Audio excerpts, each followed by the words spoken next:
Hi, welcome back guys. This is your friend, Let Us Head Fanfics, back with amazing fanfiction. This is the series of What If Deku Becomes Raiden Hero. Now before starting, please give this video a like and subscribe to the channel if you want more videos like this. Now let's get into the fanfic. Third POV. Izuku Midoriya at the age of 24 knew that the world was unfair. It was unfair that his mother had to die. It was unfair that his father started to fall apart and he was unable to put him back together. Izuku would blame himself for the rest of all time for the amount of death and destruction that would follow his father's footsteps.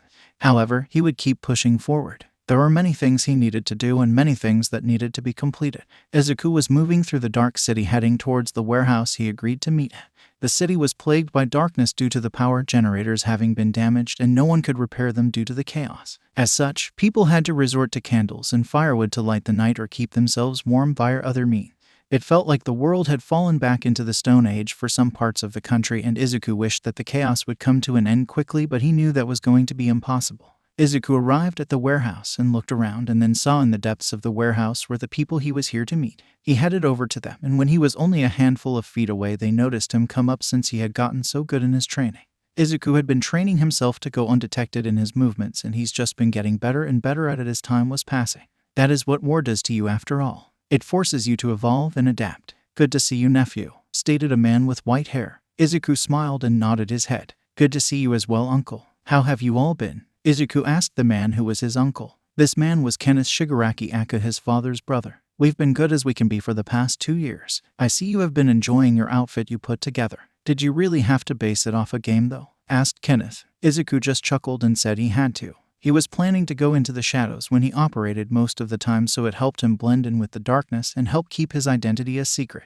The outfit was great, but it also had some green like Izuku's hair, but not as dark as his. The outfit also had arm coverings that had hidden blades in them. Izuku could trigger the 2 blades to come out and he could use it to stab people or cut them. Izuku's uncle and his associates just rolled their eyes at Izuku. They all knew though Izuku was right, and Izuku had become quite skillful. Izuku was hated by All for One, or otherwise known as Hisashi Midoriya, because he would keep breaking into All for One bases and laying waste to them all. It's undeniable that without Izuku they would have faced a lot more troubles than they have been.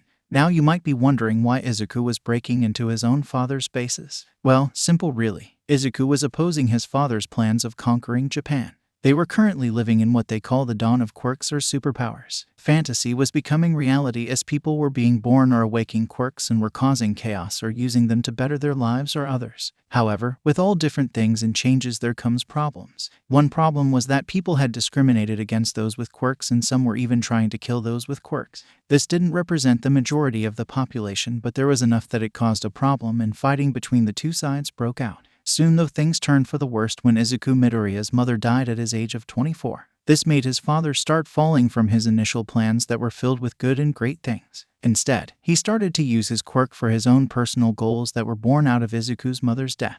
Hisashi Midoriya quirk was called All for One, and it allowed him to take, give, or combine quirks as he willed. Now at the start people went to him to offer their quirks so they would be quirkless again, or to trade quirks because they gained quirks that were troublesome to use or caused them problems. But after Inko's death things turned and he started taking quirks from anyone that opposed him. He also gave quirks to those that stood at his side and helped him gain power, which he was slowly doing so. However, there was a resistance force that was opposing him, and after 2 years they were getting recognition from the government and getting support from them.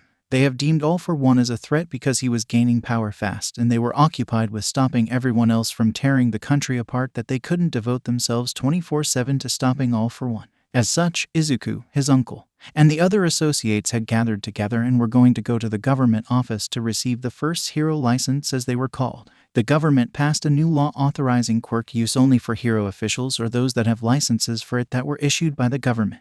After some walking, they soon arrived at the office and started to register themselves into their new positions. Sir, I would like to be registered a bit different, Izuku asked the main government official that was put in charge of the heroes. He was the president of the Hero Commission. The president of the commission how he wanted to be registered differently, and Izuku explained.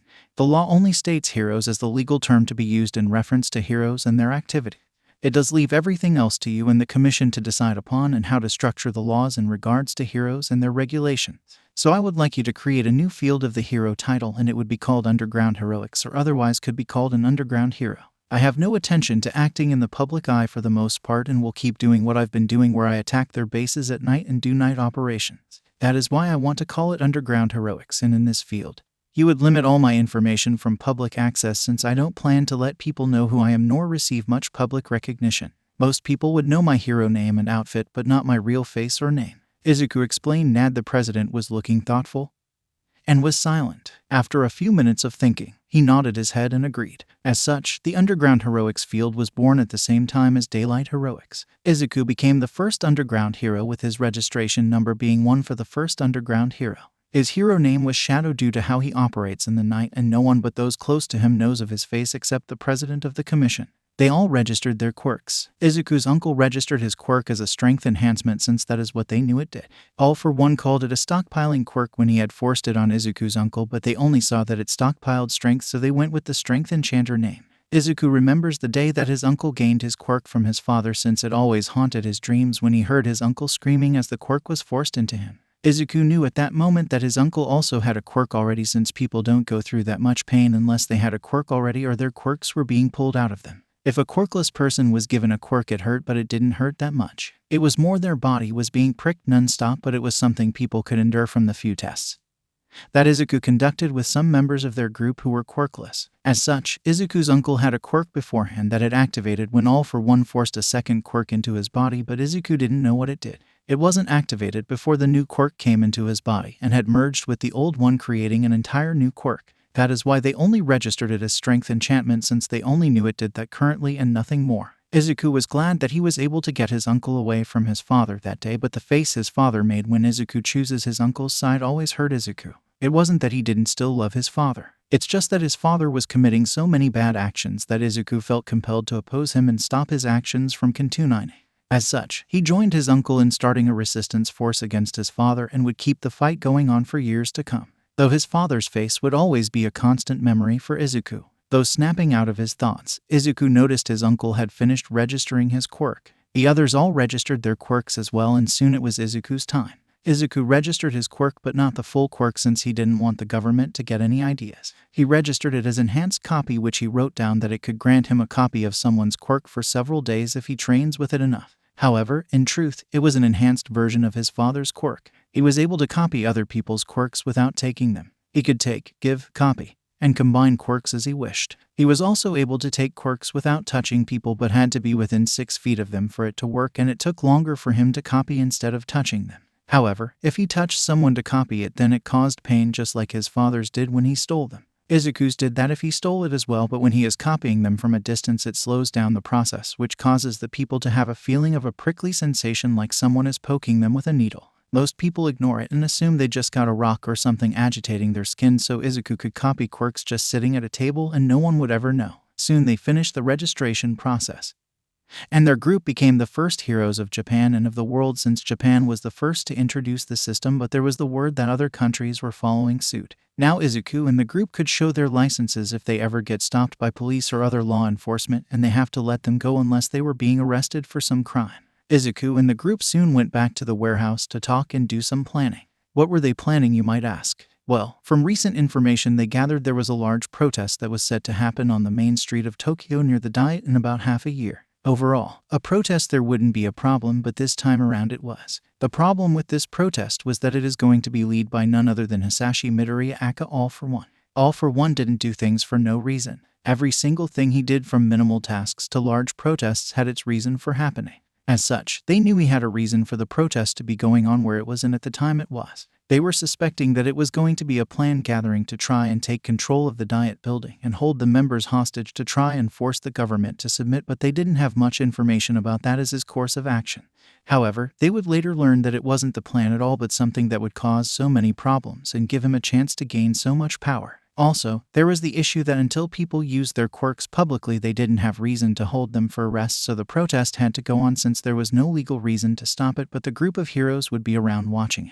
A few days before the protest, and everyone was tense. They have figured out why the quirk protest was going on at that location. The group had learned that there is now a large anti-quirk protest going on as well, and now they are scared that the two groups will end up clashing, which will trigger riots all across the country. The reason for this is because the two protests that were going on had projected large numbers of people that would be on both sides. As such, everyone was tense due to the tension between the two sides that have been building up as of late, though the government had managed to calm people down from the small riots that were going on before now. However, there was fear that this large protest could turn violent, which would spark the keg, so to speak, and set the fragile peace on fire, which would set off all of the other groups around the country. If that happened, it would allow All for One to seize control of a lot of the other Quirk groups or those supporting Quirk rights, which were the government's and Izuku's fear. As such, Izuku had been going to bars lately and copying any quirks he could from quirked individuals. The problem was that a lot of the quirks didn't have much combat use. For example, one quirk that Izuku had gained via this method could change his hair color and another his eye color. Those were neat and good for some undercover work, but for combat they didn't do much good. He was in the middle of violent fights to the death, and he really needed more quirks that could be used for battle and not underground heroics. Izuku had several hundred quirks, and not every one of them had combat use, which he needed to focus on right now due to the battles. Izuku sighed as he came out of his thoughts. Izuku was currently sitting in a warehouse that belonged to their group. Izuku has been buying up a large amount of property since they started to get payment from the government. For each criminal they captured, they were paired based on the crime, damage it took to capture the criminal, damage to other individuals, and how long the case took. Each factor could increase or decrease the pay, but overall they were being paid nicely since the group was combating and arresting a lot of people that was causing chaos. Only a few more people have been given their hero licenses as well, since the government wanted to ensure no one had ultra motives against them, like being a part of All for One's group.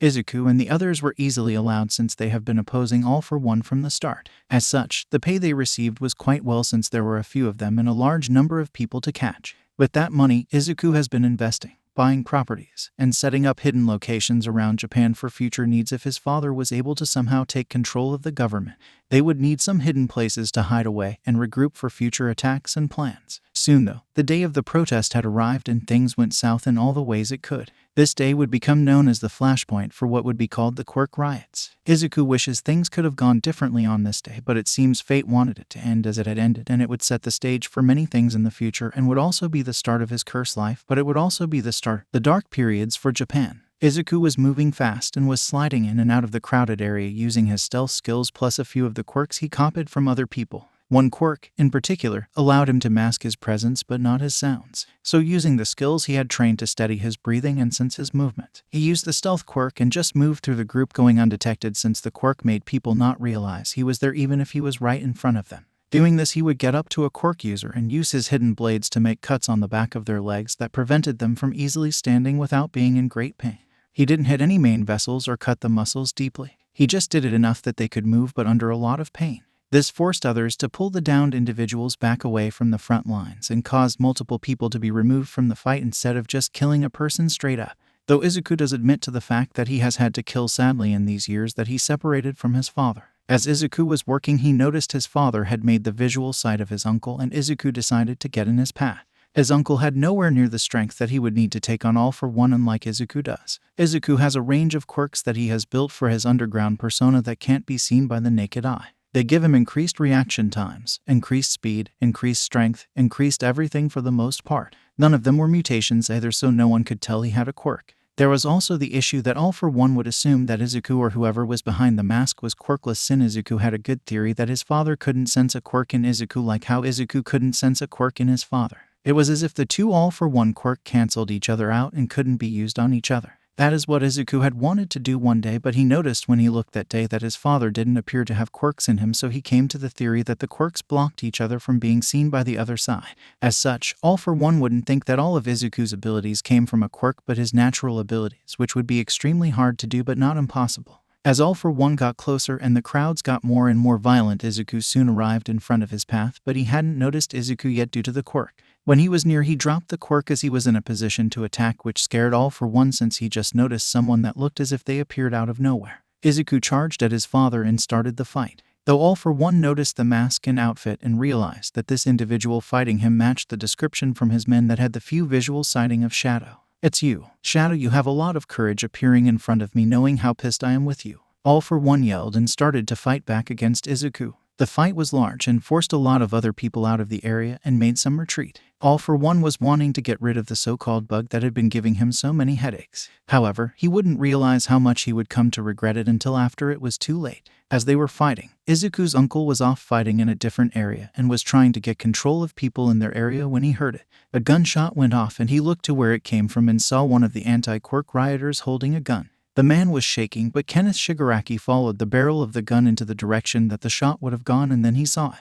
He saw the bloody spot under his nephew as he was the one that got shot. He then saw his nephew and brother stop as they look at what happened. Izuku reached down and touched where he got shot and lifted his hand up to see that it was covered in blood. However, the tragedy wasn't done yet. Kenneth S. Higaraki stood there in shock as he heard the words leave his brother's mouth. It felt like an eternity as he heard and saw what happened next as his heart broke. Ironic, isn't it, Shadow? The people you are trying to protect and help just shot you. No matter, it just makes this easier to do. All for One said as he ran his hand into the chest area where Izuku's heart was and pulled out, leaving his hand covered in blood. He had used a quirk to sharpen the tip of his hand so he could stub into Izuku. Izuku then fell to his knees as Kenneth screamed. All for One looked up and smirked. Kenneth slowly moved over and tried to talk. All for One just looked at his brother in pity, unknown to what he had just done himself. What did you do, brother? You went down this path due to Inko being killed, but now you killed your own son, Kenneth asked as he screamed and looked up to Hisashi Midoriya.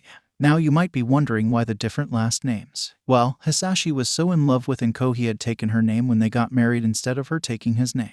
Now Hisashi Midoriya's face turned into shock and confusion. He didn't understand in his mind what his brother had just said. Then they both saw the arm of Shadow move and the mask being moved off his face. That is when it hit Hisashi. He had just stabbed his son in the chest, tearing up his heart, which meant there was no way to save him. Hisashi had only minor regeneration quirks currently, and none of them could repair a heart. They were for small wounds and cuts. They were nowhere near powerful enough to transfer to his son to heal a torn heart. Dad, Izuku coughed out blood as he spoke. Hisashi leaned down to his son and leaned right next to his brother. Yes, son, Hisashi asked as a tear fell down his face and onto Izuku's. Do you hate me? Izuku coughed out. Hisashi's eyes widened. No, I don't hate you. I could never hate you. It doesn't matter how many things of mine you steal or destroy. I could never hate you, my sweet boy. Banish that thought out of your mind, Hisashi said. Kenneth just sat there in tears as he watched his nephew die. Another family member will be gone now, and now he wondered how his brother was going to act after losing his son. Kenneth shuddered at the thought and had a good idea of what was going to happen. Good. I'm sorry. Smile please, Izuku asked, and Hisashi agreed and gave his son a warm smile as he placed a kiss on his forehead. After a few more moments, Izuku succumbed to his wounds and died. It was silent between Hisashi and Kenneth. Kenneth picked Izuku's body up since he would ensure it got buried at the gravesite next to Inko. Hisashi looked at him and Kenneth spoke up. I'll ensure he's buried by Inko. Brother, stop this. You can stop this. It's not too late, Kenneth pleaded with tears down his face. Hisashi looked up to him and put the mask from the ground onto Izuku's face. He then spoke. The moment they pulled that trigger on my wife, it sent me down this path. They killed her due to having a quirk. Now they killed my son once again, and he was fighting for them and protecting them. Now, it's far too late. I will tear them down, Hisashi said in anger. He then calmed down a bit. Hisashi refused to fight his brother here. Not here where his son had just died. Not with his son in his brother's arms. Go, brother. The next time we meet we might kill each other, because as long as you stand on the side that has killed my family, I will not stay my hand in regards to your life. I'm already a broken man. It's far too late for me now, because I won't stop until quirked people are no longer hated. I won't stop until we have to fear for our lives. It's time for the old rulers to be removed and new leadership to come, Hisashi said as he turned away from his brother. I'll visit their graves every year on their days of death, so let's agree not to come after each other on those days, Hisashi asked as he faced away from his brother. Kenneth could only agree for himself and no one else. I promise not to tell the government of that fact. I won't attack you there, but I can't say the same if others discovered you there, Kenneth said, and Hisashi nodded his head and walked away with tears down his face. The riots were still going on, and they only were getting worse. As Kenneth retreated, he saw that the police had been pushed back and out, and the fighting had turned deadly in a lot of spots. They had failed to stop the bloodshed, and now Japan will fall into chaos for a long period of time. The other heroes arrived at his spot and saw Izuku's body and broke down in tears. They had all grown attached to Izuku and asked for what happened. Kenneth explained that an anti-quirk user shot him as he was fighting All For One, which gave All For One the chance to finish the job.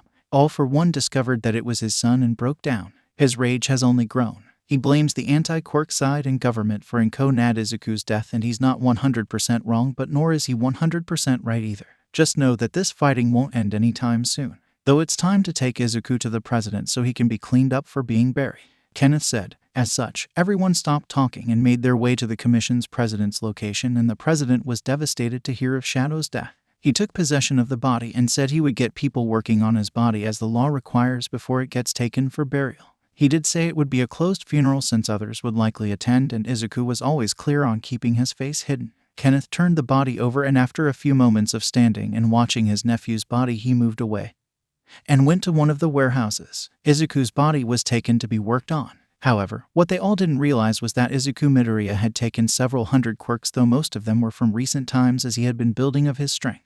Before now, he had no real need to copy any quirk he could, as such he didn't do it often. There was also the fact that not much was known about quirks either, since they were such a new thing. As such, each one required so much testing to find small details about them out, or any details out. One quirk in particular interested Izuku one day, though before the fighting even started. He was sitting in a restaurant one day when he noticed an unusual quirk inside of an older male. It didn't have much information to go on by the looks or feeling of it, so Izuku copied it. If he didn't like it, he could destroy it later. As such, he took it and had been studying it for as long as he could, but the problem was he couldn't get it to activate, and the fighting had also started, so he didn't have the time to waste. Then Izuku had an idea that it might require certain conditions to work, so he just left it alone as the fighting had started. That is how one Izuku Midoriya discovered the activation requirements of the quirk without even realizing it. This quirk was an immortality quirk called Rebirth. How does he know that? Well, it requires the user to get killed and not die of natural causes like old age. As such, one Izuku Midoriya, aka the underground hero Shadow, woke up inside the morgue with the president of the commission in the room finishing the paperwork for his burial. The president and morgue doctor were both shocked and confused about what they were seeing and thought they were in a dream. Well, that was until Izuku started to talk and asked where he was at. Then the doctor fell to the ground and the president choked on the air he was breathing and was trying not to die. The president got Izuku in touch with a large number of trainers and combat specialists to help Izuku increase his skills over time. The goal was to make Izuku an unstoppable immortal one-man army that the government could rely on in any and all situations. The incoming prime minister of the government would be informed of Izuku's existence and would be given a special number to call. They would be warned that they shouldn't abuse it and should only call when situations looked dire or other heroes couldn't handle it. This way Izuku wouldn't be running around all the time doing anything and everything, but doing only more important work when the government really needed it. Izuku also decided to start copying any and every quirk he came across and would get rid of the ones that had no useful means. Though he knew that he would hardly ever got rid of any, since he could find a use for almost any and all quirks. Izuku also had all of his assets transferred several times into a new name that he could control via proxy, and just kept having the assets set up to transfer to his new name each time he changed identity. The president helped Izuku set all of this up so it wouldn't get tracked easily. Izuku also used his range of quirks to change his hair and eye colors. He also changed his hairstyle up and wore a medical mask most of the time to hide his face. All of this was set up or started within weeks of Izuku's supposed death. Izuku was glad he was close friends with the president of the commission, since it made things so much easier moving forward in the future. Izuku was planning to still go out as Shadow as more of a ghost to bug his father. He didn't mean to rub it in his face, but having someone wear the Shadow outfit would enrage his father and make him cause mistakes that people could track and lead him to get caught.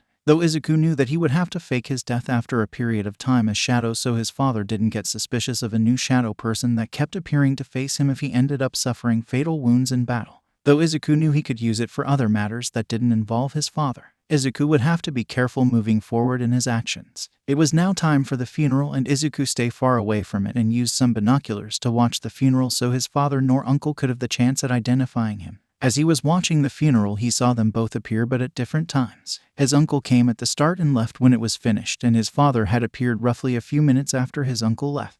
The president was now standing with Izuku watching from a distance. I'm a bit surprised that he showed on the first day and not a few days later. It's risky of him, stated the president. Izuku shook his head, which confused him. My uncle wouldn't tell the government even if he showed up during the funeral. I'm betting they reached an agreement that my and mom's gravesites are neutral grounds between them, so the graveyard isn't disturbed. It's not surprising between those two, since my father had no intention of killing me. At most he would have locked me away so I couldn't oppose him. He has fallen further down his path, most likely due to me being shot by the anti-Quirk protesters. In his mind, he likely sees them responsible for my and my mother's death, since it was an anti-Quirk user that had killed my mother in the first place, since she wasn't shy about talking about her quirk, Izuku stated. The president was stunned silent for a few moments before he nodded his head and said he understood. He also agreed not to let others know of the gravesite area as a neutral ground so people wouldn't try to get him here. This war isn't going to end anytime soon, is it? Asked the president. Izuku shook his head. No, it won't. There is already a large number of riots breaking out across the country due to the deadly collision of both sides at the National Assembly building. The media only made the fire bigger as they reported about how Shadow, which worked for the government, got shot by an anti-Quirk protester. I'm not going to be surprised if those media outlets have Quirk donors or someone powerful enough to influence them for those headlines. We are going to be fighting this war for years before someone wins, Izuku stated, and the president knew. He knew that it was the truth. The government itself was already preparing for the likelihood of it being overthrown, and they were setting up secret spots to have strongholds of the old government survive in until they could retake control. Izuku sighed as the funeral had come to an end. It was weird attending his own funeral even though he did it from a distance. However, now it was only a matter of pushing forward and doing everything that he could to help keep this war under control as best as they could. Both the president and Izuku left to the government facility that Izuku would start his training. They would also be meeting the current prime minister there as well. As such, after about 40 minutes they arrived on site. This is one of the strongholds that the government is setting up for the possibility of them being overthrown. It's to ensure they have a chance to retake control if All for One gets pushed back somehow if he did gain control, stated a voice from the side of Izuku and the president. They turned around and saw the Prime Minister of Japan. Prime Minister, Izuku said as he bowed to the leader of Japan. Then they saw slightly behind him was the Japanese Emperor. Izuku and the president of the commission bowed even more than they did for the Prime Minister. The Japanese Emperor doesn't have any real political power, but he is still seen as important in their country due to many reasons. The emperor tends to broker peace between disputes in the Diet when things get too chaotic, and he does other things for the country as well, so the position, even though it's a puppet head, is still a highly respected position. Rise, you two, the emperor stated, and they did. Soon they entered the compound and they all sat down after the emperor. So you are the immortal hero that will be helping our nation. It's a pleasure to meet you, Immortal One, stated the emperor with a bow. Izuku was quick to stop him from bowing. Soon they got to talking about plans and ideas on how to stop All for One. Overall, the only thing they could really do was just prepare and fight. Due to all of the quirks that All for One was getting, he was a tough opponent to take head on. He was also smart and only showed himself for important things. One of the things I will be focused on is tracking his location down.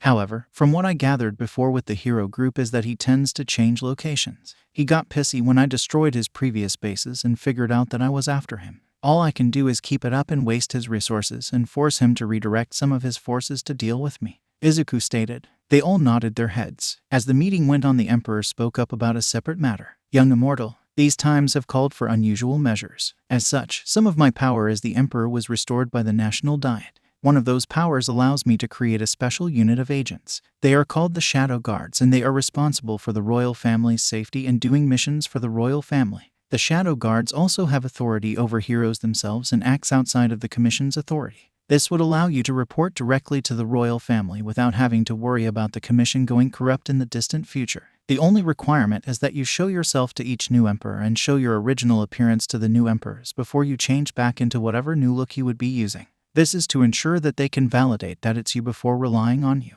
A portrait would also be kept of your original appearance with the royal family's eyes only. Are you willing to accept the responsibilities of becoming our main Shadow Guard? Asked the emperor. Izuku and the president of the commission were both shocked. They were shocked since this was the first time hearing about the emperor gaining more power.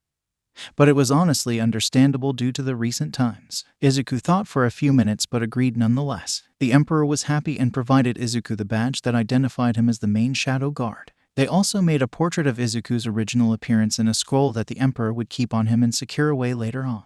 The president of the commission, Izuku's friend, then whispered into Izuku's ear that it might be wise to tell the emperor, but not the prime minister of Izuku's true quirk. Izuku agreed since the emperor was granting him such power. Izuku more or less reported to only the emperor and could get away with almost anything he did. He could also create another hero license since he operated outside of the commission's authority. This would allow him to hide much easier from his father and use different names to fight. Izuku asked to speak with the emperor alone for a few minutes and they all agreed. Izuku used one of the more rare quirks that allowed him to sense for electronics, and he ensured that there were no camera in the room or recording devices. The only camera was outside of the room that had a clear view of the room via the glass window. Izuku closed the blinds to ensure no one could see their lips. My apologies for the secrecy. Only a handful of people know the truth of my quirk, Izuku stated, and the emperor was confused since he read about the immortal's quirk. He asked for a clarification and Izuku provided one. My quirk is listed as an enhanced copy. That is somewhat true but also false. My quirk is an enhanced version of my father's quirk due to it mixing with my mother's quirk from what I've gathered.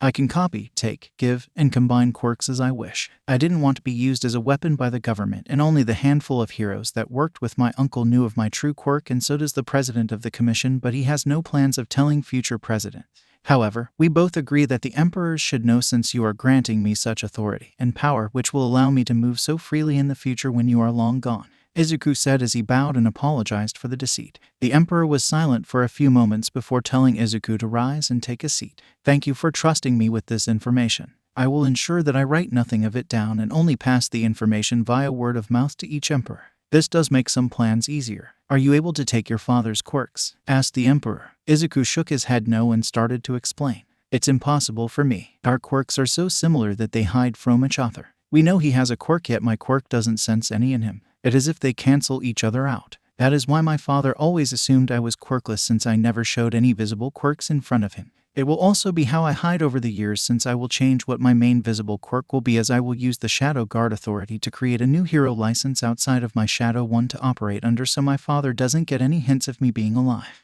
Izuku explained. The emperor nodded his head and they talked for a bit more before they came to an end and invited the others back into the room. They could only press forward against the chaotic times that are in front of them. Third POV. Roughly a year has passed since Izuku's death, and he's been hard at work learning everything and anything that he could from all of the combat instructors and other training instructors that the government provided him. Izuku was strengthening his overall abilities in anything he could, but he was also practicing his stealth and assassination techniques. His goal was to operate and become the ruler of the night for the most part. He would operate during the day sometimes, but his main focus would always be during the night, since he didn't want people to get a visual on him all of the time. However, while Izuku was doing all of this training, the world was not calm and peaceful. Instead, it was chaotic, just as they predict. All for One had gained control in the year's time of almost all of the quirked factions and was pushing forward in his plans. All for One had been spotted at a large meeting of top leaders of all of the quirk groups, and they discovered the plan. All for One had aimed to take control of the government within the next half year. How was he going to do this? Simple, really. He was planning to lead a violent overtaking and occupy all of the main government buildings. He would also have his forces occupy military installations, which would reduce the capabilities of the government to respond with military forces. As such, the government started its protocols and started to evacuate anything important into the hidden hideouts. Izuku's main training was more or less finished in the past year as well, so he became activate again as Shadow to help throw All for One off of his game. You can say it worked as well, since Izuku could see the pure rage on his father's face when he saw someone wearing the same outfit and mask that Izuku himself wore. All for One went ballistic and ended up damaging his own base and some of his own men due to his rage. Izuku had infiltrated the base that they knew All for One was currently at, since it also houses some of the supplies that they were going to use for the overthrowing of the government.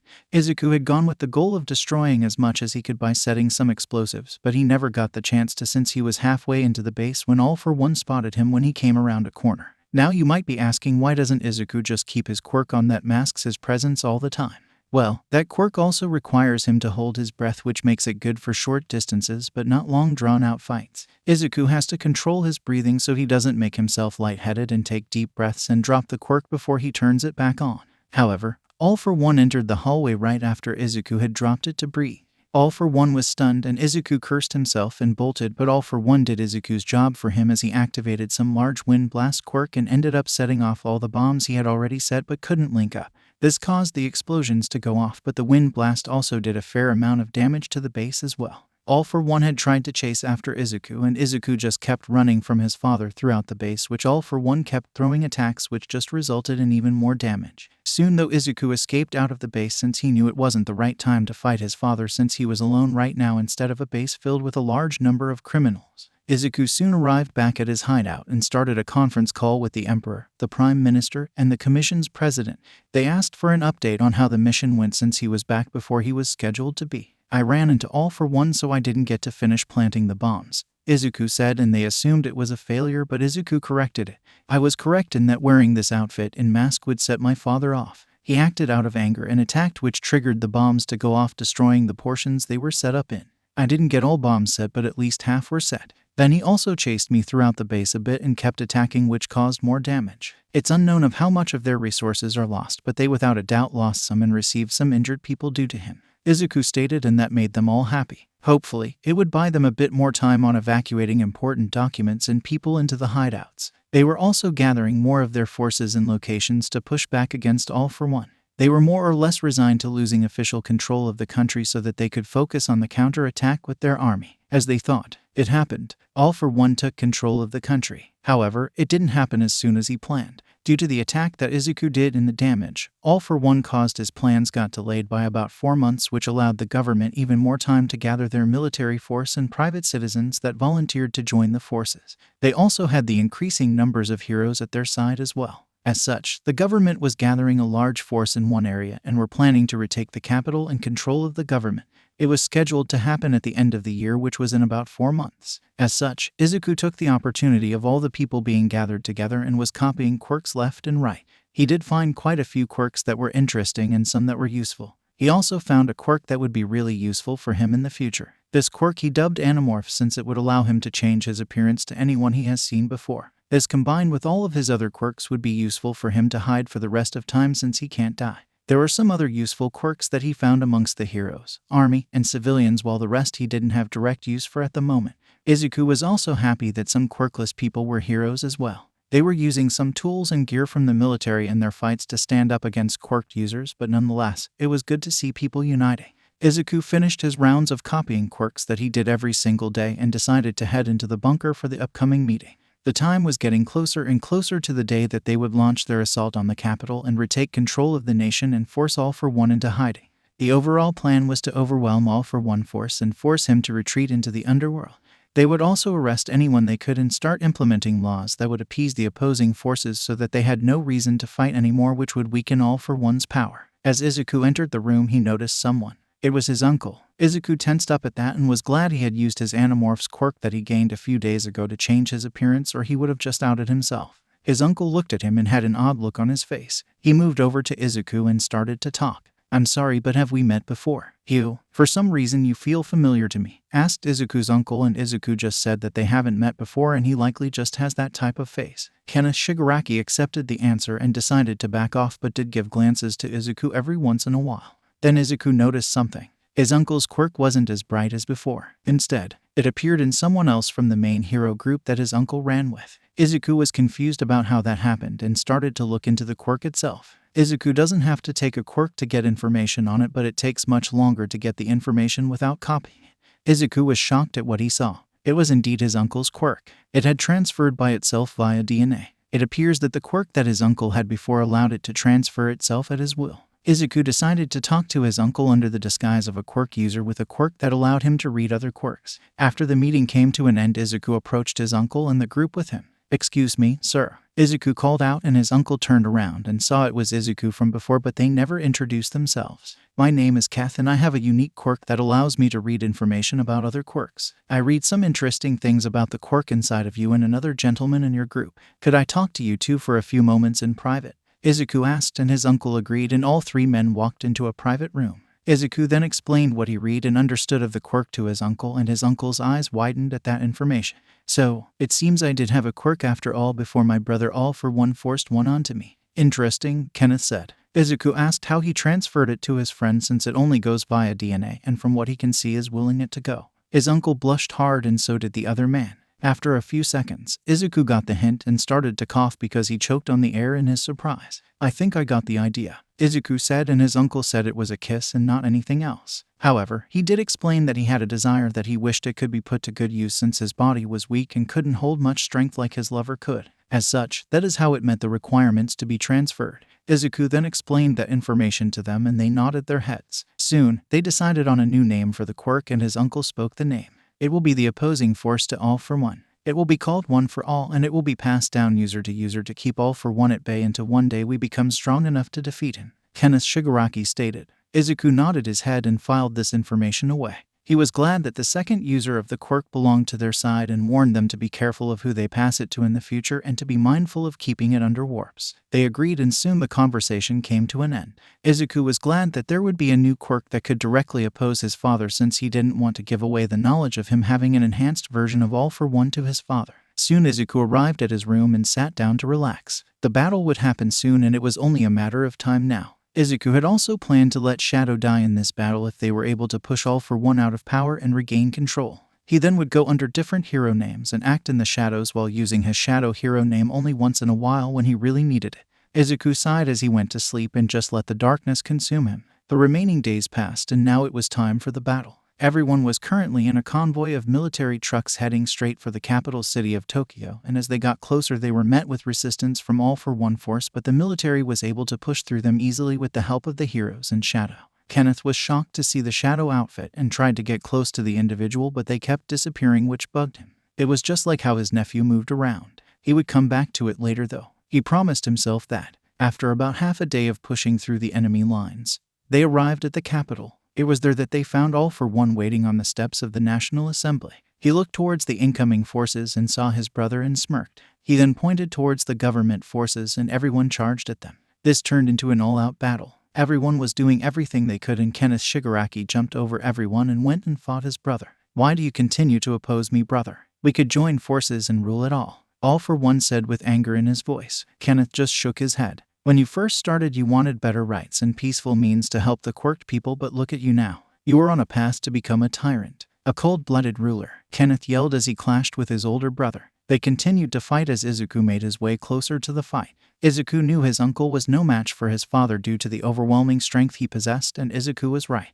As he arrived on site he saw his uncle get hit in the side, which resulted in him coughing out a lot of blood. Izuku charged at his father and forced him away from his uncle. The sight of Izuku's outfit enraged All for One once again due to it being the same outfit as his son's. He changed his focus back onto Izuku, who brought him away from the main fighting area and deeper into his own forces. This resulted in massive damage to All for One's own men due to his actions. The pure sight of Izuku's outfit made All for One then enraged. He was so enraged that he didn't notice that his forces were losing, that they were being pushed back. However, by the time he did notice, it was too late. His men's morale had shattered and they were all running or being detained. All for One turned back around at Izuku and threw insults and powered up a more destructive move where he slammed it into Izuku and into a building, causing it to explode. All for One at that point assumed that the man he just hit would be dead due to the explosion, and he decided to pull back. Even though All for One was strong, he was not strong enough to take on all of the government forces by himself. He would need far more time to gain a lot of quirks to do that.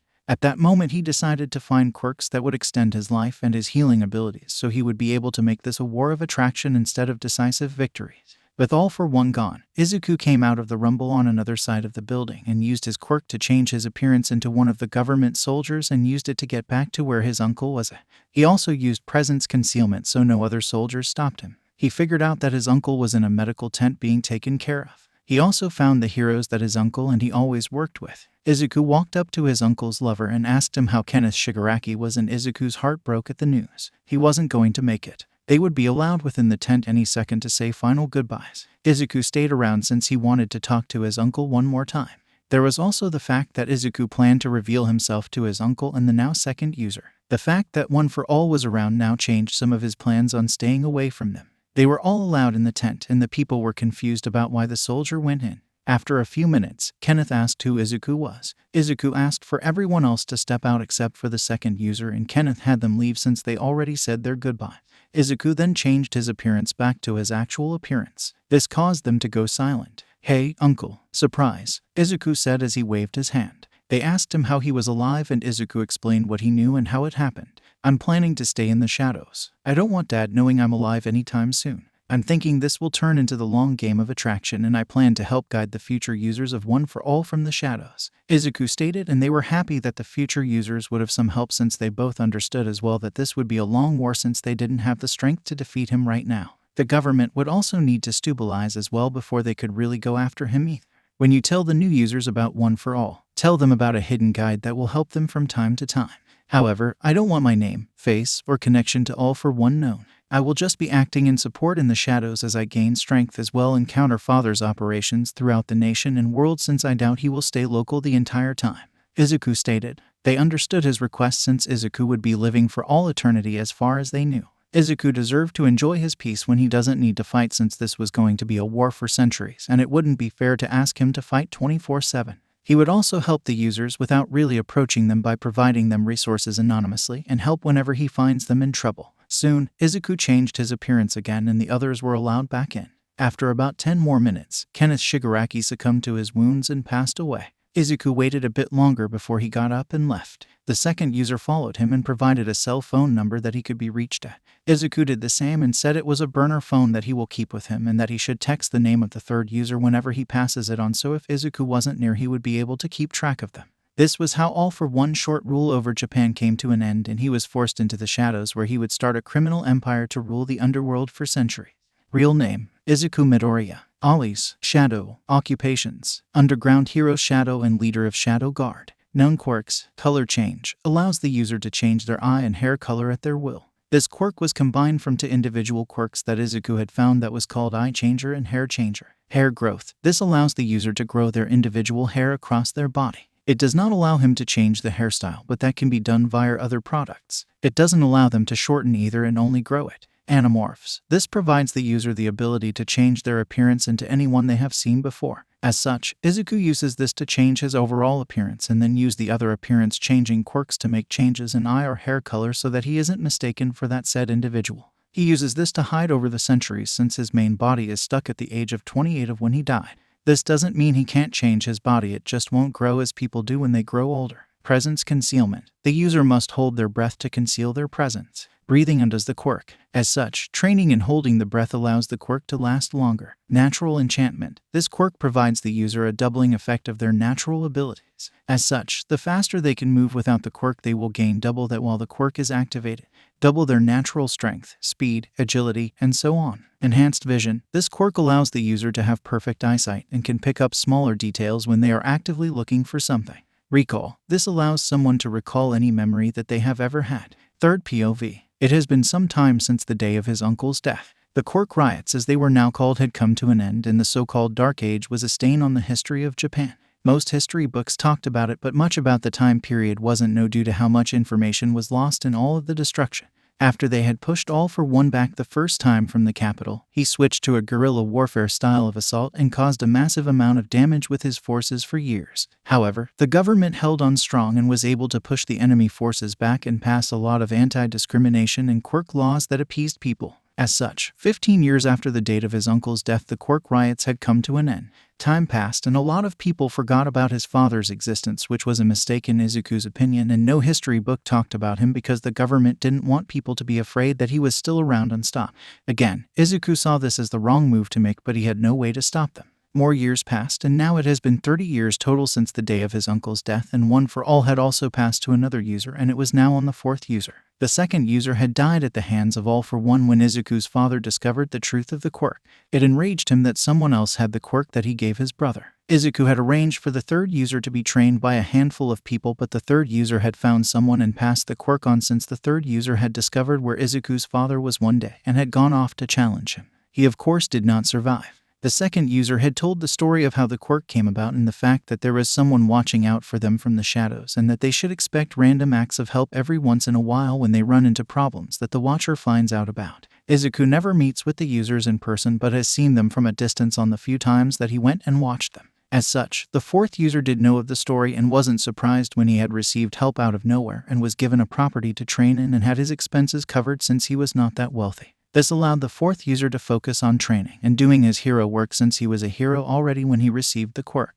Go back to Izuku himself. Izuku was still gathering power over the years and has been screwing with his father's operations whenever he found them. However, right now Izuku was preparing himself to go greet the new emperor. The old emperor had abdicated from the throne due to old age and was in poor health. As such, the crown prince would take over the throne. The shadow guards were left on the books because normal police couldn't handle quirk users as heroes, or the shadow guards could. As such, Izuku still held his position as the leader of the shadow guards. The duties themselves were taken care of by the vice commander, though, since Izuku would always be dealing with threats to the nation or hunting down his father's operation.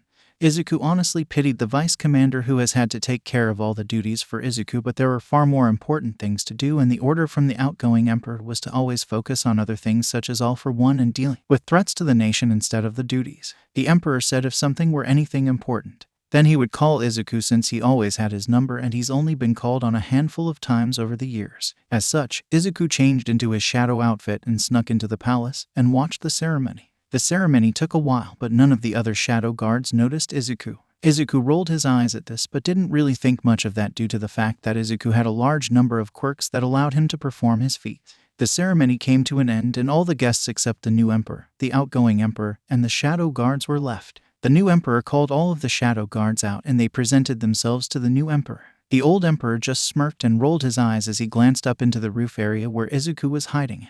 I never understood how he was able to find me all the time, Izuku thought. He had a theory that it was due to how often he and Izuku would meet, so the old emperor likely got used to Izuku's presence in the room even when he hid, though Izuku did have a theory that the old man just took a guess all the time and somehow got lucky. Son, the older emperor said, and the new emperor looked over. You forgot to call for the other shadow guard. Though I'm not surprised since he's always out on the lifetime assignment that I gave him. He is in this room though, so Shadow appears before me, stated the old emperor, and Izuku dropped down and revealed his presence right as he landed and went into a boat before the old emperor. All of the other shadow guards went on guard and surrendered the new emperor since they have never seen this person before and he had a different uniform than them. Rise my shadow. It's been a few years since we've last met, stated the old emperor. Izuku just raised and went to stand by the emperor. Indeed, old friend. You look younger with age, Izuku joked. The old emperor just rolled his eyes at Izuku. The new emperor was confused as hell and so were the other shadow guards. They saw the old emperor stand up and hug the new man.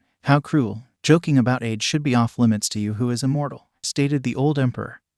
And that statement stunned them all. The leader of the shadow guards was immortal. Father, could you explain what is going on? Asked the new emperor. Then Izuku and the old emperor realized where they were at. They both apologized for forgetting about them. Hello, my emperor. I am Shadow of the Shadow Guards. I am the first underground hero and the first shadow guard. I am also immortal. I lived around 20 years before the dawn of Quirks and died my first time during Flashpoint of the Quirk riots and was there when we pushed All for One out of the capital and retook it.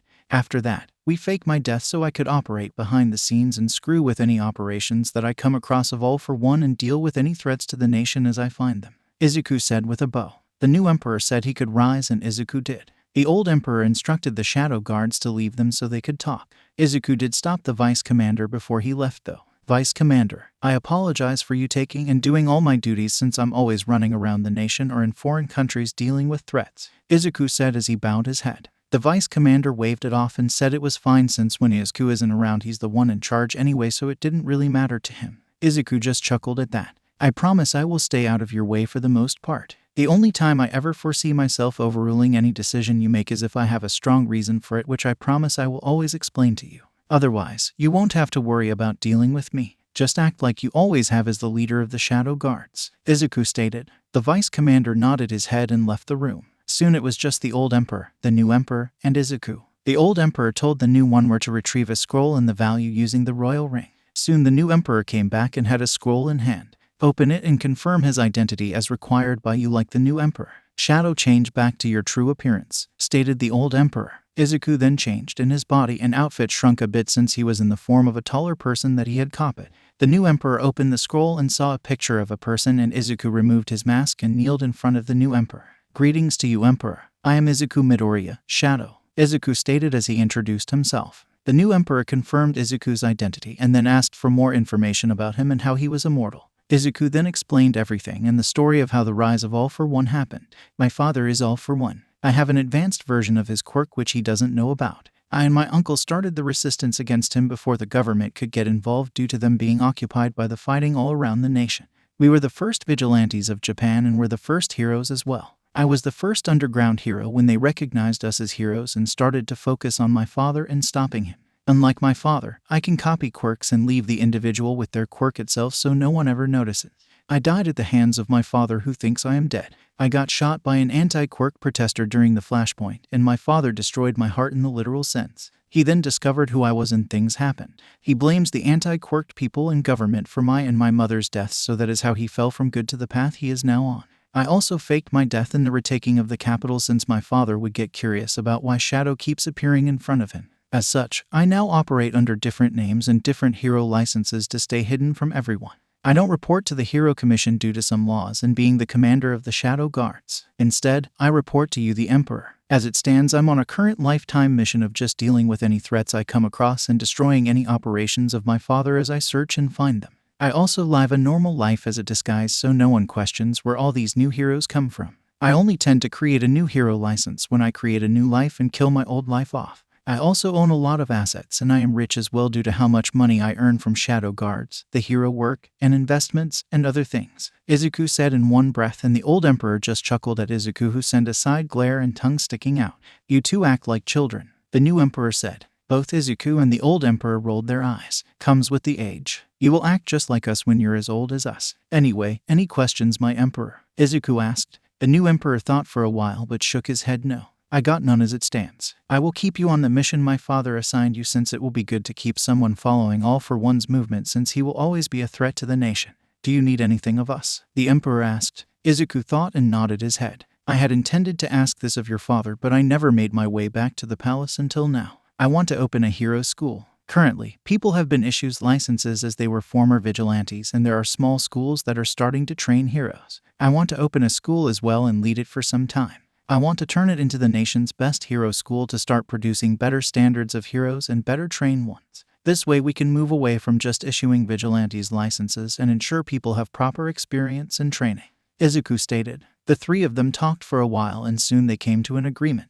Izuku would be issued a license to open the first actual official hero school, since the other ones are just doing it on their own without government support. Izuku would also keep the government control out of the school, and it would be controlled by him as the owner, with a school board below him and then a principal below that. This way, when the first principal dies, the owner, who would still be Izuku, could still maintain control from the shadows via other means, which will be written into the founding documents and won't be able to be changed without the owner's family approval, which would only be Izuku in reality. As such, this was how the first official hero school was going to be open. It was going to be called UA High School. The school would have a department for heroes, general education, support, and management.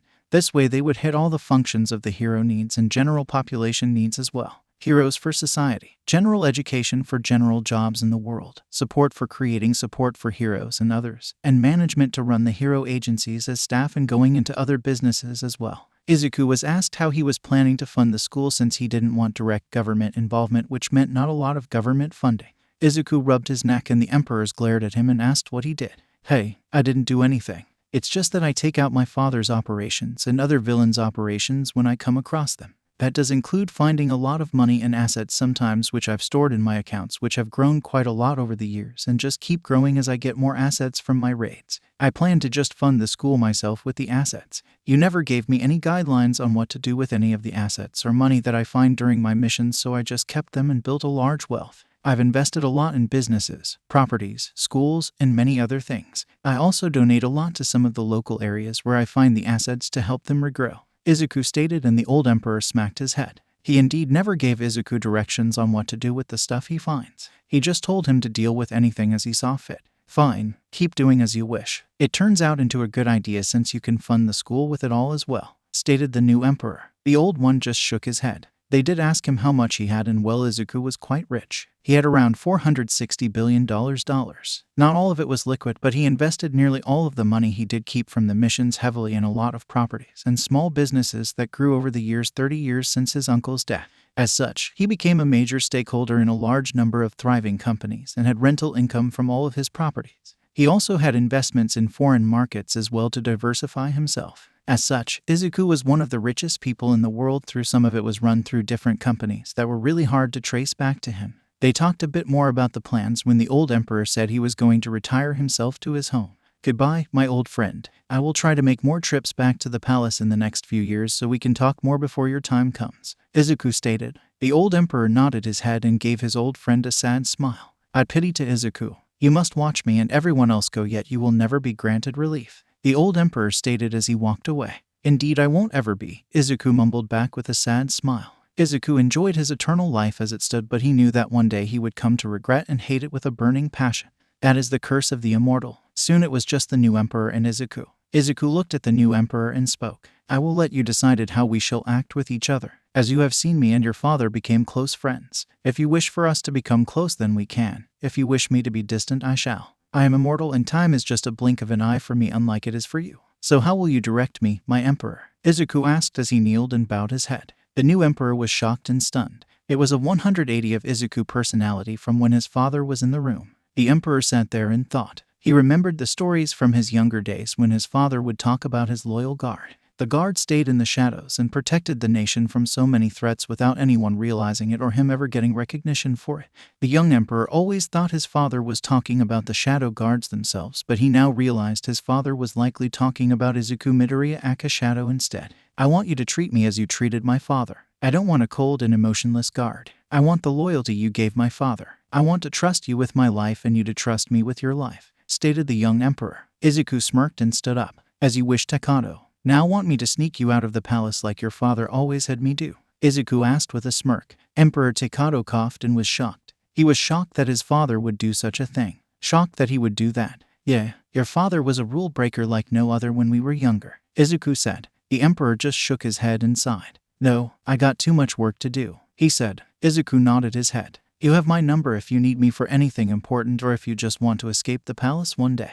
Do note I might not be close or I might be in another country, so any requests might be several days out, so plan carefully if you ever need me. If it's an emergency, I will always rush back as fast as I can. Though if you don't need me today, I should go start my plans for setting up the school, Izuku stated as he stood up. The young emperor thanked him and waved him goodbye as Izuku went off to start planning for the start of the UA Hero School. Third POV. Izuku Midoriya was a man that has seen many things in his immortal life. One thing he didn't think he would see was idiot children do so much stupid shit. It's been about 30 years since Izuku had started up the UA High School, and god people can be stupid with their quirks. It feels like every other day Izuku finds some student that thinks it's cool to use their quirk for whatever they want. As such, UA ends up kicking out an average of 5 students every month under Izuku's leadership. The school board tried to complain, but Izuku was the owner of the school and could do as he wishes. Izuku loved to see the faces of pain on their faces when he kicked people out. Izuku put in place many policies that were zero tolerance. Things like bullying, assault, high profiles of crimes, or past actions were all taken and reviewed. UA wanted the best of the best, and if you didn't shape up, then you would be shipped out. There was no if, whats, or buts about it under Izuku leadership. Outside of the school, Izuku has kept up to date with the users of One for All. Izuku learned that the 4th user had found the 5th user and was preparing them to get the quirk in the next handful of years since the power has started to grow a bit. The 4th user has held onto the quirk for quite a few years. With the 30 years that he's been running the school, it has now been 60 years total since his uncle's death. The 4th user so far has been the longest holder of One for All since his uncle transferred it without knowing he did, and the 2nd user died not that many years after his uncle. The 3rd user held it for quite a few years, but was foolish in Izuku's opinion when he decided to challenge All for One. At least, the 4th user had taken Izuku's suggestion when Izuku sent and didn't go off fighting All for One even when he found the next user, since it was foolish to leave the new user alone without the master to train them better. As such, Izuku was standing on a hill with binoculars in his hand as he was looking far off as the 4th user was currently training the 5th user to prepare their body for One for All. Izuku had warned the 4th user to train the 5th user's body before passing it on to ensure they could use as much power as possible, since Izuku had the feeling as the power grew that it would take more control and muscle to be able to control it. After watching them for a bit longer, Izuku decided to get up and go do some other things. He had received a mission request from the Emperor and would need to go to the palace to get the details. Izuku and Emperor Takato have gotten just as close as Izuku did with his father. Izuku was always sad thinking of the previous emperor. He ended up passing away roughly 10 years ago, and Izuku had attended the private funeral instead of the public one since Takato had invited him due to how close they were. Izuku remembered being so silent that day. The previous emperor was the only other person that Izuku personally knew that was from the Dark Ages that had lived it with him. Everyone else was born young or at the very end of it, or were very old and had no connection to Izuku and had no idea of the true dangers of those times. Those older people knew of the riots and death but didn't know how dangerous All for One was and how the government had lost control of the nation. Most of that information was wiped clean from public knowledge. As such, the only person that truly knows everything else was the current Emperor Takato. Not even those in the commission really knew, since most of them were younger or new and didn't have knowledge of what went on. The users of One for All themselves were operating on passed down the knowledge from each other, which Izuku didn't know what all they passed down each time, so Izuku just assumed they were clueless about most of it except the mission to stop All for One. Soon Izuku arrived in the palace and snuck into the royal office where the emperor did his work. Izuku went straight by so many shadow guards that Izuku always found himself so irritated at how easily he got in. One of these days someone with a quirk similar to mine will infiltrate this place and that will end badly, Izuku thought. Izuku found himself in the office and saw the emperor. Once again the emperor knew Izuku was there. How does this family keep noticing me? I think it's just their damn bloodline, for God's sakes, Izuku yelled in his mind but cleared his thoughts. Izuku took a pen next to the emperor and looked where the shadow guards were at. There was one outside the room and one outside the building watching inside the room. Izuku took the pen and wrote a note. It read, "I'm going to test the shadow guards. I'm irritated with how easily I keep getting inside. I want to see how they react to me appearing, so go with the show," stated the note. The Emperor nodded his head and made an acknowledging sound. Izuku slipped back out the door that was left lightly opened already and made himself appear. He ran into the office and took out a knife and put it to the Emperor's throat, and soon the room was flooded with shadow guards after the one outside signaled everyone over a comms link. Soon the vice commander arrived and looked at the intruder and took control of the situation. This vice commander wasn't the old one. That individual had retired from service a few years back, and this was the new vice commander. "Let the Emperor go and you will be spared with your life," stated the vice commander. Izuku smirked. "Oh, what if I was sent in here as a suicide attacker? My life wouldn't matter regardless." "What now, vice commander?" Izuku asked, and the man tensed. The guards all looked tense. They screwed up and somehow allowed an intruder to get this far into the palace. Soon the Emperor had enough and waved his hand, which stopped the show. Izuku pulled back the knife and put it away. "As you wish, my Emperor," Izuku said with a bow. The Emperor just took his seat and everyone was confused. "Wow, they didn't even try to grab me when I let go," Izuku muttered, and they all broke out of their shock and went to move, but the Emperor spoke up and told them to stay where they were. "So, let's review how badly that went. No one noticed him enter the building, which I can't honestly blame you since no one generally does. But how you all reacted during and after is the biggest problem. Vice Commander, start an intense training to ensure everyone is up to a higher standard. Also, everyone, I am pleased to introduce you to the Shadow Guard Commander," stated Emperor Takato. All of the Shadow Guard's eyes widened at that statement. They looked at the man and went down into a bow until Izuku told them to raise their heads. The Vice Commander bowed his head and said he would get to work on correcting their gaps. Soon they all left, and it left the Emperor and Izuku. "So, what is this mission that you need me for?" Izuku asked as he sat down in a chair next to the desk. The Emperor looked at Izuku and then sighed. "This mission can be rejected. It's not critical. It's more personal. As you might know, my wife gave birth around 10 years ago and my son wants to train his quirk and be strong. I was wondering if you could spend some more time at the palace for a few years, since I know you're planning to kill off your principal identity and you would need a new one. You won't have to stay forever, but I was wondering if you would look after him as an uncle or something," the Emperor asks. Izuku's eyes widened a bit and he became thoughtful. He sat in silence for a bit before nodding his head. "Sure, I can make that work. Want me to come as Shadow or as a whole new person?" Izuku asked, and he said a whole new person. He didn't want to risk his son talking about Shadow anytime soon. He trusted his son, but he was still a young child that might make a mistake. Izuku agreed and would get to work on the new identity and find someone to replace him as principal of UA, since he would always have full control as the owner, so it was time to leave it anyway and let fresh eyes get control of the school as the principal. Izuku left and got to work on putting everything together. That is how Izuku found himself spending quite a few years with his Emperor's son, who became more or less a nephew to him. It took a bit for the young boy to accept Izuku, but one thing Izuku didn't lack was time. Ironically, as such, Izuku got the boy to warm up to him and had been training the young crown prince for quite a few years. Though during these years Izuku learned that the 4th user had passed the quirk to the 5th user, who was doing quite well with it. However, sadly the 4th user ended up being found by All For One roughly a few months ago and ended up fighting him in a remote location that the 4th user led All For One to. He did this to ensure that the 5th user was nowhere near to be found by All For One. As such, the 4th user perished. Izuku reached out to the 5th user and asked him if he had anything that he needed help with. The 5th user didn't need anything since he had already finished his hero training recently and was making his debut and would be fine. Izuku told them via the anonymous texts that if they needed anything to reach out to that number. Izuku just hoped that the 5th user would live as long as the 4th user did, but no one was really making it to old age. The 4th user was the oldest user and had died at the age of 54. This isn't young, but it isn't old in Izuku's view of normal humans, since people could end up living into their late 70s or 80s if they had a good life. Now enough about the users of One For All. Back to Izuku, as we could see him with his nephew, who was playing a game of hide and seek inside of a forest that Izuku had taken him to outside of the palace with no one knowing about it. Oops, I guess I went back to my habits of kidnapping the royal family as I did with the first emperor I was close with, Izuku thought as he hid from the crown prince. Izuku had more or less confirmed that the royal family had something special about them, since they always found where he was. It wasn't a quirk, since none of the quirks they have had would give them the ability to do it, so he concluded that they were just more naturally tuned to finding hidden presents. The crown prince was now 17 years old. It's been quite a few years since I came to train him, and I think it's starting to get time for me to leave and get back to working full-time on finding father's operations.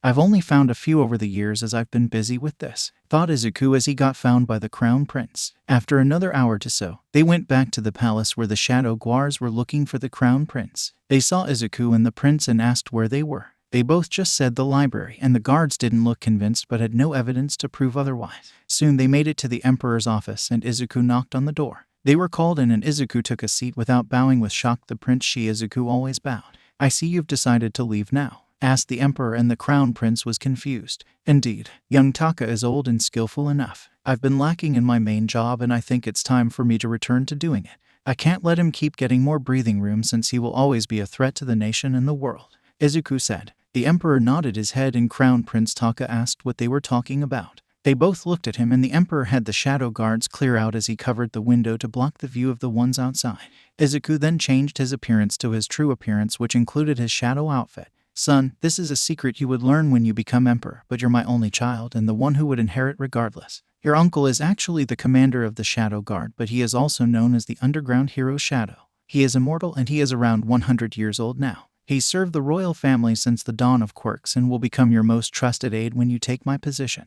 There are many threats to this nation and this world that your uncle deals with, and he came back to the palace to help watch you and train you for the past 7 years, but it's time for him to return to his true duties of keeping us all safe in the shadows," Emperor Takato stated. The Crown Prince was shocked and asked some questions. One was if the care that Izuku showed was real or not. "Of course they were real, my nephew. No matter what, I will always care for you. The only reason I'm leaving now is due to the fact that the main threat I've been dealing with has had time to breathe due to my absence, and I need to go back now. Remember, if you ever want to get a hold of me, just call the cell phone number I gave you. I will always call you back as soon as I can since I might be in a dangerous area and can't answer right at that moment," Izuku said as he hugged his nephew. He might not be blood, but he became family to Izuku. The Crown Prince cried a bit but hugged Izuku back. He asked for Izuku's real name and Izuku gave it.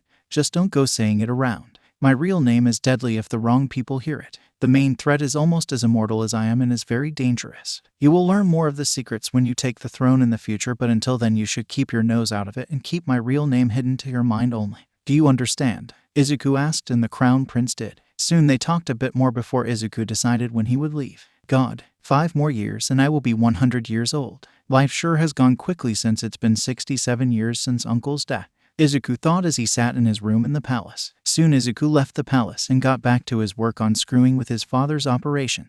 After a few years of searching, Izuku had ended up finding a large number of operations and started to raid them left and right. "He set up a lot of operations over the years I was away. Though, this just means more money and assets for me to take away from him," Izuku thought. Izuku finished destroy a building and sending his report to the Emperor since the Emperor wanted more details of when Izuku was hitting all for one places. They were keeping more accurate tracks of where his bases were and when, so they could figure out if he was setting shop up in certain areas more than others, so they could hopefully find him and try to send the military in to end him, but every time they get close he ends up disappearing. Izuku also did keep a close eye on the workings of his hero school and found out that it was doing quite well and was ranked one of the better schools in Japan for heroics. Izuku's 100th birthday came and the Emperor and the Crown Prince celebrated it with him. Izuku appreciated it and thanked them for celebrating it since it had been a long time since he last celebrated his birthday. Izuku found no real need in the past due to only a rare few knowing his actual birthday. As such, it was long forgotten. 100th yay that I've been alive, uncle. I wonder how you are doing, Izuku thought as he sat in the Emperor's office with the Emperor and Crown Prince eating cupcakes. Though it was Izuku's 100th birthday, it has only been 72 years since Izuku's uncle's death. Third POV. More years passed for Izuku and now in a blink of an eye 30 more years had passed. It's been 102 years since his uncle's death and Izuku could still remember those events like it was yesterday for him. Izuku himself was 130 years old, which blew his mind that he was over 100 years, but due to his quirk he looked like he was in his late 20s or early 30s.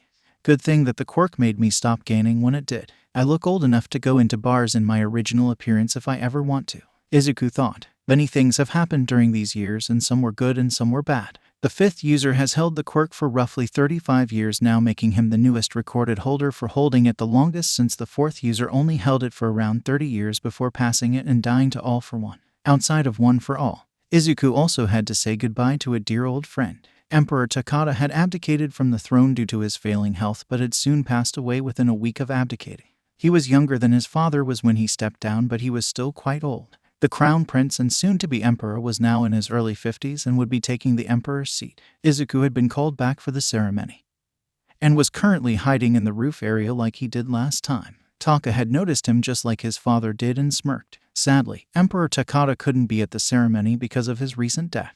The ceremony came and went. The new emperor dismissed everyone and had called the shadow guards out. Izuku decided to stay put until Taka looked up and rolled his eyes. "That means you as well, uncle," he said, and the shadow guards were confused since the late emperor was an only child. Izuku just chuckled and dropped down. "I'm always impressed with you and your ancestors. You are the only ones to ever sense me when I'm hiding," Izuku said with a smirk. The guards quickly got around the new emperor but were told to stand down. They looked confused until they recognized the person in front of them. Some of them were there when this person had done his little stunt with the late emperor, and they bowed to him and the others followed.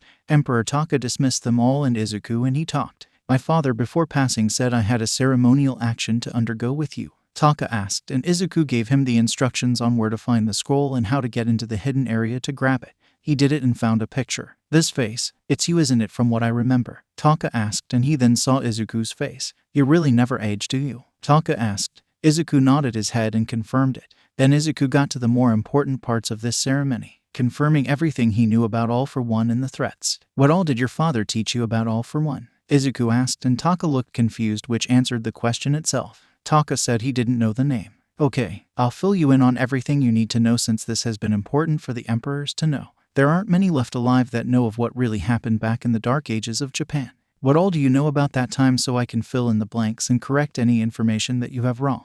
Izuku asked, and Taka explained what he knew from the little records they had. Most were lost due to the fires back then. Izuku nodded his head and then explained everything as he lived it. "As you know, I am immortal. What you don't know is how the Flashpoint and the Quirk riots really started, how the Dark Ages happened, and how the nation of Japan fell during the Dark Ages," Izuku stated, and the eyes of Taka widened. "There was a man that started out as good. He soon fell from being good and turned down the path of evil. He wasn't pure evil as many would say, but instead, it was a slow descent into madness. His wife was killed and he blamed the anti-Quirk people and the government for it. Then at that point, his objectives started to change and he started to abuse his quirk and gain power for his own personal use. His goal now was to overthrow the government, and in the end, he did for a short period of time. He ended up taking his quirk name as his name, and it was All for One. His quirk allowed him to take, give, and combine quirks as he wished, and he started groups and gathered power to rule. He led a protest which collided with the anti-Quirk protest, and it was called the Flashpoint. It was also the day I died and discovered my immortality. I soon met the Emperor, your grandfather, and he helped me greatly. He appointed me as the leader of the Shadow Guards, and my main mission was to cause havoc for All for One operation for as long as I lived. This mission contained under your father, and if you wish it will continue under you since All for One has gained some anti-aging quirk or some high regeneration that is keeping him alive. I don't think it's an immortal quirk, because if it was he would be far more active in his movement and do more actions in the public light instead of the underworld. Now, do you know what my quirk is?" Izuku asked, and Taka said immortality, and Izuku shook his head. He looked at Taka and told him the truth of who he was. "My birth name is Izuku Midoriya, hero named Shadow. I was the first underground hero and the leader of the Shadow Guard. My quirk is called Enhanced Copy on paperwork, but my real quirk is an enhanced version of my father's. I can copy, take, give, and combine quirks, and All for One is my father, who I have been fighting for over a century now. Though far as my father knows, I am dead since he killed me at the Flashpoint, though he didn't know until it was done. He also blames the anti-Quirk users for my death since they shot me before he landed the blow that killed me. It was then that he really started his assault on Japan and ended up overthrowing Japan for a period of time before me. Other heroes, the military, and private citizens retook the capital." "So questions, nephew," Izuku said with a smile. Taka just laid back in his chair and groaned. "Uncle, you are a complex man," Taka said, and Izuku just laughed at him. "Now don't be like that. Where's my lovable nephew that enjoyed sitting in my lap?" Izuku teased, and Taka just threw a pen at Izuku. "Now you are one of very few that knows the truth of what happened back then and who I am. Not even the heirs to my Uncle Quirk know about me." "Oh, yay, there is one for all as well," Izuku said, and then explained the other quirk and how it works. Taka just slammed his head on his hands and groaned more. "I don't want to be emperor anymore," Taka groaned. Izuku just laughed at him, and Taka rolled his eyes. "So you can continue your mission. There is no reason I would stop that. Also, my wife gave birth a few years ago. When they are old enough, I want to introduce you to the twins. One is a girl and one is a boy, so my son is really the only one that will find out the truth about you, since he is the one to take the throne in the future due to the rules of succession going male first then female," Taka said. Izuku nodded his head. It's not surprising that he would keep doing his mission even now. It's his eternal mission after all that will never stop until his father stops, which doesn't look like it will happen anytime soon. As they were talking a bit more, Izuku's phone vibrate and he looked at it. It was a message from the 5th user and it read, "I've found the 6th user. I've been training them for about half a year now and will transfer the quirk soon since they are in a good physical condition already before I started the training," stated the message with a picture and name of the future 6th user. Izuku showed the information to Taka and he nodded his head. Soon they finished talking and Izuku decided to go back to his hunts of criminals and any operations of All for One. As such, 5 years passed and Izuku learned of a troubling organization one day. They called themselves the Meta Liberation Army. These individuals were aiming for free quirk usage with no real laws controlling quirk users. This didn't sit well with Izuku at all. This man did not live during the dawn of quirks at all and he dares think they should go back to having no laws regulating quirk usage. It was ridiculous to Izuku. He quickly reported his findings to Emperor Taka and the government quickly started to move to end this group quickly. The man leading the group was called Destro, who wanted to destroy the status quo. Soon Izuku accomplished a lot of heroes and military troops and started raids on the Meta Liberation Army. The group did not go down without a fight. Once they discovered that the government was targeting them, they soon turned to terrorist acts and started to bomb train stations, buildings, and other things. This pissed Izuku off quite a lot. This reminded him a lot of the quirk riots, and Izuku soon caught up with Destro's movements after several years of him running from the government forces. Destro made a stand and talked about how society was limiting their basic human rights and that they had a right to use their quirks however they pleased. So, you are telling me that if a quirk user wanted to use their quirk however they pleased, then they have the right to kill someone with said quirk and receive no punishment? That is what you're advocating after all, Izuku said to Destro when they cornered him one day. Destro scoffed and said no, they weren't allowed to use them to murder people as if that was common sense. Then Izuku started poking holes, since if they couldn't use their quirk for that, then there had to be a law regulating the said quirks from doing so. This stumped Destro, but he soon just waved it off and said it wasn't the same and that people would use their common sense to dedicate how quirks would be used in society. And that it would be fine. Foolish idiot, idealist, and thinks that humans are creatures of natural common sense. Common sense is installed into us by how society acts and doesn't come naturally to us, Izuku thought as he fought through Destro's men. Soon after a few hours of fighting, they captured Destro, who decried their arrest and that they didn't do anything. That was wrong, since they had originally raided Destro's compounds on some minor crimes that gave them a legal reason to get into them, but the terrorist attacks turned the entire organization into a villain group, which gave the government more leeway to go after them all. Soon everyone that could be caught was caught. Izuku just shook his head. It took us about 3 years to hunt them all down and capture them. We still didn't get them all, and I fear that might come back to bite us one day, Izuku thought. Soon, Izuku returned back to his normal mission of finding All for One operation, and life continued onward. However, about 3 years after the Meta Liberation events, Izuku learned that the 5th user passed away. He died at the hands of All for One, who had discovered that the quirk had been passed and attempted to kill the 6th user while he was still weak and early into his training, but the 5th user was able to get the 6th user away and hidden before All for One got to him.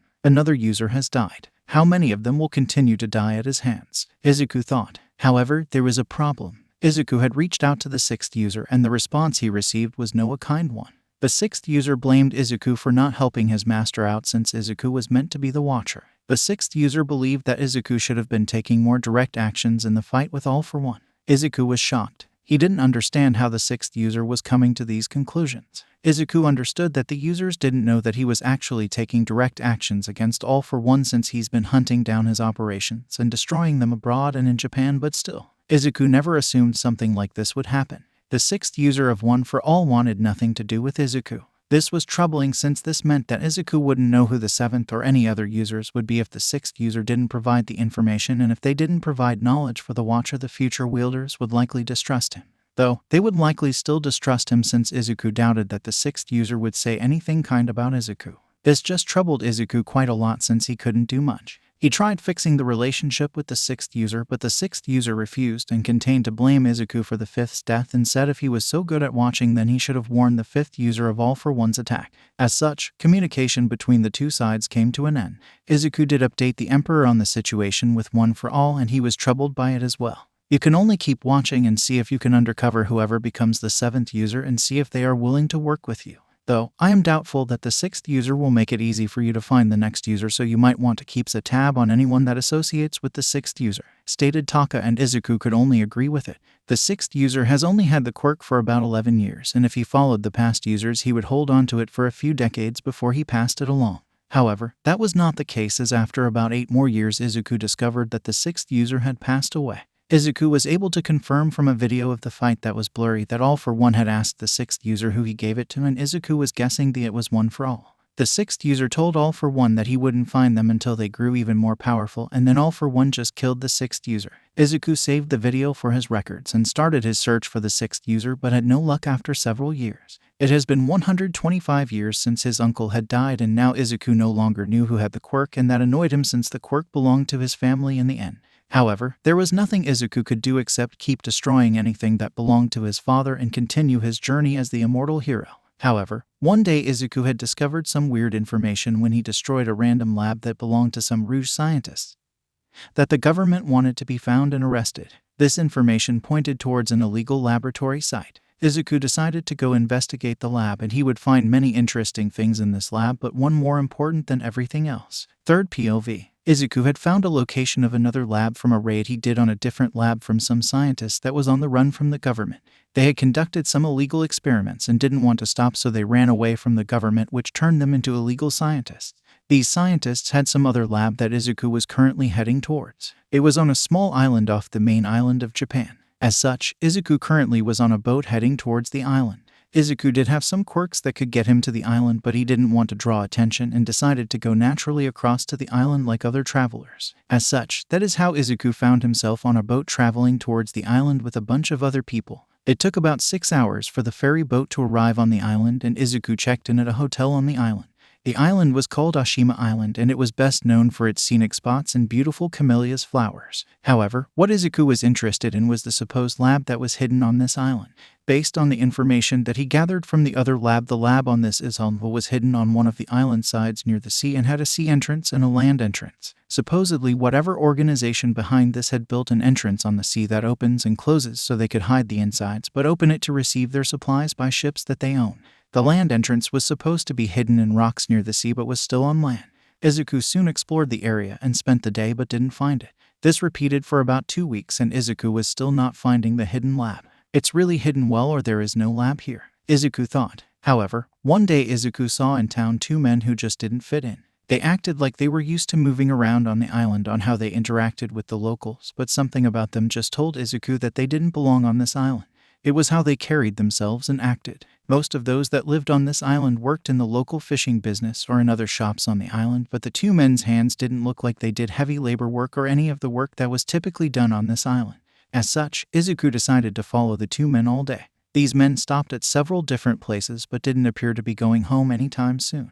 They acted as if they haven't been in the town for a while and were enjoying themselves, which was strange since if they did live on the island then they would have all the time in the world to enjoy the local shops. After about a few more hours, the men looked as if they were done for the day, and Izuku used his quirks and hid his presence and followed them from a distance. Soon they headed towards an area that had no homes unless they had planned to walk about 8 miles to the next port town area. However, about 30 minutes in the wall, they looked around and left the road once they were sure that no one was around. This caught Izuku's interest. Seems I found some workers in the hidden lab, Izuku thought as he got up closer to the 2 men and followed closely behind. Goto thing, I've practiced me breathing and acquired a quirk that made holding my breath so much easier, Izuku thought as he remembered the increased lung quirk. This quirk provided Izuku with a larger lung capacity which allowed him to hold his breath for longer. This was good for swimming underwater, but it was perfect for his stealth quirk. After walking about 5 minutes into the field and towards a cliff area closer to the sea, the men looked around again and then they went behind a rock. Izuku hurried up closer and saw them pushing a rock that revealed a keypad. Izuku watched the keys they pressed and remembered the code. After the door opened, Izuku slipped in with them as he had taken another breath and was ready to discover the new areas they were taking him to. After about a 3-minute elevator ride down into the earth, they arrived at a lab. Izuku slipped away from the 2 men and started to explore the underground lab. Izuku did not like what he found. There were dead bodies of children. There were dead bodies of adults. There were dead bodies of animals as well. Izuku took a breath and then reactivated his quirk, hoping he didn't trigger any sensors. He started to read some reports that were sitting out in the open so he didn't leave clues that he was there. The notes that he could see were talking about how they were trying to understand how quirks worked and why people got quirks as they did and if quirks could be recreated. Izuku was pissed and discovered that this was an illegal lab that was being run by a rogue organization in the nation's military. Soon Izuku went through more of the lab, was searching to see if there was anyone or anything left alive. Soon he entered a different section of the lab and found some workers. He checked their quirks and there was nothing he wanted to take from them, so he just ignored them since he would deal with them all later. After walking around the different sections of the lab, he heard two people talking about Subject N1 and how he was finished with all the new material that they gave him. This interested Izuku and he decided to follow these two works and listen to them talk. After following them for a bit, they came to a more secured second of the lab and Izuku found something quite interesting. He found some creature that walked on two legs but looked like nothing he knew of. He also noticed that this creature had a quirk, and not just any quirk, it was a quirk called High Spec. I'm without a doubt copying that, Izuku thought as he attempted to copy it but failed. What? Is it due to the fact that it isn't a human? Izuku thought. He attempted again and once again the copying failed, and the creature looked up and looked around since the creature was feeling a sensation across his body. Then Izuku observed the creature picking up the books in the cell and it started to read them. Well, this is quite interesting. I will need to ensure I get this little fellow out of here, Izuku thought. Izuku went and looked around the rest of the lab, and after exploring for about 3 hours he found that the only experiment left alive was the Subject N1.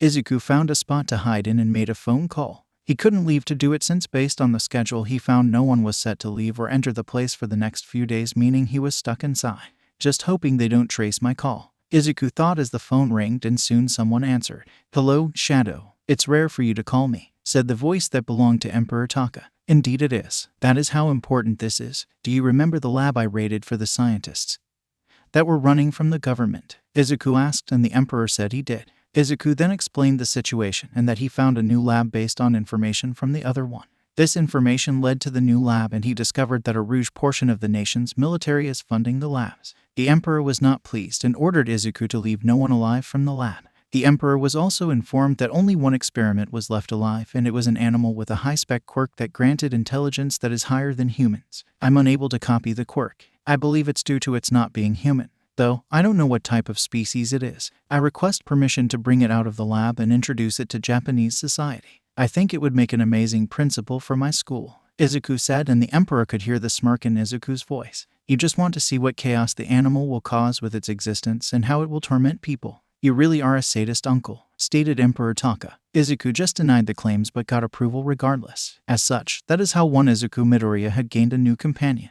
Izuku went to the lab area that the test subject was and saw two workers forcing the animal into a cage to be taken to get tests done on him. Izuku waited until they had him in the cage and stuck at that moment when they went into the blind spot of the cameras. Izuku slit their throats since the Emperor wanted all workers here dead. The Rouge military unit would also be taken care of. Body people's eyes widened when they felt their throats get slit, and the animal eyes widened as well as he just saw two of his tormentors die without seeing anyone do it. Then he saw his cage get picked up and it started to move. Nezu didn't know what was going on, but he kept silent. Soon they arrived in a storage room and the light turned on. Izuku showed himself and Nezu's eyes widened. Can you speak, little one? Izuku asked with a smile as he removed his mask to show his face. He currently was in his original appearance as a form of trust to the animal. The animal looked hesitant but did speak. Yes, I am able to communicate via human speech, stated the animal. Izuku smiled at that. I am a shadow guard that works for the Emperor of Japan. I've been sent to investigate this place and I've found you. All of the humans in here have been given the death order due to their illegal experiments on their fellow humans. However, you little one are coming with me as you are free to leave this lab, but first I need to wipe out anyone alive in this place and destroy it so no one can retrieve anything from this place, Izuku said. He then opened the cage door and put his hand out. The animal was hesitant that this was a trick, but he did watch as the two workers get killed. What is your name, little one? Izuku asked. The animal looked up at him and stated N1, but Izuku shook his head. That is an experiment label and not a name. For example, my hero name is Shadow and my hero name is Izuku Midoriya, Izuku stated. N1 then asked for a name and Izuku thought. He decided to take the N as the start of the name. How about Nezu? Izuku asked, and N1 nodded his head. He was now Nezu from now on. Soon Nezu got onto Izuku's shoulder and they started to move through the lab. Izuku couldn't hide Nezu's presence with his own as such. Izuku just killed the workers as they made their way towards the front of the place. Izuku had already taken care of the dock area and had tampered with the doors so the boats wouldn't be leaving there. Soon they arrived at the front of the place and Izuku just started working his way from the front towards the back. He also tampered with the elevator to ensure no one escaped. Nezu just stood on Izuku's shoulder and didn't bat an eye at Izuku's ruthlessness. By the way, what type of animal are you? Izuku asked. Nezu looked down at him and shrugged. I have no idea. I was born from some freak experiment of them trying to recreate life with a quirk and boom, I was born. I think I am a chimera between a dog, a mouse, a bear. I don't know. Nezu said with a joking tone. Izuku just shook his head. Well, I know you don't have human DNA since I couldn't copy your quirk, Izuku said, and that made Nezu look at him funny since he clearly had a quirk that made him appear and disappear. Izuku chuckled. I'll tell you my story when we leave, but what you're likely thinking isn't my quirk, Izuku said. Nezu nodded his head and just held on. Izuku had slowly made his way through the lab and was nearly done. The worker in the lab just asked to be spared, and Izuku just responded that they didn't spare any of the people or animals that they used for experiments, so why should he? After about an hour of clearing the place, Izuku was done. Let's sweep the place one more time and then secure a copy of all of the files in the main database to ensure we aren't overlooking any more labs or important information. Then we can leave this place after I blow it up, Izuku said. They soon arrived back at the main control room, and Izuku plugged in a device that copied all the documents and files. Nezu asked if he would destroy that later, and Izuku thought for a moment. Would you like it better if there were no records of this place? Izuku asked, and Nezu nodded his head. We can review everything when we can sit down and review it all. If there isn't anything really important to keep, we will destroy all the information. I promise I will destroy any information that talks about you though. That way no one comes after you, Izuku said, and Nezu had a slight smile on his face at that, but Izuku knew Nezu was still wary of Izuku and didn't have true trust in him. Nezu, what would you like to do after you leave here? Izuku asked. Nezu didn't know. He never thought he would leave. Izuku nodded his head at that and suggested an idea, and Nezu thought he was crazy. I'm not crazy. It would be funny, and you could release some of your built-up resentment of humans on humans through weird tests and stuff. Though you can't kill any of them, you would get to let your resentment out. I would get you a hero license, and you could use your intelligence to run the school and help other heroes. Look at it this way. You could mold the young humans to be better than the past humans, like the ones that experimented on you. All humans are not bad, Nezu, and I hope you will see that there is some good in humans. I've lived far longer than any human should, and I can tell you there is bad, but there is also so much good in humanity, Izuku stated. Nezu was once again filled with questions at Izuku's statements, but agreed to consider it as an option. Soon they finished getting all the documents and setting up some explosives. Izuku had a nice special missions quirk, or that is how he called it. It was called Time Touch. This quirk allowed him to touch any surface he wanted to and allowed him to set it to contain an explosive force with a set timer on it. He used this to turn almost the entire base into one large bomb and set it all to go in 30 minutes, with the time decreasing as he went around the base, so everything would sync up from the first thing he touched to the last one. The last thing he touched had a shorter time than the first thing he touched, so it would all go off at the same time. So things that were deeper in the base had a higher time amount than 30 minutes, but by the time he reached the end, it would be at 30 minutes. He then turned the quirk off and repaired the boat gate, since he only removed some parts and hid them. Then he got onto a boat and drove out before sealing the door with a remote control device from the base before going out to sea to watch and wait. They waited, and in 30 minutes the entire thing went up in flames. After they confirmed it went off, they drove away in the boat and headed towards the mainland. It will take about 6 hours for us to reach the mainland.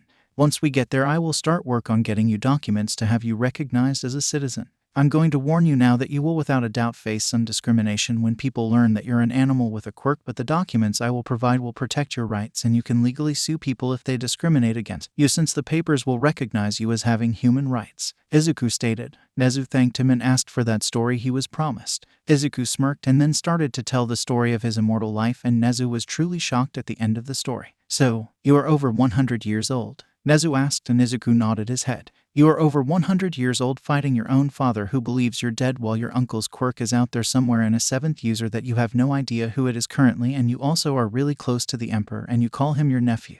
You also have an enhanced version of your father's quirk as well. Does that sum everything up? Nezu asked, and Izuku nodded his head and patted Nezu's head. Good job, Nezu, Izuku said as he was rubbing his head. Nezu surprisingly didn't flinch like he expected to. Instead, Nezu just leaned into it. Nezu didn't know what was up with himself, since he hated being touched by the humans in the lab, but his mind went to work and thought it was due to being saved by Izuku from the lab and putting some trust in him.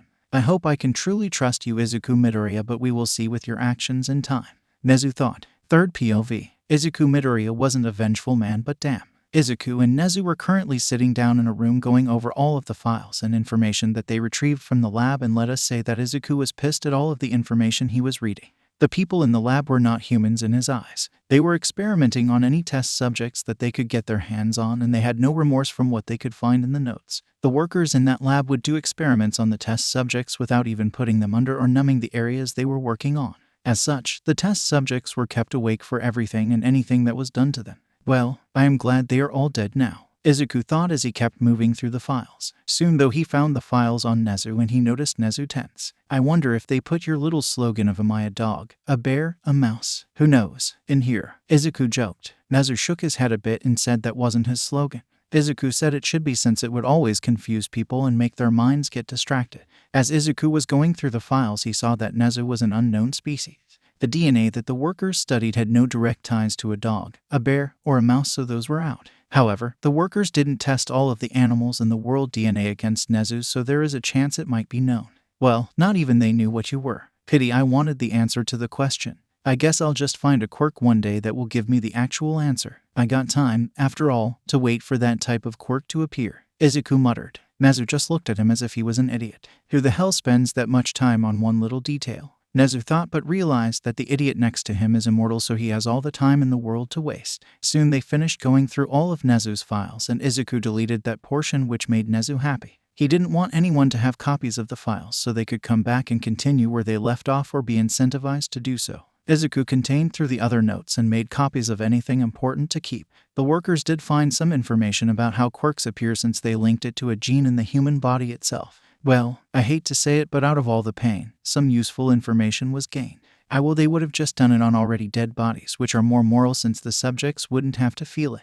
I'll send this information to the royal palace so actual scientists can confirm the theories on recently deceased or people that volunteer, since people can make a lot of money volunteering for testing, since humanity needs to know as much as we can about the quirks. Otherwise, we are done and can focus on getting you set up now, Izuku said as he turned to the next and reached his arms out. Nezu was confused until Izuku said he wanted to carry Nezu. You want to carry a recently freed lab experiment. You suck at dealing with the traumatized, you know that, Nezu said with a roll of his eyes. Welp, what are you going to do, kill me? Izuku joked. Nezu just smacked his hand against his forehead. Leave it to an immortal to not have common sense, Nezu thought as he slowly got into Izuku's arms. He felt weird. In the front of his mind was telling him to get the F out of his arms, but the back of his mind was telling him it was found, so Nezu was conflicted. Izuku then just started rubbing Nezu's head. Did I just get turned into what the books would call a plush toy? Nezu thought, but he didn't reject the rubs. Izuku just smirked. I will turn you into a cute cuddly animal that will rule you for me, Izuku thought evilly. The boat they were on had arrived at the port, and Izuku manually docked it while Nezu stayed below deck in the room. Izuku just left the boat there and alerted the shadow guards about the boat location so they could deal with it and dispose of it. They would wipe it clean of any prints and evidence of Izuku ever being there, as he was one of their best kept secrets at the Emperor's orders. Izuku took Nezu with him and stopped at a store he knew that was in the area of the port that did custom tailoring. They entered the store and Nezu was wondering why they were here. You do realize none of this will fit me, right? Nezu asked with an eyebrow raised. I do, but this store has a custom tailor that will make a lot of clothing for you. They have a quirk that speeds the process up, so they have 1-hour turnaround service on most orders. I've tried using the quirk myself when I've copied it, but it requires quite a lot of skill, so I've always been horrible at using it, Izuku said as he walked to the desk and ranged the bell. Out came the shop owner, who was pleased to see one of her best customers. Ah, Mr. Tanato, it's a pleasure to see you again, the owner stated, and Nezu looked confused and then looked down to see that Izuku's appearance was completely different. Nezu just kept his mouth shut and went with it. You have quite a few interesting quirks, Izuku, Nezu thought as Izuku talked to the owner about a business deal. Hello, it's been quite a while. I'm here to establish a long-term deal for my friend here. He's new to this nation and is always having trouble finding clothing that fits him. So I would like to set up a long-term deal that you will provide all of his orders, from formal clothing, casual clothing, sleepwear, and any other clothing he would need. Your abilities and turnaround are quite amazing after all, Izuku said. The owner just rolled their eyes at Izuku's buttering up. Fine, fine. Where would I send future orders to? She asked, and he gave the address of a house near UA. Nezu looked confused since he didn't know where that was, but just kept silent. After a while, the first several sets of outfits were completed. Looking good, Nezu. Looking good, Izuku said. Soon he paid the owner and they left, heading towards a car rental place where Izuku rented a car. As such, they were soon driving back towards Izuku's current home location, which was in the same city as UA. Izuku always liked to keep that home in a different name so no one connected it to any of his past lives and start to question his living there. The home was always rented out to someone, so people never complained since the tents never caused trouble, when in fact that most of the time the tent aka Izuku was hardly around unless he was in town. As they were driving, Nezu asked what they were going to do now. Well, we need to figure out what you are wanting to do. If you accept my request and become the principal of UA, you will need a hero license, you need teaching licenses, you need some other things as well. I'm sure you would likely want to get some PhD. as well since you are smart and would like to have physical proof of it that is your own. I'm also assuming you don't want to start out as the principal right away, and might want to teach for a few years before taking over as well," Izuku said. Nezu was just listening in and nodded his head. He indeed would want to do all of that before he ever considered taking over the school. As such, they reached an agreement. Nezu would live in Izuku's home and work on getting all of the needed documents, and Izuku would have Nezu issued a hero license via the Imperial Palace since they had the authority to do so due to some old laws from the Dark Ages. Izuku himself could do it, but having it come from the palace itself would put pressure on the commission and other people to keep their hands off of Nezu. That is how the plans with Nezu kicked off for the next several years. Nezu soon took a teaching position at UA after 5 years after being saved, and he had obtained quite a few PhD and teaching certifications. He was met with some pushback since he outright admitted he was an animal with a quirk and not a human with an animal quirk. The school board attempted to fire Nezu since they didn't want him to be teaching humans, but Izuku quickly blocked them from doing it and put in an order that only allowed his firing to be approved by him. As such, any request to fire him had to be sent to him for sign-off, which he wouldn't do. Nezu soon realized his sadistic side and started to realize some pent-up anger on the students via their training. He would make them hardcore trainings and would mentally torture the students with hard problems and tasks. Everyone was outright terrified of Nezu, and Nezu spent 5 years enjoying himself while he did it. Izuku was sitting in his private office inside of UA that was hidden away from everyone except Nezu, who had found it. Izuku would constantly sneak into the school and look through the files to ensure everything was going all right with the school. As he was sitting there, he thought back to the One for All users. It's been 135 years since his uncle's death and a bit more than 10 years since Izuku has lost track of One for All, which still annoys Izuku to this day. Then suddenly Nezu appeared. "Am I a dog, a bear, a mouse? No one knows, but more importantly, I am the principal," Nezu said, and Izuku looked at him and then realized he was here to take over the school. "I see you are ready to take over the school. You have put out quite a few good students during your rampages on them. Good job, Nezu," Izuku said as he rubbed Nezu's head. As such, Izuku started the paperwork to replace the current principal with Nezu. It really didn't matter since the old principal had informed the school board that they were retiring anyway, and the school board was in a search of a new principal. Unluckily for them, the person they disliked the most was about to take over the school. Izuku soon finished the paperwork and submitted it into the system. "Congratulations. The moment the current principal's contract ends at the end of the month, then you take over. It's a pleasure doing business with you, Principal Nezu of UA," Izuku said with a smirk. He always did enjoy the entertainment that Nezu provided. Izuku may have also seen some of Nezu's plans for the entrance exam, as it was going to be turned into highly competitive with robots that need to be destroyed, and it would have a hidden portion for rescue points. Nezu did mention it would be a bit biased against those without physical quirks, but if someone with a mental quirk couldn't figure out the hidden meaning, then they weren't really putting their brains to work. There was also the fact that each robot had a shut-off button that would be listed in a pamphlet that they could all read but likely wouldn't, so it would be their fault as well. Izuku just smirked at Nezu's cruelness but enjoyed it. Soon, 10 more years passed, and it's been 20 years since the 7th user had received the quirk. Izuku had no idea if it had passed or not, or if they still had it. But one day Izuku got lucky. Izuku discovered news of the 7th user. It's been 145 years since his uncle's death, and now he finally found news of the 7th user, but it wasn't good news. Izuku rushed as fast as he could since he discovered that his father had found the location of One for All 7th user and the 8th user who the 7th user was training, and had just recently passed the quirk on to. Izuku used his resources and connections and got the number for the 7th user. He called it and put on his voice changer and waited for it to answer. "Hello, this is Nana Shimura. How can I help you?" Nana asked. "Hello, 7th user. This is the Watcher, and I'm warning you now. All for One knows of your location where you and the 8th user are at. You need to leave now," Izuku said as he had boarded a plane to fly to their location. He hoped he just arrived before his father did. "The Watcher, I've heard about you from the 6th user. He said you were at fault for All for One killing his master, so why should I trust you?" Nana asked. Izuku rolled his eyes at that. Of course, the 6th user F-up mindset screws him over now. Izuku thought. "Listen, the 6th user blamed me because I wasn't able to warn his master of All for One's attack. He thought that I was some all-knowing figure, which isn't true. I can't always know where All for One is at, even though I constantly track him and his operations," Izuku stated. The line was silent for a few minutes until Nana spoke up once again. "At this time I don't trust you, but I will heed your warning. I'll prepare to leave. Do you know when he will arrive?" Nana asked, and Izuku sighed in relief. "I don't know when he will arrive. All I know is that I picked up chatter that he discovered your current location and learned that you recently passed One for All onto the 8th user Toshinori Yagi. As such, he is aiming to kill the 8th user while he is weaker. Izuku stated. All for One always hated fighting the users when they still had the quirk and were at their prime, since they were quite strong, but they still weren't strong enough to pose him a challenge. That is why All for One always aimed for the transfer moment, since the new user would be lacking experience in using the quirk and be far easier to kill if All for One could get past the previous user who tended to throw their lives away to stop him. Nana thanked him for the information, and the call soon came to an end.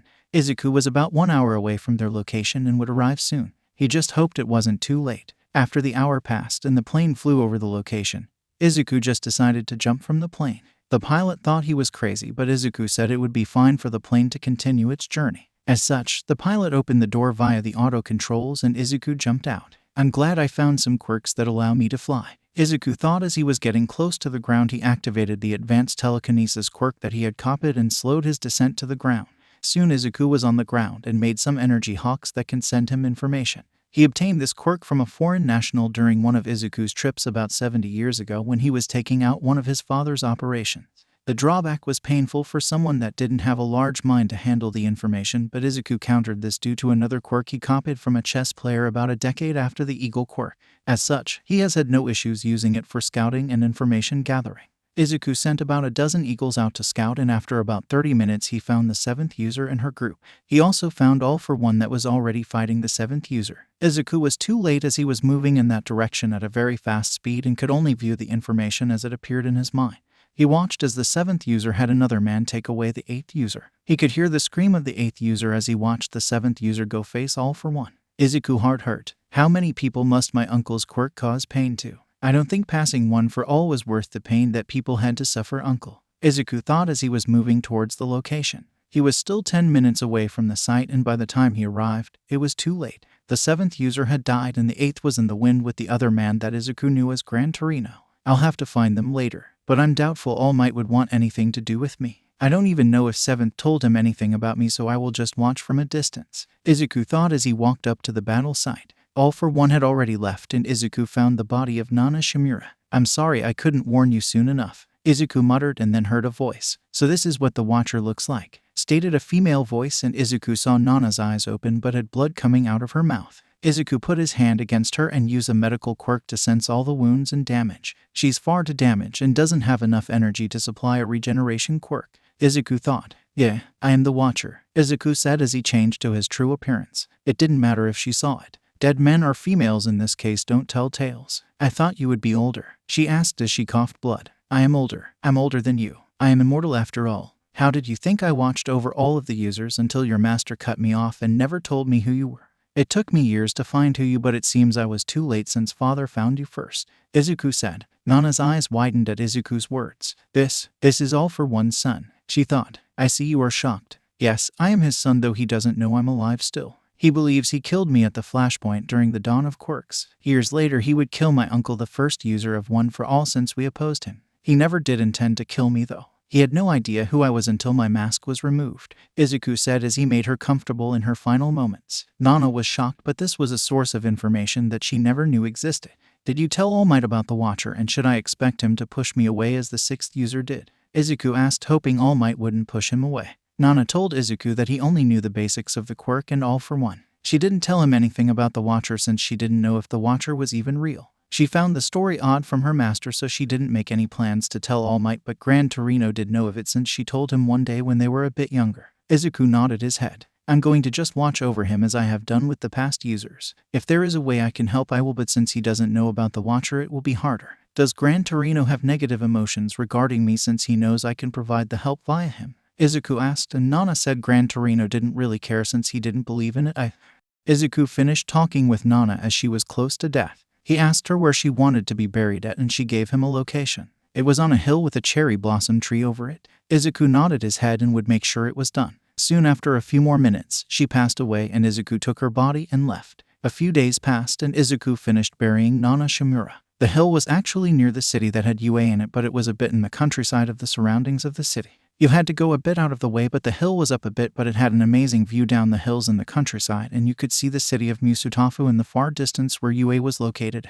Izuku sighed as he just headed back to UA to talk to Nezu, which Izuku would be in store for a surprise when he got back. Real name, Izuku Midoriya. Alias, Shadow, Mr. Tanato. Occupations: Underground Hero Shadow and Leader of Shadow Guard, former Principal of UA, Owner of UA. Known quirks: Enhanced All for One, an enhanced copy of All for One. This quirk allows Izuku to copy, take, give, and combine quirks as he wishes. Izuku can also copy from a distance, which causes light tingling sensations that feel as if you are being pricked with a needle. He can also directly touch and use his quirk, but it causes people pain to have their quirks copied or taken. Putting a quirk in a quirkless person is far less painful. Rebirth: This is the Immortality quirk that Izuku gained. It merged with his enhanced AFO quirk, which made it even stronger. If the user dies, then the quirk will rebirth them within a minute. Even if the entire body is gone, the user will come back from even a tiny piece of ash. As such, Izuku will never die, since as long as a single atom remains, he will always be around.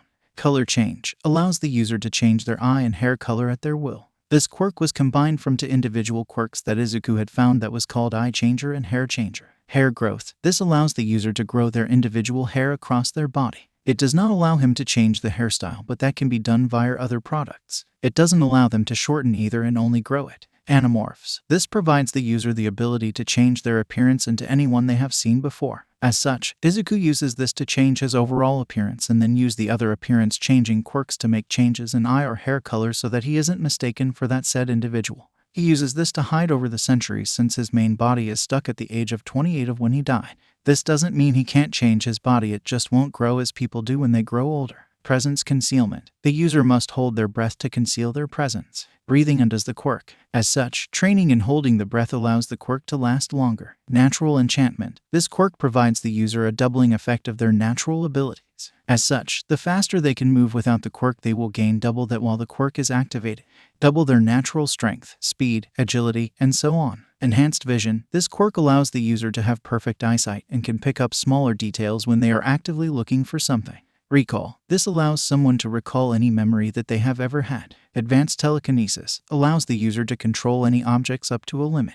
Currently, Izuku had no problem lifting weights that equal that of a tank, which is roughly 60 tons. Izuku can also use this to control his own body and have a form of flight. Expanded lungs allows the user to have an expanded lung capacity. Normally this is used for breathing underwater and swimming, but Izuku uses it in sync with his stealth quirk.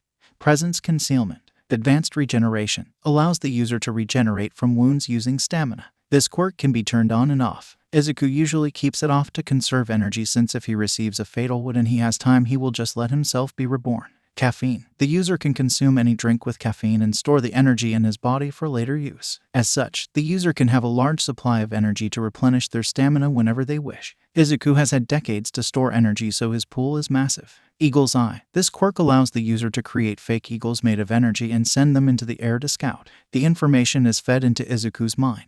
If too many eagles can cause mental strain and issues, but this drawback is countered by another quirk of Izuku's called Hypermind. Hypermind allows the user to process information in a fast pace and make decisions quickly with all viable information. Izuku acquired this off a chess player at a chess tournament several decades ago and is more or less an inferior version of Nezu's high-spec quirk. MedScan provides detailed knowledge of the wounds, injuries, and any illness inside the human body that the quirk is being used on. It also provides likely outcomes of the person's state and possible solutions for fixing it. Third POV. Izuku soon arrived at UA and went into his office without anyone noticing. Well, expect Nezu, who had put a lot of security on the place, which included Izuku's office. As such, the private office of Izuku had a sensor that showed Nezu when the room was entered, which alerted Nezu that Izuku was in the building, since only Izuku and Nezu knew of the office location, since you had to work hard to find it if you didn't know how to get into it. As such, Nezu decided to go to Izuku and see how it went. He knew that Izuku had found the 7th user's location but didn't know the results of it. Nezu, though, didn't like the facial expression that Izuku was wearing when he entered the room. "I see it didn't go well," Nezu asked. Izuku shook his head at that question. "No, I arrived too late and my father arrived first. She was already too far gone to be saved by any quirk. She didn't have enough energy for me to transfer a regeneration quirk for it to be used. I sat with her and we talked. I buried her on a hill out under a cherry tree that she wanted to be buried under. I've also lost track of the 8th user, All Might, and I will need to start tracking him down," Izuku stated. Nezu nodded his head as he listened to Izuku and then had a smirk on his face that Izuku noticed. He made a motion to explain the smirk and Nezu did. "Well, you are in luck, since All Might is currently using UA facilities to train right now with Gran Torino. Gran Torino is a homeroom teacher here for a year as he is training All Might. All Might only have one more semester left before he graduates this spring, and I believe Gran Torino is telling All Might to escape to America so All for One can't reach him," Nezu said, and Izuku looked shocked that the 8th user was right under this noise. Izuku looked up the records on All Might in UAS database and saw that he's had a quirk for a few years now. "So I was wrong a bit. All Might didn't recently get it but has had it for a handful of years now. It seems he can also use 100% of the quirk but just lacks experience and battle knowledge. Interesting. Make sure Gran Torino and All Might get all they need while they still stay here. Also, ensure he had all he needs when he leaves for America," Izuku stated. Nezu nodded his head and then informed Izuku that Gran Torino and All Might know that Nezu knows about One for All. Izuku raised an eyebrow at that and asked how. "I confronted them about it. I used the excuse of my quirk putting the pieces together of the previous user having strength just like All Might, and I did digging on All Might's records that showed he was quirkless. This forced their hand to tell me the truth and fill in the gaps that I would have even though I already knew it all, and even more than they do since I have an original source of information in this room with me. As such, we can ensure you can help him in any way via me providing the support. Solves quite a few problems now, doesn't it?" Nezu asked with his smirk as he sipped some tea. Izuku rolled his eye and just drank some tea as well and chuckled. Nezu then did his so-called evil laugh. "I really shouldn't have introduced you to tea. The biggest mistake of an immortal. Introducing a chimera to tea. I would be a joke in the afterlife," Izuku muttered, and Nezu just smirked. "What afterlife? You're an immortal old man," Nezu said, and that annoyed Izuku. No one but Nezu has ever had the balls to insult about his age and make jokes. Nezu did ask Izuku if he planned to meet with All Might directly, and Izuku thought about it. "Not yet. I'm going to let him grow older before I do. I want to ensure his anger and emotions about his master's death settle a bit before he meets me. He doesn't even know about the Watcher either, so that will be complex to tell him without revealing my connection to my father or uncle. Gran Torino does know about the Watcher but doesn't believe in it. Nana herself didn't believe in it either until I called her," Izuku said. Nezu nodded his head and asked Izuku what he would be doing in the meantime. Izuku thought about it and decided he would increase his efforts on destroying All for One's operations. "I've handled more or less all of his American operations, so All Might should be safe there. It's foolish of them to think that he doesn't have hands and ears outside of Japan though, but he should be safe nonetheless," Izuku stated. Izuku also decided he was going to increase the more visible quirks types. Izuku has always relied on quirks that he could easily hide and those that weren't visible or could easily be traced back to him using them. But Izuku was growing tired of just staying in the shadows all the time and was planning to gear up to be more visible. "I think I will attend UA one day in the future and act as a young kid again to gain a hero license. I think it's becoming closer to the time that I just take actions in the daytime more often than at night. This war has gone on far too long. It's been 145 years since my uncle's death and I'm 173 years old now. I'm approaching the 2 centuries mark for my age. I think it's close to the time for me to start forcing my father's hand in his matters." Izuku stood up. Nezu asked where Izuku was going, and Izuku said he was going to return to the royal palace to visit the royal family since it's been a while since he saw his nephew and the little brats. Nezu just chuckled as Izuku disappeared and left. Nezu himself went back to work and ensured that All Might and Gran Torino would have all the resources that they would need to train with and move around within America. Izuku himself quickly took a car to Tokyo to meet with the royal family. After a few hours of driving, he arrived and decided to sneak into the palace. "I wonder if the 2 brats remember me," Izuku thought. The 2 brats that Izuku is talking about are Taka's twin children who were always feisty in their nature when they were younger, but they were both now in their mid-30s. As such, Izuku infiltrated the palace and looked around for the 2 brats before he would go for Taka, who was starting to get up there in his age but was still young in Izuku's eyes. Well, everyone was young in Izuku's eyes. Soon after searching a bit, he found both of the brats in one of the gardens. He got up close to them, and as they were talking, both of their heads snapped up to the area that Izuku was in. They called out asking who was there, and the shadow guards came out around them since they went on guard at the crown prince's words. Izuku waited for a bit and the 2 brats called out again, and Izuku just chuckled. "Is that how you greet your family members these days?" "I'm wounded," Izuku said as he dropped down. The guards moved to attack, but a voice called out for them to stop. It was the voice of Emperor Taka. "Enough. Don't go to your deaths. This man isn't someone you can beat," Taka said, and Izuku just walked over to him and the shadow guards near him came out, but Taka stopped them. "It's been a handful of years, uncle," Taka said, and the 2 brats' eyes widened. "UNCL, Dad, since when did you have an uncle?" they asked, and Taka rolled his eyes. "Ouch, I'm wounded. They aren't adorable anymore, aka.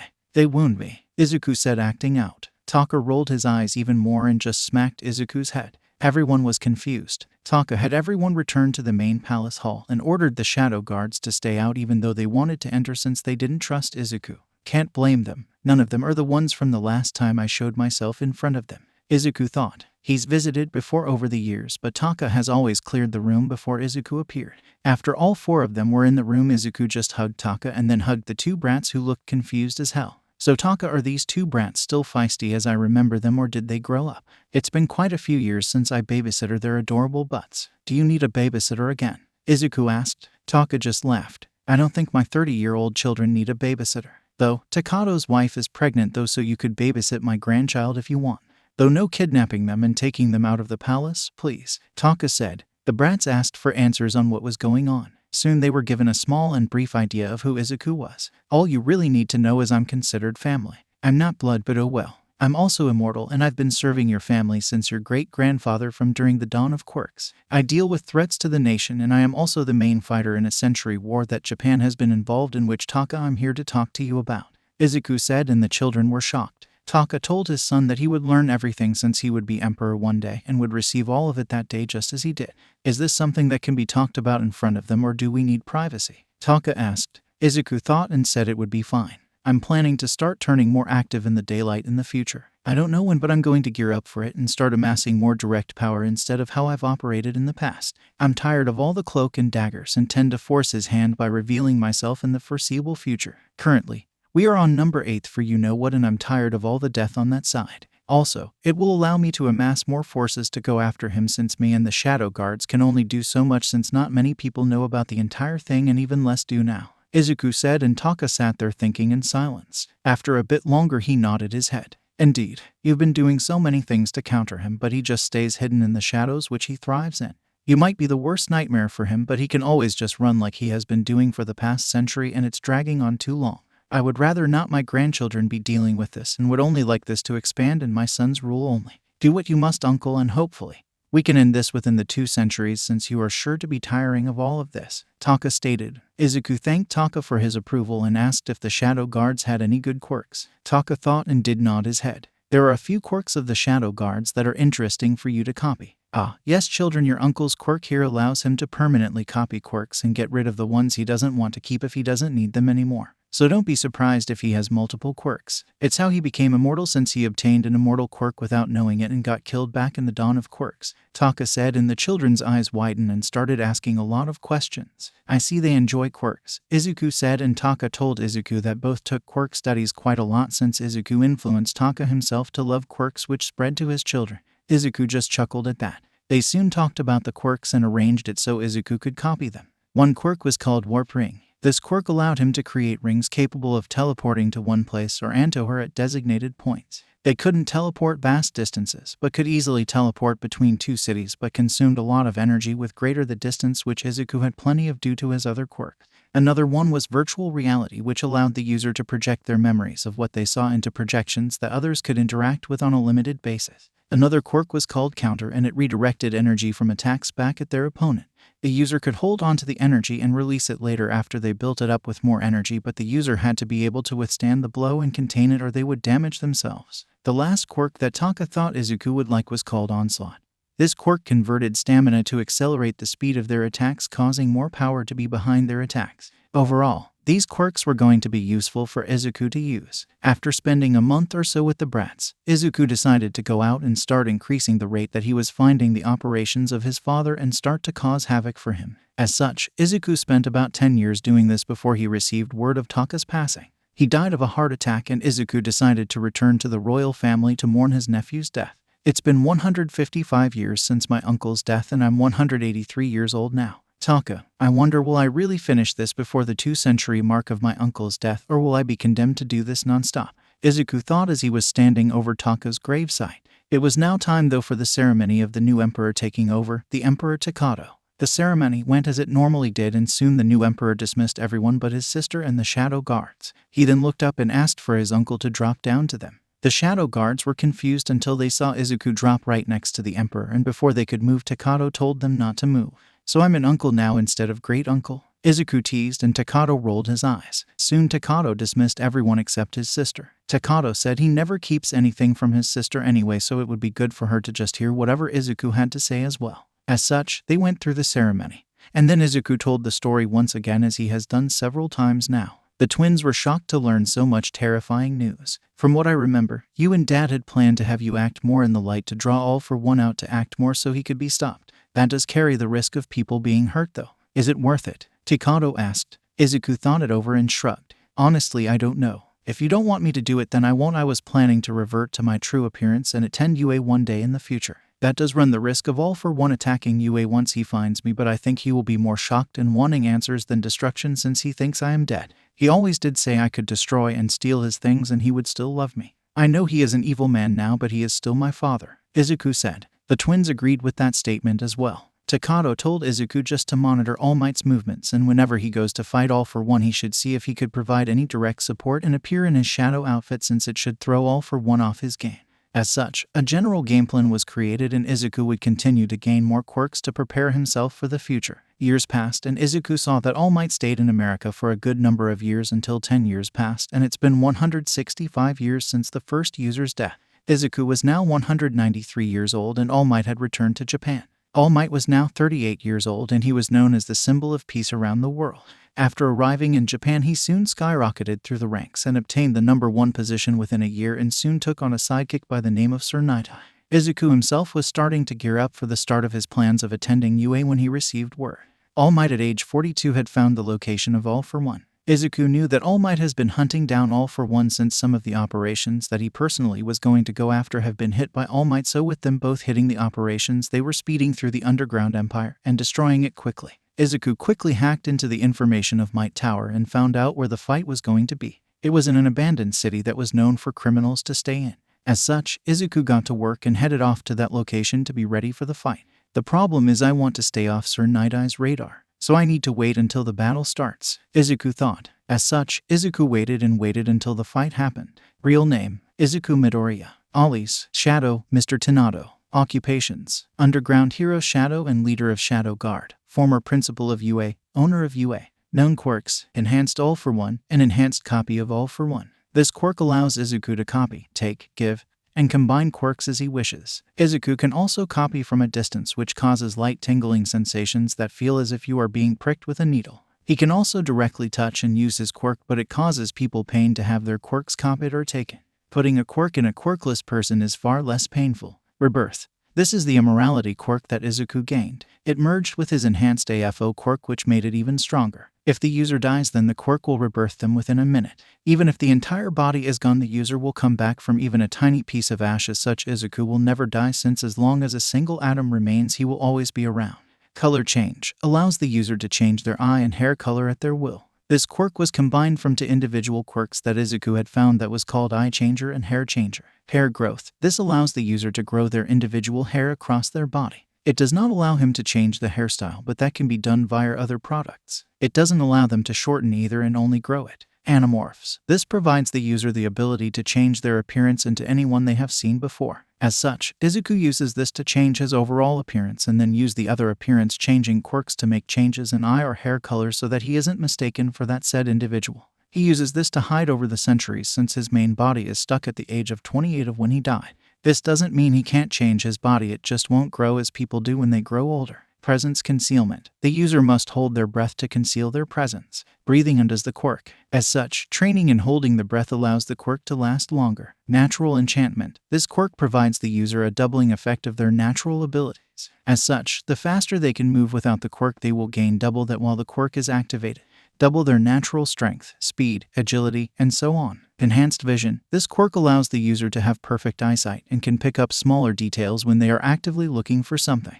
Recall. This allows someone to recall any memory that they have ever had. Advanced telekinesis allows the user to control any objects up to a limit. Currently, Izuku had no problem lifting weights that equal that of a tank, which is roughly 60 tons. Izuku can also use this to control his own body and have a form of flight. Expanded lungs allows the user to have an expanded lung capacity. Normally this is used for breathing underwater and swimming, but Izuku uses it in sync with his stealth quirk.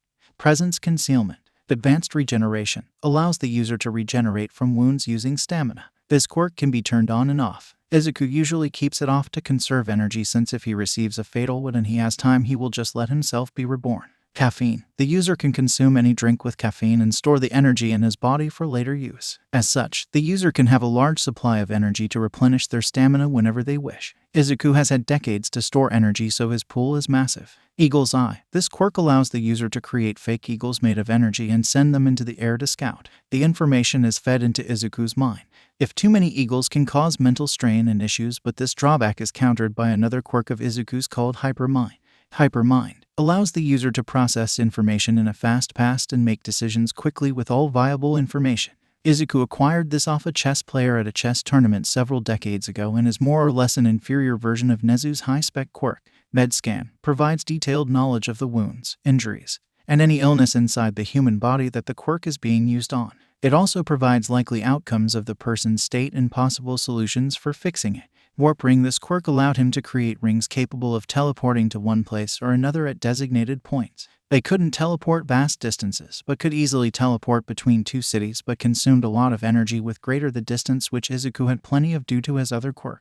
Virtual Reality allowed the user to project their memories of what they saw into projections that others could interact with on a limited basis. Counter. Redirect energy from attacks back at their opponent. The user could hold onto the energy and release it later after they built it up with more energy, but the user had to be able to withstand the blow and contain it or they would damage themselves. Onslaught. This quirk converted stamina to accelerate the speed of their attacks, causing more power to be behind their attacks. Izuku soon arrived at the hospital that All Might was in and had texted Nezu about the events. Nezu responded that Recovery Girl was en route to the hospital and Nezu himself would be showing up. As such, Izuku just hid and undid the quirk that hit him. He just waited on a building nearby until Nezu arrived so he could walk in with him and get answers, since Nezu would have a good guess that Izuku was near him. After about 1 hour, Nezu arrived, and Recovery Girl had already arrived about 10 minutes after All Might did, since she was at another hospital close by. Nezu stood near an empty section and had a tea in his hand and looked like he was drinking it, but in fact, he was talking behind the cup. He was talking to Izuku. "Do you know if All Might succeeded?" Nezu asked. Izuku thought and then spoke. "Until I feel the pulse stop myself, I will consider him alive. I can confirm that the body was taken within seconds by one of his men with some teleportation or warp quirk. As such, we should act as if he is alive, though I doubt All Might will consider him alive since he caved in all for one skull," Izuku stated. Nezu nodded his head and took a sip. He then asked a difficult question to Izuku. "How do you feel seeing your father being injured that much?" Nezu asked, and Izuku sighed. Trebled. "I know he needs to be stopped, and in all honesty, I want him in prison more than anything. He is still my father after all, even though he went down such a path. No child that loves their parent wishes for their parents to die, but I know it's an option that will likely happen," Izuku stated. To be honest, Izuku saw no real desire to have his father killed. If it happened, then it happened, but he would rather have his father imprisoned for all of the time until his quirks hit their limits, since he was pretty damn sure that his father didn't have any immortal quirks, so he would pass away one day, and Izuku could keep watch to ensure he stayed locked up. Nezu nodded his head and told Izuku it was time to go get information on All Might's condition. Izuku followed behind Nezu. Nezu could tell roughly where Izuku was at. He could tell if he was within about 6 steps of Izuku, but any more than that was impossible. Nezu was jealous of the royal family's natural ability to find Izuku all the time. Soon they arrived at the medical room where All Might was being worked on. They were currently alone, as Sir Night-Eye and Gran Torino was in a different room at the moment talking to police about cleanup. Nezu asked Izuku if he could help All Might anyway. "Impossible. He has one for all, and if I give him a quirk right now, it would kill him due to the pain. Giving a quirk to the user of one for all might be dangerous, since it's a quirk formed of 2 quirks already, and it might destabilize if I tried that. I do, however, have a quirk that can transfer energy, which I can transfer some of mine to him for Recovery Girl to heal him with. I'll be back," Izuku said as he snuck into the surgery room and saw All Might's state. The doctors were concerned about All Might dying. "Ma'am, if you don't use your quirk, he is dead regardless. It's the only hope of him walking away somehow," said one doctor to Recovery Girl. She told them that with his current energy it would barely do anything, but she would try regardless. At that statement, Izuku quickly touched All Might and started to transfer a large amount of energy into him right as Recovery Girl used her quirk. As such, it did far more than Recovery Girl had thought possible. That shouldn't be possible. Maybe somehow the quirk is providing energy to save the user, Recovery Girl thought, since she was told about one for all by Gran Torino when she arrived at the hospital. She wanted more answers later, but had to accept the half-ass ones she got. However, it wasn't the quirk but Izuku himself. Even though he provided energy, unless Izuku gave a regeneration quirk, it wouldn't heal All Might fully, and he couldn't do that due to one for all. After the quirk stopped working, Izuku fed All Might a bit more energy to survive the surgery as the doctors got to work. One of his lungs was damaged and part of it would be removed. He would also lose much of his digestive system, but the doctors and recovery girl thought that he should make it since everything else was healed. They had worried about his heart, but it seems the damage was repaired by recovery girl's quirk. Izuku escaped back to the waiting room to find Nezu alone still, but a few seconds later Sir Night-Eye and Gran Torino enter. Nezu was smart enough and avoided Sir's offered hand. Don't need him seeing Izuku somehow in a vision. Though Nezu offered tea right as Sir Night-Eye put his hand out, which made him pull back quickly without Nezu being seen as rude since he had offered tea before Sir Night-Eye could say anything as he had extended his hand. Both heroes shook their heads. They asked if Nezu received any news about All Might and Nezu said no, but he was sure he would live but didn't know what state it would be in. The heroes just sighed and said they couldn't find All for One's body. Nezu just nodded his head and didn't make a comment. A few more hours passed and Izuku only dropped his form to throw it right back up as he took a quick breath. He was lucky there were no mirrors in the room. God, this lung quirk is so useful, Izuku thought as this was the longest he has had to use this quirk for with short breaks. Soon though, after one more hour, recovery girl came into the room and delivered the news. The fool will live. He's still in critical condition. He's lost a part of one lung and most of his digestive system. However, he somehow lived since my quirk did more healing than I thought possible. Now give me the full story of his damn quirk already since this is confusing, recovery girl stated. As such, Gran Torino gave the full story, or rather their full story. Izuku could see a slight uptick of Nezu's lips as he was smirking since he knew more than they did. God, my little Nezu always enjoys knowing more than others, Izuku thought. Izuku listened to the story as well since he wondered what they all had. This starts at the dawn of quirks. There were two brothers whose names were lost to time. The older brother only sought chaos and an iron rule over Japan. The older brother was known though by his quirk name All for One. This man would soon gain control over Japan for a period of time and ruled with an iron fist. The younger brother opposed the older brother's rule, and for this he had a quirk forced upon him. The younger brother was assumed quirkless, but turned out he was never quirkless and had a quirk all along. It was a quirk to transfer quirks, so it combined with the new quirk, which was a stockpiling quirk, and it created one for all. This quirk then was passed to the second user and then to the third and so forth as each one grew the torch and made it stronger. The previous users all died to All for One as the main hunted them down and killed them. The users have always kept All for One in the dark after he was forced out of power somehow during the Dark Ages, which information was all lost about. Toshinori is the 8th user of the quirk. There was also something about a watcher, but Nana didn't believe in it.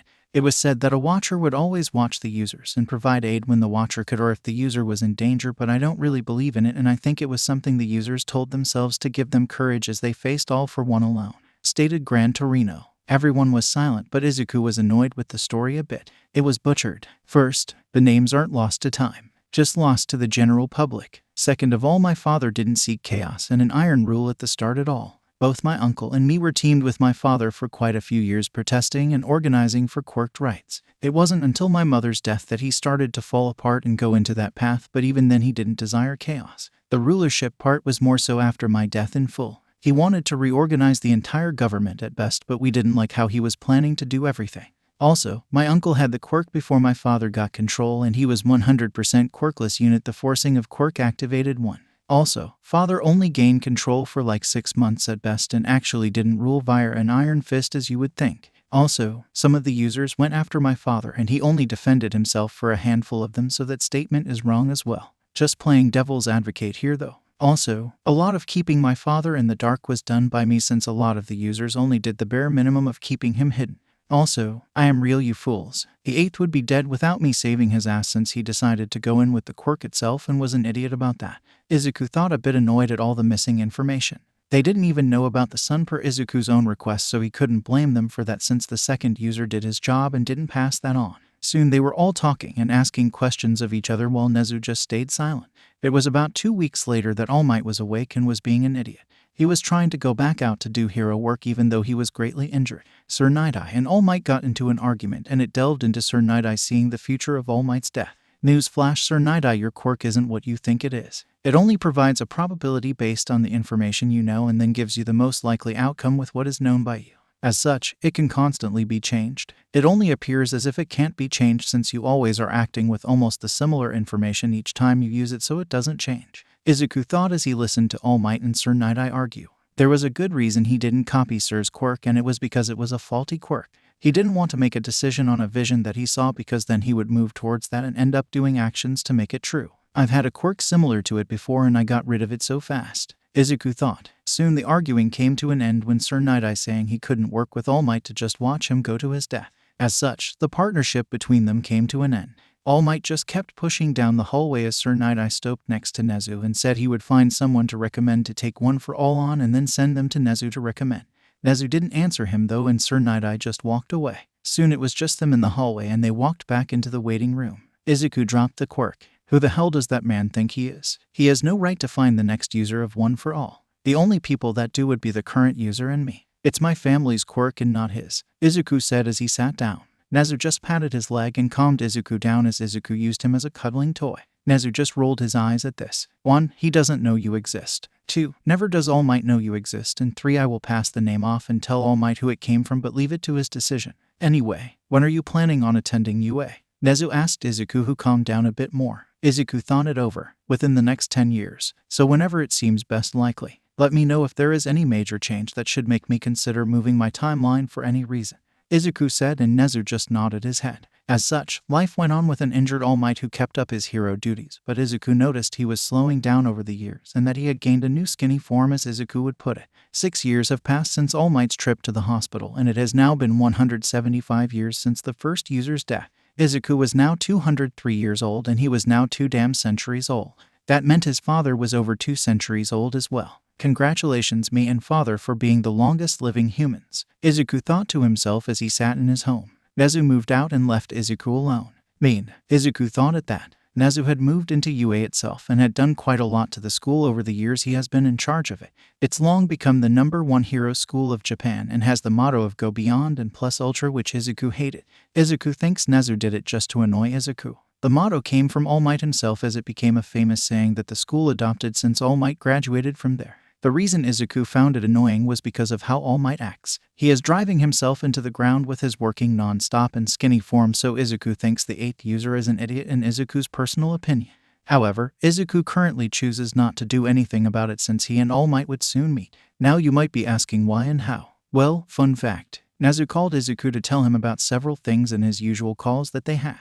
One being that Sir Night-Eye had found someone to take one for all, which just pissed Izuku off. Izuku really didn't like Sir Night-Eye that much at all. The person that Sir Night-Eye was. Let's see a copy of All Might, which just annoyed Izuku. No offense to the kid whose hero's name was Lemillion, but Sir Night-Eye was setting the boy up for failure. He wanted the kid to have similar strength to All Might, and he looked similar to All Might. There are many things that could and would go wrong with that. One is that people would think that Mirio was All Might's bastard child or secret love child. That would cause rumors and problems, and people would question the strength being so similar when it was proven they weren't related. 2. Lemillion would be expected to fill All Might's shoes, which he would likely fail at since All Might created himself as some sort of unbreakable pillar, and people will expect perfection from him, which will be a heavy weight on the boy and cause failure. 3. The symbol of peace thing was stupid. Now don't get Izuku wrong. The idea and concept were amazing, but how All Might did it was stupid. All Might created himself as a single pillar of society that will fall one day. What he should have done is set himself up as a pillar and then hold back greatly in his power so others could compete with him to create more pillars that others could rely on.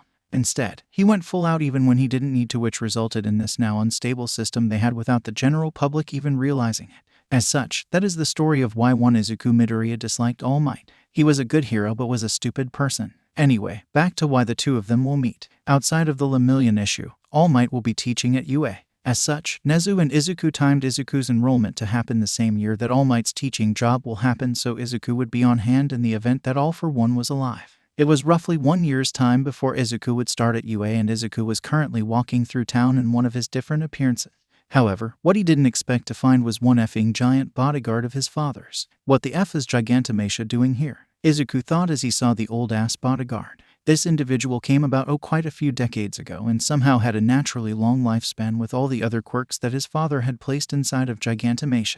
The thing though is that Gigantomachia could somehow withstand so many quirks being forced into him. Gigantomachia was someone Izuku did not want to fight with at all anywhere near any populated areas. Currently, Gigantomachia was in his smaller size to walk around the city, but he could grow to the size of large buildings and very large trees. As such, he's a walking disaster. Izuku looked at what Gigantomachia was doing, and he saw that he was asking 2 girls for directions. Izuku knew it was risky for him to approach the man since he could likely pick up and recognize his scent since it would be similar to his father's. If he did connect the two, it could prove troublesome since his father would prematurely learn of Izuku's existence since his father only believes someone is screwing with him in the shadow outfit. Now that I think about it, he likely blames the past users for the shadow outfit. Izuku thought. As Izuku got closer, he noticed another boy with black hair run up and get between Gigantomachia and the two girls. Though the boy was trembling hard, the boy stood in front of them and answered Gigantomachia, which made Gigantomachia walk away since he avoids confrontation if his demands are met.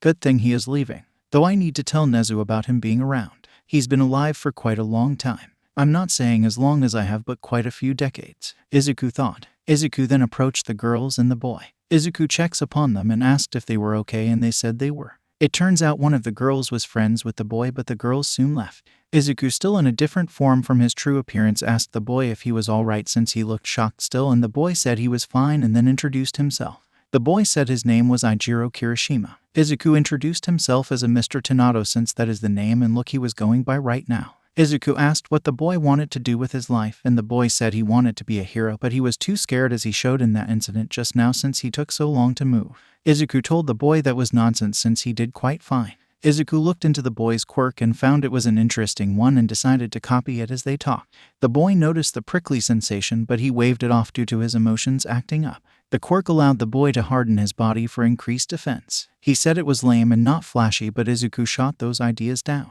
Izuku then explained that Ijiro was more or less a walking shield that could defend people and that it was an amazing quirk. Soon after some encouragement, Izuku decided to ask the boy what training he was doing for the hero school. And the boy said just weightlifting. Izuku told him that he needed to increase his training and then gave the boy some things to work on. He then asked Ijiro to meet him every once in a while at a cafe that was downtown so they could talk about his progress and Izuku could give advice since he was an old trainer in quirk analysis. Ijiro was happy to get the help and agreed. Izuku gave the address and Ijiro recognized it. It was a busy cafe on the corner of the street near the downtown marketplace. As such, that is how Izuku and Ijiro were meeting for several weeks until an incident occurred. One day, while they were heading to the meeting location, there was an explosion to their side and they saw it was a villain attack that was going on. There was a boy with an explosion quirk that was trapped inside of a sludge monster and was currently suffocating. Izuku was planning to act, but things didn't seem to work that way as Izuku noticed All Might in the crowd due to his unique quirk. Then as he looked back, he noticed Ijiro was rushing towards the boy trapped in the sludge villain's grasp. Oh my god, I know I said about saving people and all, but put a bit more thought into it, Izuku thought as he got ready to run and hide to change into one of his hero identities, but before he did he noticed one for all flare up inside of All Might as he quickly sped off without anyone noticing and charged the villain right after Ijiro had started to pull the explosion boy out. All Might then landed and did one of his smashes, saving both boys. Ijiro got pulled aside and yelled at for using his quirk, and Izuku stayed close by to ensure that he didn't get arrested for vigilantism. Izuku wasn't about to let him get arrested when the boy did the hero's job since they just stood there doing nothing. They warned him and then told him to leave. Izuku was satisfied with that, but the heroes were idiots. Soon Ijiro came to Izuku, and they walked off. Izuku did see the other boy look at Ijiro with a glare which confused Izuku since he just got saved, but whatever. About 2 blocks away from the cafe, they were soon stopped by none other than All Might. I am here. I also would like to talk to the young man alone, please, All Might asked. Izuku decided to push the issue since he had a guess on why All Might was here. He also knew All Might was at his limit too and wanted to see what would happen if he was faced with the choice of telling a stranger or bearing the pain. As such, Izuku played with All Might a bit. Before Ijiro could respond, Izuku spoke up. Sir, may I ask why you want to speak with a minor alone? It's illegal to question a minor without a guardian, and seeing as he just came from the villain attack, I'm quite concerned, Izuku said, and Ijiro looked at Izuku with a shocked face. All Might also was shocked since no one really denies him anything, but Izuku had a point he couldn't argue with.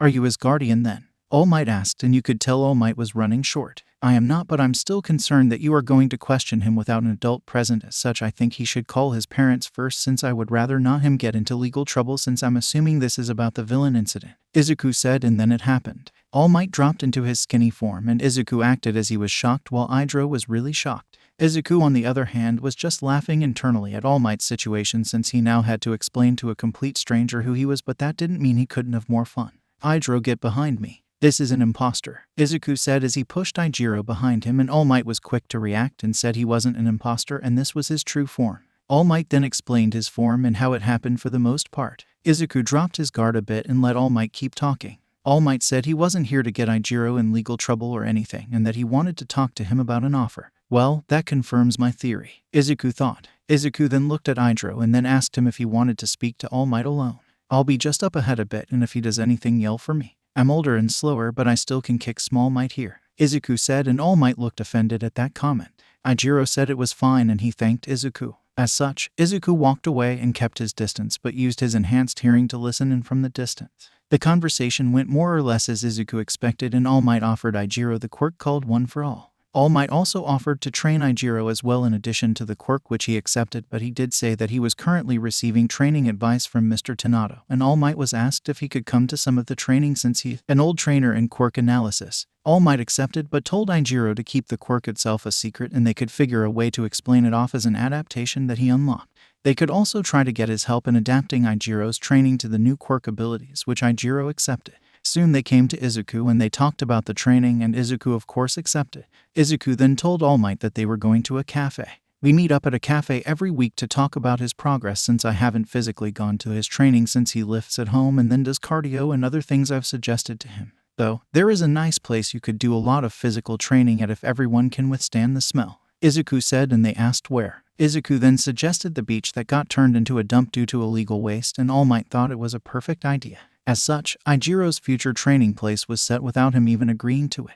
Izuku was just smirking in his mind at the torture of the kid having to deal with the smell. The weeks passed and the training at the beach started. They had a plan for it to be finished before the start of UA. Overall, this training had quite a few ups and downs, as Ijiro, who was now sporting a red hairstyle due to wanting to be like Crimson Riot, who had red hair, and being all manly and whatnot. Izuku just rolled his eyes and went with it, though Ijiro did push himself a few times. However, Izuku stopped it quickly. As such, the training pushed on for about 8 months and soon Ijiro was finished. They still had 2 months left before the UA entrance exam, and Izuku had Ijiro meet his real appearance a few times on accident and started to become friends with him. Izuku knew it was manipulative of him, but he was an immortal. He does shit all the time that he can't be really concerned about. Though he made sure to never appear in front of All Might since he wanted that meeting to happen in UA and after he transferred One for All. Izuku didn't want All Might to try to kill him if he ever learned of his connection to All for One before he learned the full truth from all those centuries ago. As such, it was now the start of the 9th month and the beach was clean. Izuku told Ijiro that he did a good job, and then Izuku left since he had things to do, and in fact he left to hide nearby and watch the transfer. I wonder how they transfer it. Hope it isn't like how my uncle did it, Izuku thought, since he never bothered to learn how they did it since he always remembered how his uncle did it and he felt so embarrassed. Over a century has passed and I'm still embarrassed at learning how my uncle did it, Izuku thought. Then he listened in and heard the transfer method was via a hair fiber. Dude, you could just take the end piece since that is where the DNA is at and not the entire hair, Izuku thought in his mind. Then he saw the transfer happen and they agreed to return back to the beach the next day and see how the quirk transfer went. Let Izuku say that he never approved of All Might as the 8th user. There was never a vote done and he didn't get to vote even if there was. All Might told Ijiro to clench his butt cheeks and yell smash inside his mind or out loud since that is how he did it. Izuku felt an urge to just run and stop them, but it was too late. Ijiro did it and broke his damn arm. Well, no effing kidding, I could feel the power from here, and you put it in one body part and it's more powerful, idiots, Izuku thought as he saw the 2 idiots scramble to figure out how to fix it, and then All Might took him to UA. Izuku shook his head and texted Nezu of everything that happened. Nezu responded that he would go ensure the boy was safe since Izuku just couldn't appear there since they would find something fishy if any of his identities happened to be at UA. Nezu soon texted back and said that his kid was safe. What the F does he mean my kid? He's not my kid, is he? Izuku thought, confused. He never got with any women besides the few before he became immortal. He didn't have sexual desires after becoming immortal and he figured it was a side effect of the quirk. As such, he didn't have kids. I didn't take Ijiro as my own kid, did I? Also, he has a lovely family, or I think. Yeah, I'm looking into his family, Izuku thought, but that was a secondary worry since Ijiro needs to get control of the quirk. As such, that is how Izuku in his other form found himself being asked for help. All Might and Ijiro told Izuku that it was some freak mutation of Ijiro's quirk and they needed help controlling it. Izuku was blunt in his reply and made them both scared, which he enjoyed. I feel like I'm being lied to, but I'll help. I trust you will tell me one day if you developed enough trust in me. I hate seeing Ijiro hurt, so explain to me what this new change feels like and what happened when you last used it, Izuku said, and Izuku enjoyed the tense look of All Might and Ijiro had. Izuku was also patting Ijiro's head. Okay, uneasy UF. I might have taken an extreme liking to the kid as I did for the damn brats in Te Royal Palace, Izuku thought. Soon they explained what happened and Izuku got to work on helping Ijiro train it. He gave several visual images and asked him to try different things, and by the end of the 9th month, they developed a small control form that Ijiro called Unbreakable Full Cowling and a Full Cowling form. The first was a mix of the two quirks that made his hardened body harder and his overall abilities increase. The second form was just him spreading one for all out and using it. By the end of the 10th month and right before the exams, Ijiro had gained 10% control of one for all. 3RDPOV. The entrance exam was here and Izuku Midoriya was ready to take the exam. It's been a long time that he lived as just Izuku Midoriya, so it was feeling weird for him to do so. Izuku had also alerted the Emperor that he was starting life again as Izuku Midoriya, so they should likely see an uptick from his father if he was still indeed alive, which Izuku believed he was without a doubt. Izuku also warned Nezu to increase all security moving forward and to find any holes since money wasn't an issue. You would think funding a crazy dog, bear, mouse thing would require a lot of money, but surely not. Nezu just took a portion of the money that he got every year and invested it for the school and increased their budget even more. As such, the school was more or less self-funding as it stood. They also did receive a large number of donations from other people, so Izuku didn't spend a lot of money each year funding the school. However, Nezu was free to take any money he needed to do upgrades. One example was T-Hat new wall around the school that became famous for keeping people out. Izuku also told Nezu to invest in security drones around the entire campus and off-site locations so that they didn't get caught with their pants down. Izuku knew if his father was alive he would take the chance to cause some damage to UAS reputation since All Might is there, but adding Izuku in will be a fireball experiment in his opinion. Everything will go up in flames when his father realizes he is alive. Izuku won't be surprised if Hisashi Midoriya acts himself, and that is kind of the reaction Izuku is aiming for since he wants to bring this century's war to an end. 176 years since his uncle's death and Izuku was 204 years old. It was indeed time for this nearly 2-century war to come to an end. Izuku broke out of his thoughts when he heard his name be called from behind himself. He saw it was Ijiro and smiled at him. Ijiro came barreling into Izuku, causing them both to fall down. Ijiro, you are crushing me. I see the light. Tell the world I went out with dignity. AHHH, Izuku said with flair. Ijiro just rolled his eyes and helped Izuku off the ground. You are always the guy for flair, you know, Ijiro stated. Both of them have become close as Izuku always appeared randomly in Ijiro's path every once in a while, to the point they started to actually hang out and plan hangouts. As such, they became best friends. Though Nezu teases Izuku still about mentally adopting Ijiro. Nezu was also looking into Ijiro's home life per Izuku's request, and he wasn't liking what he was finding. He knew he would need to take action sooner or later in regards to it. Supposedly, Ijiro's parents both died in a villain attack a few years ago, and he is currently living in a foster care home. As such, the moment Ijiro gets into UA, Izuku was considering invoking the ability to take over guardianship, since foster homes tend to only care for the money and wouldn't want to sign their rights over so easily. Though it would be much easier if Ijiro agrees to it, which means revealing himself, which was a tricky situation. Anyway, outside of that thinking and problem, Izuku and Ijiro walked into the written exam testing site and sat down to take the test. Overall, the test wasn't hard at all for Izuku due to his recall quirk. Ijiro, who was sitting by Izuku, was also doing quite fine since Izuku helped him study quite a few late-night sessions at a cafe. Dear God, I am a father. Damn it, Nezu. Izuku realized due to how often Izuku takes care of Ijiro, from helping him study to ensuring he had food when Izuku noticed he wasn't eating much. God, I can't let the brats know about this or they will laugh, Izuku thought, thinking of the Emperor and his sister. Soon the written exam came to an end and it was time for the physical exam. As they were sitting and waiting for everyone to arrive, Ijiro just realized something. Izuku, you've never told me your quirk before now, Ijiro asked with a puppy dog-like expression. Izuku chuckled. I am a bit special and I have multiple quirks, individual quirks. That is why I keep it silent for the most part and only show a telekinesis quirk which my mother had as well. Maybe someday I will tell you my secrets soon, Ijiro, but I am afraid you won't want me in your life anymore after that, so let me enjoy this for now, Ijiro, and when you want to know just ask, and I mean really ask, and I will not hide it from you.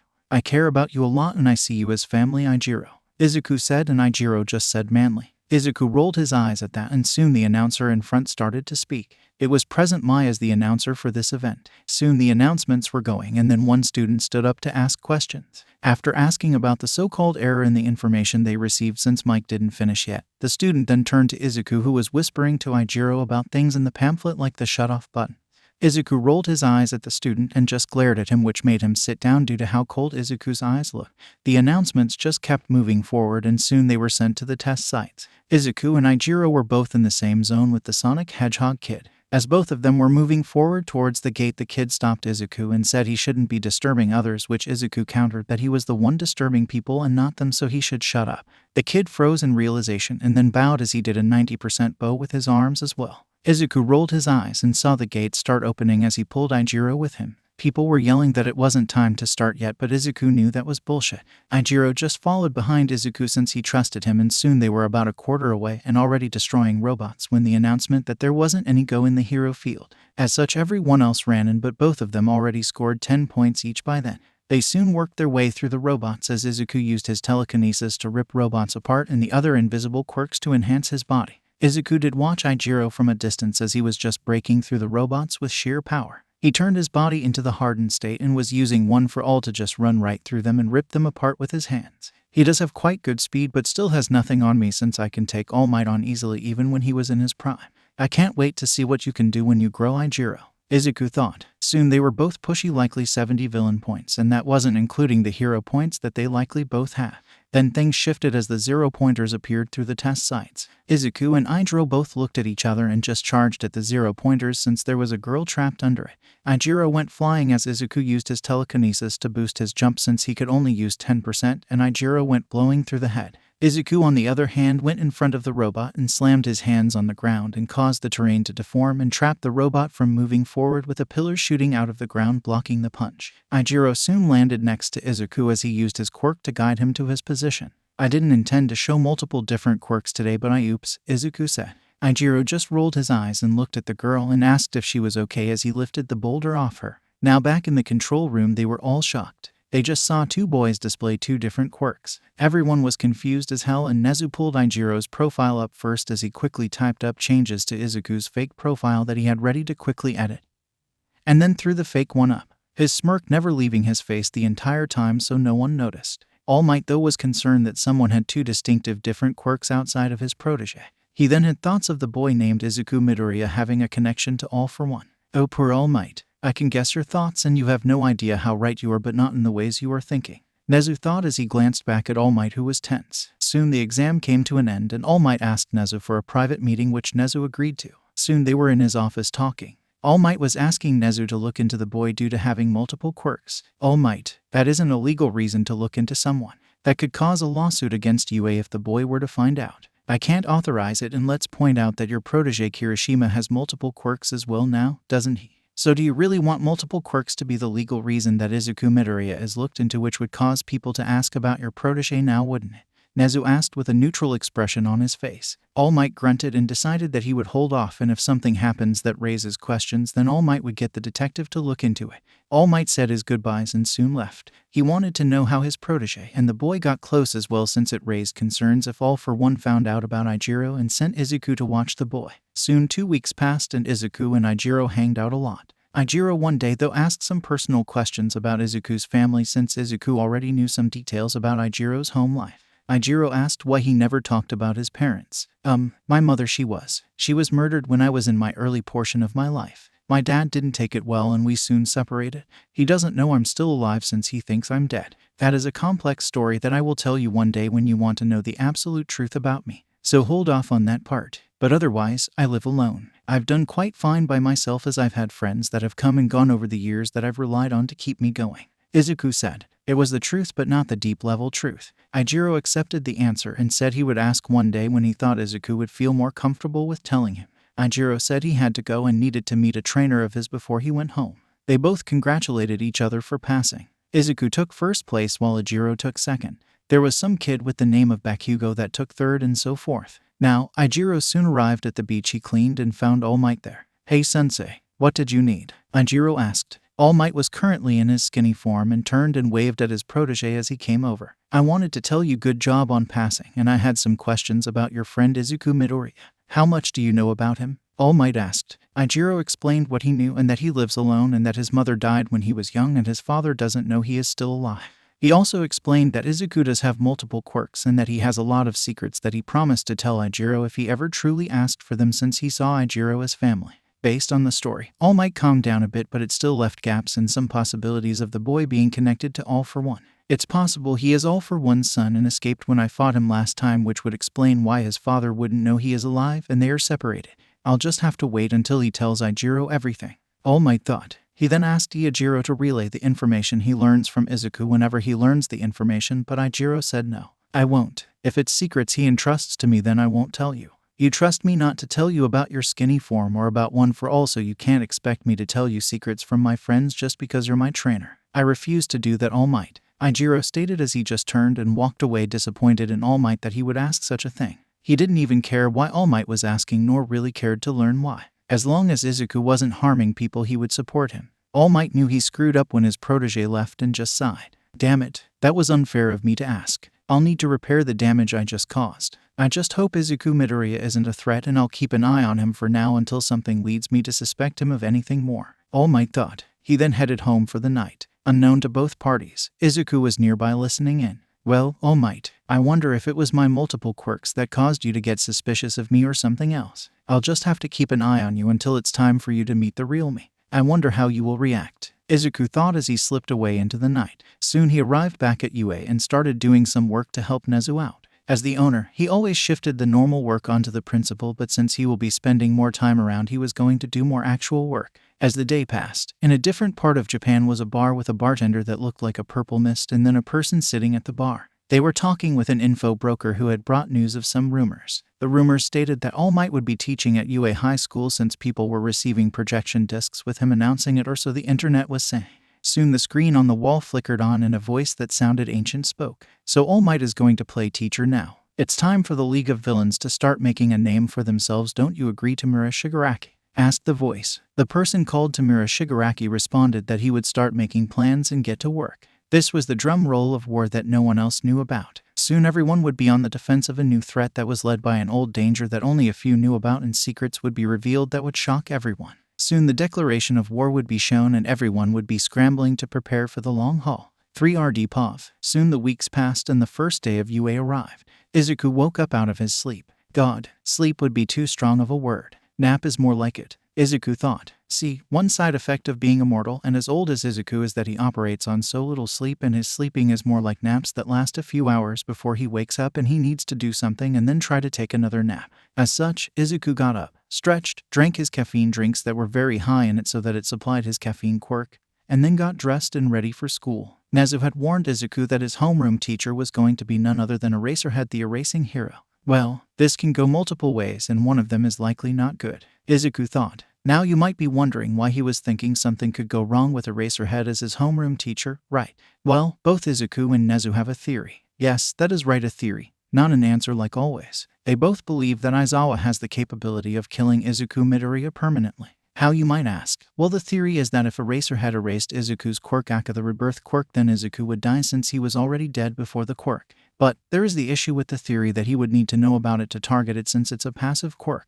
There is also the theory that due to Izuku having multiple quirks that Eraserhead won't be able to erase it since he would hit whatever quirks that are activated, or only a single quirk since Eraserhead has never gotten to test it on a multi-quirked individual. As such, Nezu was going to be on standby nearby and get involved if things turn south. Now, besides all of that worrying, Izuku was currently walking towards UA. He had gotten off the train, and as he was walking he heard Ichiro call out for him. Izuku turned around and saw his friend come up behind him. They waved at each other and soon were talking to each other as they walked the remaining way to the building. What hero do you think we will get for our homeroom teacher? Ichiro asked. Izuku chuckled. We will get the underground hero Eraserhead. He can erase quirks, Izuku stated, and Ichiro asked how he knew that. I have my ways, Izuku said, and Ichiro asked if it was in the secrets that if he ever really desired bucket. Izuku nodded his head and they left it at that. Soon they arrived outside of the school and paused for a bit. Man, this building is so manly, Ichiro said, and Izuku rolled his eyes at his pseudo-son that has no idea that he is going to get adopted if Izuku has his ways. Just got to look for a perfect chance to reveal everything and then adopt him, Izuku thought as they moved forward and into the halls of the schools. Izuku noticed the cameras following them and he could imagine Nezu's laughing at Izuku. The stuffed mouse is thinking I'm dropping off my child to school or something like that. Well, if you want to tease me and cause me headaches, then two can play the game, Nezu, Izuku thought as he smiled at the camera before turning his head forward. In his office, Nezu felt a chill go up to his spine. Oh dear, Izuku is planning to fight back against me. I think I've been teasing him too much, Nezu thought, but then had a large smirk since that only means that other people will get caught in their fights and suffer for it. Suffer humans, Nezu thought as he drank his tea. Soon, the boys arrived in the classroom and sat down next to each other. They did notice other people in the room, like the robot acting like a teen who was scolding the yellow-hair kid. Well, that kid is from the slime incident, Izuku thought. The yellow-haired kid then screamed something at the Sonic ripoff and said something about crushing him. Noted, an ego problem. That needs to be taken care of. There are some old rules I put in place long ago that allow the school to throw students into therapy and anger management if they need it, even without guardian approval due to the contracts all the families sign accepting their children's place in the school. Got to love fine print, Izuku thought. Soon more people came into the room and the Sonic ripoff tried apologizing to Izuku and Ijiro, but Izuku just rolled his eyes, which seems to offend the kid. Then the girl from the exam came in as other people entered. She thanked them both for saving her at the entrance exam and blowing the robot up. She then asked about their multiple quirks, which caused everyone's eyes to dart to both Ijiro and Izuku. Ijiro played his off two aspects of the same quirk, while Izuku just admitted he had multiple quirks, and everyone was outright shocked.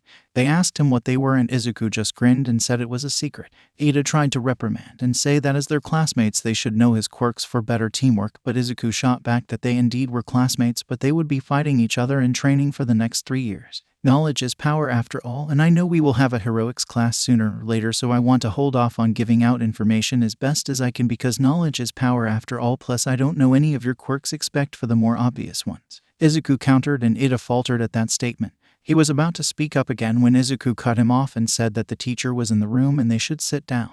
They were confused since they saw no teacher until a voice spoke up. He's right, yet none of you others noticed I was here. Illogical and wasting time. Shut up and sit down. I am Aizawa-sensei, and I will be your homeroom teacher for 1A. Now put these uniforms on and go out to the field behind the school, Aizawa said as he held out gym uniforms. Everyone was shocked except for Izuku, who moved right as Aizawa-sensei was speaking and grabbed the uniform and left. Then everyone snapped out of it and got moving. After about 8 minutes, everyone was out on the training field and was waiting for whatever they were doing to start. Today we will be doing the quirk apprehension test, and we will test their quirks since you can't do that in middle school, which is illogical, Aizawa said. He soon called Bakugo up to do a ball throw with his quirk, and Bakugo did it. He came out with a high score and some of the students were excited to participate, but their teacher quickly shuts them down. This is due to someone saying that this test would be fun. Fun, I see. Let's make it more fun than that. The person that ends up in last gets expelled, Aizawa said with a wild smirk. Everyone was shocked except Izuku, who knew of Aizawa-sensei's reputation for expelling people. He's expelled more people than I did, and I am immortal. For God's sake, Izuku thought. Then one person, the girl with the zero-gravity quirk, complained that it wasn't fair. This caused a rant from their teacher as he talked about how the world was unfair, that villains were unfair,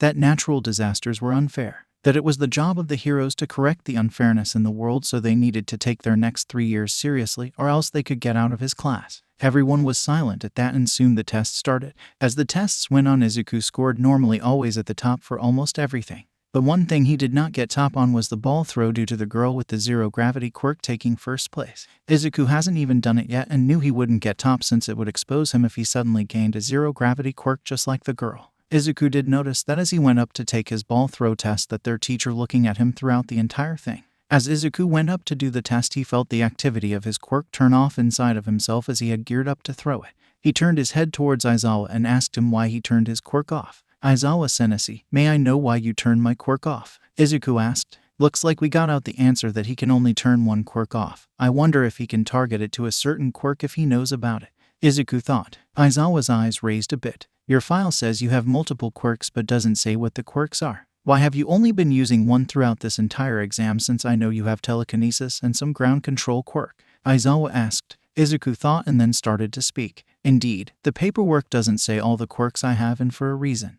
My main quirk is enhanced copy, meaning that I can copy people's quirks and keep them for a period of time before I lose them. However, if I constantly use them and train them, I can force my quirk to keep them even after the normal time limit is over. I've been able to keep the telekinesis one and the ground control. I do have some others currently in stock though, Izuku stated as he just went ahead and threw the ball even though Aizawa had one quirk turned off. It was the ground control one. Izuku had planned to use it to blow the ball far out and then use his telekinesis, but went with just that one quirk instead with his boosted strength via his quirks. Everyone was shocked at what they heard but also shocked at his score. It was 5,000 meters. Ijiro though felt that what Izuku just stated was a lie, but he would leave it alone since Izuku promised to tell him the truth if he truly ever asked for it all. Ijiro still didn't like how Izuku thought he would just leave him. Izuku, what have you gone through to have that much distrust? Who hurt you? Ijiro thought. Ironically, distrust just came with being immortal as long as Izuku has. He only told people that he believed he could trust 100% or believed that they needed to know no matter what. Ijiro himself fell into a mix of both lists. As the user of One for All, Izuku felt he deserved to know the truth since he doesn't know about All for One, since Izuku is damn sure he is still alive, and then because Izuku plans to adopt the boy. There was also the fact that Izuku somehow just wanted the boy to be protected and not suffer the fates of the past users, so Izuku had resolved himself to end the damn conflict so Ijiro wouldn't get involved in it. Aizawa himself was shocked at that information but accepted it since there wasn't anything that directly countered it, but he was wary of Izuku Midoriya. He didn't know why he felt like this around the boy, but something told him that Izuku Midoriya was not someone that he should ever leave his back exposed to. Then there was also the issue of using the eraser on the boy. He was sure he felt far more quirks than the boy let on, and that the truth he gave was a completely made-up lie. However, it was not the time or place to confront the potentially dangerous boy in front of the class. Can't sow distrust amongst the class and accuse him of something. If I'm wrong, I destroy his chances of making friends and allies. I just need to have the staff keep an eye on him, Aizawa thought. Izuku returned to the group of students, and he could tell everyone was curious about him. Ijiro just congratulated Izuku for doing such a good job. While they were all talking, a person hiding around the edge was sweating. Enhanced copy. He's also able to force his quirk to keep quirks that he trains and uses a lot. That's a bit too close to his quirk for my liking. It's possible he is just some far-off descendant of the man who is over 200 years old, so I shouldn't pass judgment. There's another boy in 1B that has a copy quirk, but not to the level of Izuku Midoriya though. All Might thought. Soon the tests came to an end and a purple midget was expelled, which made the girls happy. Izuku was thinking about one boy he saw in the entrance test and wanted him into the hero course. That's the bad thing about Nezu's sadistic test. But people could read the damn pamphlet and know that there is an easy way to stop the robots, but no one ever does. Izuku thought as they were all dismissed. Everyone was talking about his cool quirk and all, and Izuku just waved them all off. Izuku noticed that Iijiro didn't buy the excuse and chuckled. At least he is smart to start telling lies and truth apart, Izuku thought. Izuku then walked out of the school with Ijiro after going to get their schedules from the homeroom, since today was a short day for the hero students while the other courses were still going through things. Some other people walked with Ijiro and Izuku to the train, and Izuku realized that he and Ijiro ride the same train every day with only a few stops between them. Soon they reached Izuku's stop and he got off before ducking into an alleyway and using the ring quirk to teleport to his private office at UA. He relaxed and then opened a chat with Nezu, who noticed and then came to Izuku's office. "So how did your day go?" Nezu asked, and Izuku rolled his eyes and Nezu chuckled. Izuku explained what Nezu didn't know, and that Aizawa is suspicious of him just like All Might is, but it didn't matter at this moment. "I will reveal myself sooner or later, but we will see when it happens. I plan to let Ijiro know first before anyone else, since I plan to adopt him, so yes, you were right, I mentally adopted the boy," Izuku stated, and Nezu just smirked. Soon Izuku talked about the purple-head kid in general education. "I want him moved to the hero course. It's the first day and he hasn't missed anything important, so it's the perfect time to move him. It normally takes staff approval, but I can easily overrule all the rules. So once Aizawa reports to you that he expelled the midget, work him into that conversation and get Shinso Hitoshi into the class," Izuku stated, and Nezu nodded his head and took the file for the general education student. After talking about some more matters, they both went to their separate work. Izuku was studying some changes in the crime patterns. It could either be due to All Might or my father is back and active now. It could be a prelude to war, since All Might teaching here would be a perfect chance to hit All Might and Hero's reputations and trust with the citizen, Izuku thought as he made notes. While Izuku was doing that, Nezu walked into the staff room to find Aizawa, who looked up and then handed some papers. It was expulsion papers for one purple pervert. Nezu nodded his head and asked if he considered anyone to replace the student. Aizawa said there was a student in general education that interested him, but it would take full staff approval and a trial period without the boy doing well in the sports festival to earn a spot. Getting all the staff to approve was annoying. Nezu just chucked and handed the other file to Aizawa, which was the student he wanted. "Why are you giving me this? It would take the full staff approval before he could be moved," Aizawa said, and Nezu said that it's already been approved. The staff in the room looked confused, and Nezu just said the owner approved of it. This left everyone confused about an owner. Most of you wouldn't know since they don't get involved a lot after they hired me as the principal. The school board was pissed at that time as I became a teacher before being placed as the principal at the orders of the owner. Anyway, this school is a private school and is owned by a certain family that the public doesn't know about. This family has owned the school since its founding. The owner saw Shinsho and wanted him in the hero course if a spot opened up from anyone getting expelled, since they know about your expulsion habits, Nezu explained, and Aizawa was shocked. Even All Might was shocked that this school was owned by someone. "I thought all the schools had to get approval from the government to form. How did a private family own the #1 school? I don't think the Hero Commission would like that and ever approve of it," All Might asked the question on everyone's minds. There was no way the commission would ever approve of it. Nezu just chuckled. The commission never approved. The royal family did, as the owner family is really close with the royal family. Why do you think we don't get government funding that much? It's due to us being funded for the most part by the family, and then once I took over, I took some of the funding and did a lot of investments and grew the school's own large source of funds, so the family didn't have to pay all the time. Though, I am allowed to take money from their accounts to fund anything we need if our budgets don't cover it. The commission has always wanted a way to take some control of UA, but since it's privately owned and approved by the royal family, it's impossible to do so ever, Nezu said with a wide-ass grin, since the commission is always pissy. The only thing they could really control over UA was the hero licenses, which they have to accept UAS people regardless and give the same exam like everyone else. They only gain authority over the students once they graduate or have their provisional licenses, but they are still under the protection of UA during their provisional licenses. As such, the commission has always hated UA for quite a long time, but it only got worse once Nezu took control and blocked the commission out fully, more or less unlike the past principals who did work with them often. Third POV. A few days passed, and it was now time for the first heroics lesson. This class was going to be the last class of their day, and they would be doing something with an unknown teacher. As it stood, people were thinking it would be All Might due to the rumors of him teaching here, due to the projections that they all received accepting them into the hero course. As such, they had to wait and see. They would also get to wear their outfits for the first time as well, which everyone was excited about. Izuku himself decided to wear a different outfit than his shadow hero outfit. He would change to that once his true identity comes out. It's been a while since I've been in my true body. It feels weird though to be in the 16-year-old version of myself though, Izuku thought as he sat at his desk waiting for the teacher for their heroic lesson to show up. All Might, you better not be a shitty teacher or else you will suffer my wrath. I'm already concerned about your teaching style with Ijiro, Izuku thought, thinking back to the broken effing arm that Ijiro had when All Might told Ijiro how to use the quirk. Izuku really wanted to just beat the living shit out of All Might and finish him off where his father left off that day. Soon as everyone was talking, they were all talking about who their teacher would be. It's All Might, Izuku muttered out. Everyone looked at him confused, and Izuku explained. We've heard nothing about him in any other class so far, and this is the only class left that he could be teaching. Also, there was the fact that he was in the projections of our acceptance letter. As such, he is 70% chance going to be our heroics teacher, Izuku said, since he was getting tired of them all talking about the man and the rumors. Soon they heard the sounds of quick steps coming down the hallway and the door opening to reveal none other than All Might himself. I am here like a normal person, All Might stated. Everyone cheered but Izuku and Todoroki. Bakugo didn't cheat much either, but you could tell by body language that he was happy about All Might being the teacher. After talking for a bit longer, they were told to get their outfit cases and get to the locker rooms and change. Izuku's outfit, as stated, was different from his shadow one. Overall, the outfit was a clean and crisp dress outfit that was made to withstand attacks but otherwise didn't provide much benefit since Izuku didn't need it to. If push came to shove, Izuku would end up revealing his identity regardless and change to his shadow outfit via his quirk. Izuku never did figure out how he was always able to do that, but didn't care. Anyway, soon they all finished changing into their outfits and made their way to the training grounds where they would be conducting their training. Izuku could feel All Might lingering gaze on him but said nothing of it, but he did notice Ijiro staring at All Might whenever his gaze landed on Izuku too long. Soon, everyone arrived in the training area and they soon got started. All Might explained that the training was going to be a villain versus hero battle of teams with 2 people on each team.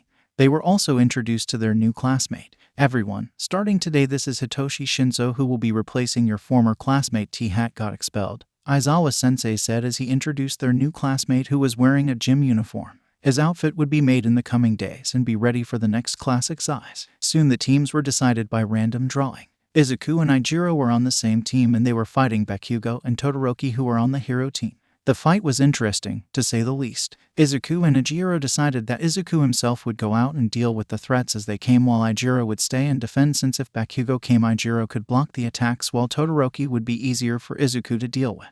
Though, they felt the entire building go cold as ice came across the entire building and froze them in place. Izuku shook his head. That is a wasteful and idiotic move. If there was evidence in here that could be destroyed due to the cold or water after it's melted, it would all be lost. Paper documents would get destroyed as well, Izuku thought. In Izuku's mind, Todoroki was similar to his father and didn't care about others nor the damage that he caused. In his mind, they were both failures of heroes. Soon though, Izuku and Ijiro just broke out of the ice and Izuku went off into the building to find the incoming heroes, or so they were called. Ijiro got ready for a fight as well. Soon, Izuku found Bakugo and Todoroki walking in a hallway arguing.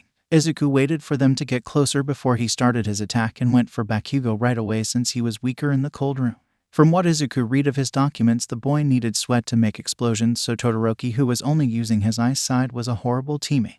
The boys were shocked at Izuku's quick movements and how fluid they were. Izuku bounced off the walls quickly and landed below Bakugo and swiped his legs from under him, and then used the force from his movements to spring himself to Todoroki, kicking him in the chest, making him stumble back. Right after that, he felt a small explosion come towards him. It was quite small due to all of the cold air, even though Bakugo was telling Todoroki to melt it all, but he refused. Izuku just twisted himself around Bakugo and kicked his back and sent him into Todoroki. Izuku used that moment to wrap them both in capture tape, ending the battle. That was quite pathetic. Has the level of heroics fallen so low on our entrance standards? Izuku thought, thinking back to when he was the principal and how he expected people to go far beyond a silly plus ultra. Soon Idro came and was shocked at how easily Izuku handled a recommendation student and one of the other top students in the class. All of them soon arrived in the control room, where the two teachers were stunned at what they saw. Both teachers looked at Izuku in suspension also, since the skills he showed were more advanced than normal students should have. Izuku paid them no attention and sat down in a chair and relaxed a bit.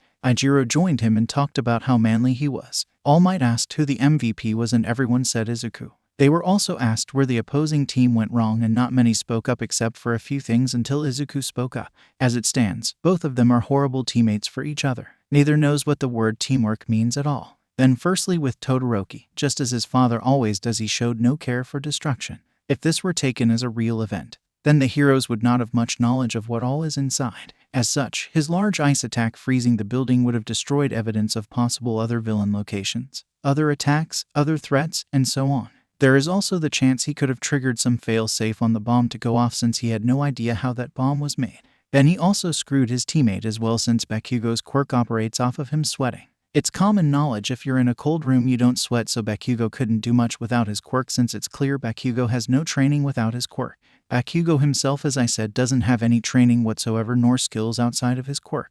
Take that away like Todoroki more or less did, and he is useless until he learns skills outside of his quirk. Bakugo also lacks teamwork skills, but that can be fixed easily as he attends school. His personality also needs to be tamed down a bit, or people will confuse him with a villain in the field instead of a hero, since it's the hero's job to make people safe and not threaten them. Overall, Bakugo could have been better paired with anyone else likely, but as hero work goes, sometimes luck isn't on your side all the time. If he did have the chance to use his quirk, if Todoroki didn't freeze the building, he would have likely been a much bigger threat and harder to deal with, since he could have used his explosions to keep me away. As such, overall Todoroki tanked his team in this spar. Izuku stated, and everyone was shocked. Todoroki was glaring with anger at being compared to his father. Bakugo was a mix of anger and ego, since Izuku had both insulted him and praised his likelihood of being a threat due to his quirk, since most of the fault lied with Todoroki. All Might spoke up and said that Izuku could have been nice with his words. Why? As Aizawa-sensei said, we are not here for fun. We are here to be heroes whose job is to protect the civilians and defeat the villains. Heroes are meant to correct unfairness in the world, and villains will not play fair at all.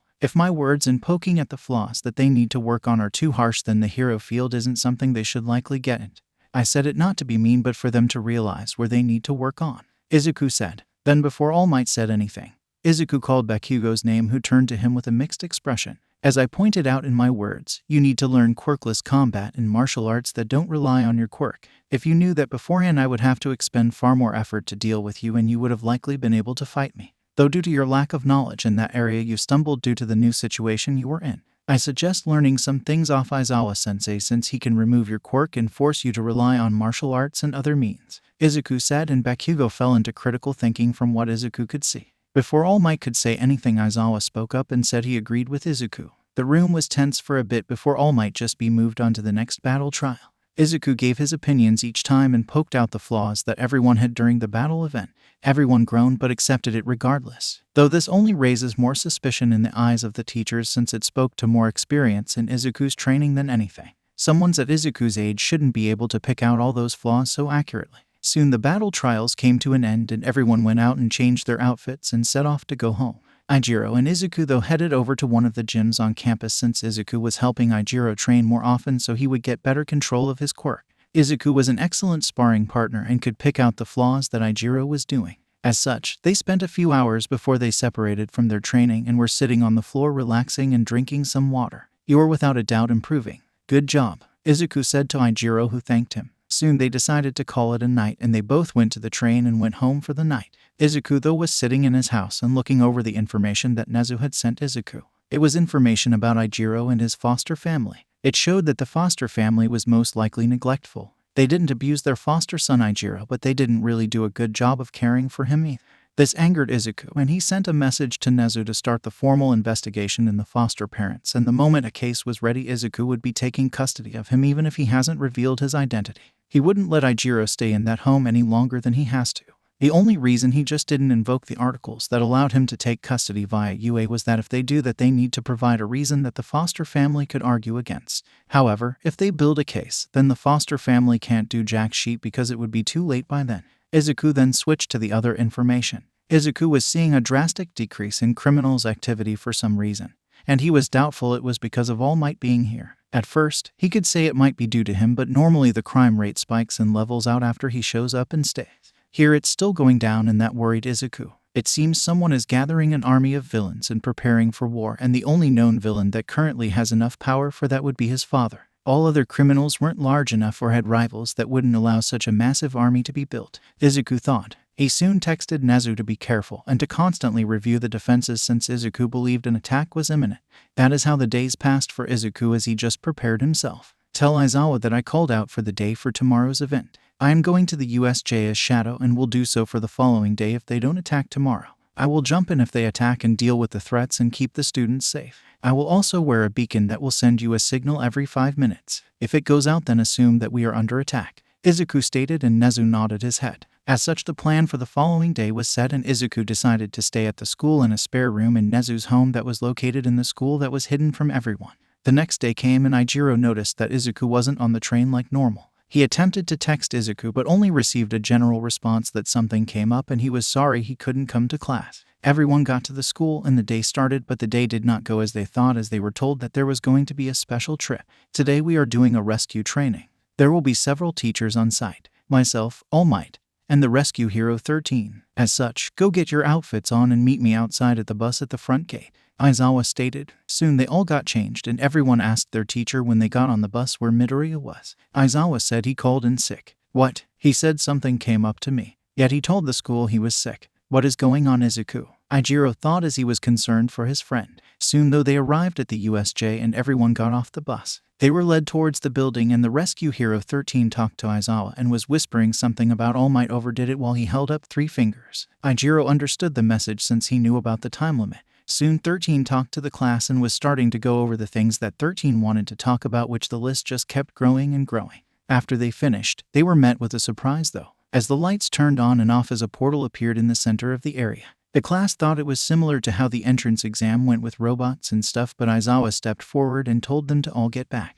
These are villains. Step back, he called out, and everyone tensed at those words. The villain with a lot of hands was muttering something about the schedule being off and that All Might wasn't there. Aizawa entrusted the students to 13 and told him to evacuate everyone even though the students tried to stop him. Izuku started his preparation to get involved and the situation turned sour. But he trusted Eraserhead's abilities to deal with these low-level thugs. The problem was the creature that was near the leaders. It had multiple quirks and looked like some science experiment. Dad, did you really fall this far? Izuku thought. He then also noticed that the Mist Man was holding multiple quirks as well. One was some cloud quirk while the other was a warp quirk mixed into it to create a new one. As Eraserhead was fighting through the villains, the students were heading to leave but their path got cut off by the Mist villain. I really want to copy that warp quirk if I get the chance, Izuku thought as he moved towards the students, but the Mist Man already teleported everyone and had damaged 13.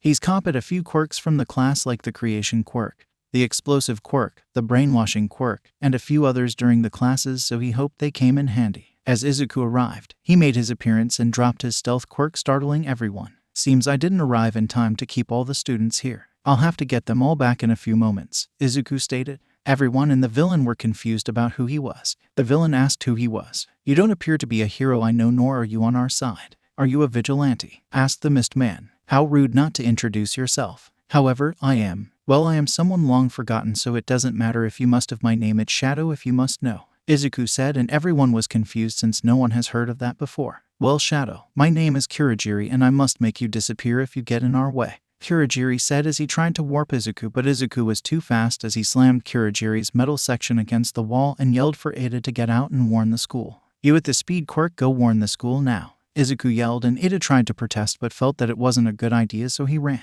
Kurogiri escaped at the moment Izuku looked away to yell at the student, and he went back down to the other area. "I'm sorry, sir, but one student escaped and we have an unknown party that goes by the name of Shadow," Kurogiri reported to Shigaraki, who scratched his neck. Aizawa's eyes widened and looked back to see the unknown figure as they looked over his student before jumping down to him. "Who are you?" Eraserhead asked. "Don't concern yourself with that right now. All you need to know is that I'm on your side," Izuku said as he was quickly moving through the villains. "These are all pathic. I've had to deal with far better villains so much in the past that these are all really small fries that even the students could handle them," Izuku thought as he quickly made headway through the villains. Everyone was shocked at how quickly this new individual was working through the villains. It got to the point that the leaders were pissed. By this time all the students have also arrived back in the main area. Bakugo had even captured the warp user, which Izuku was kind of proud of. "Good job, kid. Lose the attitude and death threats and you will make an amazing hero that would rival all the legends I've had the honor of fighting with," Izuku said as he quickly finished the remaining small fries. Bakugo was confused as hell about who this man was. The hand villain that went by the name of Shigaraki yelled for the Namu to take out the man known as Shadow. Soon the beast went charging and kept trying to strike at Izuku, but he kept disappearing and reappearing every time the Namu tried to get him. Soon though, Izuku appeared on its back and started to rip the quirks out of it, which caused it to scream in pain.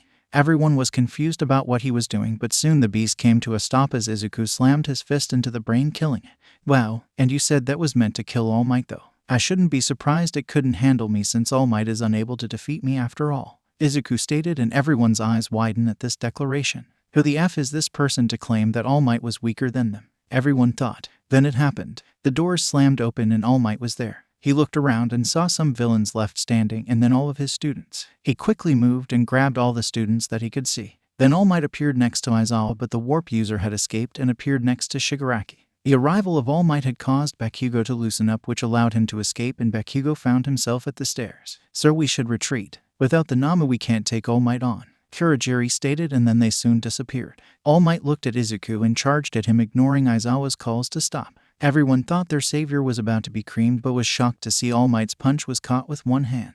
"Oh, you dare try to fight me? Foolish All Might, when you don't even know who I am," Izuku stated. He's been honestly wanting to smack All Might around a bit, and this was the best chance. "I'll teach you a lesson for giving such crap advice to my future son. Also, you never told Iijiro the truth about the damn quirk, which was stupid," Izuku thought as he pulled back his fist and just slammed All Might in the guy, sending him flying. Everyone was shocked. "What the hell? All Might just got sent flying," yelled some of the students. Seconds later, All Might came flying back yelling, "That won't stop me, villain," All Might yelled. Aizawa again tried to stop him. "All Might, stop. He's on our side," Aizawa yelled, but his voice was covered over by the sounds of the fists colliding. Aizawa couldn't erase his quirk either, since if he did then the skinny form would be revealed, and he couldn't erase Shadow since that would leave him defenseless against All Might, which wasn't an option either. Both All Might and Izuku were going blow to blow, and Izuku started to chuckle. "Is this really all you got, All Might? You aren't even pushing me. But I did intend to teach you a few lessons over some screw-ups that you did. You will learn to repent," Izuku said as he grabbed All Might and just slammed him down into the ground. All Might got up and just pushed forward until a shout came from Present Mike. "Enough," he said, and All Might jumped back to avoid the sound wave that confused him why he was being attacked as well. He then noticed the man he was fighting didn't even move out of the way and just took the hit, which shocked him. "Enough of this, All Might. How dare you attack another hero?" Nezu yelled as he came running down. Everyone was shocked and All Might paled at that information. "Shit, I just attacked another hero, but who the hell is he? He stood up to me throwing 100% punches." All Might, though, in his mind with panic. Izuku just chuckled as Nezu climbed onto his shoulder. "Thank you for protecting the students, Shadow," Nezu said, and soon the other heroes just went and arrested all the criminals. "It's not a problem, Nezu. Now, I did get cut short in my lesson I wanted to beat into All Might, but I can do that another day. We got more important things to worry about," Izuku said, and All Might flinched, and all the students and heroes were wondering how big Shadow's balls were for threatening the symbol of peace, but they did just see him go head-to-head with All Might anyway. Soon Shadow disappeared and Nezu told everyone to get him move along. Everyone was left with questions on who that man was, but at least they got the piece that he was a hero. God, if that was a villain, is the thought that even All Might had after Shadow left. However, one person recognized the body language of the person and decided it was time that they had a talk. Iijiro had a good idea that Shadow was Izuku Midoriya. and now he couldn't wait on getting the answers anymore. As such, the moment they were on the bus heading back to the school to be questioned, he pulled his phone out and texted Izuku that they needed to talk.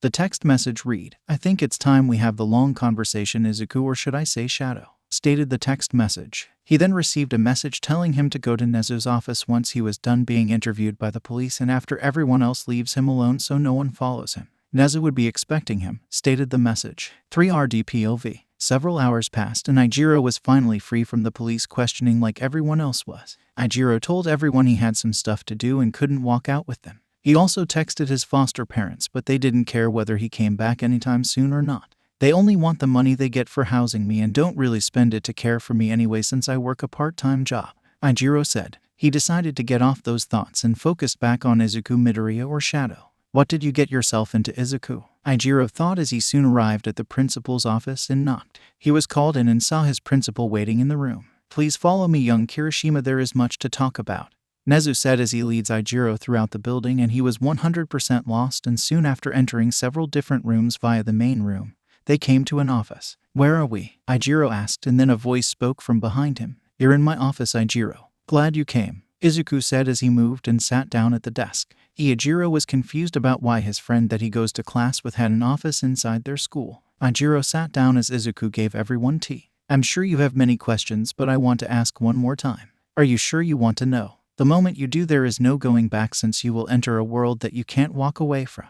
Though, you are already involved in it without really knowing you are, since you were never properly told about it, Izuku stated, and Ijiro just said he wanted to know more about his best friend. Izuku nodded his head. I ask you, keep everything you learn here between us. Nezu knows all of this, so if you ever have questions, feel free to ask him if I'm not around.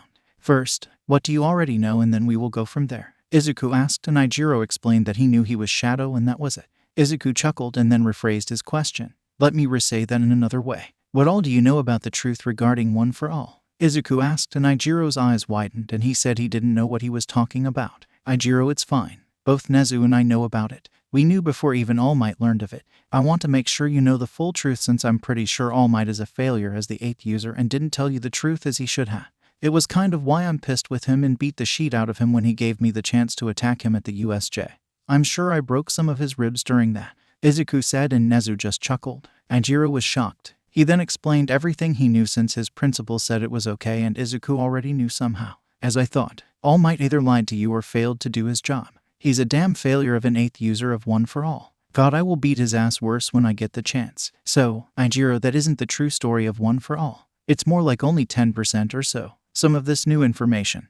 Not even All Might knew about, but he knew a lot more than he told you, and it pisses me off that he didn't tell you since he put your life in mortal danger, Izuku said, and Ijiro was confused, shocked, angry. He had a mix of emotions going through his mind at that moment. His best friend was telling him his so-called master had either lied or withheld a lot of information, that he is now in mortal danger. Izuku asked Ijiro if he ever considered if One for All had a purpose, and Ijiro said it was to ensure the citizens' safety as a symbol. Izuku shook his head at that, and Ijiro was confused on how that wasn't the goal of One for All. One for All goal was never meant to breed a symbol of peace. It was never meant for that. That is All Might's personal goal, which is fine, but One for All has a purpose to fulfill, and once it's done, I plan to remove One for All from existence, since it shouldn't be around anyway. The purpose of One for All is to stop All for One, who is a supervillain that has lived since the dawn of quirks. This villain gave creation to One for All to his younger brother, since he forced a quirk into the younger brother, which merged with his own quirk.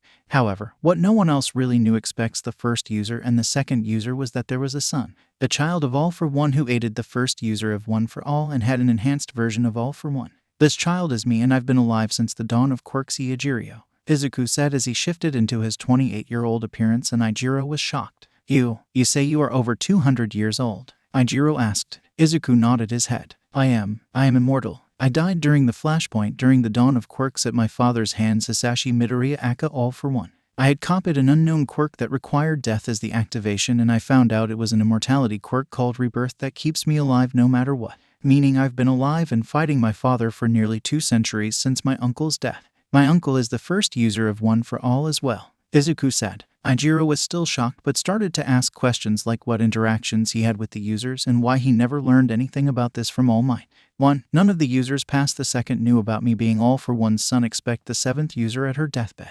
I alerted her of my father's actions of aiming for the 8th and her, since All Might was still weaker back then. But I arrived too late and she was dying. As such, I told her everything. The second user never passed on my existence except to let the others know of a watcher that would help the users. The sixth user blamed me since he thought I always knew about my father's actions, so he blamed me for not warning the fifth user, which I can't always know what my father is doing. He hides quite well. As such, the eighth user, All Might, doesn't even know of the watcher since the seventh never told him. But All Might screwed up. He didn't tell you of All for One's existence or the true purpose of One for All, Izuku said as he slammed his hand on the desk. Nezu then spoke up. It was highly irresponsible for All Might to not tell you, since you have now entered a deadly war that has killed all the other users and put All Might in his state, Nezu stated with some hidden anger in his voice that Ijiro did pick up on. Ijiro asked what happens now since he now knows the truth. Well, many things can happen. But first, more of the full story first. I soon entered the royal family service and I became the leader of the Shadow Guard, which means I don't report to the commission and only the emperors. I see those brats as my nephews like I did the previous few emperors. Since then I've destroyed my father's operations for the years I've been alive, and he doesn't know I'm alive, except now he might since I revealed the Shadow name and won my face is seen. I admit I still love my father. He was never pure evil like All Might and others will claim. He started out as a good man. My uncle and I actually worked alongside my father during the dawn of Quirks, but after my mother's death he started to fall apart and we couldn't stop it. He took on more violent means, and then at Flashpoint, when he realized he killed me, he became more of what he is today, since I got shot by the anti-Quirk users during the Quirk riots, which allowed him to land the fatal blow. So that is more or less all of it that I can think of. If you ever have questions, feel free to ask, Izuku said as he drank some more tea, and then Ijiro asked again about what happens to him. Izuku nodded slowly and thought.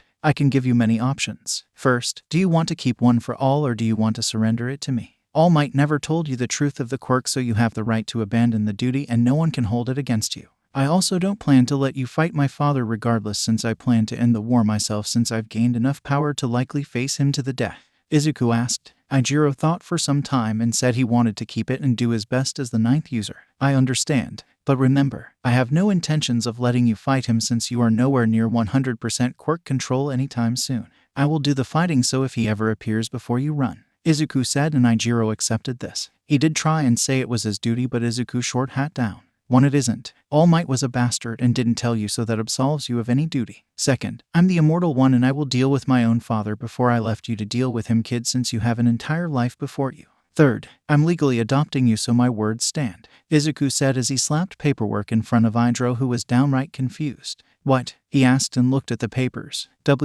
Why? Ijiro asked. Izuku chuckled just as Nezu did. Because we got a legal case against your foster parents anyway, and they will be arrested for neglect. Also, I've grown quite close to you and would like you as my son, Izuku said as he changed into the Mr. Tanato appearance, which shocked Ijiro as he changed back to his true body appearance from when he died. Sorry for all the lies. An immortal is always changing faces with each lifetime.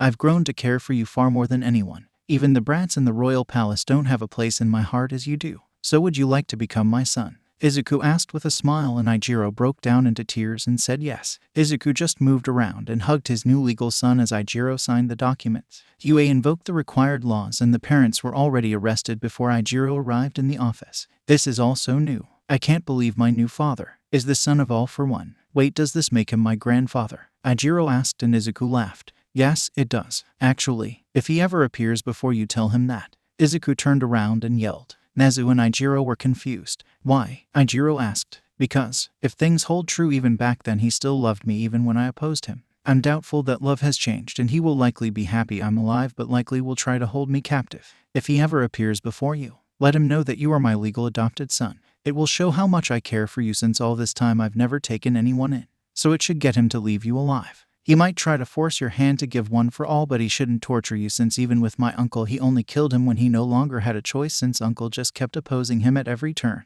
He's hated himself for it, so it should keep you alive until I can save you, Izuku stated, and Nezu chirped in some thoughts but agreed. They talked a bit more and Izuku answered any questions that Ijiro had at the time. Ijiro asked what all his quirk could do since it was an enhanced version and how many quirks he had. I can copy, unlike my father. The only time I've stolen a quirk is from the Namu, in fact, or as far as I can remember. I did test it with some quirkless friends back during the dawn of quirks and it was painful for them. Copying is also painful, but I can do it from a distance, which lessens the pain, Izuku stated. Ijiro did inform Izuku of All Might's suspicions, and Izuku told him he already knew since he's always been watching him. Remember, Anytime you generally met All Might, I was more or less watching, doing my whole watcher job after all, Izuku stated. Soon the conversations moved along and Ijiro was shocked to learn how rich Izuku was and that he was the owner and founded of UA. Though as Izuku was sitting there he noticed something off with One for All. It looked like multiple quirks instead of the two original plus Ijiro's. He poked at it with his quirk and soon he blacked out.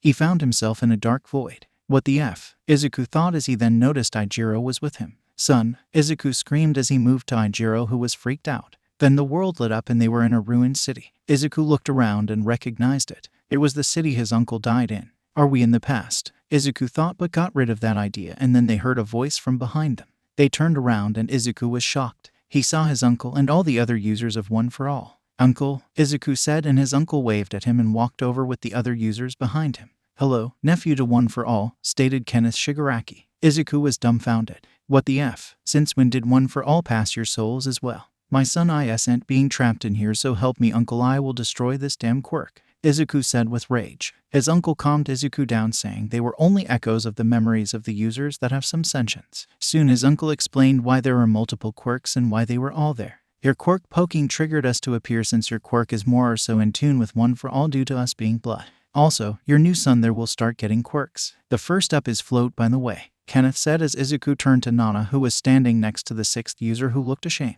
I don't hate you, sixth. I can't blame you much either, but it did cause problems in watching over the seventh since I was too late that day, Izuku stated. The sixth user nodded their head in understanding as Nana came up and touched Ijiro to pass the quirk. Ijiro was just dumbfounded. Another quirk I got to train, come on, Ijiro complained. Izuku just reminded him that he now has a father with multiple quirks. This made him relax at those words since Izuku was the best at training multiple quirks. After talking and explaining her quirk to Ijiro, she looked at Izuku. Nana then spoke. Please go easy on Toshinori. I know he f'd up on quite a few things with the ninth user, but please go easy, she asked with puppy dog eyes, and Izuku groaned. Fine, I won't murder him and finish what my father started. I'll still beat him up though. He's also not allowed to be that close to my son. He's a sheep mentor, Izuku stated as he hugged Ijiro, who was just like a lost puppy as he was trying to keep up with the conversation.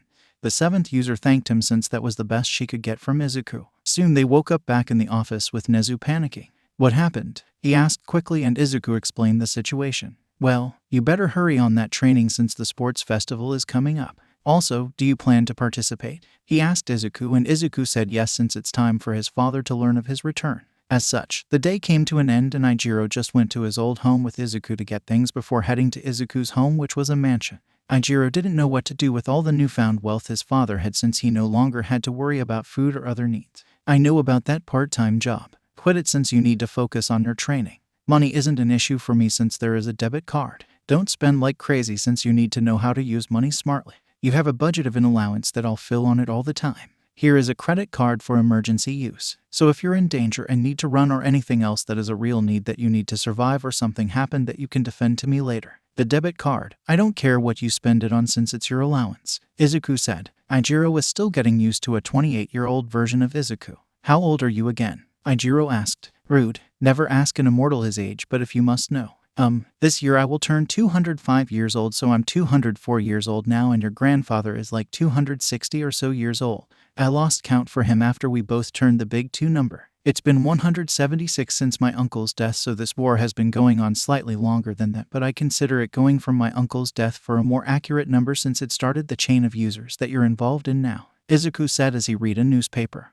This is weird, Ijiro said, only to get a stink eye for the language, which caused him to rub his neck. Third POV. The night passed, and it was now the next day after the attack on the USJ, and they would be having a meeting between the staff that included the police force as well, but first, Izuku had to deal with his laugher as Kirishima had woken up. Kirishima had made his way downstairs as he was trying to remember where the hell he was at, but when he saw Izuku, the memories started to come back to him quickly as he remembered he had gotten adopted by Izuku, who wasn't the same age as him, but really old man that was immortal. He also remembered that his foster care parents had gotten arrested by Izuku and the principal as well. So, yesterday wasn't a dream, Kirishima said out loud, and Izuku smirked at him and waved him over for breakfast as they sat down. So, I see you found the articles of clothing I gave you. I know we didn't get much from your old place, but you can easily buy all the new things on the card I gave you. Use the one that is meant for emergencies since I don't want you to use your allowance on it. Be sure to get anything you want for your room as well when you go shopping since I have to go to UA for a meeting. Izuku said, and Kirishimiya just nodded his head as he barely followed along with everything that was going on. Izuku just chuckled and asked him if he had any questions, which he didn't at the time, which was fine for Izuku, who told him not to be afraid of asking questions. After saying goodbye to his son, Izuku got ready and headed off to UA, where he was going to be joining the meeting as Shadow, since he didn't plan to reveal his true identity of Izuku Midoriya being Shadow yet. That would naturally come out when he fought his father most likely, but it didn't need to come out any time before then in Izuku's view. Izuku hoped the meeting would go quickly since he knew he had a short amount of time to train his son with his new quirk for the sports festival. Izuku quickly made a stop at his private office before he would head to the meeting room, since he wanted to go over any files or paperwork in his office first. He saw some notes from Nezu that said that the UA staff was trying to push for the identity of Shadow, but Izuku didn't care whatsoever if they wanted to know or not. After reading the other notes, he exited his office and made his way towards the meeting room, but saw a few cops in the hallway doing paperwork. The detective with the lie detector must be here. I think I saw his car outside, Izuku thought, which annoyed him since the detective could figure out if he was lying or not, though the quirk interested Izuku though, but being buzzed a bit every time someone lied would be annoying, which made Izuku hold off on getting it since he had a low-level truth quirk that forced people to tell the truth if they couldn't resist the effects of the quirks. Izuku arrived outside of the meeting room and the door opened the moment he stepped towards it.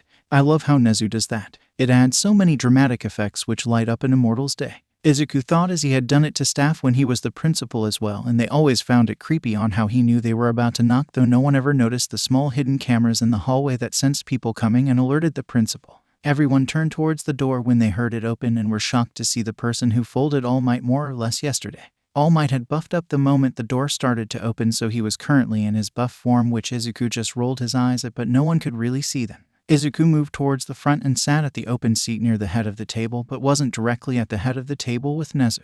After a few seconds of getting his stuff out and ready, he looked at Nezu, who nodded his head. "Let's start the meeting, everyone," Nezu said, and they all snapped out of their stares and nodded their heads. Now, the first thing that we need to hit is to talk about how they got the schedule for the attack. From what is gathered as it stands, the League most likely used the warp user to break into the building to secure the schedule when all of us were outside due to the meeting, Nezu said, and they all nodded their heads. "We are certainly going to take a hit in the media due to the attack, and already are, but we can hit back a bit since the media had helped the attack be successful by staying on our property line, which allowed the villain to get to the gate and caused the alarm to go off," Nezu said as he showed the video of the media breaking into the campus. They soon switched to a video of the USJ that was recovered and watched as Shadow dominated the fight with the Namu.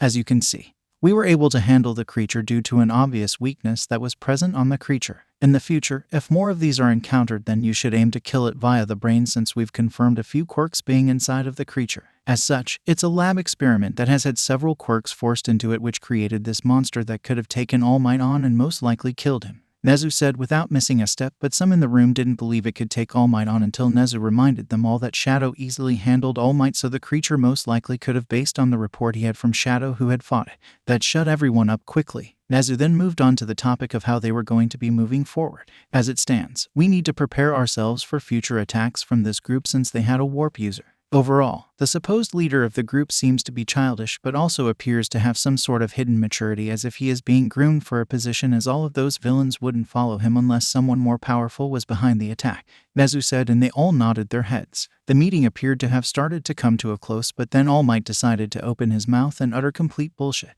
"Sir, I think we should take caution against a certain student that had called in on the day of the attack. Isn't it a bit odd that Izuku Midoriya had called in sick the same day that the attack on the USJ had happened?" All Might said, and everyone in the room froze, since All Might had just more or less accused a student of being a mole. Well, damn, this idiot really wants to screw things up. However, this might be good entertainment to pass my time with while attending UA, Izuku thought as he looked at Nezu and shrugged slightly that only he could pick up. Nezu sighed and spoke up. "All Might, you do realize the implications of your words. If the other students find out about this and start to distrust Izuku Midoriya, it could lead to disastrous results. We could get sued, we could end up creating a villain due to how he could be treated, and many other things could go wrong with this. You do realize that since you are basing your claim solely on the fact that he didn't show up to class one day because he called in sick?" Nezu asked, and All Might looked anxious after Nezu talked and said he was sorry for speaking out. However, the idea was already planted in the minds of the other staff now due to All Might's comment. Nezu soon dismissed the meeting, even though the staff wanted to ask who Shadow was, but Nezu waved them off. As such, the only people remaining in the room were Shadow, Nezu, All Might, and the detective. Nezu looked at them and asked if they needed anything since he had dismissed them. All Might looked at the detective who was looking at Shadow and spoke. I actually need Shadow's statement about the events of the USJ. And also All Might had told me about his concerns about Izuku Midoriya and wanted me to talk to the kid to help clear things up, the detective said, and Izuku almost laughed but held it in. Nezu though wasn't laughing anymore since All Might was causing issues for their plans. Well, in regards to the situation of Izuku Midoriya, you have no legal reason to even talk to question him, so how exactly are you going to do that since him not being in class isn't a legal reason? Nezu asked, and the detective looked a bit unsure as he looked at All Might. This man is really complicating matters. I am so glad I told Kirishima to avoid having any contact with the man in private and to tell me anything he says because he just loves screwing things up. The fact he is trying to have my students self-questioned is highly illegal and looks like they will make sheet up to get it done, Izuku thought as he watched the conversation happen. All Might suggested that the detective could just ask Midoriya to agree to answer questions as follow-up to the break-in, but Nezu shot it down since Izuku Midoriya could decline, and if the detective was pushed and found that he wasn't questioning all of the other students, then it would be a legal issue. The detective sighed and told All Might that he would question Izuku Midoriya if he ever had a legal reason to question him. Soon they moved on to the next topic, which was the detective wanting a statement from Shadow. Ask away, Izuku said, and the detective asked his questions and Izuku worded them very carefully. Though the questions about none of the other heroes on site knowing about him almost caused an issue since it was a tricky question. Of course they wouldn't. Underground heroes are meant to be unknown. I wouldn't have done a good job if you all knew of me, as I keep a tight circle of who knows about me, Izuku answered. The detective asked to see his hero license for the reports, but Izuku said he didn't bring it with him since he had no plans to do any hero work this morning. Nezu said he would have the information sent later on, but they would need to end the meeting since Shadow and he had to go to another meeting. Izuku was confused about whatever meeting he was talking about but went with it but stayed silent. Soon the two individuals left, and that left Izuku and Nezu in the room. What other meeting do we have? Izuku asked, and Nezu said none but believed he should meet up with the Emperor and inform him of the changes, which Izuku agreed to do. As such, he checked in with Kirishima to see where he was at and if he needed anything, but his son was fine and was still shopping. As such, Izuku decided to take Nezu's advice and go to the palace for a report. Third POV. After finishing his talk with Nezu and avoiding All Might with the detective as he left, he got in his car that he drove to UA and took off. He texted Kirishima that he had an unplanned meeting to go to and would be back later in the afternoon before they could start training with the other quirks, but he was told to call if someone happened and Izuku needed to rush back. After a drive from UA towards Tokyo, Izuku arrived at the Imperial Palace and parked a bit away. He never parked directly next to the palace since he didn't want the shadow guards to snoop around his car and find his current life name out. After walking into an alley and transforming into his shadow outfit, he made his way towards the palace and started to move past guards. It's been a while since I visited the two brats. I wonder how Tadashi and his aunt are doing. I also wonder if the little tiger is doing good since he should be about 15 right now, Izuku thought as he thought of the past since the previous Emperor Takato had passed away at the age of 60 years old when he died of cancer that had gone undiagnosed for years, which resulted in the royal family being tested every 2 years more in depth. Takato had a child named Tadashi when Izuku had visited years ago when Takato had just turned 30. As such, the current emperor was Tadashi with his aunt Akari helping out. She didn't take the throne since Tadashi was already past the legal age when his father had passed away. As Izuku was moving through the palace, he arrived at a courtyard where the current emperor Tadashi, Princess Akari, and Tadashi's son Taki were located.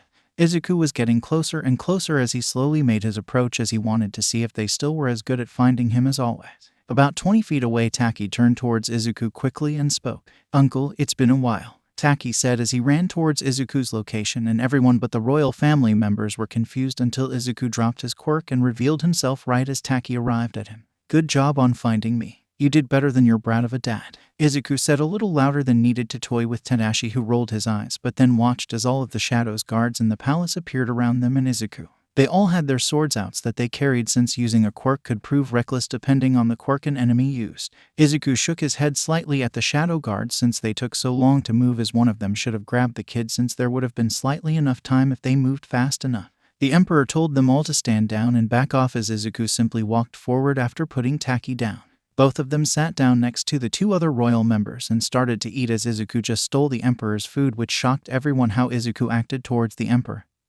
But the family was used to Izuku for a long time now. "Uncle, it's been a few years since you have checked in. I was thinking you forgot about us," Taki said with a small pout, which just made Izuku laugh a bit. Nah, I've been faking my age and attending school recently, which is why I am here since some matters have happened that I needed to inform your father of," Izuku said, and the Emperor suggested for them all to move towards the private audience room instead of out in the open. After some walking, they relocated and sat down again. "So, as you know, I started to attend UA recently and things have already hit the fan without my old man knowing about me. Wait, should we be talking about this in front of Taki?" Izuku said as he realized Taki was still with them, and Taki smirked. "Can't kick me out now, old man. Anyway, Dad has already given me a good idea of what you're talking about since he wanted me to know early on in the event anything happened since you are getting more public with your actions," Taki said, and Izuku looked at Tadashi for confirmation, who nodded their heads, and Taki acted insulted with dramatic flair. I see you have taken my liking for dramatics. Good, join the dark side of our family," Izuku said with a smirk, while Tadashi and Akari rolled their eyes and told him to keep talking about what he wanted to, all about which snapped Izuku out of his conversation with Taki.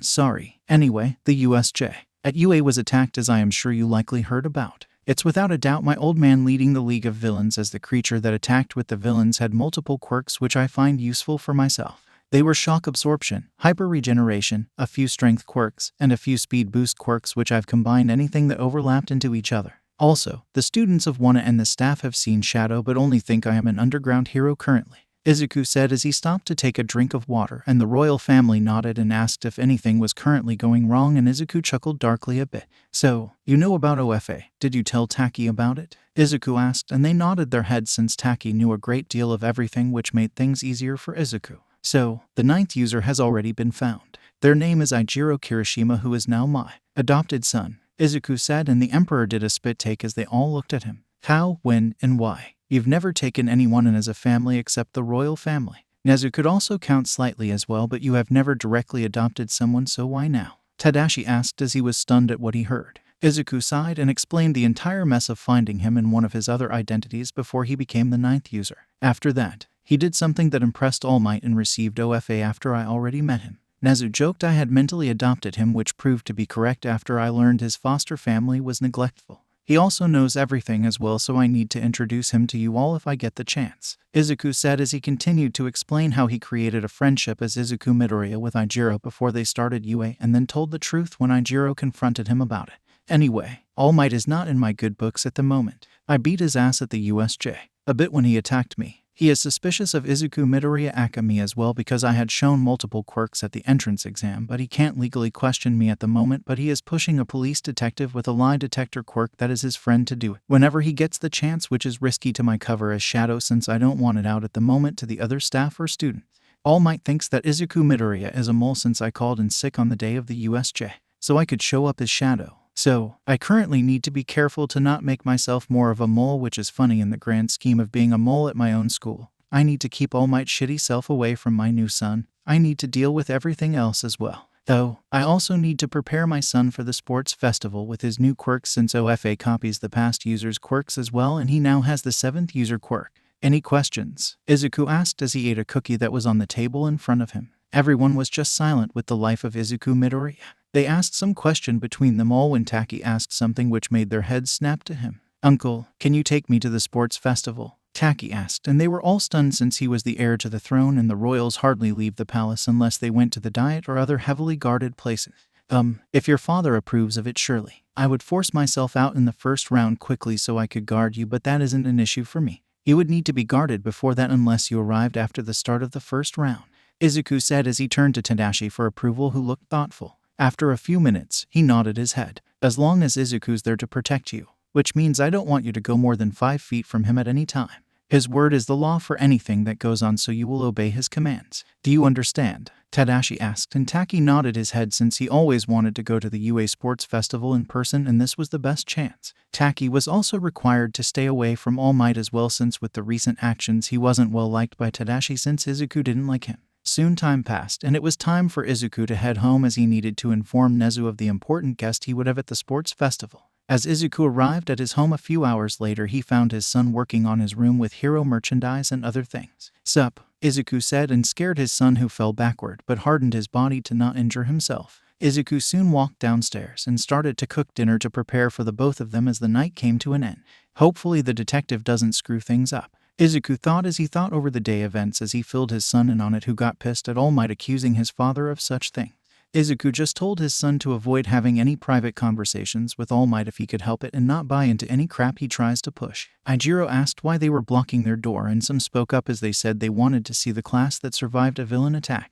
Izuku rolled his eyes, but before he could speak back, Hugo ended up saying a lot of crap that pissed a lot of them off. Really, he needs to tame his ego and attitude a bit or else he will end his career, Izuku thought. Some from 1B said they would prove their superiority over 1A since they could have done better. At that point, Izuku spoke up. I will say I wasn't here since I had called in sick that day, but really, my classmates didn't ask to be traumatized and you are here making fun of it? You all want to be heroes, but right now you're acting more like villainous individuals who don't care about the victims after an attack. So how about you all check yourselves, because right now for those in 1B I don't see heroes in the making.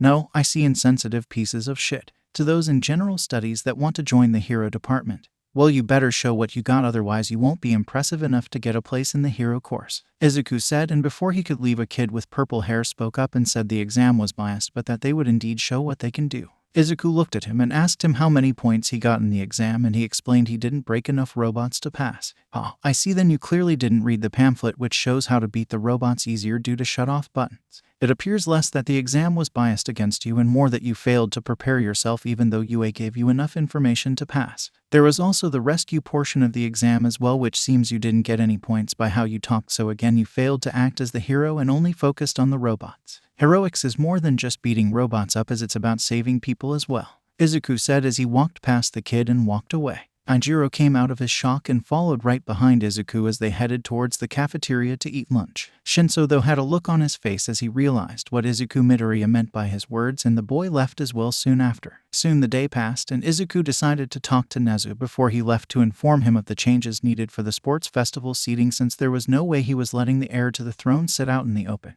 As such, Izuku and Ichiro took the twisted paths through UA and got to his office, which caused Nezu to come to his office since Izuku rarely uses the office and tends to go to it if he needs to talk to Nezu in private.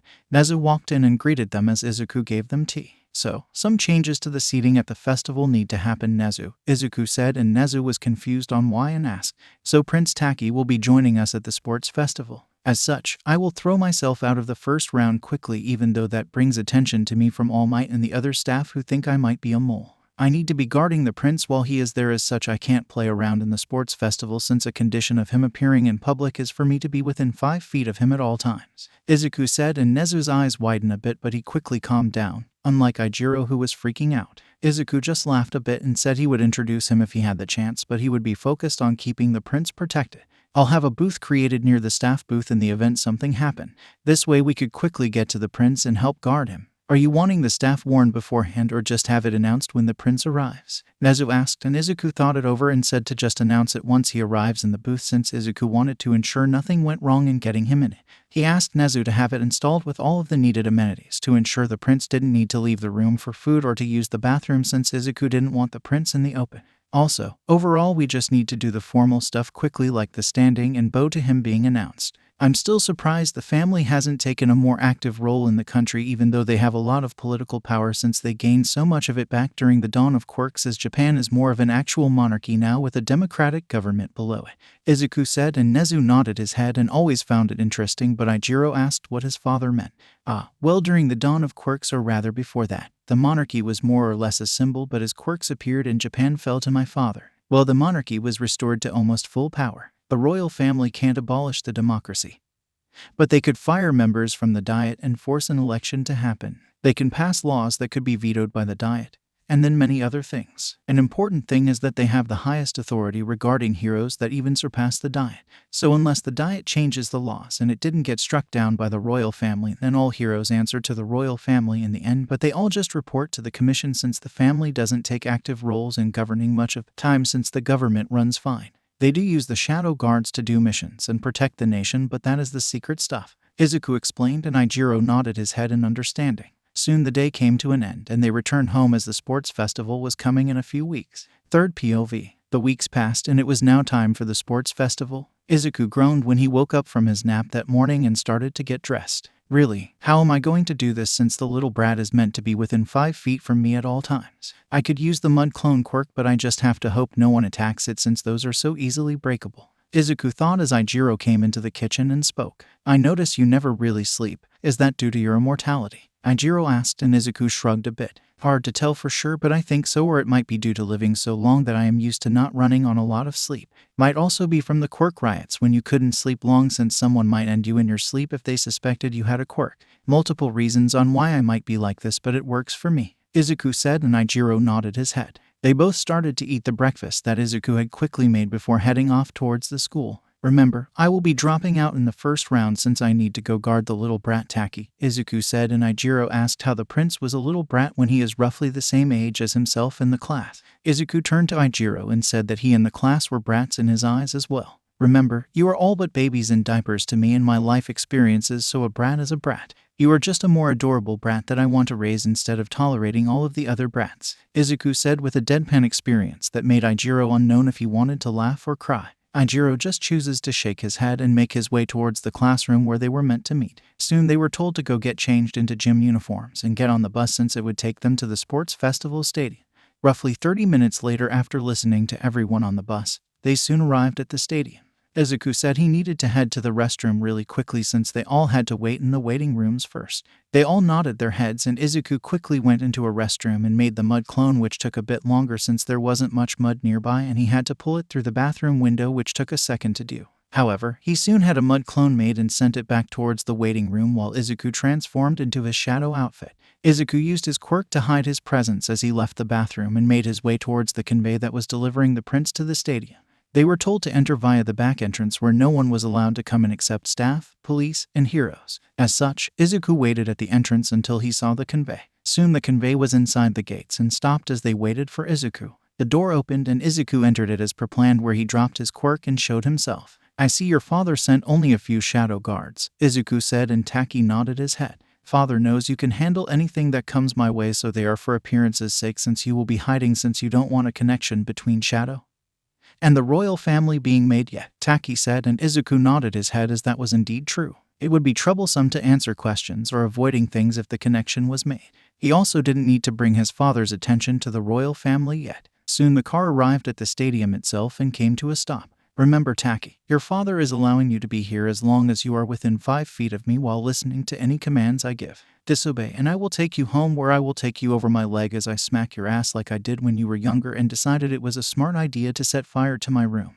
Do you understand me? Izuku said, and Taki blushed a bit in embarrassment. Come on, uncle. That was an accident, Taki said, which Izuku rolled his eyes at, but no one could tell. Really? Still claiming that defense even though a fire isn't used to help water a plant like you claimed it was, Izuku said with a teasing tone, and Taki pouted and mumbled that he was only 6 at the time, which made Izuku laugh as he rubbed the prince's head. The shadow guards were still getting used to Izuku aka Shadow since they were told about him being the shadow commander before he left the royal palace on his last visit.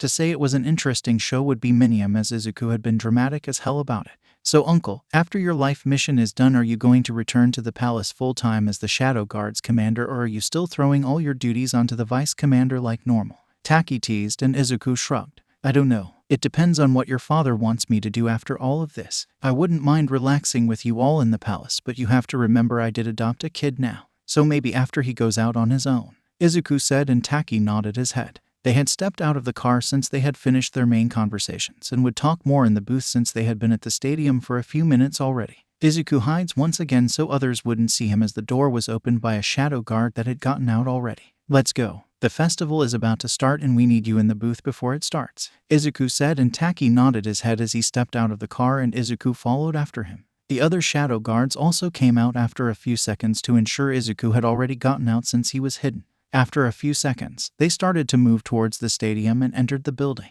They did receive some looks from other people, but Taki's face was hidden and not many knew of the shadow guards, so they got looks as well, but people just thought they were heroes. As they were walking, the shadow guards were looking for any threats on the path, which was a back route to get to the booth that Nezu had made sure to block off to the public. As such, they didn't encounter anyone on their route. They made their way towards the booth that the prince was going to be seated in, and overall, it had everything the prince could need for the entire day, from food, drinks, bathrooms, entertainment during breaks, and many other things. As they arrived and the prince sat down, they noticed all of the students were in the process of being called to the stage. So uncle, who do you think will win? Taki asked, even though Izuku was still hidden, but it appeared as he was talking to one of the shadow guards. Izuku thought it over. Possible winners are Bakugo, Todoroki, and Ijiro. Todoroki has a smaller chance since he denies half of his power due to what I think is tied to endeavor in some form, which I've started looking into on the side, but regardless it's still idiotic. I am debating on having him kicked out of the hero course if he keeps this up, since I have no need for someone who holds back when the life of innocence is on the line. Bakugo's ego and anger issues might screw him up, and Ijiro had the best overall chance if he doesn't get cocky, Izuku said as they listened to the announcers, but before midnight could call the first place winner to the stand. Principal Nezu cut over the microphone and televisions in the stadium, which confused the staff. Greetings everyone and welcome to the first year sports festival. This year is a little special as in attendance we have His Royal Highness Prince Taki, Nezu said as the camera pointed at the booth where the prince was, but Izuku wasn't shown since he was hidden. Everyone in the stadium stood up and bowed towards the prince as customs dictated, and the prince waved his hand. Soon the camera went back onto Nezu as he spoke a bit more before handing it back to Midnight. Izuku came out of hiding since he didn't want the others to know that he was a part of the Shadow Guards. Soon the first-year representative, which was Ijiro, came to the stand and gave his speech. Once he was done, it was now time for the sports festival to kick off. While the real Izuku was up in the booth, the mud clone of Izuku was down on the stadium listening to Midnight and getting ready as the sports festival was starting. Izuku reviewed the information he received from the mud clone and wanted to roll his eyes when he saw that Todoroki had challenged Ijiro to a fight since he believed All Might had an eye on Izuku's adopted son. Izuku really wondered what the hell was wrong with Todoroki, but couldn't think of anything at the moment since he's never paid attention to the heroes that much due to always hunting down his father or doing other matters for the royal family. As the sports festival started, it turned out the first match would be an obstacle course, which was a perfect way for Izuku to knock himself out of the competition. Taki rolled his eyes at his uncle chuckling and watched the festival go on. Though, Taki did remove his head cover, as well as the windows, had a feature on them that allowed them to be turned into a one-way window. This also allowed Izuku to show himself and stop using his quirk. Got to thank Nezu for texting me about that feature since I don't have to hide myself the entire time and can relax a bit, Izuku thought as he had sat down near the prince. There goes my mud clone, Izuku said as they watched the mud clone fall off the rope sections where you had to cross a huge opening to get to the next stage. At least it looked real, Taki said with a shrug of his shoulders. They watched as Ijiro and the others made their way through the stages. Todoroki froze the bombs on the ground as he slides across it while Bakugo flew across with explosions, but Ijiro was different as he gathered up some bombs and then jumped on them with his hardening on as he blasted himself across the minefield into the first place spot of the race as he landed hard, but One for All kept him going as he dashed forward. Izuku wondered if Ijiro was just going to keep float hidden for now since no one has seen him use it. His classmates knew about it and so did Eraserhead, but Izuku didn't know if All Might knew about it yet, which would be funny to watch the man's face when he sees the quirk. Though, it turns out Ijiro did indeed come in the first place position for the first portion of the sports festival. Next, it was time for the next round to start, though Izuku did receive a text message from Nezu.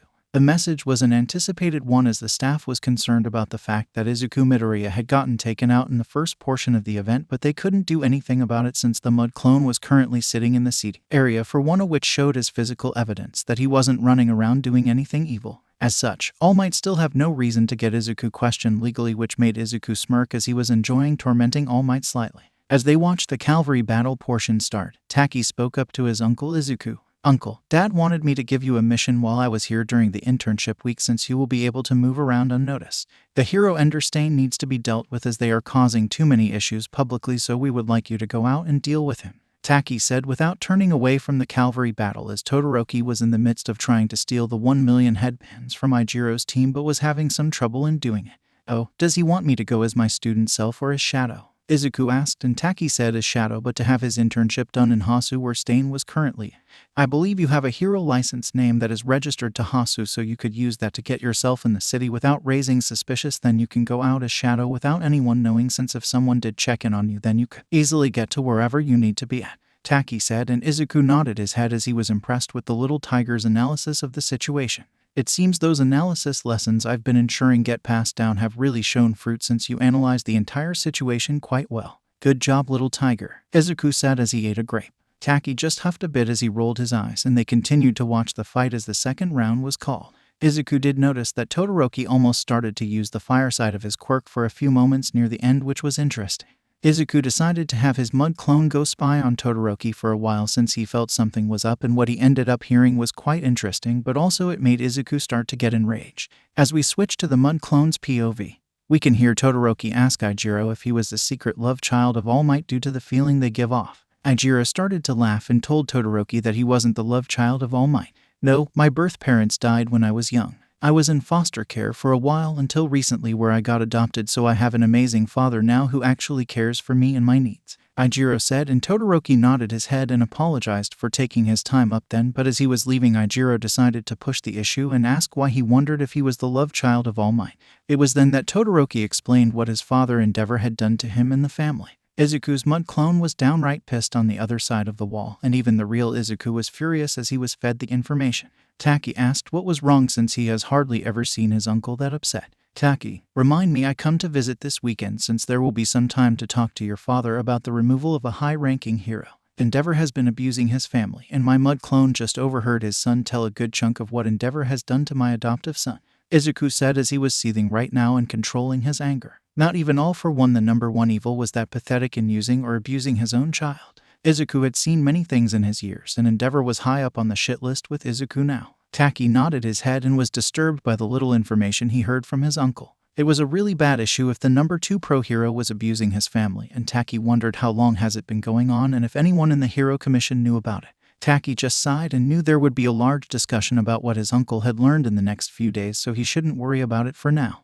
Instead, he turned his attention back to the sports festival like the 1-versus-1 tournament portion was starting. Overall, it went smoothly. Expect a few portions where Todoroki almost iced the audience with a large ice attack. Izuku didn't like what it represented as he knew he would be looking over all the video footage of the day to see where Endeavor was at during the entire event, and to see if he could get some evidence against the man. The next most interesting match was Todoroki against Ijiro, who ended up breaking his fingers a few times as he forced Todoroki to use his fire side in the matches. Ijiro did use float to keep himself in the ring from what Izuku could see, but he doubted anyone else noticed it since it was so little on usage near the end as both individuals were still in the ring, but Ijiro was still able to endurance as charged across the ring and knocked Todoroki out of the ring since the boy was exhausted due to never using his fire side. The last match was Bakugo against Ijiro, and it was honestly a lackluster battle since Ijiro's quirk was a good counter against explosion. Ijiro just used his hardening and OFA and powered through as he grabbed Bakugo and walked him to the edge of the ring where he dropped him out of it, which made Izuku laugh at Bakugo's facial expression. Bakugo looked like he wanted to rage, but a staff person quickly escorted him out of the arena so he wouldn't cause any issues. As such, it was determined that Ijiro was first, Bakugo was second, and Todoroki was third. This brought the sports festival to an end, and it was time for Taki to leave as the shadow guards escorted Taki to the car while the awards were being given out since people wouldn't have left yet. Once Taki was leaving, Izuku headed back inside and switched positions with his mud clone and returned to the one seats with no one except Nezu and his son being wiser of Izuku Midoriya never really being around the entire time.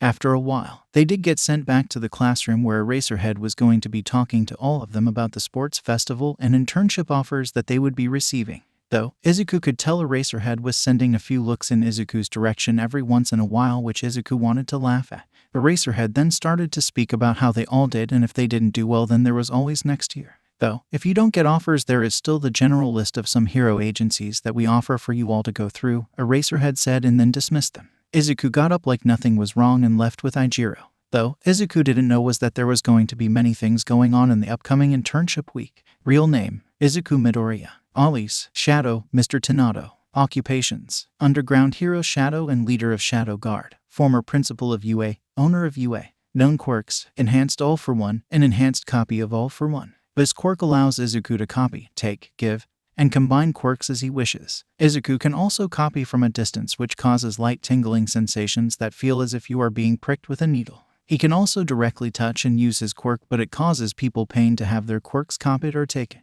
Putting a quirk in a quirkless person is far less painful. Rebirth. This is the Immortality quirk that Izuku gained. It merged with his enhanced AFO quirk, which made it even stronger. If the user dies, then the quirk will rebirth them within a minute. Even if the entire body is gone, the user will come back from even a tiny piece of ash. As such, Izuku will never die since as long as a single atom remains, he will always be around. Color change allows the user to change their eye and hair color at their will. This quirk was combined from two individual quirks that Izuku had found that was called Eye Changer and Hair Changer. Hair growth. This allows the user to grow their individual hair across their body. It does not allow him to change the hairstyle, but that can be done via other products. It doesn't allow them to shorten either and only grow it. Anamorphs. This provides the user the ability to change their appearance into anyone they have seen before. As such, Izuku uses this to change his overall appearance and then use the other appearance-changing quirks to make changes in eye or hair color so that he isn't mistaken for that said individual. He uses this to hide over the centuries since his main body is stuck at the age of 28 of when he died. This doesn't mean he can't change his body, it just won't grow as people do when they grow older. Presence concealment. The user must hold their breath to conceal their presence. Breathing undoes the quirk. As such, training in holding the breath allows the quirk to last longer. Natural enchantment. This quirk provides the user a doubling effect of their natural abilities. As such, the faster they can move without the quirk, they will gain double that while the quirk is activated. Double their natural strength, speed, agility, and so on. Enhanced vision. This quirk allows the user to have perfect eyesight and can pick up smaller details when they are actively looking for something. Recall. This allows someone to recall any memory that they have ever had. Advanced telekinesis allows the user to control any objects up to a limit. Currently, Izuku had no problem lifting weights that equal that of a tank, which is roughly 60 tons. Izuku can also use this to control his own body and have a form of flight. Expanded lungs allows the user to have an expanded lung capacity. Normally this is used for breathing underwater and swimming, but Izuku uses it in sync with his stealth quirk. Presence concealment. Advanced regeneration allows the user to regenerate from wounds using stamina. This quirk can be turned on and off. Izuku usually keeps it off to conserve energy, since if he receives a fatal wound and he has time, he will just let himself be reborn. Caffeine. The user can consume any drink with caffeine and store the energy in his body for later use. As such, the user can have a large supply of energy to replenish their stamina whenever they wish. Izuku has had decades to store energy, so his pool is massive. Eagle's Eye. This quirk allows the user to create fake eagles made of energy and send them into the air to scout. The information is fed into Izuku's mind. If too many eagles can cause mental strain and issues, but this drawback is countered by another quirk of Izuku's called Hypermind. Hypermind allows the user to process information in a fast pace and make decisions quickly with all viable information. Izuku acquired this off a chess player at a chess tournament several decades ago and is more or less an inferior version of Nezu's high-spec quirk. MedScan provides detailed knowledge of the wounds, injuries, and any illness inside the human body that the quirk is being used on. It also provides likely outcomes of the person's state and possible solutions for fixing it. Warp Ring. This quirk allowed him to create rings capable of teleporting to one place or another at designated points. They couldn't teleport vast distances, but could easily teleport between two cities, but consumed a lot of energy with greater the distance, which Izuku had plenty of due to his other quirk. Virtual reality allowed the user to project their memories of what they saw into projections that others could interact with on a limited basis. Counter. Redirect energy from attacks back at their opponent. The user could hold onto the energy and release it later after they built it up with more energy, but the user had to be able to withstand the blow and contain it, or they would damage themselves. Onslaught. This quirk converted stamina to accelerate the speed of their attacks, causing more power to be behind their attacks. Shock Absorption. Acquired from the Namu at the USJ, this quirk allows the user to absorb shock damage from physical attacks done to them. Hyper Regeneration. This quirk allows the user to regenerate themselves using stamina. This quirk can be turned on and off. Izuku usually keeps it off to conserve energy, since if he receives a fatal wound and he has time, he will just let himself be reborn. This quirk is slightly better than Advanced Regeneration. Mud Clone. This quirk allows the user to create a clone of themselves that can move around as they control it via their mind. This clone has 0 fighting abilities and easily destroyable. The Mud Clone is mainly used for scouting and information gathering without risking the main user. Third POV. After a few days during the break before they returned to UA, Izuku decided it was time to go stop by the royal palace to talk about the issue of Endeavor, as it was going to be an annoying problem that they would need to deal with. Izuku had asked his adoptive son Ijiro if he wanted to go to the palace with Izuku and meet what was more or less his extended family, and Ijiro agreed to do so, but didn't want to be seen by others as it would cause him to be put in the spotlight on why he was inside the royal palace. Izuku waved his hand and said it would be fine, as there are tours through the royal palace all of the time. We can use a fake tour to get to a gate where shadow guards would let us in. Then once we are on the personal side for the royal family, there will only be shadow guards who tend to the royal family and some other government officials. Ijiro nodded his head, and that was how they found themselves on a fake tour walking through the public area where there were always guards with tour groups, but the tour guides for Izuku and Ijiro were in fact a few shadow guards who lead them through a guarded gate. Once they entered that side, Izuku changed his appearance as he stepped behind a tree, and out he came as Shadow. Izuku did not go as Izuku Midoriya on the tour, since only Ijiro, Nezu, and the royal family knows Izuku Midoriya as Shadow. As such, Izuku used one of his older faces to go on the tour, which shocked the shadow guards, who saluted to Izuku since they had learned that he was the commander before the sports festival. You two may return to your other duties, Izuku said, and they nodded their heads as they disappeared. Follow me, Ijiro, Izuku said, and Ijiro nodded his head as he followed Izuku deep into the royal palace. And after a handful of minutes walking, they came upon the main throne room where Izuku entered without knocking, which made Ijiro freak out a bit. The emperor looked at who dared to enter without knocking, but calmed down when he saw it was only Izuku, but was confused about who was behind him. Ijiro, meet your extended family. Brats, meet my adopted son, Izuku said with a smile that couldn't be seen due to his mask. Takato just rolled his eyes at being called a brat when he was older than Izuku's adopted son. Guards, leave us for a while, Takato said as the shadow guards left, and Izuku removed his mask once they were gone as he transformed in his original body. Taki came over and hugged Izuku, who hugged him back before Taki moved on to Ijiro. Ijiro was about to bow when Taki stopped him. You are Uncle's child, so don't bow to us. Now, if we are out in a huge public area, then yes, but if we are behind closed doors with limited people, then take cues off of Izuku on if to bow or not, Taki said as Ijiro nodded his head. Taki asked if he could take Ijiro around the palace, which Takato said it was fine, which left Izuku and the emperor alone, as Takato's aunt had already left to go do other things after she greeted Izuku and Ijiro. Taki said, you had some news about Endeavor that you wanted to talk about. It must be important to catch your attention and to bring it up with me, Takato said, and Izuku nodded his head as he informed the emperor about what he discovered and showed the recording from the hallway at the sports festival. The fact that people don't think Nezu wouldn't put a lot of cameras in the place after the USJ is foolish to assume, as he had every inch of the place covered except restrooms due to legal reason. Nezu and I have also looked into the family a bit more. The mother was placed into a mental ward due to her attack on her youngest son, but I am thinking it's due to her breaking due to abuse from Endeavor. Shadow Todoroki was just unlucky that he was next to her when she broke. Then there are also the issues that surround the oldest son that was reported dead. With everything else, it seems fishy, but I will need to dig into it, Izuku said, and Takedo nodded his head as he listened to Izuku explain everything that was found so far. Takedo was pissed that someone like Endeavor was the number 2 hero. He was also wondering how the commission never found anything out about this. Has the commission gone off the deep end due to our lack of interference? Takedo was concerned about how far things have gone, but decided on a solution in mere seconds as he looked at Izuku, who was waiting for his decision. Takedo stood up from his throne and looked at Izuku in the eyes. Though they both noticed Taki and Ijiro had returned and were silent as they were looking. Neither knew what had happened since they only just arrived, but they could sense the tension in the room. Ijiro was concerned while Taki knew it was something important to trigger this type of response between his uncle and father. Though they were both shocked at what they heard. Shadow, as of right now I hereby order you to include in your lifetime mission the following directives: the removal of any criminal aspects of the hero world, the removal of any criminal or corrupt elements in the Hero Commission. The first individual in investigation is the number 2 pro-hero Endeavor for his crimes of child abuse, spousal abuse, illegal quirk marriage, and any other crimes you disclose. He is to be removed once you find an ideal situation to remove him by any means needed.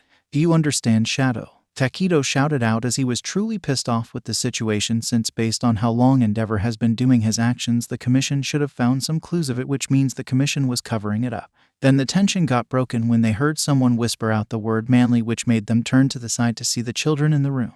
Izuku just broke out into laughter. Leave it to my son to break the tension in the room, Izuku said as he chuckled as he slowed down his laughter. Takedo rolled his eyes as the 2 children got closer. Izuku asked if Ijiro enjoyed the sights of the palace, and he said he did. It was decided that the both of them would spend the rest of the day in the palace before returning the next morning, since Izuku would need to use the remaining days away from UA to dig more into Endeavor and gather more evidence. As the entire family sat down to eat, Izuku sighed as he knew the royal family would be getting more involved in the heroics from now on. Izuku knew things would be getting chaotic in the near future and wondered how much entertainment he would be getting from all of this. Takedo ended up sitting down next to Izuku, who had moved away and was looking out of the window. Things are going to get hectic, aren't they, Uncle? Takedo asked, and Izuku nodded his head. Indeed, the royal family hasn't been this involved since close to the dawn of Quirks, but it seems we need to be more forceful as people have gotten too power hungry. The situation with All Might, my father, Endeavor, the Commission, and anything else will be a large mess. We will need to remove Endeavor before All Might retires, because if it comes after the fact, it will be a far larger mess, Izuku said, and the Emperor nodded his head to that statement as he looked outside to see the setting sun. Remember, Uncle, you are free to act as you wish with any crimes you find that heroes are doing, and if you find anything about anyone in the Commission, you are free to act as you wish as well. It's time we tighten the strings on the Commission, since they have forgotten who are the real masters in this country are. No mercy is to be given if the crimes are large enough, Takedo said as he stood up and joined his son and Ijiro, who were playing a game of chess. Ijiro was still a bit nervous around the royal family, but he was getting better at not being formal with them since they were more or less his family as well. Izuku smiled at seeing them all together and was glad he became a part of this family that was in front of him. He just hopes he can protect them against any threats in the future, as he knew the times were going to get chaotic. The night came and went as it was now the next morning, which meant it was time for Izuku and Ijiro to return to their home, since Izuku needed to get to work on looking into his new mission that has been added into his lifelong mission. To think I am now going to play babysitter for all of the heroes and the commission itself. It was such a good idea of the old emperor from the dawn of Quirks was smart in making the shadow guards so we can counter the commission's stupidity, Izuku thought as he sat in his office doing research on Endeavor. The information that Izuku was getting wasn't pretty in his views, and he was getting more and more annoyed. The amount of damage and deaths that have been caused by Endeavor makes him worse than most villains. Though, Izuku knew the most important issue was Rei Todoroki, who Izuku decided to go visit. Izuku asked Ijiro if he needed anything since he would be gone most of the day, since he needed to work on a case for the family. Ijiro was confused for a second about what case until he realized family meant the royal family and realized it was most likely about Endeavor. Ijiro said he didn't need anything and told Izuku to nail Endeavor to the wall for what he had done to Ijiro's classmate, which Izuku said he would as soon as possible. This was how Izuku found himself standing outside of Rei Todoroki's mental hospital, where he could see one Shadow Todoroki sitting in the room talking to his mother. Seems the conversation that Ijiro had with Todoroki during the festival that got him to use his fireside made him come to see his mother, Izuku thought as he changed into a completely different hero outfit via his quirk. It was a hero outfit he used about 30 years ago, and the hero name he went by was called Mundane. The reason he went with that name was the fact that he used his mud clones during this time a lot to find information out if he needed it. People would call the mud clones mundane since they had zero combat ability, which leads to him taking it as his hero name for the time period. As Izuku sat there on the roof, he was debating the risks of Shadow Todoroki finding out about the investigation into his father. Soon he came to the decision of allowing the child to know, since it would allow him to gain more evidence with him helping, since Izuku doubted Shadow Todoroki would ever want to help Endeavor avoid paying for his crimes. Izuku quickly moved into the building while hiding his presence until he was outside the room, where he knocked on it and waited to be called in. "Come in," came the voice of Rei Todoroki. Izuku entered and both went on guard at seeing an unknown person in an outfit. "Hello, Rei Todoroki and Shadow Todoroki. I am here due to a case that I have been ordered to deal with," Izuku said with a different voice, since he has gotten so good at using different voices even without a voice modulator to do it. Rei and Shadow both looked confused until Rei asked what case it was. Izuku had sat down near the end of her bed and looked at her. "The case is regarding the illegal Quirk marriage, the child abuse, and the spousal abuse that Endeavor has conducted. We've started gathering evidence and are looking into if the Commission knew as well, since the Commission has no ability to stop us, as Endeavor is done regardless by the time I end my investigation into him," Izuku said, and both of the Todorokis were shocked and confused, but they were also on guard. Rei though snapped out of it and looked at the person in front of her and asked how he knew about all of this. Izuku turned his eyes to Shadow Todoroki, who looked confused. "Please be careful in the future where you talk about sensitive topics, as you were foolish to not think there wouldn't be cameras at the sports festival. Principal Nezu Foyue is helping me with the case as well, since I acquired the video from him which I showed my bosses, who authorized the removal of Endeavor from the hero ranks," Izuku said, and that last statement caught both of their attentions at how Endeavor was going to be removed from the hero ranks since the Commission wouldn't allow it. Rei looked confused and asked how he was going to remove Endeavor when the Commission would never allow it, even though he said they don't have the ability to stop it. I didn't introduce myself. My hero's name is Mundane." "I know, horrible name, but it is what it is. Anyway, do you know who has the authority to govern heroics and has the final say?" Izuku asked, and they said the Commission and government. Izuku shook his head, which confused them, which he chuckled at. "The Commission only manages it. Indeed, the government at the Diet has power over them if they could reach decisions, but the people who have the real power and final say over heroics is none other than the royal family themselves," Izuku said with a hint of amusement in his voice as he watched them go wide-eyed when he said it. Now, the royal family hasn't really gotten involved since the dawn of Quirks, but due to the recent issues in the video, I showed off what Shadow Todoroki said. Well, the Emperor was not pleased with how Endeavor has managed to stay at the number 2 rank. As such, I've been ordered to remove Endeavor by any means the moment I find a fitting chance to do so. I can do this via different methods, from having him arrested or having him, well, you know, Izuku said, leaving it as an open statement at the end to not actually say that Endeavor could be ended since he was still their family even if the man was a bastard. Rei asked why he was here then, since he was already authorized to take care of Endeavor. "Many reasons, such as gathering more evidence against him so no one can debate us on it."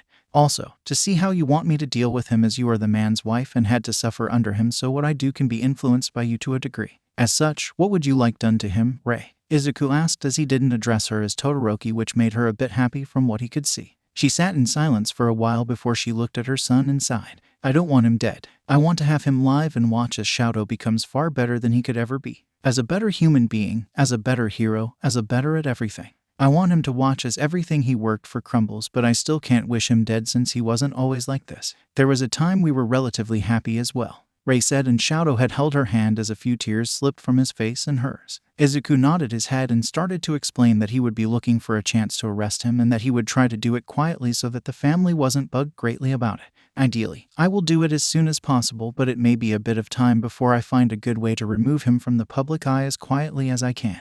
I believe I will try to aim for it, as he suffered a major wound that forced him to retire, and he decided to retire from the public eye when in fact he will be arrested and placed in prison since he won't get a trial due to his arrest being ordered by the royal family," Izuku explained after he finished getting full statements of their lives and how they were treated by Endeavor. Rei thanked him and soon he disappeared, as he knew he needed to plan out how he would do this, but right now Izuku just wanted to sleep for a bit since it was a bit late in the night by the time he traveled back home, even though he forgot about the ring teleportation spot he had set up in the house, which he realized when he got home and cursed himself. Third POV. Time passed and they were all back at UA now, as the break after the sports festival had come to an end. Izuku himself, though, was hard at work while spending some time with Ijiro, as they bonded more in father-son, things that Ijiro never really got to do after his birth parents had passed away. Some of the things included visiting their graves, heading to a park to toss a ball back and forth, and then there was also the short period where Izuku was giving Ijiro the birds and the bees talk. That left them both embarrassed, because Izuku never suspected he would have to ever give that talk in the hundreds of years he had been alive. However, enough of that, as both of them were walking in the halls of UA when Ida walked by them, telling them that they were going to be late. Izuku rolled his eyes as Ida seemed a bit off until he remembered what happened to Ida's brother. It was disappointing in Izuku's mind that such a good hero had gotten injured, but if things went as Izuku planned, then the pro hero Ingenium may be back up at it within a few weeks. The problem Izuku was having was figuring out how to heal the man without blowing his cover as Izuku Midoriya or as Shadow, as he couldn't risk the truth of his quirk getting out. As such, Izuku needed to be careful and was just debating on using a different pro hero name of his that did have a self-healing quirk as their listed quirk. If questions were asked, then Izuku could just say he lied on the registration, and at worst that pro hero name couldn't be used anymore if people looked into it. However, ignoring those thoughts, they had arrived at the classroom where they both sat down as they waited for Eraserhead to arrive in the building. Izuku did remember to send himself a request from his hero name that he used when he worked out of Hasu a while ago, which also happened to be the hero that had the self-healing quirk, which would make things a bit easier for Izuku since he would already be in Hasu deal with other things, which would mean he would have some time to drop by Ingenium as well. After waiting a few more moments, Eraserhead finally entered the classroom, which packets that Izuku knew were the requests that each individual received for internship week. As Eraserhead talked about the requests and the internship week, he finished handing them all out. Izuku wanted to laugh to himself since he only, of course, received his own request, but still, it was funny. Izuku just filled the paperwork out and handed it back to Eraserhead, who had already gotten in his sleeping bag. Eraserhead looked at the paper before nodding as he pulled it into the bag itself. Izuku then walked over to Ijiro and asked how his searches were going. "It's going. There are so many that I don't know what to do with them," Ijiro said, and Izuku nodded his head. "Look at them in regards to if they can provide you something new or an area that you are currently lacking and that you can't get somewhere else," Izuku said, which made it easier on Ijiro as he started to sort things out into things he thought would be better. After a while, it was time for lunch, but as they were leaving, the door opened and there was All Might. "I am here in a bizarre post-ian," All Might said as he stood up and told Kirishimiya that there was another internship offer that came in a bit later for him. He took it as Izuku was standing a bit away waiting for Ijiro, as he knew All Might didn't trust him one bit, but Izuku had a hint on who the internship offer was from, and he could hear the conversation from the distance away due to his natural enchantment quirk, which boosted his natural abilities, which did include hearing as well. After a few more minutes, Ijiro walked over and they moved on out of All Might's hearing range. "If you take Gran Torino, then be careful about what you say, because that old man is really good at finding things out. He also knows about the Watcher, unlike All Might, so again you will need to be careful with what you say, but overall it should be fine since he a very good hero," Izuku said, and Ijiro nodded his head in understanding as he told Izuku he was likely going to go with Gran Torino since he had spent time with the actual user of Float, which may give insight on how the 7th user used the quirk, which might give him ideas. Izuku thought it was a good idea but gave Ijiro a warp ring. Ijiro was confused about what the ring was until Izuku explained. "This ring will allow me to warp to your location if I am within a distance of you. It consumes energy to use it, so don't use it yourself unless you are desperate, as you can only go to fixed points or another warp ring. I create them via a quirk I got a long time ago. They help me travel if I need to in a hurry, and I have other quirks that help me offset the side effects, so it's really useful for me. Anyway, if you are ever in danger, call or text me and I will come warping as soon as possible," Izuku said, and Ichiro thanked his dad with a hug which made Izuku smile, but soon they arrived in the lunchroom and started to get their food. Overall, the time between turning in their requests and going on the internship passed quickly, as they were all now standing at the train station ready to head off to their individual internships. Izuku would be taking the same train with Ida since he would be going to Hasu with Ida, but separating once they arrived.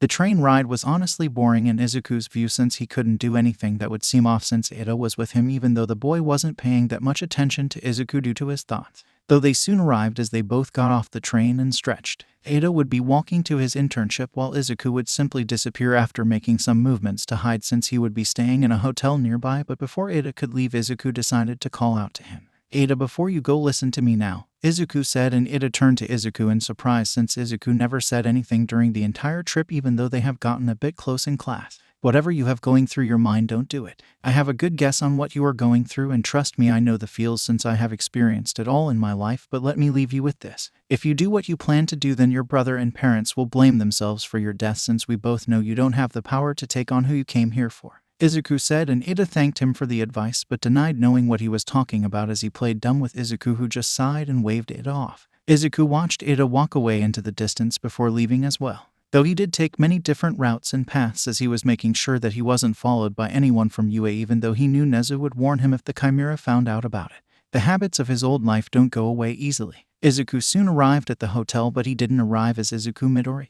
No, he arrived as the pro hero Max. The reason he chooses Max as a hero name back then was that in games, when your health bar is full, it appears sometimes as Max for it being full. It was just a play on the idea, since he didn't put much thought into it, since he wasn't really known by anyone during this phase of being a hero. After checking into the hotel and dropping his things off, he placed a warp ring mark in the hotel room, which he would remove later on, but for now, it was a good way to get back to the hotel unseen by others. Once all of that was done, he left the hotel via the front doors and soon got to work, as he decided on an order of things, since Stain would be roaming around all night and he still had daylight left. Izuku decided to head to the Hasu hospital so he could check on Ingenium first, because Izuku was honestly hoping that if he healed Ingenium, then Ida would not be an idiot and go after Stain once he heard the news. Izuku walked up to the building and made his way into it. As he walked up to the check-in desk, where he was asked what he could be helped with.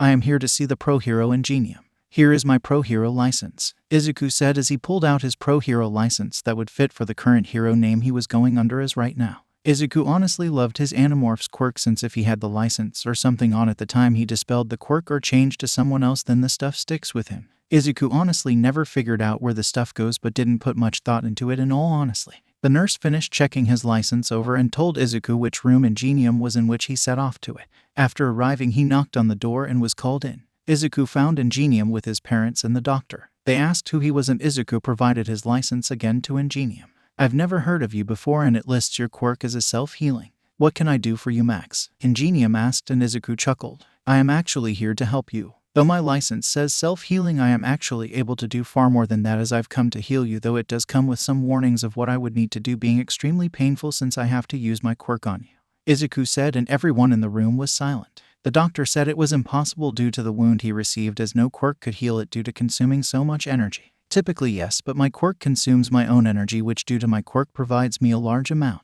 I will be a bit exhausted, but I will cover within a day or by heating a lot of food to regain what I lost. Again though, my quirk is really meant to be used on myself, which means when I use it on others it causes a lot of pain, but in return, their wounds get healed. The slower I heal, the less pain it causes depending on the wound, but regardless there will be some pain involved," Izuku said, and then Izuku looked at Ingenium and asked him if he was wanting to undergo the quirk even though it would be painful. It took a few moments, but Ingenium nodded his head and said he would like to undergo it. "If so, then I need everyone to leave, as I can't have any disturbances while I'm doing this, as healing another person's body does that my concentration. It should hopefully be done in 15 minutes max, so you must bear the pain, as I will try to keep the pain as little as possible, but there may be portions that I have to speed up on depending on the area. Do you understand, Ingenium?"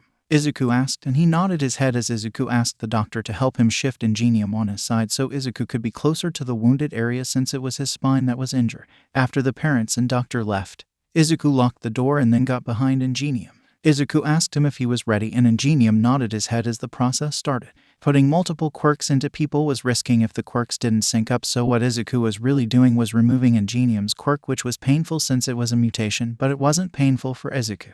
No, it was painful for Ingenium as it hurt like hell, but Ingenium was amazing as he gritted his teeth. Izuku tried to pull the quirk as slowly as he could, but mutations always hurt the user as they got removed. After the quirk was removed, which took about 5 minutes, Izuku pushed the hyper regeneration, in which he normally kept off since he had the rebirth quirk.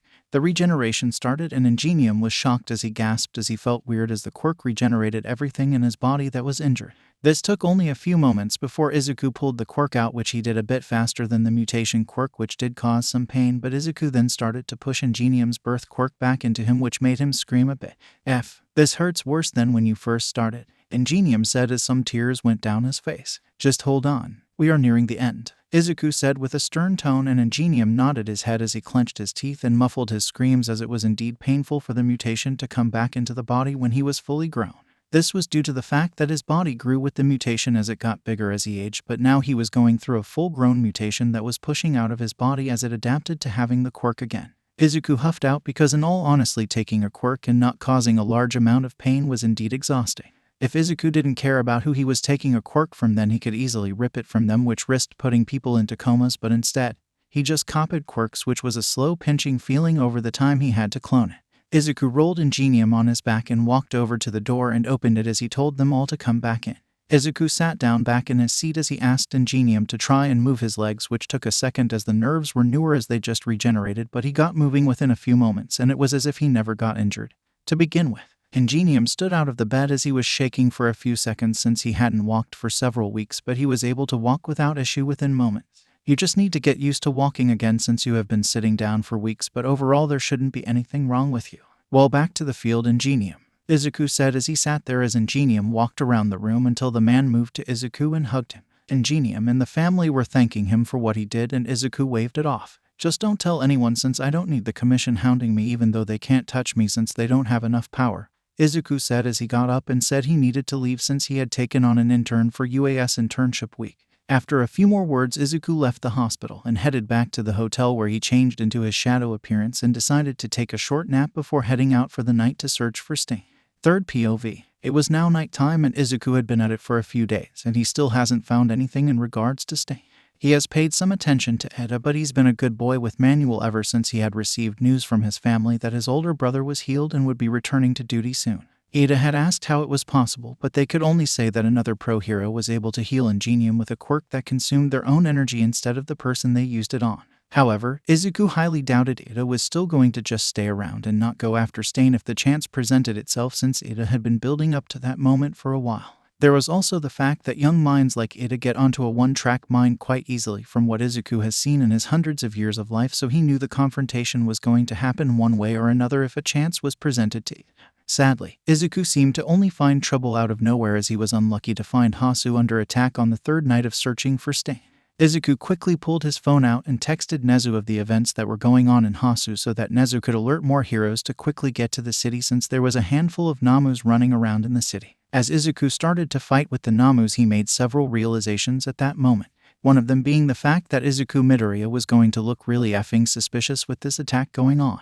There were many events that his real name was tied to events that the League of Villains was attached with, and it was not going to be pretty, since All Might would use any chance he could get to question done by the lie detector detective. "I am going to have to come up with some bullshit to keep the detective from questioning my student version," Izuku thought as he ended off one of the Namus. None of the Namus had any quirks that interested him to take, since it was things that didn't fit well with his overall set, but that wasn't the important thing. As the moment Izuku finished ending one Namu, he heard Manuel screaming as he was searching for his intern, who was none other than Eda. Izuku knew this was the chance Eda was presented with to go after Stain, and it annoyed him as the boy chose to commit a crime while the city was being attacked. Izuku also noticed Endeavor was in the city but didn't see his son Shouto Todoroki, who had taken an internship with the man during the internship week. Izuku had to put that man out of his mind for a few moments as he ran to find it, and most likely Stain, since Izuku knew for a fact Eda was an idiot right now, but he didn't think his own adoptive son would be an idiot as well. But it got worse even more as Shouto Todoroki was also involved. How did all three of these idiots find Stain? Izuku thought as he changed his appearance quickly to a different hero, which he used his advanced telekinesis a lot. It was an underground pro hero that just went by Telek as the hero name. This hero was short-lived as Izuku had moved away from the area he had established the hero at and didn't want to bother going through making up reasons on why Telek was so far from their home base since they had just started out. As such, not much was ever done with the underground hero known as Telek and could easily be reused now since it was only about 10 years ago that he had last used it and it wasn't really known, so people won't question the pro hero since all Izuku's license are always active unless he personally deactivates them or the royal family does. Izuku jumped down right as Stain was prepared to start attacking again. Everyone was confused about who Izuku was as no one had seen the form Izuku was in, but it didn't matter as Izuku used his advanced telekinesis quirk which allowed him to lift things up to 60 tons. Izuku just smirked as he grabbed Stain with the quirk and lifted up and slammed him into the ground, which knocked the hero Ender out due to the force he used. Izuku quickly tied Stain up before he looked over the students and the down pro hero native. "Are you all okay?" Izuku asked as Telek and not even Ijiro knew that it was really Izuku since that is how good his quirk is. They all nodded their heads as Izuku moved them together so he could tend to them better. Izuku finished applying basic first aid as he pulled his phone out and went on HeroNet to call for police and others when a fireball came flying towards them. Izuku quickly used his quirk and pulled them all including Stain out of the path of the fireball and looked to see who threw it but was shocked to see it was Endeavor that threw it. "What the hell are you doing?" Izuku yelled out and Endeavor looked at him and was about to attack once again, and he did it as he yelled out and called Izuku a vigilante, which confused Izuku like hell. Then Izuku remembered why he had moved away from his area all those years ago. 10 years ago Izuku had gotten attacked by Endeavor who had thought Izuku was a vigilante. "Oh, this is so good," Izuku thought as he just got a perfect reason to arrest Endeavor. As more heroes came around the corner they saw Endeavor preparing her attack and they yelled for him to stop, but it was too late as he threw it and it came flying at them, but Izuku used his advanced telekinesis quirk and moved them all out of the path again as he then turned his quirk on Endeavor and slammed him into the wall. "Endeavor, you are under arrest for the attempted murder of a pro hero and civilians," Izuku yelled out, shocking everyone. Endeavor looked pissed at what Izuku had said and was about to speak up when Izuku just used his quirk again and slammed Endeavor into the ground right in front of Izuku, where he punched Endeavor in the face, knocking him out. "Put him in cuffs right now as I am pressing charges for attempted murder," Izuku said, as this would be perfect to get rid of Endeavor as a plan was coming up in Izuku's mind. Though Todoroki himself and the others were all shocked and confused about what the hell was happening, the other heroes only obeyed Izuku's words as they indeed saw what Endeavor did. Though they all heard laughter as Stain woke up and was laughing at the state of Endeavor. "This is amazing. I get to see the fall of the biggest fake hero ever at his own hands," Stain said as they all heard a screech that came from the sky as a flying Namu came flying down aiming for Izuku, who only used his quirk and forced it to the ground as he ended it. Soon the police arrived and were stunned to see not only Stain but Endeavor under arrest. The police asked why Endeavor was being detained and all of the heroes on site looked at Izuku, who explained what Endeavor did. Izuku then told the police to get the children and native to a hospital as quickly as possible where he will go meet them, but to go ahead and move Endeavor to jail to await his trial. As all of that happened, he quickly texted Nezu and the emperor of the situation. Nezu thanked Izuku for saving the students and that they would talk about punishment later on. The emperor was laughing though from what Izuku knew based on the texts, as he was told to ensure Endeavor stays in jail, as the moment he is sentenced to prison they would have him transported to a Shadow Guard prison where Endeavor would never escape. It would be a bit tricky, but Izuku knew he could get his plan to work if he played his cards right, but first he had some people to scold. As such, Izuku headed off to the hospital but was a bit annoyed to find the police chief in the room chewing out the student. Izuku also noticed Manuel and Gran Torino in the room as well. Izuku entered and the chief of police looked at him and asked who he was. "I am the one that defeated Stain and had Endeavor arrested. Now, may I ask why you are here talking to these students?" Izuku asked, as he was annoyed a legal guardian wasn't called for this conversation since the chief had no place talking to the students even with their mentors present. "I was telling them about their illegal actions and how we are going to cover them up so they don't get in trouble legally. This does include NDAS and so on as well," the police chief of Hasu said, and Izuku asked how they were exactly going to cover it up, which the chief of police for Hasu said they were planning to give credit to Endeavor, but due to his arrest they were out of ideas since nothing would account for the burn marks on Stain. "Yay, giving it to Endeavor was a stupid idea regardless, since I wouldn't consent to that cover-up since I defeated him to begin with. I wonder whatever made you think that would happen, but anyway, you don't have to cover anything up since I have little bombs on me that can cause those burns easily. As such, you just need to report that an underground pro hero defeated Stain and then also report that Endeavor was arrested for the attempted murder of another pro hero and civilian. Simple as that." Izuku said, and the chief of police looked stunned and asked about the students' involvement. Izuku shrugged a bit and said to not even mention them in the reports as if they were never there, and to say they received wounds from the entire Hasu incident of the Namos. Also, the police chief, may I ask why you were even mentioning NDAS to these students, since they don't have potential or legal representation, which means this entire conversation is highly illegal. Am I needing to arrest you as well as I did with Endeavor? Izuku asked as he stared at the police chief, who looked pissed at Izuku for uttering that entire statement. The other people in the room looked downright stunned as the police chief gritted his teeth and said he would release the statements as he apologized to the students and left the room. Izuku just chuckled as Gran Torino broke out into a burst of laughter due to what just happened in front of him. Izuku then turned to the others and asked how they all were, but then the door slammed open as Ingenium walked in and went straight for his little brother. "What the hell were you thinking?" Ingenium yelled out as the yelling went on for a bit longer but came to an end as Ingenium thanked Todoroki and Ijiro for saving his stupid brother, and then Ingenium thanked Telekaka Izuku for capturing Stain. Izuku just waved it off and said he needed to go deal with all the fallout of Endeavor being arrested on attempted murder charges. As Izuku left, he pulled his phone out and texted Ijiro and told him he was grounded for fighting a serial ender but that he did a good job. Ijiro texted back a sad face with a thumbs up, which made Izuku chuckle a bit, but now he needed to deal with the Endeavor issue. Izuku joined up with several shadow guards who would help Izuku on the last portion of the Endeavor issue. One of the shadow guards had a quickly called puppet, which was an interesting quirk, though Izuku wasn't going to ever copy it due to the side effect. It allowed the user to control an individual's actions and speech, which was going to be so amazing for this portion, as they would force Endeavor to plead guilty to what he was accused of when questioned by the police. The other shadow guard had a quirk called mirror vision, which allowed him to create a mirror and see everything from the other side of his other portion. Izuku's job was to take one portion into the station where Endeavor was so that the other shadow guard could get a visual on Endeavor to active her quirk. She didn't need to be around to keep controlling him, but needed an initial visual. Once she had control of the other party, then her body would collapse as she herself would be controlling Endeavor, which is the side effect that Izuku hated, as it left his main body vulnerable, which he would never risk even if he could come back due to the rebirth quirk. They started their plan, and Izuku arrived just in time as Endeavor had woken up and was pissed that he was in a jail cell. The team got to work, and within moments Izuku could tell Endeavor was under their control. The police detective with a lie detector quirk came, and Izuku hoped the man wouldn't find anything odd with this entire situation, as he didn't know if the quirk would pick up that someone else was in control of the body. Izuku moved into the interrogation room because if things went south, he was planning to just end Endeavor's life, since the man could not be allowed out to harm his family or others anymore. The questions started, and Izuku wanted to laugh as the shadow guard got Endeavor's attitude and personality down to a T. They had Endeavor confess to the crime of trying to murder another pro hero and others. The detective made notes that Izuku was looking at from over his shoulder, and everything was coming up as truth, which meant the detective's quirk couldn't figure out that Endeavor wasn't in control of his own body. After a bit more, the detective was finished, and Izuku followed the detective to make sure everything went the way he hoped. The detective met the police chief of Hasu, who asked how it went, and the detective started to speak. He admitted to the attempted murder of another pro hero and other siblings. It's a done deal, as with this he's going away for quite some time.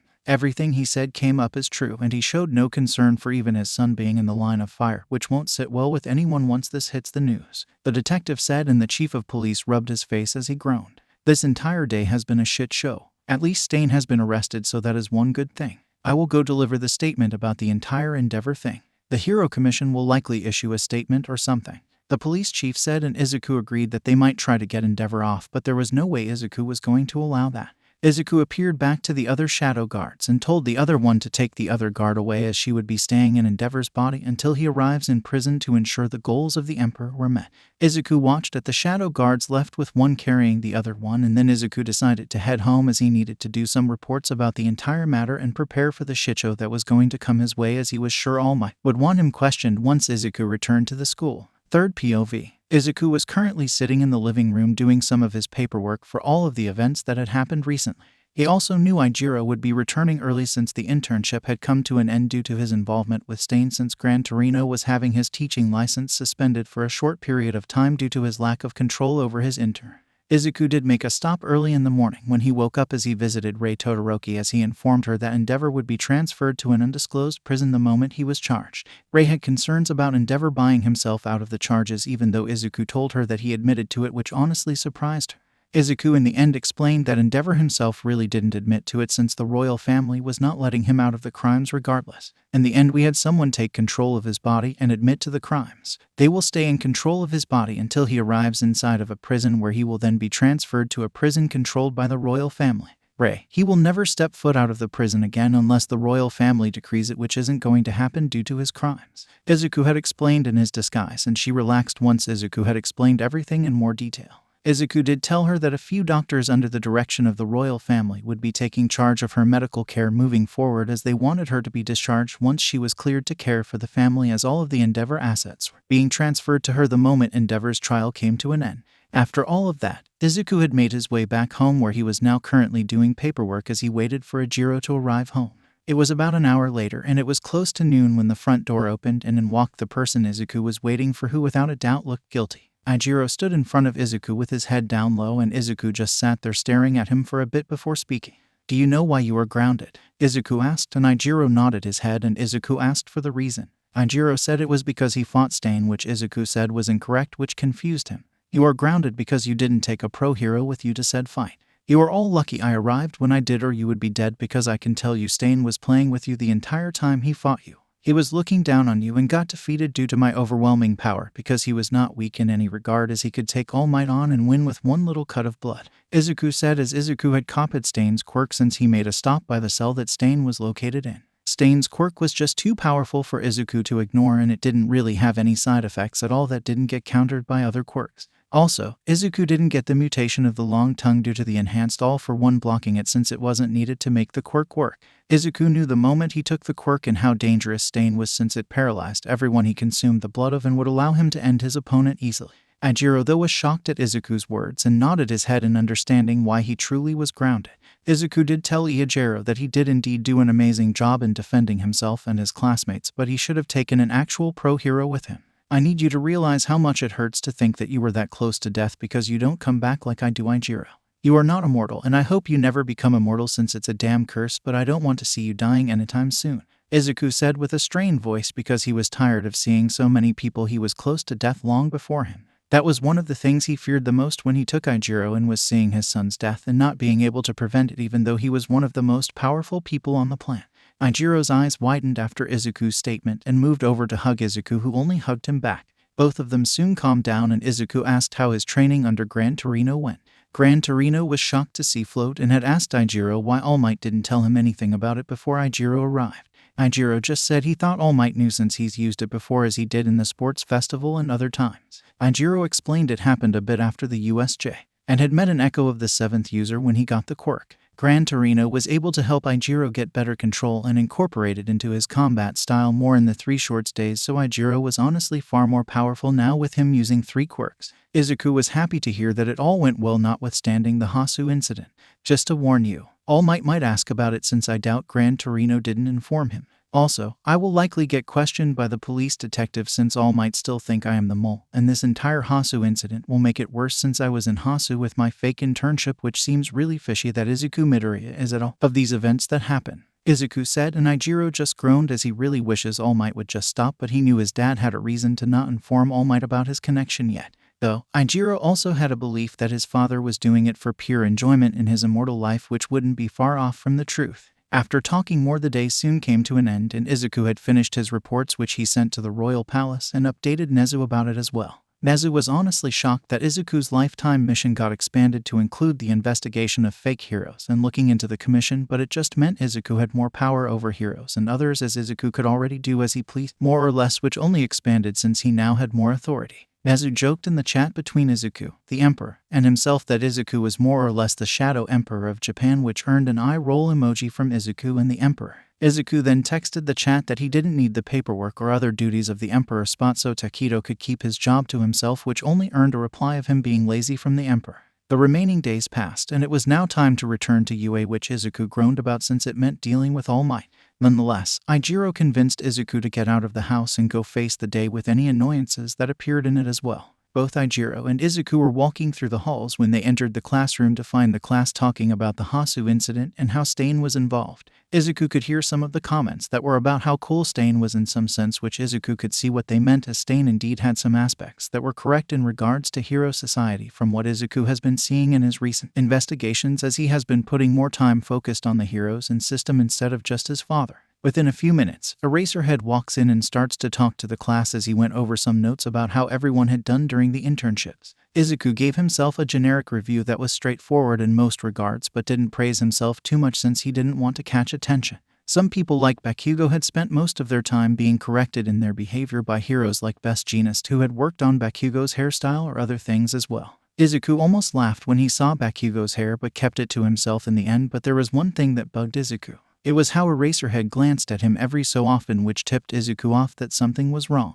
Interesting. The staff must have become even more suspicious of me. Though, they must not have had an actual meeting about it since Nezu hasn't tipped me off about it. Izuku thought as he sat there and went through the classes until it was time for lunch. As they entered the lunchroom, All Might appeared and asked Ijiro if he wanted to join him for lunch. Ijiro looked at his friends and they all waved him off, which even Izuku did, as Izuku could easily look at the cameras and audio later. After they left, Izuku decided to head to his office to look over some things and also to listen into the conversation since something felt off about All Might. As Izuku got up and left, he also noticed Lunch Rush had been watching him from the distance in the cafeteria due to the fact that the man wasn't really a combat pro hero at all. Interesting is the only thing Izuku could think of as he made his way through the building and into blind spots that Izuku knew of, so the cameras lost track of him before he went into a hidden passageway that would lead to his office. Izuku found Nezu in the office as well as sipping some tea. "I take it you noticed the staff watching you closely?" Nezu asked, and Izuku nodded his head as he pulled up the camera and audio to the private room All Might went into.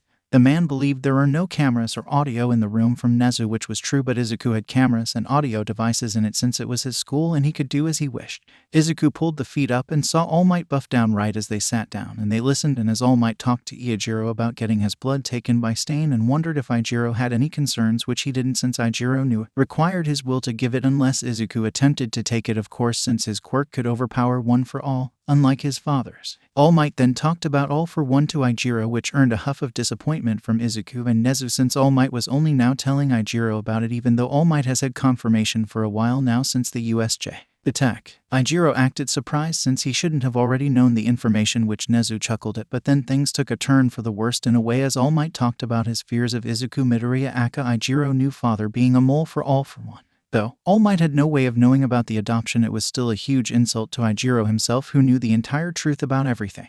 All Might even talked about how the other teachers were keeping a watch on Izuku Midoriya due to the things that have happened around Izuku, like the USJ being knocked out of the festival and Hasu. Izuku does have to give his son points though, as Ijiro did try to ask All Might why he thought Izuku was a mole, and All Might talked about Izuku's quirk being too similar to All for One, which is where things went off course. So, let's get this straight so there isn't any confusion. Due to Izuku's quirk being similar, you think he is the mole? Ijiro asked, and All Might nodded his head and said Izuku had to be related, which made Nezu and Izuku laugh since All Might had no clue how right he was. So you have decided to be a quirkist now. I didn't think the symbol of peace would stoop so low, but here we are, as you have likely turned all of the UA teachers against Izuku just because of your quirkist views of his quirk making him evil, Ijiro said with a large hint of annoyance in his tone when he spoke to All Might. Izuku and Nezu were stunned at what Ijiro had said, but Izuku was downright proud of Ijiro standing up to All Might like that, because even if the man was the symbol of peace and the 8th user, it didn't mean All Might had the right to quirkist use or to control aspects of Ijiro's life. All Might wasn't Ijiro's father and couldn't decide Ijiro's friends or anything, since even Izuku didn't get involved in that since he hasn't had any concerns about his son doing what he wants. All Might was baffled but tried to get Ijiro to change his views, but it didn't work as Ijiro just left the room, which left All Might baffled overall on what just happened in front of him.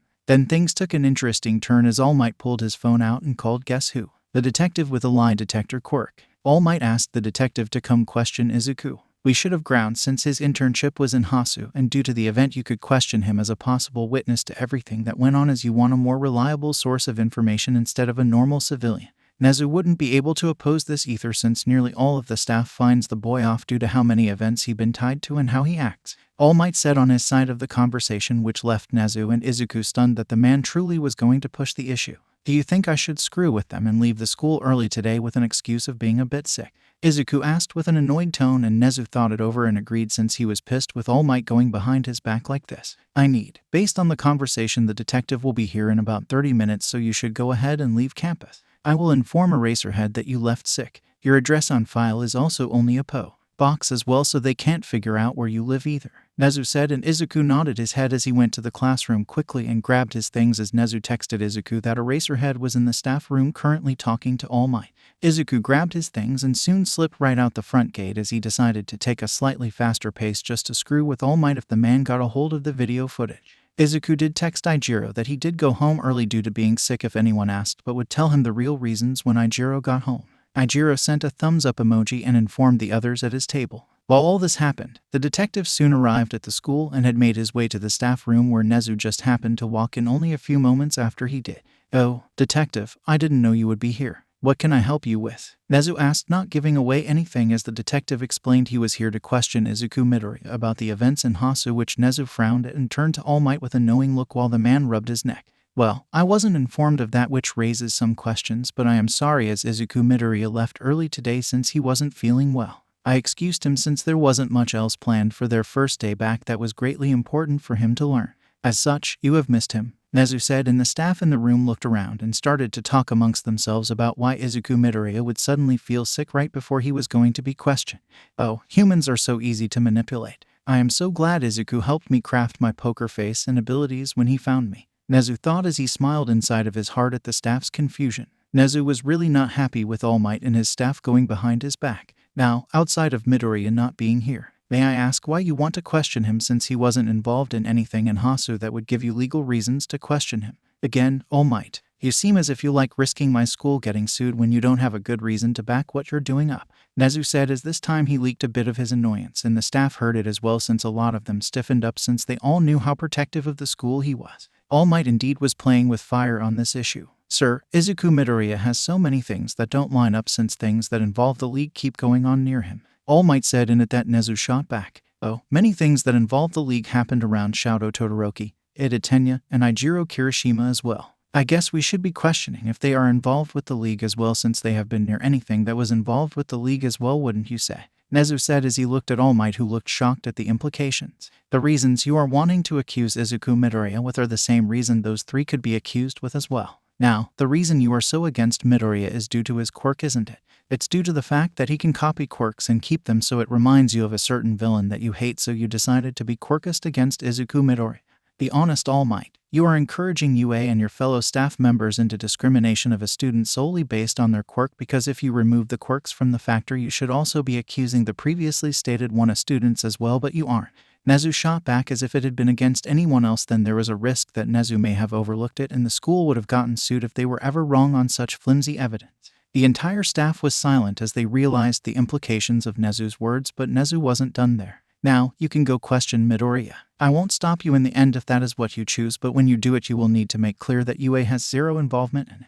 UA does not back up the questioning, and you are doing it solely as the symbol of peace and not as a representative of this school, so if this turns on its head then you and the detective will bear the entire burden of being sued, as the school won't help either of you since you have no evidence and is solely based on your fears," Nezu said, and All Might nodded his head as he said he was willing to risk it. "I'll take the detective to Midoriya's house," All Might said as he moved to the computer to look Midoriya's file up, but Nezu stopped him, which confused All Might. "Remember, I said UA will not back this up. That means no UA resources will be used, so you need to look him up via the police database or other sources, as UA will not provide the student file or information," Nezu said, and All Might nodded his head as he left the room with the detective behind him to go start their search for information on Izuku Midoriya.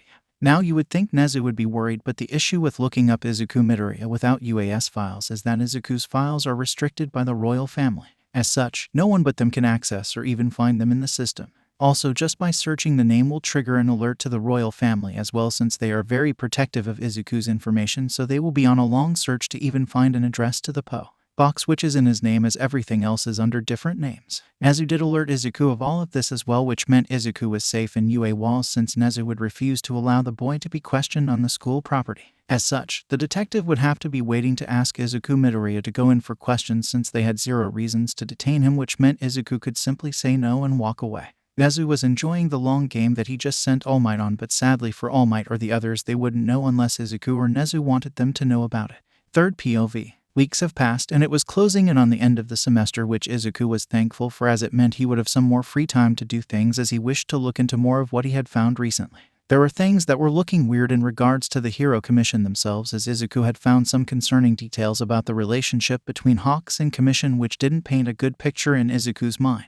These things were leading to the fact that the Commission had participated in purchasing children as child soldiers as they trained them up into powerful pawns since they wanted more control over the hero system by having powerful heroes that obeyed only them. This downright pissed Izuku off and raised concerns about the Commission likely aiming to rebel against the royal family. The Emperor himself was not happy the day that Izuku had made his way to the royal palace and reported his initial findings, as it appeared the Commission was willing to commit treason against the royal family. More shadow guards were put on the case under Izuku so that they could speed the investigation up. If Izuku didn't have to maintain his cover in the school, he could increase the speed, but as it stands he has to maintain the cover at the school since they still need to deal with All for One, as Izuku was sure his father knew about him being there and would likely make his appearance soon due to some recent events that had happened recently. One of these recent events was when Shigaraki and Izuku had a run-in at the mall due to the class preparing for their summer camp trip after everyone passed the final exams. Shigaraki asked Izuku quite kinder than he would have thought for a private conversation since they were standing in the middle of the mall, which Izuku agreed since he didn't want the class seeing them or anyone panicking, though Izuku did grab his phone from behind him back and start a text to Nezu, quickly alerting him of the situation.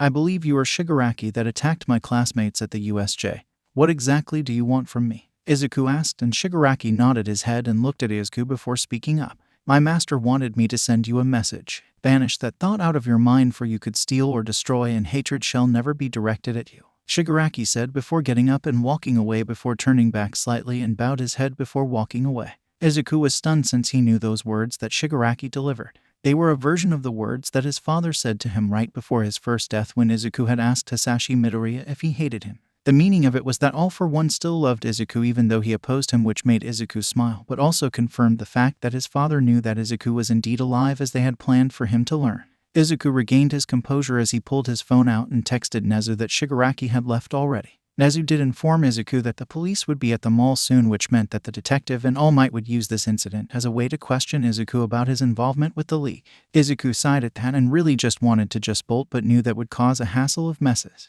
The other students from one of that had come to the mall had found Izuku and asked what was going on if he knew. "Shigaraki from the League of Villains was here and ran into me. The police are already on the wall since I texted Principal Nezu the moment he appeared," Izuku said, which calmed them all down as police entered the mall and Izuku could see the detective but also All Might in his skinny form. Ijiro sent Izuku a look that Izuku rolled his eyes at since he would be fine. The detective walked over and asked if everyone was fine, and they all gave their answers as Izuku just nodded his head. The detective told them all that he would need to get their statements from them. After a while, Izuku found himself alone with the detective, but All Might was slightly away within hearing distance. All of the other students already left except Ijiro, who was a bit further away since Ijiro really didn't trust All Might in not doing anything against Izuku. The detective started to ask Izuku about his encounter with Shigaraki in the mall. "He found me in the middle of the mall and asked me for a private conversation, which I agreed to since I didn't need people around us freaking out and causing chaos," Izuku said, which the detective wrote down the statement and made the truth mark next to it.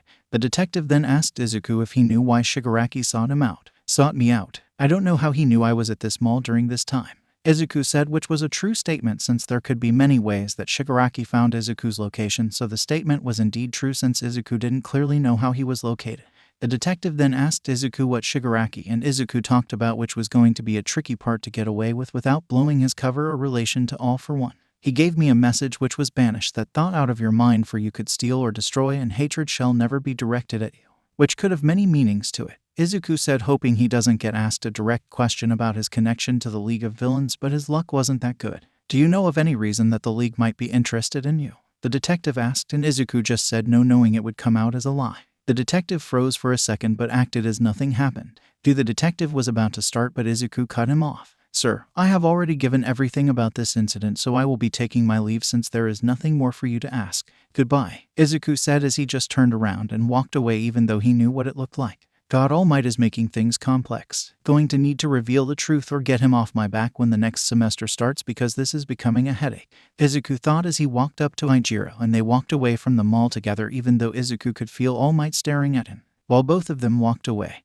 All Might moved to the detective and asked how it went. I don't know fully, but he is hiding things. He cut the questions off after everything about the mall, but he does know that the League is interested in him but won't say what since he lied about it. Before I could go further, he cut the questions off and left since he had given everything about the incident itself, which means I couldn't stop him since it was the truth. The detective said since they were walking a fine line of what was legal for him to do. All Might gripped his hands and was pissed that someone most likely connected to his most hated enemy was that close to his protege who trusted the boy greatly. While those two talked, Izuku told Iijiro what happened in the questions and what Shigaraki wanted. He delivered a message from my father. Banish that thought out of your mind, for you could steal or destroy, and hatred shall never be directed at you, is what Shigaraki said. That was more or less what my father said to me when I died the first time. It shows he still loves me and knows I have been screwing with his operations all of these years and his current plans as well. It also reinforces my belief that if he ever gets you, that you need to admit being his grandchild, which should stop him from harming you physically and hopefully mentally as well, Izuku said, and Iijiro nodded his head as he understood his father's warning. Izuku did also talk about the fact that the detective and All Might more or less got more proof of his connection with the League, which was going to be troublesome if they decided to act on it anytime soon. However, Izuku could do nothing about it right at the moment since he had other things to focus on. Iijiro did ask if he planned to reveal himself anytime soon, which Izuku shrugged. Maybe next semester, since I would like to deal with my father first. I feel like something will happen during the summer break since there is a training camp. If nothing happens, I will consider if I want to reveal myself or not, since it means pulling myself out of the class, since I would need to work on other things instead of spending my time in a class with brats, Izuku said, and Iijiro complained that he wasn't a brat, which Izuku said he was an adorable brat that he decided to adopt, unlike all of the other brats that annoy him. Soon their conversation came to an end and they made it home. Izuku did decide to call the Emperor and inform him of the recent events. The phone ranged for a few moments before Emperor Takato answered the phone. Hello, it's unusual for you to call, so something must have happened, otherwise you would just do an in-person report, Takato said, and Izuku just made an acknowledging sound as he sighed after it. Things with All Might and the detective had become more complex, so I might have to do something about that soon, but that's not the reason I called. Shigaraki found me at the mall today, which could mean many things. It means there is a good chance of a mole in my school, or he just got lucky, but based on his message I want to say it was more likely of a mole. Shigaraki delivered a message to me from my father. My father's message was, banish that thought out of your mind, for you could steal or destroy, and hatred shall never be directed at you. Which means he indeed still loves me and makes it a bit easier if Iijiro ever got caught by him, since he shouldn't end Iijiro due to him being my son, Izuku said, and the Emperor was silent for a few moments as he gathered his thoughts on the entire situation. After a few moments he spoke up and Izuku listened carefully. That is good news, but remember, even if he loves you doesn't mean he won't harm you. To ensure you get removed from his path so he can lock you up as he did with your uncle for a brief time, said the Emperor, and Izuku knew that was a good chance of that happening. Indeed, Izuku responded. They then talked about the chance of the camp being attacked due to the possibility of a mole. I would like a squad of shadow guards sent to be near the camp in the event of an attack. If the camp is attacked, I will most likely reveal myself as Shadow, since my father will likely come himself or try to kidnap someone to bring All Might to him for their final fight, which will be horrible, Izuku stated, and the Emperor could only agree. It would be a disaster zone if those two fought in a populated area. The Emperor did have a plan overall if All for One made an appearance in a populated zone. If All for One appears in a populated area, then you should use the warp ring to teleport to an isolated forest area or back to the camp itself, maybe, so we can limit the destruction to citizens. It would be your choice to take All Might with you or not when you warp, though I am believing you won't want to take him since you wish to end the fight yourself, Emperor Takedo said, and Izuku could only agree with it since he indeed wanted it to end by his hands. He also didn't want to risk All Might's skinny form getting revealed to the public so soon since Iijiro is still training. It would also mean Hawks would end up becoming the #1 pro hero, which means the Commission would have a bit more control over the hero industry, which the royal family didn't want to happen since the Commission was clearly trying to overthrow the power of the royal family, since the Commission wasn't meant to have this much power that they have now. There was also the large issue of the Commission having bought Hawks as a child soldier, which pissed Izuku and the Emperor off since that was never something they would have approved. Soon the phone call came to an end and Izuku received a text message from Nezu telling Izuku that All Might and the detective had informed the other staff about the questions he was asked and how he had lied about knowing if the League was interested in him. Izuku just groaned as he rubbed his forehead. Overall, the suspicions that the staff held towards Izuku had only increased, and it was going to be effing annoying once the camp gets attacked, most likely. Izuku had sent a text message to Nezu about the theories the Emperor and he have about there being a mole and the camp most likely being attacked. Nezu was not liking it, but was glad a squad of shadow guards would be on standby near the camp for a quick response. The only thing Izuku could now do is just prepare for the camp since it would be going on in a few weeks. Third POV. Izuku could feel the suspicion radiating off all of the staff that would look at him from time to time as he walked through the halls of UA or sat in classes. Izuku didn't need a quirk to tell himself that none of them trusted him, which quite frankly disappointed Izuku due to his staff being that easily turned onto a student due to a sheer lack of evidence, as there is many countering evidence to everything All Might have presented them. Even the question that made All Might and the detective far more heated in their investigation of Izuku could be explained away by the fact that Izuku could use multiple quirks. Though Izuku does blame himself slightly for this mess since he wanted some entertainment, this entire situation is starting to lose the entertainment value for the immortal, but right now Izuku knew it wasn't the right time to reveal himself since he didn't need to deal with a pissed All Might, since they needed to focus on the entire issue of Izuku's father. Since the closer it had gotten to the start of the summer camp, the more Izuku felt like something was going to happen. As such, Izuku was preparing the best he could as he was copying every single quirk that he could from his classmates and anyone inside of UA. Some of the more important quirks that he copied were Eraser, Somnambulist Midnight's quirk, Heal, Cement, Harding, Half Hot and Half Cold, Zero Gravity, Creation, Explosion, Brainwashing, and many other quirks from people at UA.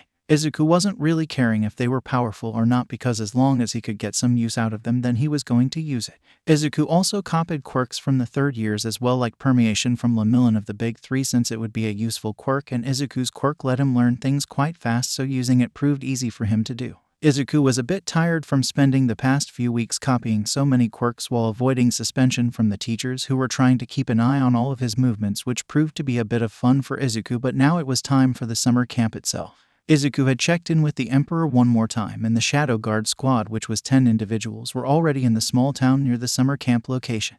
There was a hot spring in the town near the summer camp, so the squad checked into the spa resort about 2 days before the actual camp started to not raise any flags by other people, and the squad was booked to be there for a day after the camp ended as well, but would leave once the students left the camp. The Emperor did recall all Shadow Guards as well that were not on extremely time-sensitive missions, so that the entire guard was ready to deploy at Izuku's or the Emperor's command. Izuku had even returned to the palace over the weekend before the camp to meet all of the Shadow Guards so they would know what his outfit and voice sounded like. It was fun once again for Izuku to sneak into the palace past all of the guards as they freaked out when Izuku appeared next to the Emperor. Izuku finally met up with the newer vice commander of the Shadow Guards who had taken over a few years ago. Izuku could remember the speech he had given the entire guards about the importance of the mission that they would be undertaking in regards to the camp and the coming large-scale battle. It was quite an inspiring speech, or at least the Emperor thought it was. There were also pre-planned spots that Izuku had marked out for the final battle, as Izuku had marked several giant forest areas around Japan, so depending on where the League's location is, Izuku will be able to grab a hold of All for One and teleport him out of a populated area and into a forest area. Once they are in the forest area, then it will be Izuku against All for One, but Izuku won't be doing it alone since nearly all of the Shadow Guards would be responding to whatever location ahead of time if possible. If not, then they would rush to the location after he teleports to support the fight, since it was time for the fall of All for One to happen. Izuku still was going to be the main fighter in the battle, but the Shadow Guards were far more powerful than any normal or most top heroes outside of All Might. If you were to combine them together with teamwork, then Izuku was pretty damn sure the Shadow Guards would be able to take out All for One without Izuku, but they would receive a high death rate to do it. Now, taking out someone like All Might would be far easier since he only has the strength and speed of One for All, unlike All for One with the different quirks they would need to plan around and against. Izuku had also planned for the entire royal family to be moved to a bunker at the start of the summer camp since he didn't want something to go wrong, because in all honesty, if Izuku and the Shadow Guards fell, then there was hardly anything stopping All for One, since the man was stronger than All Might in All Might's prime and only got defeated due to the screw-up when he saw Izuku all those years ago during the battle. All for One has indeed weakened a bit, but not to anything that Izuku was comfortable to leave in the hands of All Might, and especially not in a populated area since Izuku didn't want a high death count. Anyway, Izuku was currently standing outside of UA waiting for the bus to come around with the rest of his class as they were about to leave to head towards the camp. Ijiro was standing next to Izuku as they were a bit away from the group, which was still missing a few people. "Are you ready for the camp?" Ijiro asked, and Izuku sighed and nodded his head. "You know what to do if things turn out how I believe they will?" Izuku asked, and Ijiro nodded his head in understanding. Ijiro had been annoyed lately since All Might had been trying to convince Ijiro to avoid Izuku, which he has refused to do so. Izuku could understand Ijiro's annoyance with the man who has barely taught Ijiro anything in regards to the quirk or actual combat lessons. Everything Ijiro has learned had come from Izuku or Gran Torino, but mostly Izuku, so Izuku didn't know what All Might thought he was to Ijiro, because as it stood he was nothing more than the man that had provided a quirk to Ijiro and did a slight amount of physical training with the said boy. Izuku snapped out of his thoughts when Ichiro pulled him towards the bus which they put their bags inside of and then got onto the said bus as all of the class had arrived. 1B would be coming a bit later in the day since Eraserhead liked to do some silly test of stamina against the students as he would make them all fight their way to the camp after they got knocked off a cliff by the wild pussycat. Izuku didn't really get the purpose of the run since it didn't serve many purposes in his mind except forcing teamwork to happen, which was a benefit Izuku guessed, but that could be achieved in better ways in Izuku's mind from his experience over his years. Though, Izuku was a bit pleased to see Koda again if he happens to be at the camp. Koda was the son of the water hose duo who had almost died to a villain known as Muscular. But Izuku had arrived one day just in time to stop them from getting ended. The two parents were still recuperating themselves a bit since they did receive quite a bit of damage from the fight, and Izuku couldn't risk showing his hand on who he was, so he didn't heal them as he did with Ida's brother. As such, Koda, from what Izuku gathered, would stay with his aunt who was a part of the wild pussycats for a lot of the time when his parents needed to do a lot of their physical therapy as they were getting better at moving around. Koda doesn't know Izuku was the one that saved his parents since he had done it in a shadow outfit, but it didn't mean Izuku wouldn't like to see the kid again even as Izuku Midoriya. As Izuku was in his thoughts and messing around on his phone as he played a game, he heard the bus started to come to a stop. Izuku looked outside and noticed it was at the portion where Eraserhead would drop them from a cliff. Izuku woke Ichiro up, who groaned since he was enjoying his sleep. Though Izuku did notice some of the funny looks his classmates gave them since Ichiro had fallen asleep on Izuku's shoulder. Sue being the blunt person, she was asked if Ichiro and Izuku were dating, which caused Izuku to feel disgusted while Ichiro was a bit green at the idea as well. "No, God no, that is disgusting," Izuku said, and some in the room looked a bit offended at Izuku's words, which made Izuku realize he sounded homophobic. "Not that I have anything against the same-sex couples, but there are reasons of me finding us Ichiro and I being together disgusting, which you may find out one day if we decide to tell you." "Okay?" Izuku asked, and Ichiro backed Izuku's statement up, which calmed everyone down and nodded their heads, but Aizawa still stared at Izuku and Ichiro for a bit as the man was likely wondering what the reasons were. However, Eraserhead couldn't dig into them as the wild pussycats arrived, and the entire camp event started off as they got knocked off the cliff, which Izuku just went with. Though Izuku was still within the distance of Eraserhead and the other heroes to hear them ask about which student they were to keep an eye on from one, Eraserhead told them about All Might's theories and what Izuku Midoriya quirk was, which was not 100% correct, but still it annoyed Izuku a bit since from what he heard so far what the staff was participating in was quirk discrimination. Izuku was sure he was going to have some fun sending them all to anti-discrimination classes after all of this was over, since basing the likelihood of someone being a mole or traitor just because their quirk was a huge issue. Not even adding the other information would be enough proof to even start an actual case against Izuku, even if he was a mole. Anyway, Izuku focused back on the task at hand, and that was to get to the campsite. Izuku sighed as he looked over the students of Wana and decided on how they were going to operate. Izuku then saw a beast come up, and Izuku realized it was the quirk of one of the heroes that allowed her to control the earth and make them into somewhat sentient things or other things. As Kodu was trying to use his quirk on them, Izuku just walked forward and used his telekinesis quirk on it as he destroyed it, which shocked everyone. "Let's get moving since there are going to be a lot of creatures made from Pixie Bob Quirk Earth Flow," Izuku said, and Ichiro and a few others were right next to him, but some like Bakugo raged out that he wasn't going to follow someone that didn't even make it past the first stage in the sports festival, which Izuku just chuckled. "Bakugo, why would I want to place high in the sports festival? It would show the world I had the ability of multiple quirks, and that isn't attention I needed at the time," Izuku said, stunning everyone as Izuku just admitted he purposely failed the sports festival, which was shocking. Soon everyone just complied and they made their way to the camp with Izuku leading them, who just wiped the creatures that Pixie Bob made out quickly without any struggle due to his overwhelming power. Some of the students in Wana asked why he never shows this power off, and Izuku was silent before speaking. "Because I have reasons to hide," Izuku said, not giving them a more clear answer to anything, which only left them confused. About 2 hours later they arrived at the camp and the heroes were stunned, but Eraserhead looked downright suspicious of Izuku Midoriya as the students explained that Izuku had cleared any threats that came towards them with his telekinesis quirk. The reason Eraserhead was watching Izuku even more now is due to the fact that the level of power Izuku had shown with his telekinesis quirk didn't compare to what he used in the entrance exam or during the quirk test at the start of the year. It was powerful enough to stop himself from falling in the sports festival, which raised a flag in Eraserhead's mind, which Izuku didn't care about since he had a feeling the camp wasn't going to last anyway, since the bad feeling he has had only increased since they arrived at the camp. The pro heroes told them all that they would get their food cooked for them by the heroes since they had beaten the time to arrive for lunch. As the heroes went and did that, Izuku noticed Koda and decided to move over to him, but he noticed the pussycat were wary of him being around Koda, which made Izuku groan mentally. They really need to do a better job at hiding their emotions regarding me, since I am sure the class is starting to pick it up as well. Izuku thought as he noticed a few students in the class noticing the looks the heroes gave Izuku every so often lately. Izuku ignored the glances from the students and pro-heroes as he introduced himself to Koda, who looked at him funny before shaking Izuku's hand. Koda then just walked away, leaving everyone there as the pro-heroes explained who he was, since Ida asked who Koda was and why he was there. Soon the day turned into some light training, since they had made it to camp so easily thanks to Izuku, who smirked when the pro-heroes had said that, which earned him some looks from them, but Izuku didn't care since he had decided to milk the displeasure and wariness of him for everything he could for his entertainment, since he expected that he would need to reveal his true identity after the camp most likely. With that, the initial day of the camp had come to an end and the students were all now resting in the hot springs. While they sat there, some looked around and noticed the sheer volume of scars on Izuku's body, which gained their attention.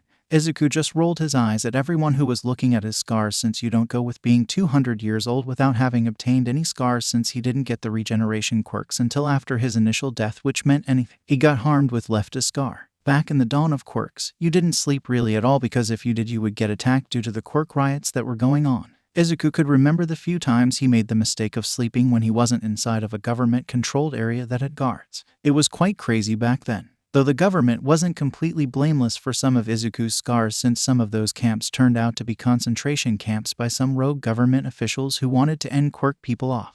Izuku remembered back then when the emperor at the time got pissed when he learned of those camps. Though before Izuku could go deeper into his memories, he was snapped out of it by Ijiro, who looked concerned.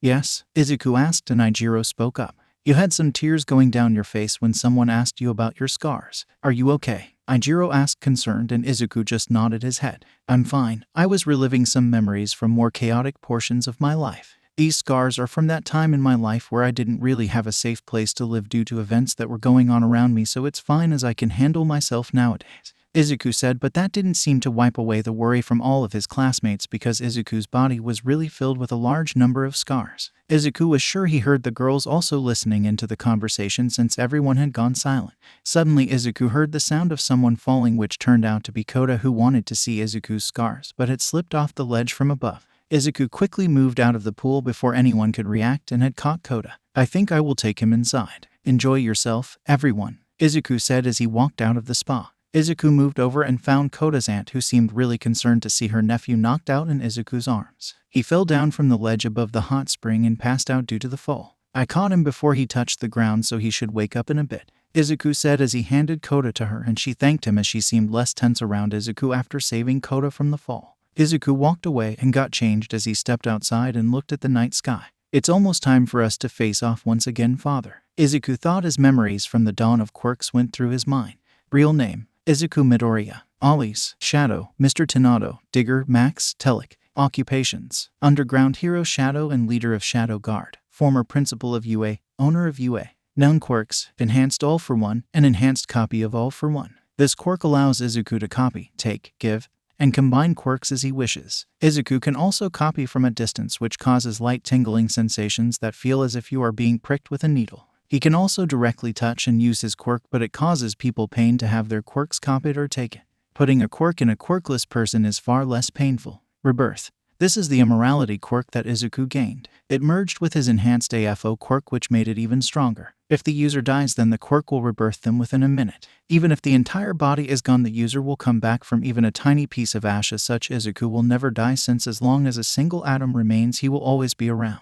Color change allows the user to change their eye and hair color at their will. This quirk was combined from two individual quirks that Izuku had found that was called Eye Changer and Hair Changer. Hair growth. This allows the user to grow their individual hair across their body. It does not allow him to change the hairstyle, but that can be done via other products. It doesn't allow them to shorten either and only grow it. Anamorphs. This provides the user the ability to change their appearance into anyone they have seen before. As such, Izuku uses this to change his overall appearance and then use the other appearance-changing quirks to make changes in eye or hair color so that he isn't mistaken for that said individual. He uses this to hide over the centuries, since his main body is stuck at the age of 28 of when he died. This doesn't mean he can't change his body, it just won't grow as people do when they grow older. Presence concealment. The user must hold their breath to conceal their presence. Breathing undoes the quirk. As such, training in holding the breath allows the quirk to last longer. Natural enchantment. This quirk provides the user a doubling effect of their natural abilities. As such, the faster they can move without the quirk, they will gain double that while the quirk is activated.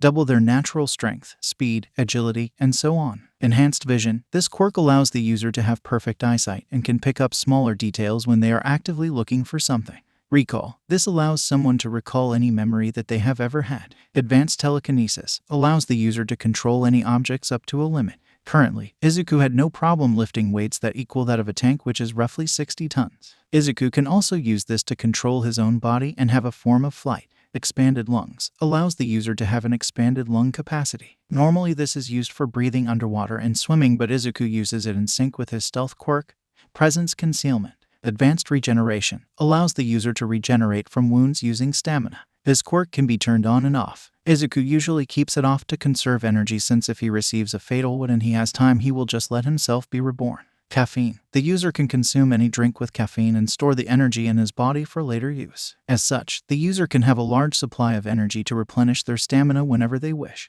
Izuku has had decades to store energy, so his pool is massive. Eagle's Eye. This quirk allows the user to create fake eagles made of energy and send them into the air to scout. The information is fed into Izuku's mind. If too many eagles can cause mental strain and issues, but this drawback is countered by another quirk of Izuku's called Hypermind. Hypermind allows the user to process information in a fast pace and make decisions quickly with all viable information. Izuku acquired this off a chess player at a chess tournament several decades ago and is more or less an inferior version of Nezu's high-spec quirk. MedScan provides detailed knowledge of the wounds, injuries, and any illness inside the human body that the quirk is being used on. It also provides likely outcomes of the person's state and possible solutions for fixing it. Warp Ring. This quirk allowed him to create rings capable of teleporting to one place or another at designated points. They couldn't teleport vast distances, but could easily teleport between two cities, but consumed a lot of energy with greater the distance, which Izuku had plenty of due to his other quirk. Virtual reality allowed the user to project their memories of what they saw into projections that others could interact with on a limited basis. Counter. Redirect energy from attacks back at their opponent. The user could hold onto the energy and release it later after they built it up with more energy, but the user had to be able to withstand the blow and contain it, or they would damage themselves. Onslaught. This quirk converted stamina to accelerate the speed of their attacks, causing more power to be behind their attacks. Shock Absorption. Acquired from the Namu at the USJ, this quirk allows the user to absorb shock damage from physical attacks done to them. Hyper Regeneration. This quirk allows the user to regenerate themselves using stamina. This quirk can be turned on and off. Izuku usually keeps it off to conserve energy, since if he receives a fatal wound and he has time, he will just let himself be reborn. This quirk is slightly better than Advanced Regeneration. Mud Clone. This quirk allows the user to create a clone of themselves that can move around as they control it via their mind. This clone has 0 fighting abilities and easily destroyable. The Mud Clone is mainly used for scouting and information gathering without risking the main user. Copied quirks of UA. I didn't want to make an entire addition to this list of them, so just known them. Third POV. Away from the summer training camp of UA was a bar that had numerous villains located in it.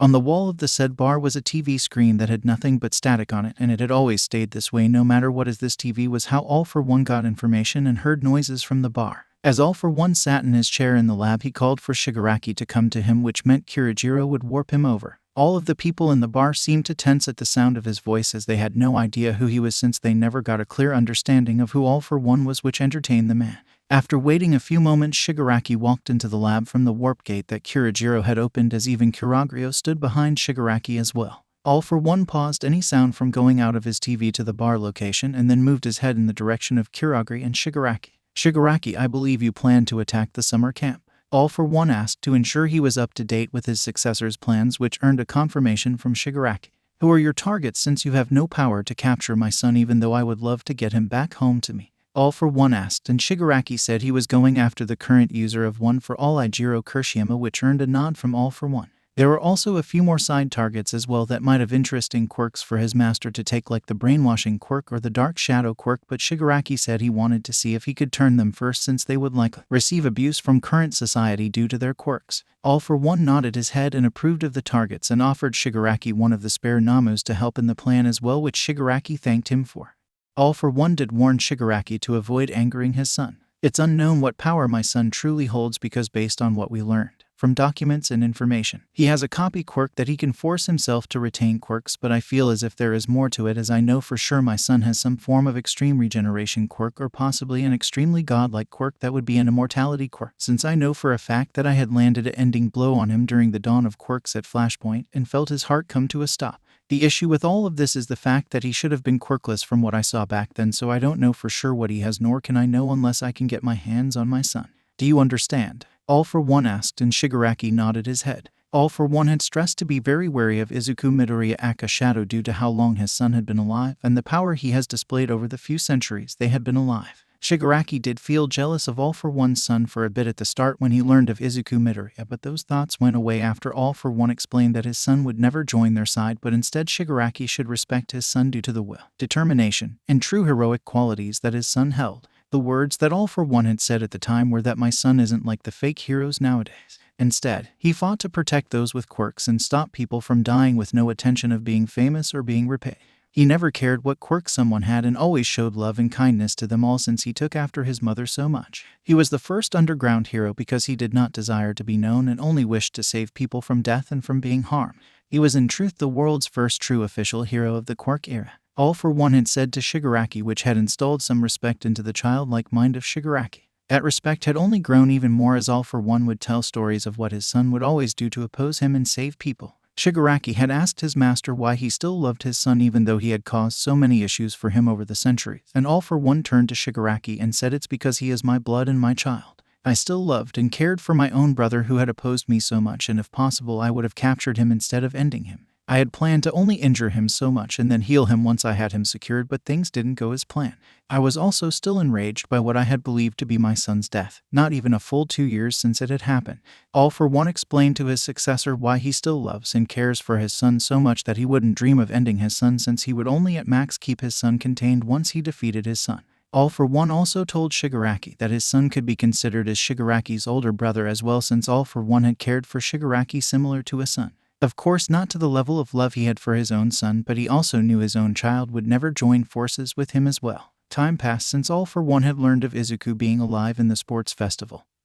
And then the mall incident happened where he had Shigaraki deliver the message to his son. Now, the summer training camp had arrived and All for One was sure he would be having a run-in with his son. After coming out of his thoughts, he told Shigaraki to start getting any last-minute details ready for the attack on the summer camp and to remember to be careful. Shigaraki nodded his head and Kurogiri warped them back to the bar while All for One just sat there in his chair. All for One did call for the doctor to ensure everything was ready with the Namus since they would likely need them to distract the heroes. All for One then relaxed and waited for his successor to carry out his plans, as he was interested to see if he could obtain his hands on the current user of One for All. Though unknown to All for One, Eijiro Kirishimiya was the adoptive son of Izuku Midoriya, since only Nezu and the royal family knew outside of Izuku and Eijiro, so All for One was going to be in for quite a surprise soon. Now as we switch back to the bar, we could see Shigaraki start preparing him members as he gave operation command to Dabai, as he would be the one leading the League's Vanguard Action Squad, which had quite a few strong members since they had broken a handful of them out of prison or the police transports so they could be recruited.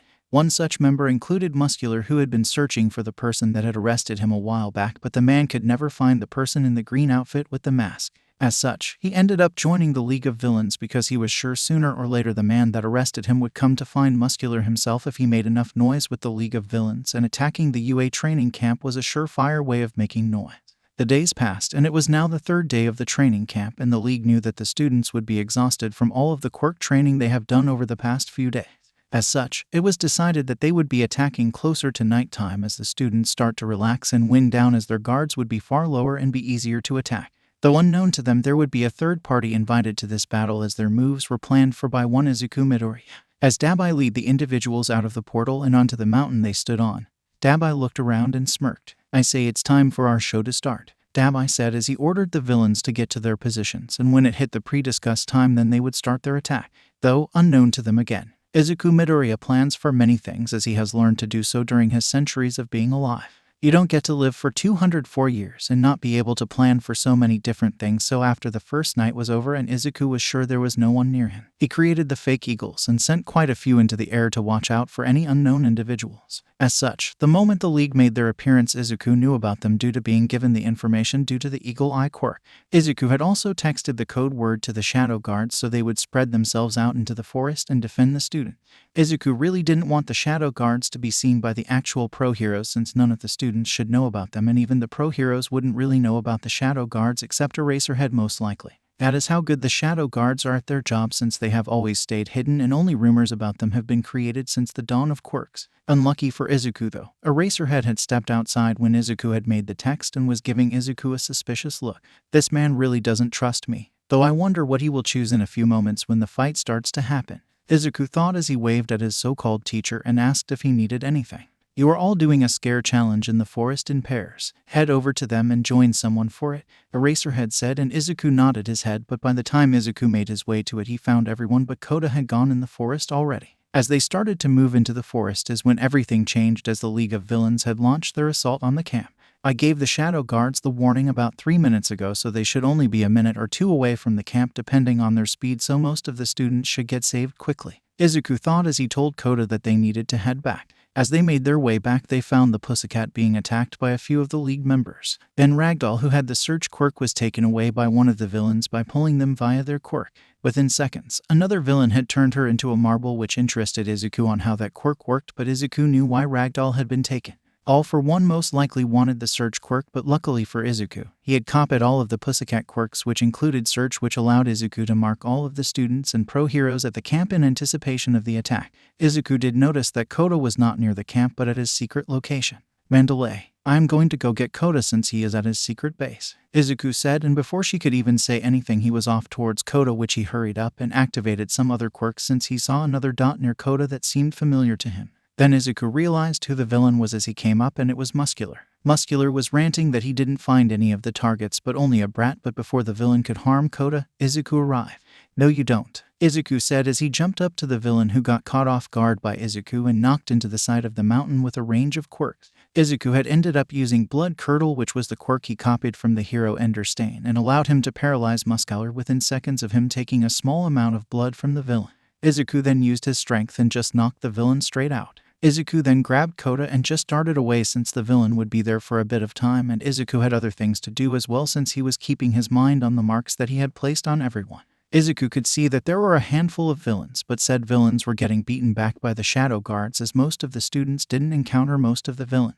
A number of students did get unlucky as they got affected by the gas quirk, which was annoying in the hands of a villain, but that was an argument for another time as Izuku arrived back at the camp area and had given Eraserhead Koda. I am going to go warn Manlandy that the villains are after some targets. Izuku was about to leave when Eraserhead's scarf went around Izuku's body and Izuku had to resist the urge to groan. Midoriya, Eraserhead said, and Izuku looked back at the man with a stare that said many things. Eraserhead was conflicted at that moment but gritted his teeth. I am trusting you, Izuku Midoriya. Don't make me regret this. Tell Manlandy that I am authorizing all students to be allowed to use their quirks to fight back, Eraserhead said, and Izuku nodded his head and ran off, but he could hear Eraserhead yell that they would be talking later on, which Izuku just ignored as he ran. Izuku looked at all of the marks with search again and he didn't like what he saw. The villain that had grabbed Ragdoll had taken a few more people, which appeared to be Hitoshi Shinso, Fumikage Takoyami, and Eijiro Kirishima. Izuku was hoping he could make it in time before they all disappeared, since Izuku knew Kiragri was likely waiting for them at a certain spot. Izuku was chasing down the villain when he noticed quite a few students chasing down the villain as well, and they got to the villain first before Izuku was going to make it since they were far closer. Izuku arrived at the last moment and saw Eijiro being taken into the warp portal, but the other students were safe. Izuku looked into the eyes of Eijiro and nodded his head as he used telepathy to send Eijiro a message, but no one else. I will come for you soon. Remember to request a private meeting with All for One and alert him that you are my son, Izuku said in the telepath message, and Eijiro slightly nodded his head as he fully disappeared into the portal. If Izuku really pushed all of his quirks and himself, he could have grabbed Eijiro out of the portal, but there was a risk of the villain Dabai activating his quirk in a split second to roast Eijiro alive, since the villain had his hand around Eijiro's neck. As such, it wasn't a risk Izuku was willing to take when he believed Eijiro had far better odds of coming out unharmed under the care of All for One due to the family relation. Izuku noticed the Shadow Guards that were hiding nearby and sent them a message to leave and to report to the royal forces since the final battle would happen soon. They disappeared within seconds of receiving the message, and Izuku got everyone else to head back to the camp. Izuku and the others arrived at the camp lodge, and Eraserhead noticed that one person was missing. Eraserhead looked at Izuku, who shook his head and spoke. They got Eijiro. The others were able to retrieve Shinsho and Takoyami, but the villains warped out with Eijiro. Izuku said, and Eraserhead looked pissed as he pulled his phone out to call Principal Nezu from what Izuku assumed. After a while, they were all taken to the hospital and police were taking their statements. Izuku was honestly surprised the lie detector detective wasn't questioning him, but the man was likely busy with everything else. Izuku was quickly cleared from the hospital and told everyone else that he was going to be heading out since he needed to get home.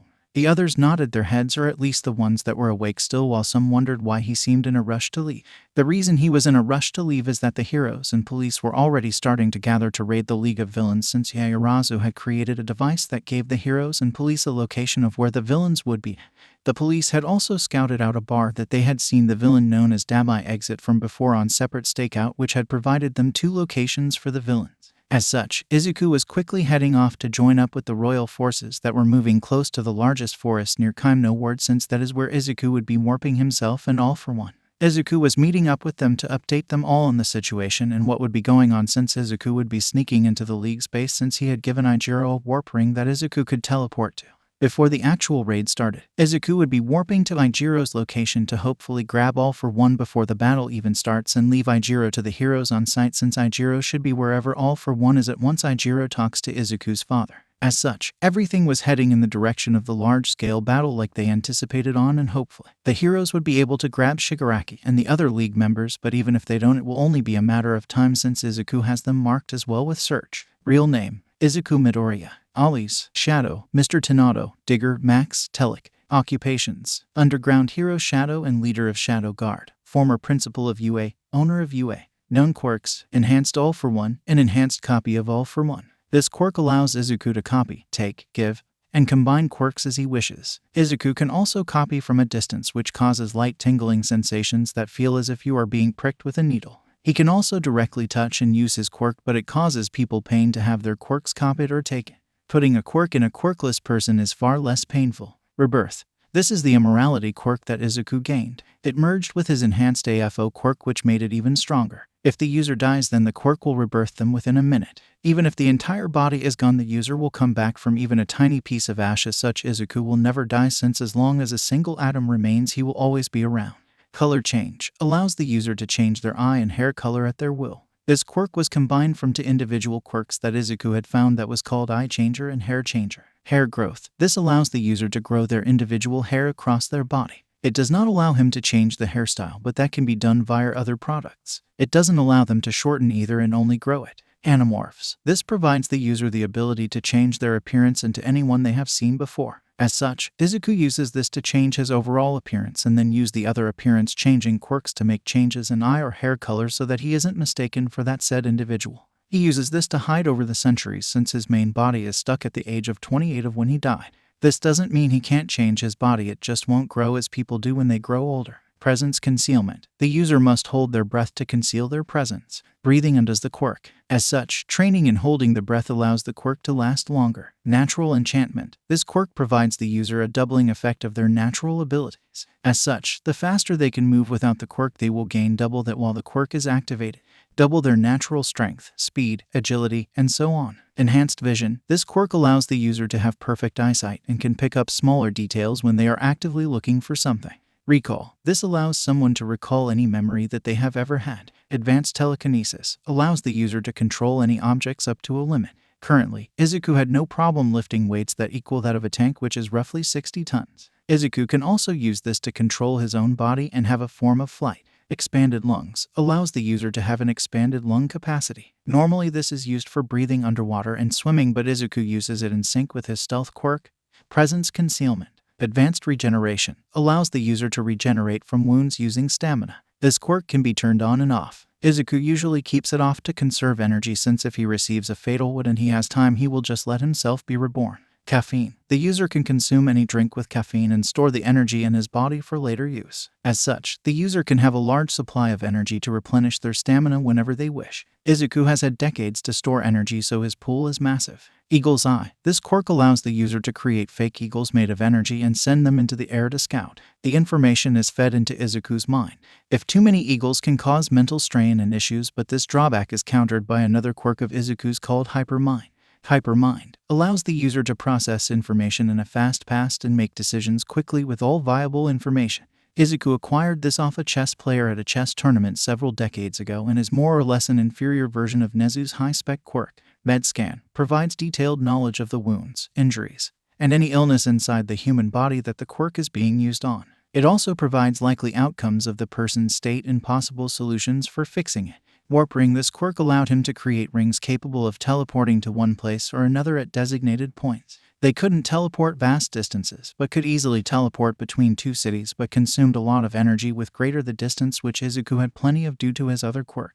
Virtual reality allowed the user to project their memories of what they saw into projections that others could interact with on a limited basis. Counter, redirect energy from attacks back at their opponent. The user could hold onto the energy and release it later after they built it up with more energy, but the user had to be able to withstand the blow and contain it or they would damage themselves. Onslaught. This quirk converted stamina to accelerate the speed of their attacks, causing more power to be behind their attacks. Shock Absorption. Acquired from the Namu at the USJ, this quirk allows the user to absorb shock damage from physical attacks done to them. Hyper Regeneration. This quirk allows the user to regenerate themselves using stamina. This quirk can be turned on and off. Izuku usually keeps it off to conserve energy, since if he receives a fatal wound and he has time, he will just let himself be reborn. This quirk is slightly better than Advanced Regeneration. Mud Clone. This quirk allows the user to create a clone of themselves that can move around as they control it via their mind.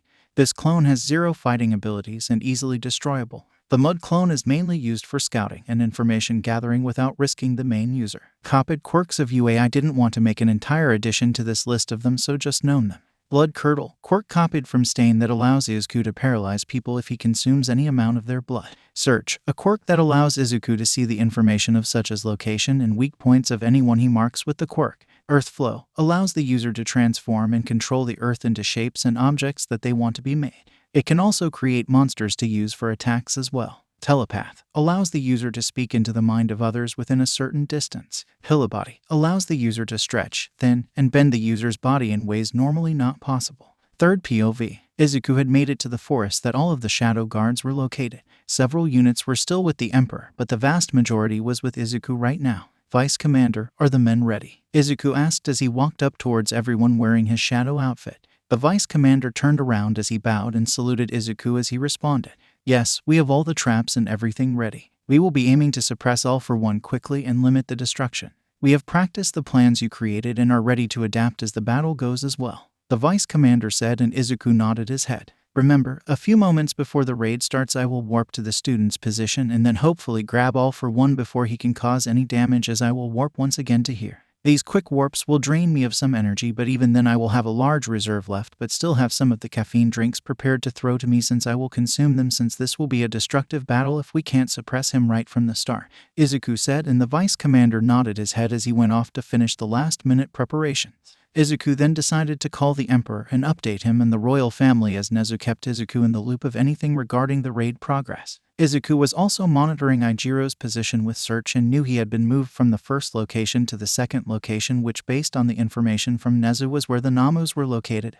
Izuku informed Nezu of this change as he spoke to the Emperor, who was wishing Izuku and the rest of the Shadow Guards luck in the coming battle, since it decided the fate of Japan. Izuku then prepared himself mentally after he ended the call with the Emperor, since it's been a long time since he had physically faced his father. Though while this all went on, we can jump a bit back in time as we look at what has happened with Ijiro. A few moments after Ijiro was captured, he had been knocked out for a short period of time and found himself awake in a bar. Ijiro looked around and noticed a handful of villains were in the room with him, but he was wearing heavy chains that without a doubt wouldn't keep him contained if he activated One for All and hardening together. Then he noticed all of the villains were staring at him as Shigaraki moved towards him, but Ijiro wasn't really afraid, since All for One should be listening and are at least nearby, so once he heard a bit from the villains he would ask for the main boss himself. Welcome to the League of Villains, Ijiro Kirishimiya, Shigaraki said, and Ijiro asked why they captured him, and Shigaraki smirked and said it was due to the mutation of his quirk which his master wanted. I see. Can I speak to your master, All for One? Ijiro blatantly asked without fear, which shocked everyone in the room since most didn't know who All for One was, but Shigaraki and Kurogiri did, which they had a true sense of shock as they wondered why the ninth user of One for All wasn't afraid. You want to go directly to my master even though he wants you for your quirk? You know who he is, right? Shigaraki asked, and Ijiro nodded his head and said he did indeed know who he was. After he said that, a loud laugh happened which came from the TV that had static on it. That must be the voice of grandfather. I really hope Dad is right, that he won't harm me or shit is going to hit the fan when Dad gets here, Ijiro thought. The voice from the TV told Shigaraki and Kurogiri to bring the student over to him, which they complied with.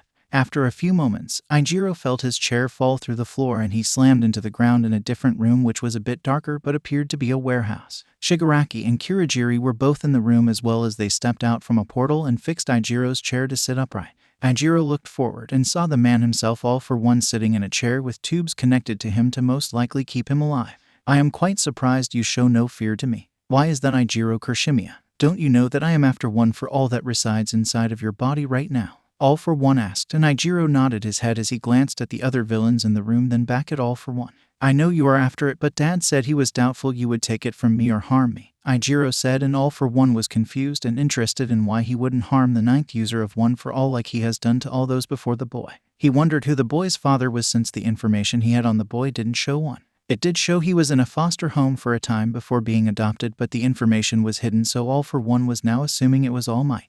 I am assuming you mean All Might, since that is the only person I can think of, but that wouldn't make sense on why he would think I wouldn't harm you or take one for all. He should know better than others that I will gladly harm a user of the quirk since I want it back, All for One said, and Ijiro chuckled a bit, which confused everyone in the room. Sorry, the fact that you think All Might is my father is a bit weird. Dad would have a huge issue if All Might ever tried to act like my father. No, the reason Dad believes you won't harm me is that you're my grandfather after all, as Izuku Midoriya is my father, Ijiro said with a calm tone as the entire room went silent and All for One froze in his movements. Shigaraki and Kurogiri just turned to their master in silence and waited for his response since they didn't see this curveball. All for One started to move again as he leaned forward a bit and spoke. Why would my son adopt you since I know you're not his blood? All for One asked, and Ijiro confirmed he was indeed not blood, but to his dad, it didn't matter. Dad was using one of his fake identities when he found me and started to train me. It was after a run-in with a giant villain that was asking for directions one day. After that, he started to help me train and gain confidence in myself, but things took a twist as I ended up becoming the ninth user, which Dad was pissed with All Might since he was a shitty teacher. All Might ended up telling me a horrible way of activating the quirk, which resulted in me breaking bones. Dad became more protective after that and quickly adopted me after the USJ attack you guys did, since he discovered my living conditions with my foster family. Dad said I am the only child he has ever adopted in his life, so he was doubtful you would harm me since it would piss him off, Ijiro said as he explained how he met Izuku Midoriya and came under his care. He knew better than to lie to All for One and just to go with the truth, as his dad had warned him before one day. So you are telling me my son doesn't get along with All Might and decided to more or less steal his protege from him and take him as his own child? All for One asked, and Ijiro confirmed it, which caused All for One to break out into laughter. Does All Might know yet? All for One asked, and Ijiro shook his head. Not yet, since All Might nor anyone else besides a few known that Dad is Shadow. Right now he is acting the part of a high school student until the situation with you is over, then he likely will reveal his connection to you to piss All Might off since he adopted me. Dad really doesn't care for All Might that much since All Might keeps annoying Dad. There was the time All Might attacked Dad at the USJ, and Dad just fooled All Might's ass so quickly it was kind of funny, Ijiro said, and Shigaraki broke into laughter at the USJ part, and All for One just scolded Ijiro for his language, which earned an eye roll from Ijiro. After a few moments things calmed down and All for One sighed. Indeed, you are correct, I won't touch you. I would really like One for All back since it houses my brother's soul, but as long as it is under the guiding hands of my son, then I will be content with you keeping it. Just don't listen to All Might's stupid ass on how to be a hero and follow the examples my son sets, okay? All for One said as he relaxed in his chair, and Ijiro just nodded his head as things turned out for the best for him, as All for One wasn't going to harm him due to the love he had for his son. I suspect my son will be arriving soon, All for One said, and Ijiro shrugged a bit. I wouldn't be surprised if he locates this place with a day or so, since he's good at finding things, as he's been good at destroying your operations for the past 200 years, Ijiro said, and All for One chuckled a bit as he agreed with that statement. All for One then turned to Shigaraki and told him to start preparing to leave the bar, since they would without a doubt have to run, but he would be facing off against his son since it was time for a family reunion. Shigaraki nodded his head, and Kurogiri took him back to the bar so they could start packing up their operations at the bar. As it was getting later into the night, Ijiro decided to ask All for One some questions. These questions ranged from asking for blackmail on his own father to just normal stories about his grandfather and father's life before things happened at the dawn of quirks. All for One honestly found himself enjoying himself, since it had been a long time since he sat down and just talked about the old times before everything went to hell during the dawn of quirks and the family being broken apart. As this conversation went on, neither noticed that there were sounds from outside. As All for One finished a story, there was a sudden shift in the room as Izuku Midoriya aka Shadow appeared right next to Ijiro, which shocked Ijiro and All for One. Why hello, so All for One started, but Izuku quickly grabbed the man and warped away again as a few seconds later the roof of the building got broken apart as Ichiro saw Mount Lady's leg go across the roof and heroes rushed in as best genius, destroyed the Namus that were in the containers, which Ichiro honestly didn't notice due to the talk he had with All for One. Before Ichiro knew it, things started to get hectic as the heroes rushed around the building and Best Jeanist located Ichiro and raided it in that they had located the captured student. While all this happened, All Might and other heroes were all at the bar location and had busted in while the press conference was going on, which startled all of the villains. Shigaraki tried to get Kurogyo to quickly warp the Namus into the room, but the other heroes had dealt with them before Kurogyo could warp them over, which left them defenseless, or so the hero thought, after Kurogyo got knocked out by Ed's shot. As that happened, All Might entered the room asking for the student that wasn't seen. Shigaraki started to laugh a bit due to everything he learned, but he knew better than to spoil his master's fun. But Shigaraki didn't know All for One was currently fighting his own son in a distant place. Though they were not completely left alone, as the doctor who served All for One had activated the other warp quirk they had and sent Namus in to fight the heroes from another location.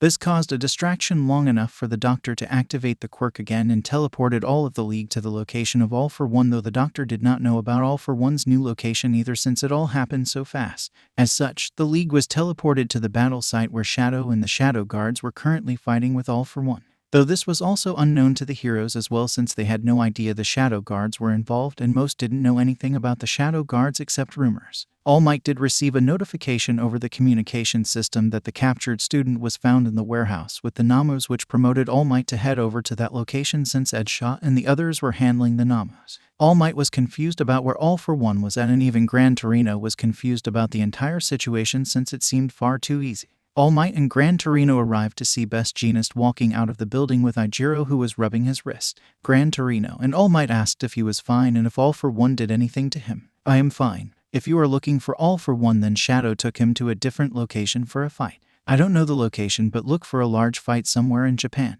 Ichiro said as he yawned. Gran Torino and All Might were confused, shocked, stunned, freaking out, and many other emotions at how calm Ichiro Kursimiya was about the entire thing, but they also wanted to know how Shadow then about the entire thing and where he took All for One. All Might, though, was scared of what would happen between All for One and Shadow, since All for One was a powerful man that he was sure Shadow had no clue about, though All Might would be shocked to learn the truth that Shadow knew more about All for One than All Might does. After a while, they heard on the news that there was a large fight out west at Mount Tanzawa that no one knew if it was connected to the hero raid in Kamino Ward. There were several news helicopters in the area that displayed the video, and All Might saw the one person he was looking for, as it was indeed All for One fighting Shadow, but also a large group of other people in similar outfits. The news was reporting the fight as they didn't know who the two sides of the battle belonged to, but it was a large-scale fight as part of the forest on the mountain had been torn up and destroyed. Then the news reported that one side belonged to the League of Villains, as they could see the League members fighting some of the people that wore similar clothing. All Might looked at Gran Torino, and they both knew that the fight was too far away to get to in time even with their speed. All they could do is watch the fight go on without them being able to get involved. The other heroes took Ichiro away to be checked out by medical staff, but what no one knew was that there were also other UA students behind the wall of the warehouse. These students quickly walked away and escaped without being seen by anyone, but they were glad that their classmate had been rescued. Now if we switch over to the actual fight, we could see Izuku fighting his father All for One, which had turned into a destructive fight due to the fact that the other League members had gotten warped somehow to their location and were able to screw their strategy, which allowed All for One to escape the confines of the quirks that the Shadow Guards had him trapped in right as he got warped to the battle site. Izuku really hated whoever teleported those people over to the fight since Kurogiri was out cold. Izuku ordered some men to detain the League member, which was relatively easy due to the sheer difference in power and experience the Shadow Guards had over the League members, but it did take a few moments due to All for One trying to stop the League from getting captured. All for One, though, had to be careful of Izuku, who kept launching large attacks combined with other Shadow Guards, which was wearing him down, but All for One also did some damage to the Shadow Guards. Sadly for All for One, none of them died yet, but only had to retreat out of the line of fire due to wounds that could be healed. All for One was growing desperate in all honesty, since he was downright shocked with the number of quirks his son had.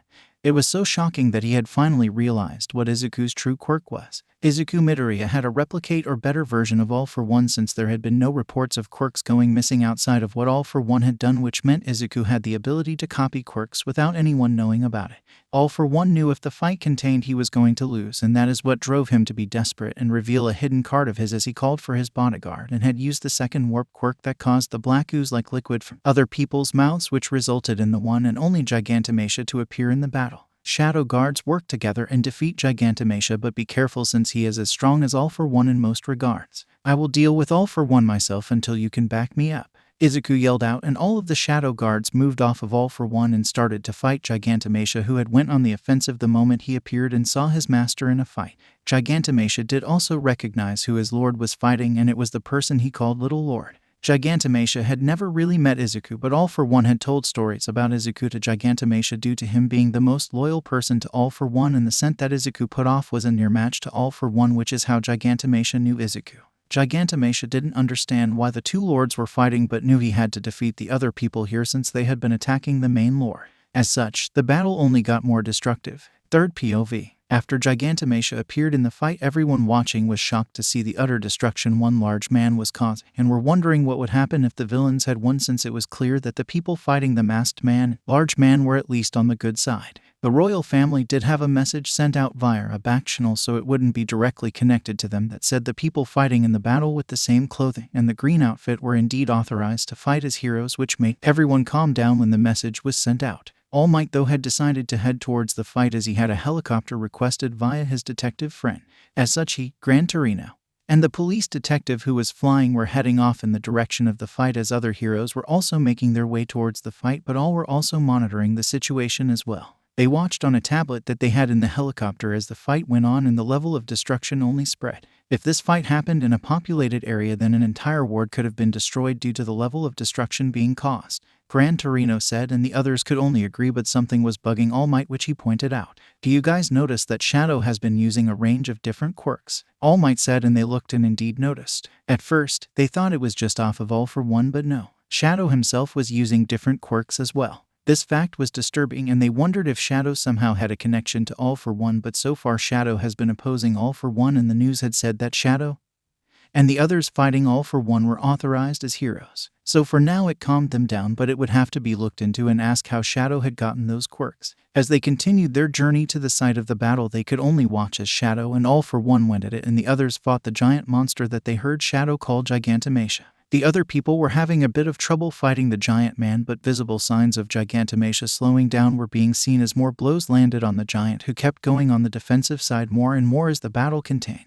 They also noticed that All for One kept trying to get to Gigantomachia as well, which made sense if his biggest ally was being defeated, which would turn the tide of the battle back against him. Then the giant roared in pain as a large blast hit him in the eye, causing a lot of blood to come out. Damn, they nailed him right in the eye, which has to hurt and will cause him to lash out more, but also make the giant sloppy. Gran Torino commented, and they could see All for One get even more frantic as the tide of the battle was getting worse for him. Back on the actual site of the battle, Izuku heard the roar from Gigantomachia, which he took a quick glance at and saw the wound done to the eye. Father, just stop this and surrender. One way or another I will end up winning, and I don't want that to be with your death. The Emperor promised me to have you placed in a facility under his control, which will allow me to visit as much as I wish, and have you be able to serve your sentence in relative comfort due to my service of the royal family. I don't want to lose you. Izuku yelled as he fought All for One and blasted him into the mountain, which fractured it and parts of it fell down.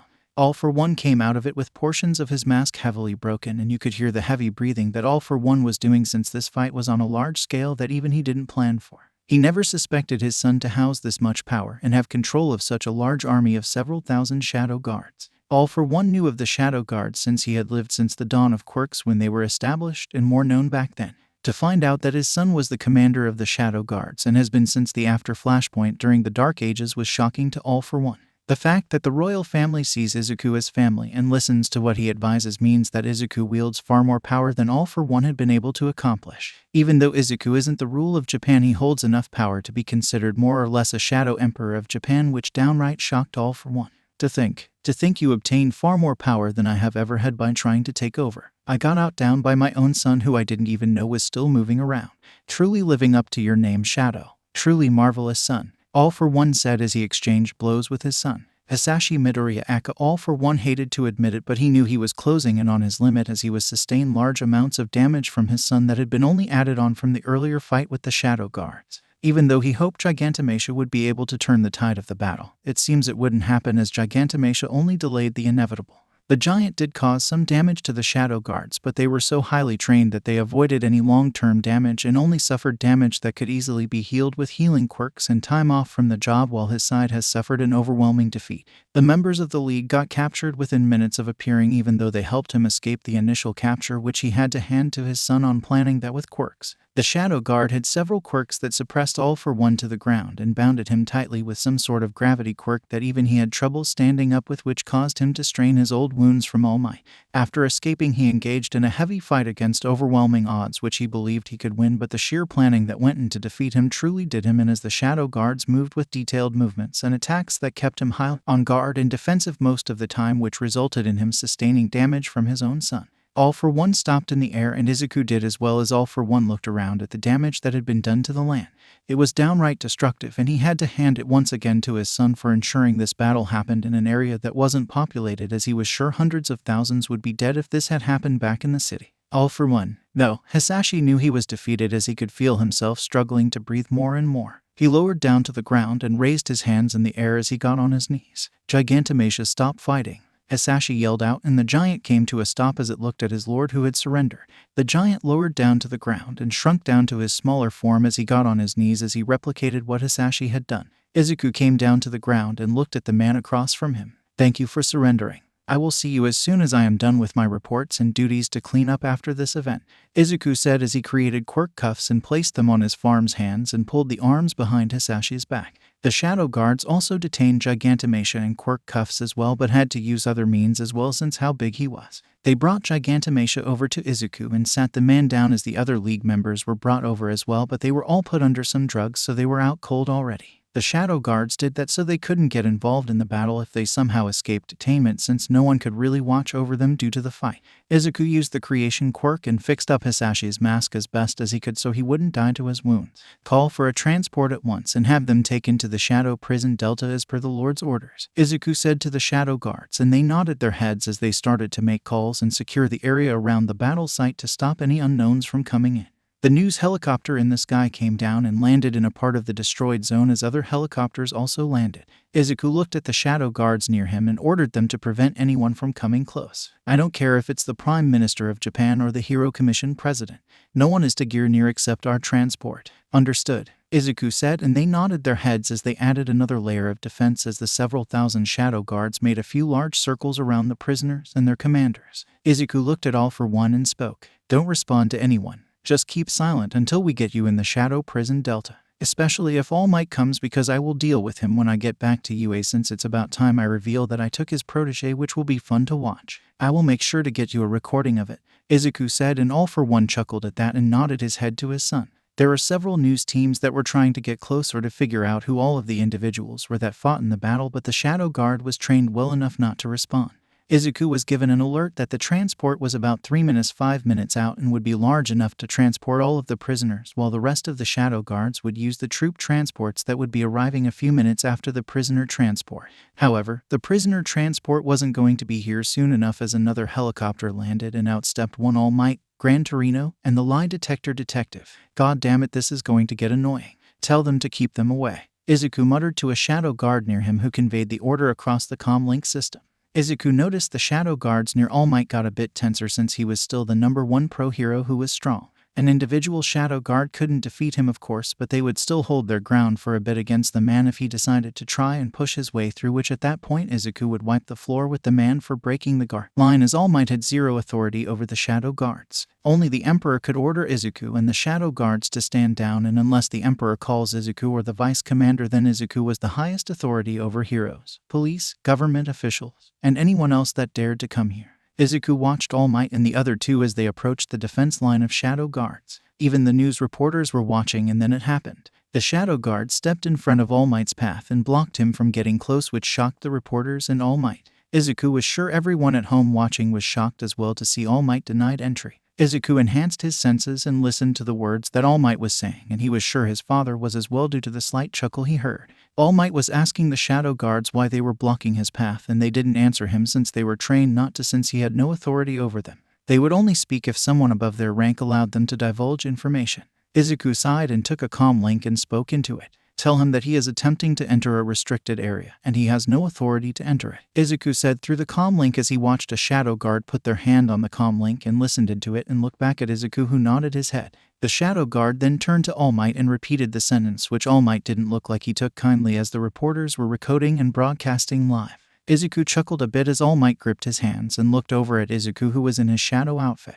All Might then saw All for One, who was chuckling, and turned his head to All Might. Izuku could hear Gran Torino and the detective tell All Might not do anything stupid, since they had no idea who all these people worked for, since it was clear they were not going to give him an inch. All Might, though, was not happy in the slightest at all and looked ready to try and force himself through the people in front of him. Izuku did notice even more heroes had arrived, but there was nothing for them to do anymore since the battle had come to an end. All they could do was stand around the circle of shadow guards and stare onward towards the villains that had been detained. Then after a few more moments, you could hear the sound of a helicopter as everyone looked up and saw a Japanese Self-Defense Force JSDF CH-47J helicopter come down for a landing. Izuku looked at the vice commander and asked him if he could handle things here as he goes with the prisoners to ensure their safe transport. The vice commander nodded his head, and Izuku had all other available seats in the helicopter loaded with shadow guards once his father and the other members of the league were locked into their seats. Izuku got on the helicopter and told the pilot to take off and to head to SP Delta Shadow Prison Delta, since the pilot was a shadow guard, since only the shadow guards and the royal family knew of the location of these bases, since they were staffed by shadow guards as well. There was only a handful of shadow guard prisons altogether, since only certain villains ever got taken to these prisons, and they tended to be ones that the shadow guards dealt with but were kept alive for some reason, like All for One will be due to him being the father of Izuku. In all honesty, the only other prison outside of Teretis that could contain All for One would be the shadow guard prisons due to how advanced they are. The Shadow Prison Delta is the more special one, as it was deep underground and could easily be destroyed in the event someone ever attempted to break out, as it only housed a few prison cells, since it was meant for the absolute most powerful prisoner that Izuku tended to deal with himself. Izuku knew of only one other time that he had to place someone inside of Shadow Prison Delta, and it was a Quirk user about 60 years ago that was able to cause earthquakes, and the man had decided to go down a path of crime. The man was put on Izuku's target list the moment he went into crime and ended up in the prison, which was built to suppress any and all quirks inside the entire prison building. Even Izuku could feel all of his quirks go off except the rebirth quirk that was tied into his enhanced All for One quirk. For some reason, the merged quirk could never be deactivated no matter what Izuku had tried, and over the past 200 years, he had tried many things. As such, Hisashi Midoriya would not be able to use any of his quirks outside of his All for One quirk, which would be useless without quirks to steal, and even then they would just be turned off the moment he stole it due to the prison. This meant that All for One would be trapped inside of the prison for the rest of his life, as he would be hooked up to machines that would maintain his health until he died, since he would no longer have the quirk that kept him from aging going. The other members of the League would also be placed into this prison as well, since Izuku decided they should have some company with each other, or else they might go insane, as they would likely never step a foot out of the prison. Third POV. Izuku kept himself on guard the entire trip, since he wasn't going to take any chance of his father escaping, since they were so close to bringing the damn long-ass war that has taken over a century and nearly 2 centuries to an end.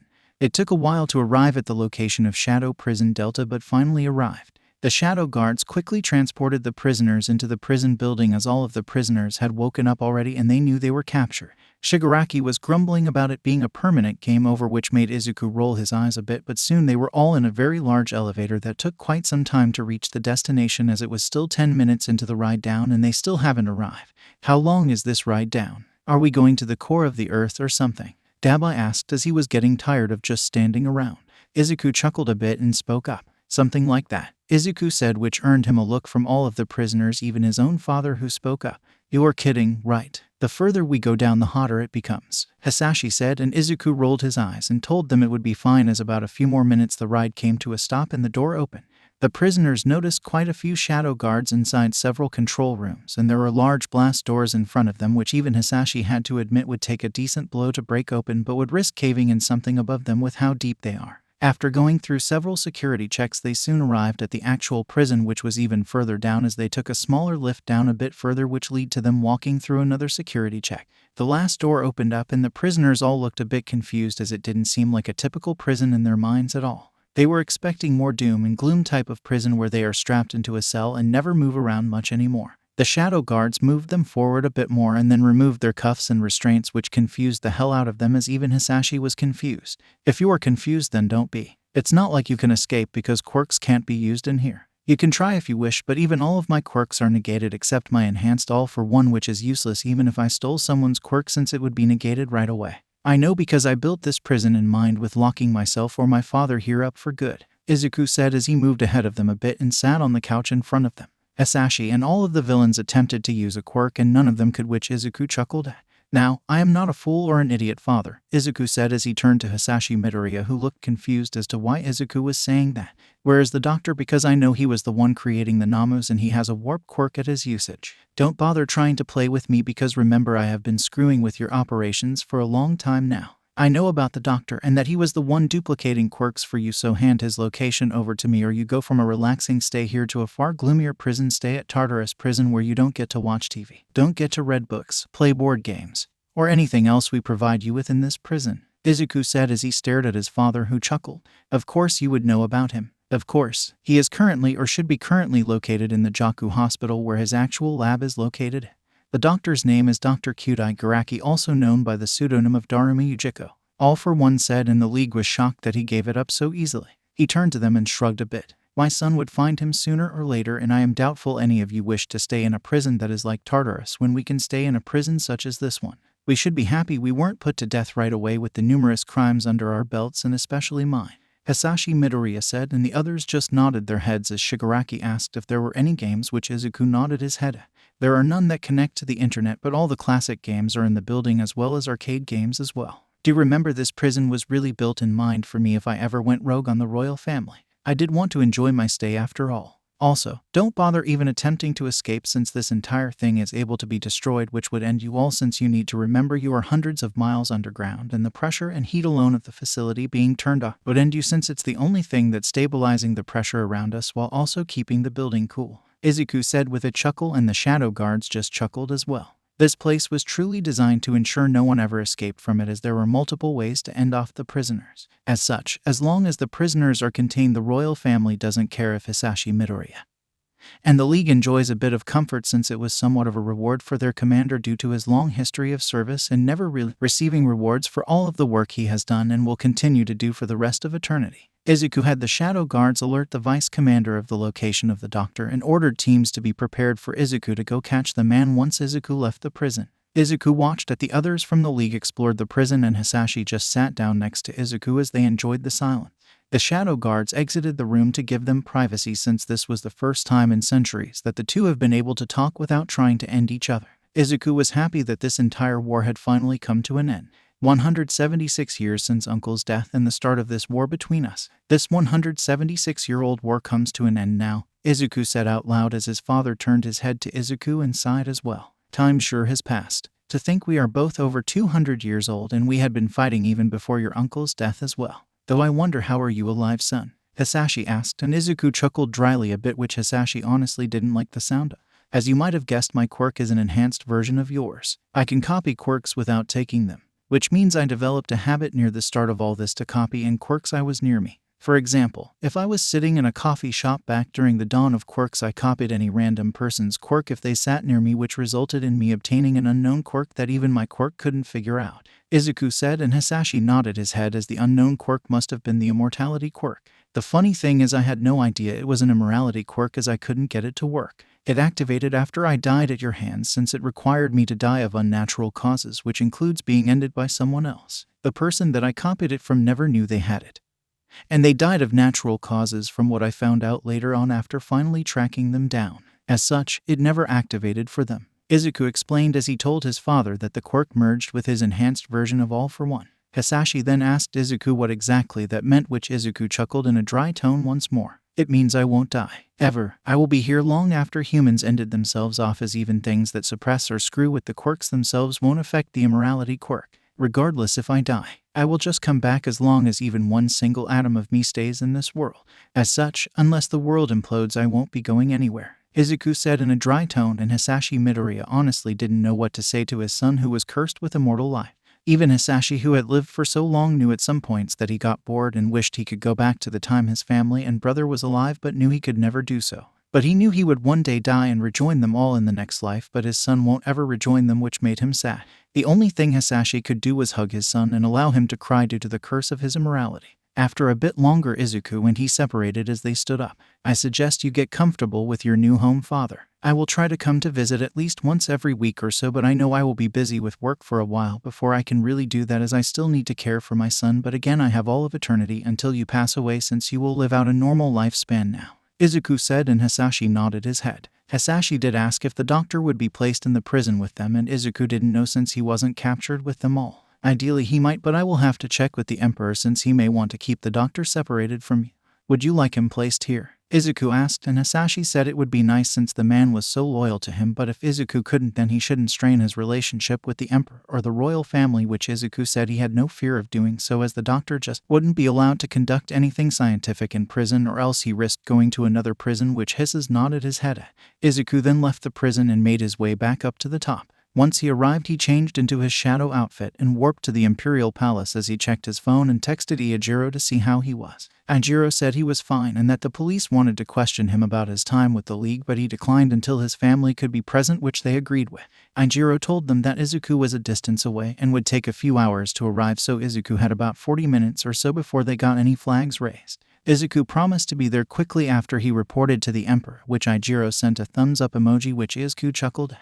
Izuku walked down the halls of the Imperial Palace and entered the throne room to find the Vice Commander and the entire royal family. Sorry I am late. I had to talk to my father for a bit as it got emotional since it was the first time we talked in centuries, Izuku said, and they all chuckled a bit as the Emperor said it was fine. I will need to be quick at this since I need to get to Iijiro since the police are wanting to question him, which he has stalled as he told them he wanted me there first, which I was a few hours away. I don't want them finding out about Ijiro's connection to All for One as being a grandson due to me, or the fact that Iijiro was never really in any harm's way either, which would make people suspicious of him, Izuku said, and they all nodded their head as the Emperor suggested having the Shadow Guards taking custody of Iijiro for questioning, which they could fabricate the statements a bit. Izuku nodded his head and agreed with that. They talked about everything and the damage the fights had caused. Overall, no civilians had died in the event since Izuku had taken the fight to an unpopulated area. The damage overall was slight property damage, which was caused by the heroes in the raid, while the forest and part of the mountain got destroyed, but the Emperor didn't care about that since no life was lost and the Shadow Guards that got injured could all be healed.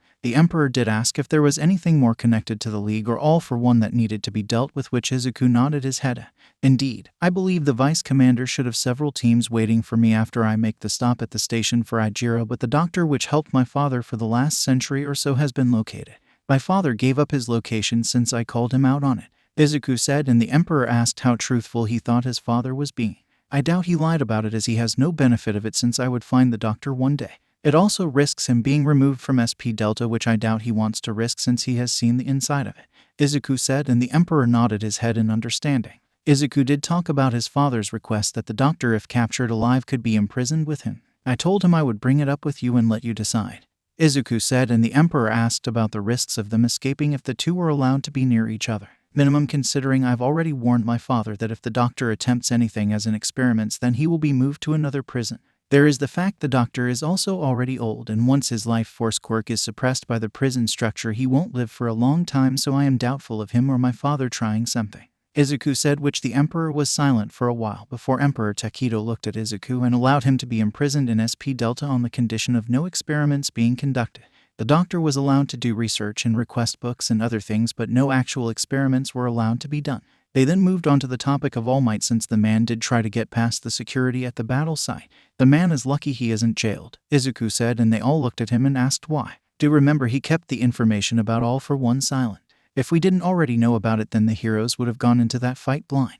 He also was willing to risk all of the life of the civilians in Kamino to fight my father as well, unlike me who took him to an unpopulated area, Izuku said, and they all realized how effing stupid All Might truly was after hearing Izuku's words. All Might indeed never told the heroes about who they were going to face when they went into that fight. I would love for All Might to retire, but we still need to deal with the Commission and Hawk's situation, which we are close to being ready to deal with.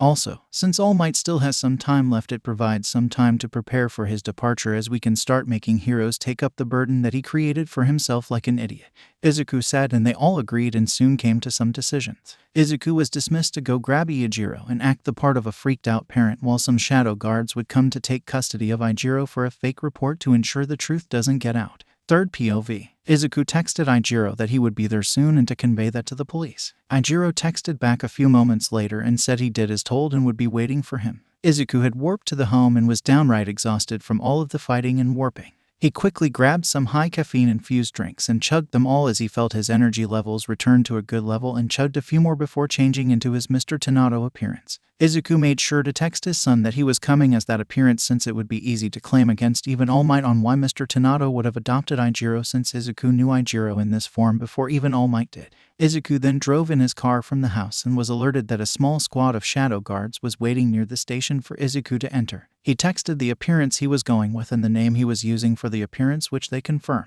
After about 10 more minutes, he arrived at the station and noticed the shadow guard's car in the distance as it slowly started to approach as Izuku walked into the station.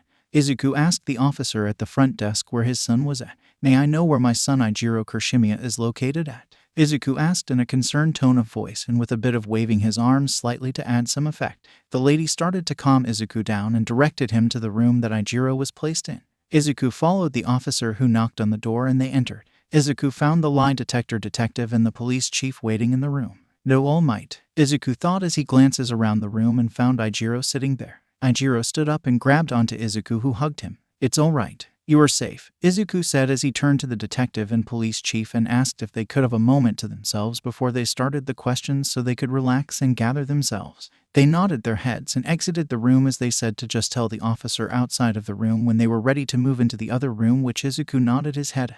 After a few minutes, and using his enhanced senses to make sure no one could hear, he pulled his phone out and showed Ijiro a message, which he nodded his head at as he hugged Izuku and acted his part. The message said that shadow guards would arrive soon to take custody of him to avoid the police from doing the questions and them getting any true information. After waiting a few minutes, the door opened and several shadow guards came in with the police chief demanding to know who the hell they were. One shadow guard gave the chief of police a paper that showed they had come to take Ijiro Kirishimiya in for questioning by order of the prime minister, which Izuku laughed at as he was sure the man had no idea of the order. But it didn't matter, as man would just go along with it, as the prime ministers were always informed of the shadow guards, so once he heard it was from them he would just go along with it anyway. Izuku acted his part and asked who they were, and they explained a short statement that they were there on behalf of the prime minister to question his son for the official reports instead of the police due to the nature of the case. Izuku acted reluctantly but made sure to ask that he was allowed to come and sit during the questions, which they agreed. After a few more seconds of silence, Izuku nodded his head and agreed to come with them. The detective and the chief of police looked downright stunned and shocked. Izuku was sure the detective was texting All Might right at that moment to warn him that his so-called protege had gotten taken by the same people that stopped him from confronting All for One. After a few moments, one shadow guard asked for his keys so they could drive his car behind them as they would ride in the main car. Izuku handed his keys over and they got in the car and were driven away. After a few moments, Izuku changed into his shadow outfit and just started to laugh. God, that was funny. The detective's face was priceless, Izuku said, and Ijiro was chuckling as well as even the shadow guards were laughing. "One of you please remember to get the security camera footage from the station with audio if possible. I bet my father would enjoy some entertainment in prison," Izuku said as he enjoyed screwing with All Might in any way, which sadly for the detective included him. After calming down a bit, Izuku explained the current situation. "As it stands, I need to go deal with one more follower of my father before the League of Villain deal is wrapped up, so once I get done with that I will come to grab you from the royal palace, since that is where they are taking you, and then we can go home," Izuku said, and Ijiro nodded his head. Izuku told Ijiro to enjoy his time with the royal family since they should be ready to have breakfast when he arrives. Ijiro said goodbye and Izuku warped away to a location near the shadow guards that would be joining him in the raid on the hospital. All of them were waiting in a warehouse near the hospital and saw Izuku appear as they bowed slightly and saluted to him. "Our target is the doctor and the destruction of any of his Namus. Ideally, I want to capture him before he can activate his Namus, so I will sneak in and confirm his location before you all move in. Once I know his location, you will come in and surrender the area he is in and we will strike." "Understood," Izuku asked them all, and they understood. They made their way to be closer to the hospital, and Izuku used his quirk to conceal himself as he entered the hospital and started his search for the doctor. He checked the logs of where a doctor was meant to be at, which was at the nurse's station, and saw he was on his rounds currently on the second floor. As such, Izuku headed up to the second floor via the stairs and started to look for the man. After a bit of searching, Izuku found him in the staff break room on the second floor as he was eating a small meal and reading some notes. Izuku pulled his phone out and texted the shadow guards outside of his location, and they all entered the hospital and surrendered the room. Izuku moved behind the doctor, and right as all of the shadow guards entered, Izuku dropped his concealment quirk and injected the doctor with a drug to knock him out as the others used their quirks and secured him. Some of their quirks are perfect for capturing, as one made shadows bind around the doctor and another had a magical effect as it made the doctor feel heavier than he really was. It was some of the same quirks he used on his father, but the doctor didn't have the ability to fight back as his father did. That was easier than I thought it would be, Izuku muttered, and the shadow guards nodded their head. Izuku told them to stay where they were as Izuku warped the doctor to his warp marker at SP Delta, which took a lot out of him, but he still made it. That was quite a distance to warp after all of the fightings I have been doing today, Izuku muttered as he gave the doctor to the others, and they gave him a few drinks which were made for him to regain his energy via the caffeine quirk. Izuku rode down the elevator with the other guards, and it was another 15-minute or so ride, but Izuku had told the shadow guards at the hospital to just stay hidden until he returned, since there should be Namu in the building somewhere which would help deal with in the event any of them were active. After the ride down and walking through all of the doors, they entered the main prison section, and the current prisoners looked to the main door as they saw it open. "Oh, that was fast," Hisashi said as he closed a book he was reading and looked over to Izuku. Izuku wondered how the hell his father was reading when he had no quirks to use for senses, and the man had to rely on hearing alone since he still had some form of ears. Hisashi somehow knew Izuku's unasked question and showed the book as he used a walking cane to get over to them since he had no way to actually see. The book was one in Braille which answers Izuku's unasked question. "Yeah, he can't exactly fight back against me since I got him when he had his guard down with no Namu near him. I got to go back and take the Namu out, but besides that, there isn't anything left of your operation since I will remove everything else later since I got the more important parts now," Izuku said, and Hisashi nodded his head as the doctor started to wake up from the drugs since they were only meant to knock him out for a short period. The doctor looked around and saw his master and then looked back and saw Shadow. "I got captured," the doctor muttered, and Hisashi confirmed that he did. "Indeed, my son captured you, but don't sulk since we got quite an amazing prison to live out the rest of our lives. I was lucky, and it seems the Emperor approved my request to have you imprisoned with me instead of Antoher prison, though that does mean no experiments or else you get thrown to another prison and away from the comforts of this one," Hisashi said, and the doctor noticed the looks of the prison and grumbled about no experiments but sighed since it was better than the prison known as Tartarus. Izuku did inform the doctor that quirks are surpassed down in the prison, so his life force quirk no longer works, so he will die out with a normal lifespan since it's suppressed now. The doctor nodded his head and asked if he was allowed to at least do science papers or something since normal books would bore him. Izuku nodded his head and said to request anything from the shadow guards via pressing the button to their right that had a camera and a screen that would put him in touch with a guard. They could request anything, and it would normally be given within a week as they would need time to prepare and transport it to the prison as well as ensure he had no way of using it to try anything funny. Dabai did speak up about not trying to escape and all of the doom and gloom about the prison ending them if they tried it. The moment Dabai spoke reminded Izuku of something he had meant to ask Dabai that had bugged Izuku for a while now. "Dabai, are you Toya Todoroki by any chance?" Izuku asked, and that made him freeze up and everyone look at him, which even Hisashi was wondering since he had his theories about that being true as well. "What if I am?" Dabai asked, and Izuku shrugged. "Not much, but it might lessen your sentence since most of you might get out one day except my old man and the doctor. I know everything about Endeavor and what he did, as I was the one that had him arrested, and then we made sure we transfer him to our unfavorable shadow prison since the Emperor was pissed when he learned of what that man had done and the commission covered up," Izuku said, and Dabai looked a bit stunned for a bit. Dabai asked if anything was going to be done to the commission, and Izuku nodded his head. "Yeah, working on that since I am done with my father now, so it frees my time up. We plan to clean house of the commission since we found out about their child soldiers program and everything else," Izuku said, and Dabai nodded his head and walked away, but Izuku was sure that Dabai was dealing with the conflicting emotions in his mind right now. Izuku knew he would ask him if he wanted his family informed about him being alive another time he visited, but now he had to go deal with the Namus. Izuku teleported back to the hospital and the shadow guard came out. Izuku texted Nezu and told him to get heroes to the hospital as they were searching it of Namus and needed the patients out of the building, and staff questioned to see if they knew about the doctor that helped all for one in the Namus. Nezu texted back and said the police and heroes would be there in about 20 minutes with a group big enough to help out and detain everyone. Though sadly for Izuku's sanity, he was sad to find out from Nezu that All Might, Gran Torino, and the detective found out about the search and raid on the hospital. As such, they were on the way to the hospital to join it, and Nezu was sure they wanted to talk to Shadow. About 20 or so minutes like Nezu promised did the heroes and police show up, but so did the 3 other individuals that Izuku wanted to avoid. How did they even get here so fast anyway, since this was a bit away from their last location? Izuku thought, as he believed they either took a helicopter or All Might did a lot of jumping with them in his arms. "Listen up." Izuku stared out and everyone turned to him. "Detain everyone inside for questions with the staff focused on.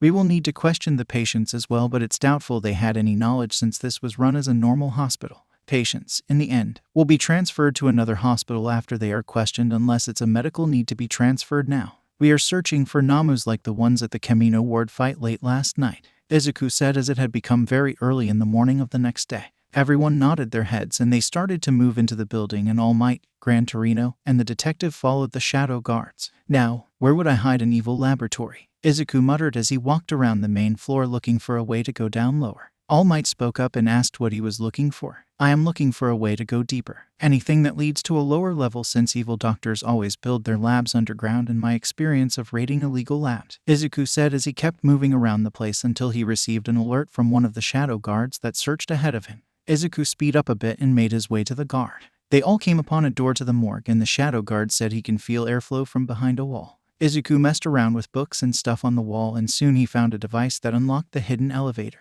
Found it, Izuku said as he stepped into the elevator with his shadow guards. All Might and the other two squeezed in as well, which made it a tight fit. If we get attacked right as we entered, I blame you for causing our deaths, Izuku muttered, and the shadow guards chuckled while All Might, Gran Torino, and the detective looked a bit bashful of squeezing in. The door opened and they were met with a hallway that they slowly walked down as they cleared each room. It was closer to the end where they encountered the Namu that the shadow guards started to make quick work of them as they detained them, and Izuku just destroyed the brain.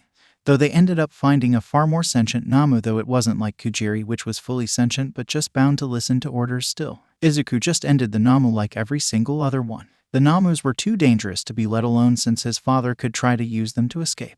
It was already risky to keep Kujiri alive even though he was a Namu, but he was completely sentient.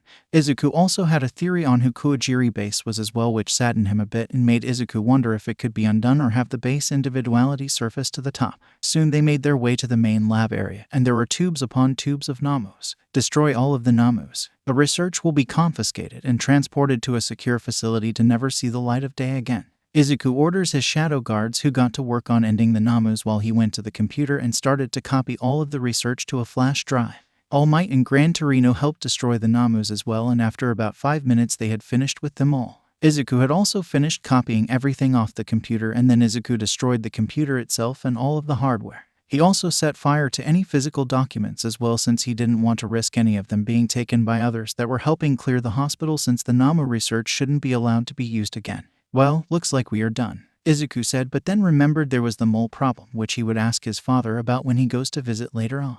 Time to leave, boys, Izuku said, and the shadow guards walked over to him, but the detective spoke up. Shadow, who are you and the people you work with? No one knows anything about you all, the detective asked before they made it to the hallway to go to the elevator. Izuku chuckled a bit and looked at the detective. Why should I tell you? Izuku asked, and the detective looked ready to ask, but Izuku grabbed the shadow guards and just warped away, which stunned the detective, All Might, and Gran Torino. Though All Might seemed pissed since Shadow kept giving him the runaround on everything, and he wanted to know what happened to All for One, since there have been no reports of him being taken to Teradus or any other prison. Third POV. Izuku arrived back at the Royal Palace and gave the flash drive to the Vice Commander. Send some spare shadow guards to monitor from a distance on the cleanup of the hospital, but they shouldn't be seen. The flash drive contains all information from the doctor's computer, so have someone go through it and make sure we aren't missing anything important like other lab locations, then destroy the information since we don't need that leaking out, Izuku said, and the man nodded his head and told Izuku that his son was with the royals in the dining hall. Izuku thanked him and headed over to the dining hall since he was honestly hungry himself and wondered if he had time to join them to eat, since Iijiro should have arrived about 30 minutes ago due to the drive from the police station to the Royal Palace.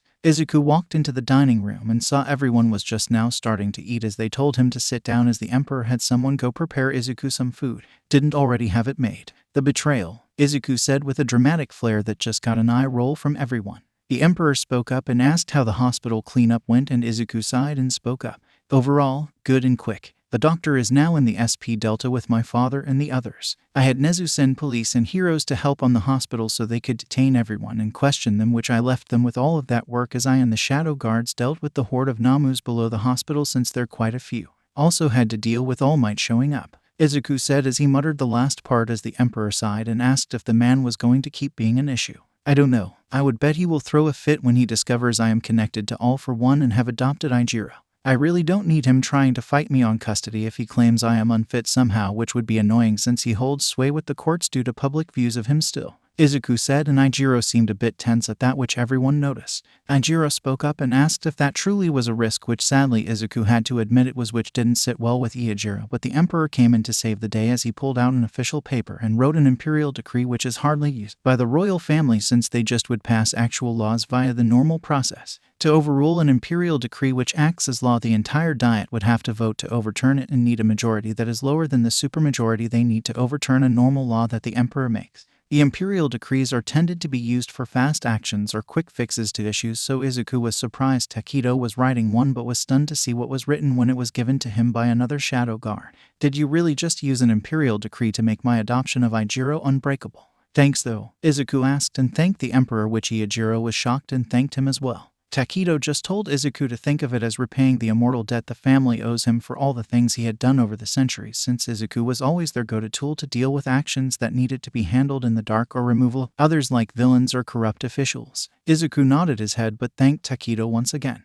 Outside of All Might and all of that, I need to make a stop at the prison again since I forgot to ask who the mole in UA was. Oversight on my part, but I am betting there is one because otherwise, I have no idea how they found the camp and other actions like finding me at the mall for Shigaraki to deliver the message. Izuku said, and the Emperor told him to go to the prison before returning to get Ijiro since he wanted the entire league issue done outside of the various operations that would fail by themselves without All for One to keep them going. Izuku nodded his head and really wondered who the mole was going to be. The conversation did shift to the topic of if Izuku would reveal himself as Shadow and his connection to All for One. Ijiro was curious as well, in all honesty. I am most likely going to do it, but I kind of want to milk the entrainment a bit more, but I know Eraserhead might push the issue due to the camp incident.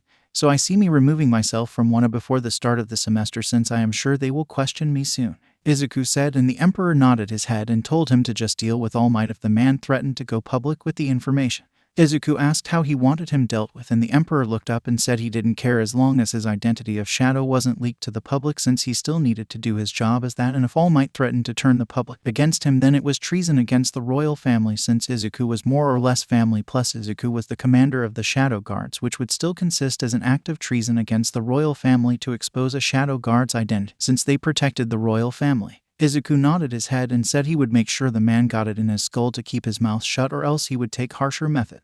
I can also likely take him inside of One for All maybe, which my uncle and the users would be able to help me keep him silent since he should listen to them as I rather not end or arrest the symbol of peace even though he is an idiot most of the time. Izuku said, and the Emperor nodded his head as he finished eating and excused himself since he had a lot of work to do due to the recent event.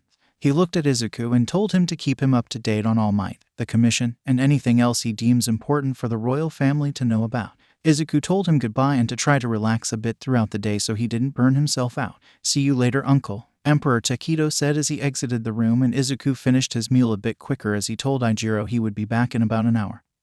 But to just hang around the palace with the brat Taki who groaned about being called a brat. Izuku then hugged his niece Aka, the Emperor's sister, and then warped to the prison once again. The Shadow Guard station at the thing just looked at him as if they were done with him for the numerous visits. Don't look at me like that. I forgot to ask an important question that the Emperor wants to know, so I had to come back, Izuku said, and they just shook their heads at him while he rolled his eyes as he walked through the security gates and then got on the lift down to the bottom. Good thing I changed the location to skip the damn first elevator so I don't have to wait for the 15-minute ride, Izuku thought, since that would get annoying with the numerous visits he had to do over the past night and more. Izuku then made his way into the actual prison area, and they all looked at him in disbelief at the number of times he had been there already in such a short period. Why don't you just move in? Toga said with a giggle, and Izuku rolled his eyes at her and moved towards his father, and Shigaraki would be playing chess. Okay, how the hell are you playing chess without being able to see? Izuku asked, and Hisashi just chuckled. I had gotten good at it over the years. All Might did this to me. It also helps that the board is connected to a braille system that the guards gave me. It more or less replicates everything it's connected to into a format I can use to identify what I am doing, Hisashi said, and Izuku saw the device next to Hisashi on his left side where he had his left hand just sitting on as he felt the moves on the board and placement of everything.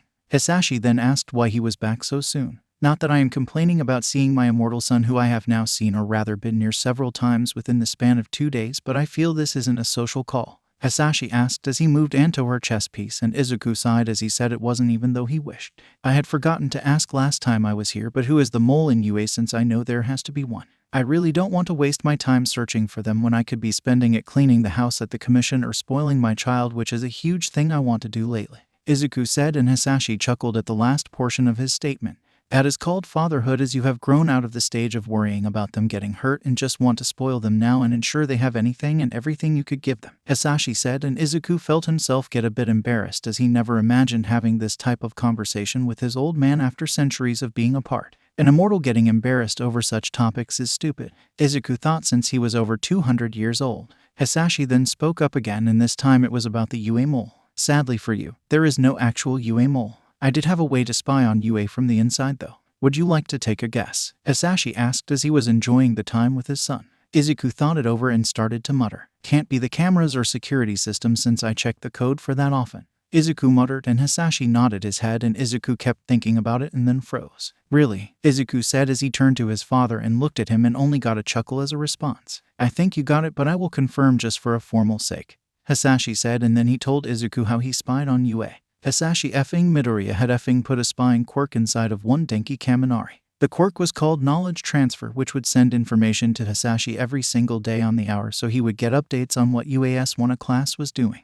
This was how they found out about Izuku going to the mall with the class. It was how they found out about the summer training camp location since Hisashi saw the route they took and who was teaching at the camp, which allowed him to find the camp. And it was how Hisashi knew about the foolish students that wanted to go save Izuku's son as they had appeared behind the wall at the warehouse. "Wait, what on the last one?" Izuku asked, stunned since he didn't know about that since he wasn't paying attention to where their marks would be at with search. Hisashi chuckled and explained that students from Wana had gone to save Ijiro, which included Bakugo Katsuki, Hidetenya, Shouto Todoroki, Momo Yaoyorozu, and Ochako Uraraka. "I only noticed them a bit before you warped in and grabbed me, but they did show up right before the heroes attacked. The entire class knew to expect a few that were out cold in the hospital still," Hisashi said, and Izuku groaned as that was a problem he would need to alert Nezu of and have dealt with since that could have screwed everything up since Ijiro was safe from danger. Izuku then got back to the main point and asked how he had gotten the spy quirk into Kaminari.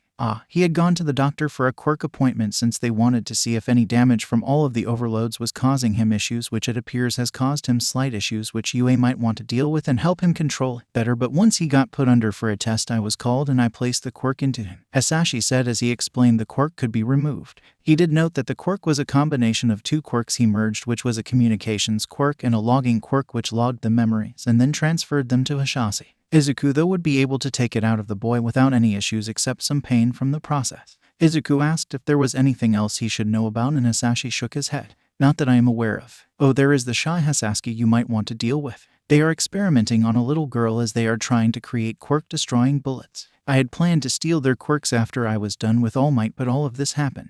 I wonder what their bullets would do to your rebirth quirk though," Hisashi said, and Izuku shook his head. "I am betting it attacks the quirk gene, which wouldn't work on me since it would end me, and then rebirth revives myself. Rebirth is what keeps me alive, but the quirk acts like it goes back in a short period of time and copies myself, because if it created an entirely new body I wouldn't have scars from the dawn of quirks or the few that my regeneration couldn't heal correcting due to heat quirks. I may have also tested on damaging and destroying the quirk gene of mine before, so unless I could be rewound out of existence I won't die," Izuku said, and at that statement, Hisashi froze, which caught Izuku's attention, which he asked why he froze up at that moment. "The girl I said they are experimenting on quirk is called Rewind.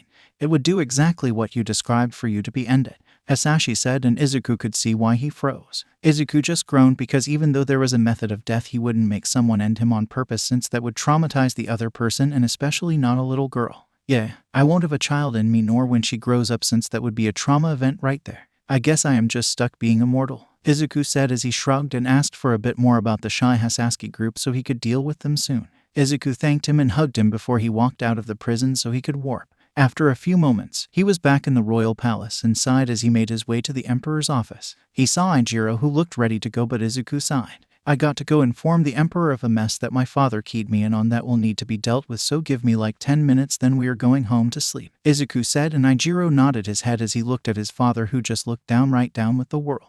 Izuku knocked on the emperor's door since he didn't know if he was meeting with anyone since he tended to have meetings in the early morning, so Izuku never just burst in. He was called in and noticed no one, and so he sat down in the chair and groaned. The emperor just looked done since he didn't like the sound of the groan from his uncle and raised his hand and told Izuku to not even start. I wish. Sadly, this is an important issue that needs to be dealt with likely before the damn commission or whichever happens first." Izuku said as he explained that he knew how Hisashi got the information and would fix the student that got bugged by a second quirk that Hisashi had put in, but that wasn't the issue. The Emperor didn't want to ask but had to since he needed to know, so he asked what the real issue was. My old man decided to clue me in before I left of a villain group called the Shy Hasaski that is experimenting on a little girl whose quirk is called Rewind, which I might add may hold the key to ending me, Izuku said with a slight cheer at the end, and the Emperor straightened up at that statement and asked him to explain. Not like I want to test the bullets out, but the group is using the girl to make quirk-destroying bullets. Based on what my old man said is that they only have very temporary erasing bullets like the eraser quirk, but they are aiming for a permanent version to wipe out quirks, which is very bad for our modern-day society since we all depend on them so much. Anyway, we will need to save the girl and stop them from making the quirk bullets as well. The bullets I am doubtful could actually end me since I've tried breaking my quirk gene in the past via Anto her quirk and it failed. It was through one of my depression episodes of being immortal and all of you dying on me, so don't ask if I am still suicidal and trying for it, Izuku said with a lackluster glare attempt, and the Emperor nodded his head, but he knew Izuku would always want a way to break his immortal curse if he could, but not likely anytime soon due to Ijiro being around and having his father in prison he needed to watch and keep locked up, though the Emperor could understand the desire of Izuku to end the curse one day. Now, if the girl used her quirk directly on me and reminded me out of existence or before I got the quirk, then maybe I would die, but I won't condone such a method since it means having a little girl do it and traumatize herself for my selfishness. Also, based on the description of her quirk, I think it's one of those rare types I won't be able to copy either, so I would need to steal it to use it, which I wouldn't since I can't use it on myself, which means giving it to someone else, which means I couldn't give it back to the girl, which means it won't ever happen, Izuku said as he explained the rewind quirk, and then went on to talk about the details he has on the group before explaining he would have some shadow guards start looking into it and see if any heroes were working on it already. The Emperor nodded his head and told Izuku to get as much as he could about them and see how close they are to a permanent version, since the main goal was to stop any permanent version from being made. Izuku nodded his head and stood up and said he was going home to sleep before he needed to deal with All Might, the mole situation, and everything else. Emperor Takedo nodded his head and wished him a good sleep. Izuku soon found Ijiro and warped them home, where they both crashed on their beds before waking up a handful of hours later to eat lunch. Izuku then pulled his phone and texted Nezu to stop by the house since he needed to update him on many issues. Third POV. That day Nezu stopped by to find Izuku and Ijiro slowly making their way around the house, and Nezu wondered what made them so tired. Izuku saw Nezu and felt as if he could guess all of the questions in the Chimera's brain and just waved him over to sit on the couch as Izuku chugged several drinks filled with what some would say was pure caffeine. Ijiro looked at his father in jealousy at the ability to do that, and Izuku just smirked since he could see the look in his son's eyes as Izuku started to wake up far more and get his energy back. So you must be wondering why we seem so lack of life, Izuku asked Nezu, who nodded his head as he drank some tea that Izuku wondered where the hell it came from since he didn't remember making tea, yet he knew the tea set on the damn table was his and not Nezu's. Okay, I am not going to ask how you did that. I don't have the mental power for it, Izuku muttered, and Nezu just smirked and tilted his head in a way that Izuku normally would find cute of Nezu, as Izuku would think of him as a fluffy plush toy, but right now it just irritated him. Anyway, many things include the mole situation, All Might situation, the commission situation, and then a whole new situation called the Shy Hasaski situation, Izuku said, and Nezu felt a world of headaches was about to come his way, and he was right as he listened to Izuku explain everything, starting with the mole situation. So you are telling me that Kaminari got himself unknowingly forced with a second quirk that All for One was using to spy on us? Nezu asked as he wanted to slam his head on the table in front of him, because of course All for One would go to such lengths for a student he had no way of knowing would pass the damn exam. The luck the man had finally run out against his own son, which just made Nezu happy not having to deal with the fearsome villain. Izuku nodded his head, and then they moved on to the next topic at hand, which was the entire All Might issue. So take it how you wish, but we need to warp the shit up with All Might because I no longer want to milk it for entertainment with all of the new issues we need to deal with, but the Emperor has given the order that All Might is to be dealt with, Izuku said, and Nezu looked at him with some shock in his eyes at the wording of that statement, since he knew the statement of dealt with from the Emperor to Izuku typically meant to end the said individual if nothing else could be done about it. Izuku nodded his head at Nezu's shock and spoke. Yea, if it comes down to it. The Emperor wants his mouth kept shut about me being shadow and connected to All for One. Exposing me means treason against the Emperor and royal family, which does carry a death sentence if the issue is big enough, which exposing the commander of the Shadow Guards is a big issue. You know how much the royal family values me, and in respect to All Might he doesn't have much value in regards to being able to fight anymore. Izuku said, and Nezu nodded his head as he rubbed it as he could feel the headache that was associated with All Might. Izuku did also mention that the Emperor gave an imperial decree in relation to Eijiro's adoption which would prevent All Might from fighting Izuku on Eijiro's custody in court since it would require a majority of the Diet to overrule the decree. Nezu smirked it since the Diet would be wary of overruling the Emperor on such an issue in fear of pissing the Emperor off in regards to overall policy, so it would be impossible for All Might to do anything about Eijiro being under Izuku's care, which would piss the man off once he finds out about Izuku's connection to All for One. Izuku did say he would likely reveal himself of being connected to All for One and being Shadow roughly at the same time, which would mean he would likely pull himself out of One since he had more important things to take care of currently. Nezu nodded his head and then they moved on to the next issue of the Hero Commission. Sadly, it may get delayed slightly due to the last issue I wanted to talk about, but overall the case is almost done and we can clean house. The issue is timing it so we don't have a vacuum and then all have large issues going on with the skeleton crew of the commission. The last issue is the Shy Hasaski, which is a villain group that is experimenting on a little girl whose quirk is called Rewind. Izuku said as he explained the entire situation of her quirk, the bullets, and the theory of her quirk and not the bullets likely being able to end Izuku, though he wouldn't be testing the bullets nor her quirk. No on the bullet since he wouldn't risk it with Eijiro being around, and also he's tried damaging his quirk gene in the past, which just resulted in him being reborn via the rebirth quirk with all of his quirks still around. He also said he wouldn't try the girl's quirk due to Eijiro being around, and then it would also traumatize the girl as well, which he wouldn't do. Nezu suggested copying it, but Izuku shook his head since based on what he knew it was the special type of quirks that he couldn't copy, so he would need to steal it, which would lead to issues since he wouldn't be able to return it to her. Those special type quirks include Nezu's own quirk since he found out that it wasn't the fact that he was an animal since Izuku had run into quirked animals and was able to copy them sign meeting Nezu. There also have been a few humans that he couldn't take copy a quirk from for some odd reason, but they all tended to have something unique about them that no other quirk had. The only reason Izuku believes he was able to copy Rebirth back in the dawn of quirks is due to the fact it wasn't an active quirk, as Izuku was sure if he found it after it was activated by the man somehow then he would never be able to copy it. These quirks tended to be ones that he would classify as natural legendary quirks or natural godlike quirks, which One for All wasn't since it was man-made by All for One, even though it had the power of a god-tier quirk in his view. After talking a bit more, Nezu brought up a topic he wanted to talk about. I am making dorms on the campus. I didn't even bother going to the board and just forged your current owner's signature on the documents since I know you will agree. With the rising villain threats and the soon retirement of All Might, we need to get the students on campus since villains may target them. I am making a larger home for you to live in since I doubt you want to downsize, so you will have an entire floor of the teachers' dorms to yourself. Nezu said, and Izuku nodded his head since he did agree with the dorms as a safe route for UA to take moving forward. Izuku asked how the parents would be informed, and Nezu said they would need to send the homeroom teachers to the parents' houses and likely have All Might go to the ones that may take more work to convince. Izuku nodded his head and said he approves of Eijiro going to the dorms since it would be good for him to socialize outside of his old man. Oh, so did you know UA students decided to make their own rescue operation to save Eijiro? Izuku asked Nezu, who looked confused and asked what he meant. Bakugo Katsuki, Ida Tenya, Shouto Todoroki, Momo Yaoyorozu, and Ochako Uraraka all decided to go and save Eijiro from the League of Villains. They had used the tracker Yaoyorozu made to find the Namu factory, which may I add had All for One in it. My old man told me about them being there since I didn't notice since I was focused on warping him right away, but other students of One knew of this as well. Expect all those that was caught by the gas, Izuku said, and Nezu sighed as he knew they would need to punish them all since that was risky and could have ruined everything.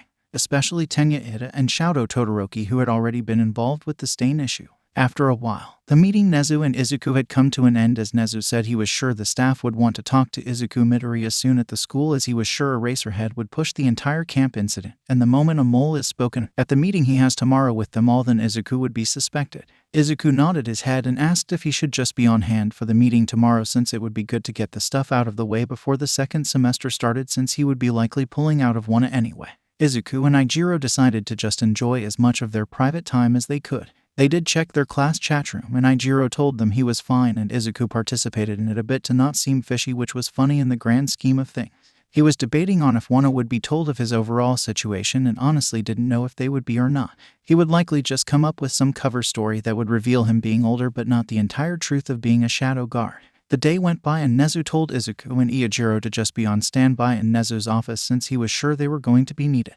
Nezu did take the liberty of inviting Gran Torino, the detective, and Sir Night-Eye to the meeting as well. The room was filled with awkward energy from what Izuku and Eijiro could tell from the cameras and audio, which they enjoyed as they ate popcorn. How much you want to bet Sir Night-Eye will talk to All Might about him not picking Lemillion as his protege and giving him the quirk? Izuku asked, and Ijiro was confused, and Izuku realized Ijiro didn't know. Sir Night-Eye had found a person he picked and trained to become the 9th user when he had 0 rights of doing so. The only person that had said rights of doing so would be the current user, which was All Might at the time, but now you and me, since it's my family quirk after all. I doubt I will let one for all pass from you, since it would be bad to not have a counter quirk to its raw power, and I doubt anyone could hold it after you due to the sheer power it would have anyway. Izuku explained, and then talked about how Sir Night-Eye had more or less set the other kid up for failure, since the kid would look like a knockoff All Might. Ijiro had to stop himself from laughing as Izuku had shown a picture of Lemillion. The kid will be an amazing hero with his own quirk and would put up an annoying fight with me due to his quirk, but would have been set up for the failure of trying to rebuild the symbol of peace, which you are not allowed to do, by the way. Don't make yourself so far different from your fellow heroes that the system only had one pillar, since we are about to see a rise in crimes due to All Might being an idiot. Understood? Izuku asked, and Ijiro nodded his head, since Izuku had drilled the stupidity of the sole pillar that All Might had done. It was okay to be a symbol, but not to push yourself so far that you take the entire system on by yourself, which All Might did. Anyway, back to the meeting at hand. The meeting had started and they were talking about the dorms and moving all of the students on campus. I went around the board of directors and just got the owner to approve of the dorms, so I will need the homeroom staff to go to the homes of students and get them to approve of moving into the dorms, Nezu said, and the staff nodded their head. They then moved on to the next topic of how the raid on the camp and the capture of one of their students had happened. This is the point that it moved straight to the mole topic, which Nezu just stayed silent as the staff and pro heroes talked about it.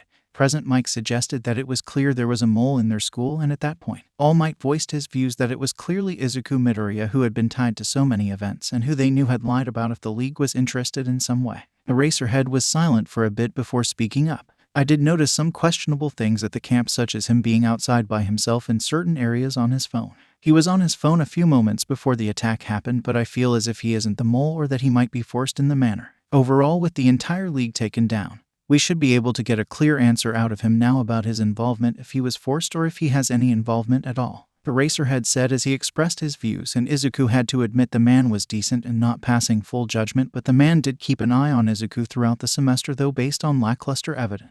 Nezu then looked around and asked if anyone had anything more to say, but none of them did.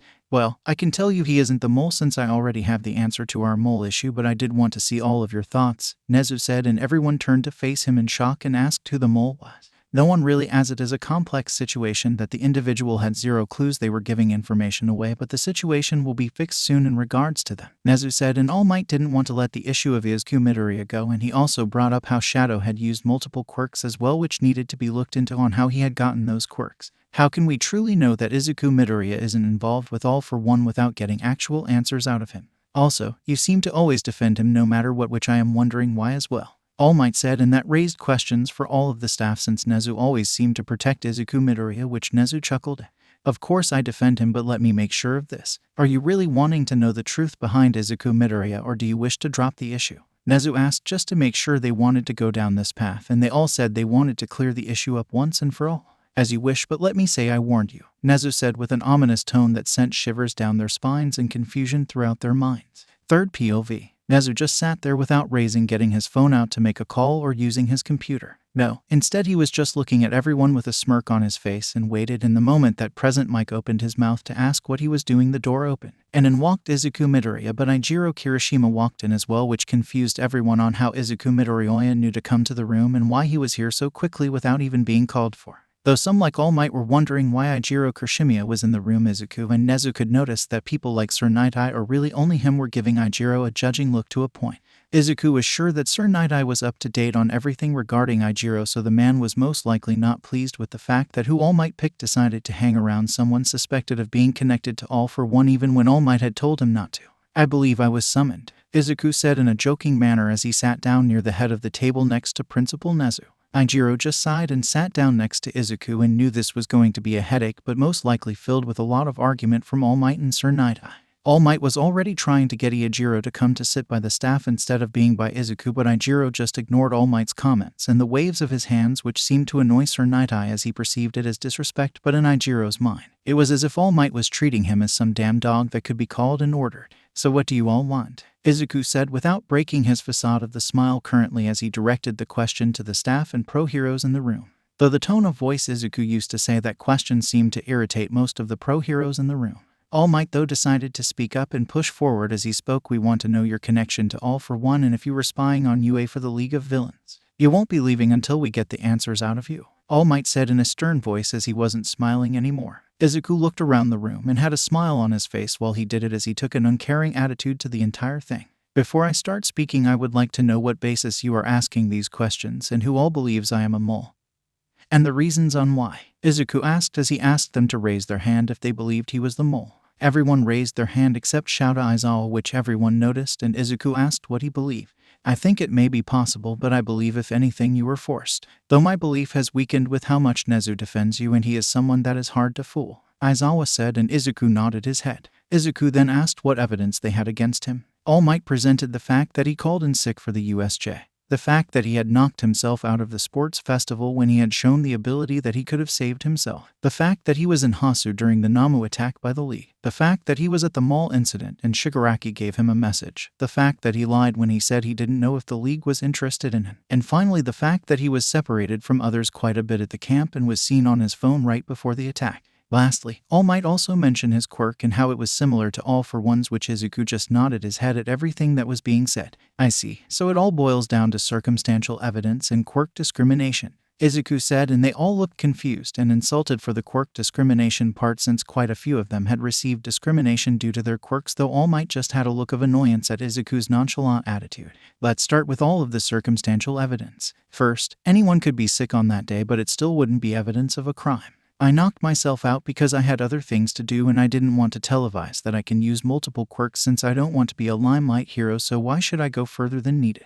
My sole internship offer was in Hasu, so of course, I would be there. I also know you haven't checked in my with internship mentor either, so you never even bothered to validate where I truly was in Hasu. The entire class outside of a few was at the mall, and like I told the detective, I had no way of knowing at the time how I was found. In regards to the lie about why the League would be interested in me, well, I do have the ability to use multiple quirks, so I say that is pretty damn interesting. Lastly, indeed I was on my phone at the camp texting someone, but it wasn't the League. Also, on the issue of my quirk, what you are doing is quirk discrimination, and be lucky I don't sue you personally for it. It would be such a horrible thing for the symbol of peace to be taken down over quirk discrimination and have your legacy ruined due to it, Izuku said as he never left his calm attitude, and then he turned to the detective and asked if everything he said was true in his eyes. Everyone turned to the detective and waited for his response, but the detective could only say one word. Truth, said the detective. All Might looked downright confused on how Izuku wasn't the mole, but he still wasn't convinced that Izuku didn't have any connection to All for One, so he pushed the question. Then you won't mind answering a simple question. Are you connected to the League of Villains or All for One in any way? All Might asked, and everyone turned to Izuku, who rolled his eyes. Really? Fine, since you won't drop it, I will answer. I am Izuku Midoriya, aka All for One's biological son, Izuku said, and the room went tense at that statement, and All Might looked furious that his protege was sitting right next to All for One's son. But before anyone said anything, Izuku spoke again as he said, though I am not the UA mole, nor did I help the League attack UA, Izuku said, and then he turned towards the detective with a smile on his face as the detective could only confirm each statement of his, which dumbfounded everyone. So congratulations on dragging my family tree out of me, All Might. What are you going to do about it since I've done nothing wrong? Izuku said with a smile on his face that wasn't really a smile at all, but more of a challenge to All Might, who had buffed up. Ijiro just looked done with the situation, and it was then that Gran Torino, Sir Night-Eye, the detective, and everyone else that Ijiro Kirishimiya did not look shocked to hear what was said at all. Gran Torino spoke up and asked if Ijiro knew already, which earned a nod of the head. Of course I knew. I do live with him after all, Ijiro said as he sipped some tea that Nezu had given him. Izuku chuckled at that statement since it made All Might's face twist into a look of shock, disgust, anger, and other emotion. All Might looked at Ijiro and asked him why he didn't tell him, which Ijiro just sighed and told All Might to remember to beach conversation. I believe I told you I wouldn't tell you secrets that weren't mine to tell, so why would I tell you?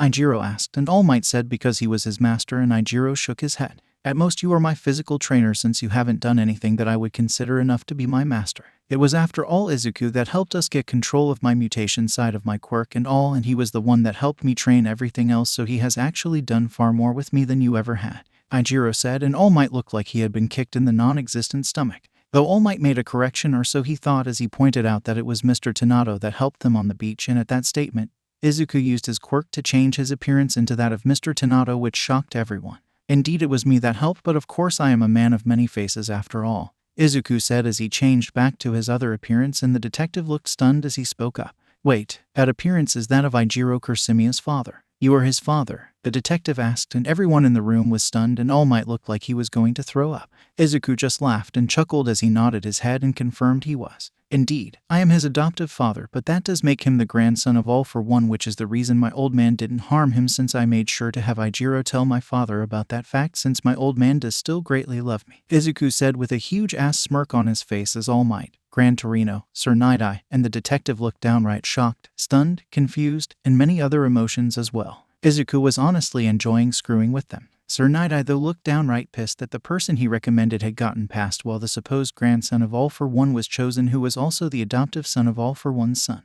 How the hell did you pick the family of your enemy as your protege? Sir Night-Eye said as he looked at All Might, who just was still in shock and didn't answer Sir Night-Eye. Though Eraserhead spoke up and asked how it was legal for Izuku to adopt someone that was the same age as him, which caused Ijiro, Izuku, and Nezu to burst out laughing, which confused everyone, but All Might had hope in his eyes, which Izuku knew where the idiot's mind was going, and he wasn't going to let it fester. Eraserhead asked what was so funny, and Izuku calmed himself down.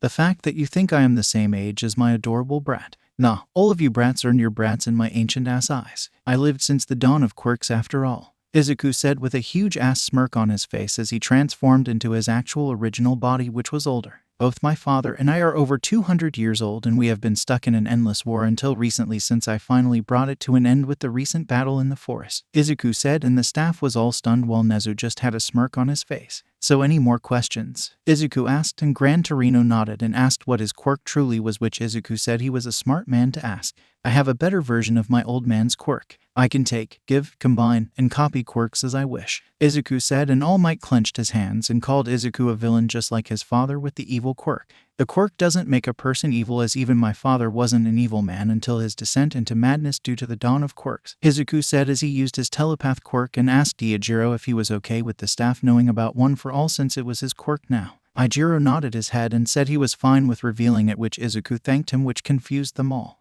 I also don't understand how you wielders came up with that butchered version of One for All and All for One story that you all passed down, since you all claim a lot of bullshit about him that isn't true, Izuku said, and All Might, Gran Torino, Sir Night-Eye, and the detective tensed at Izuku mentioning One for All, while Eraserhead asked for the rest of the staff what he meant about a One for All. It's the quirk that was created by my father and my uncle at the dawn of quirks and could be passed down.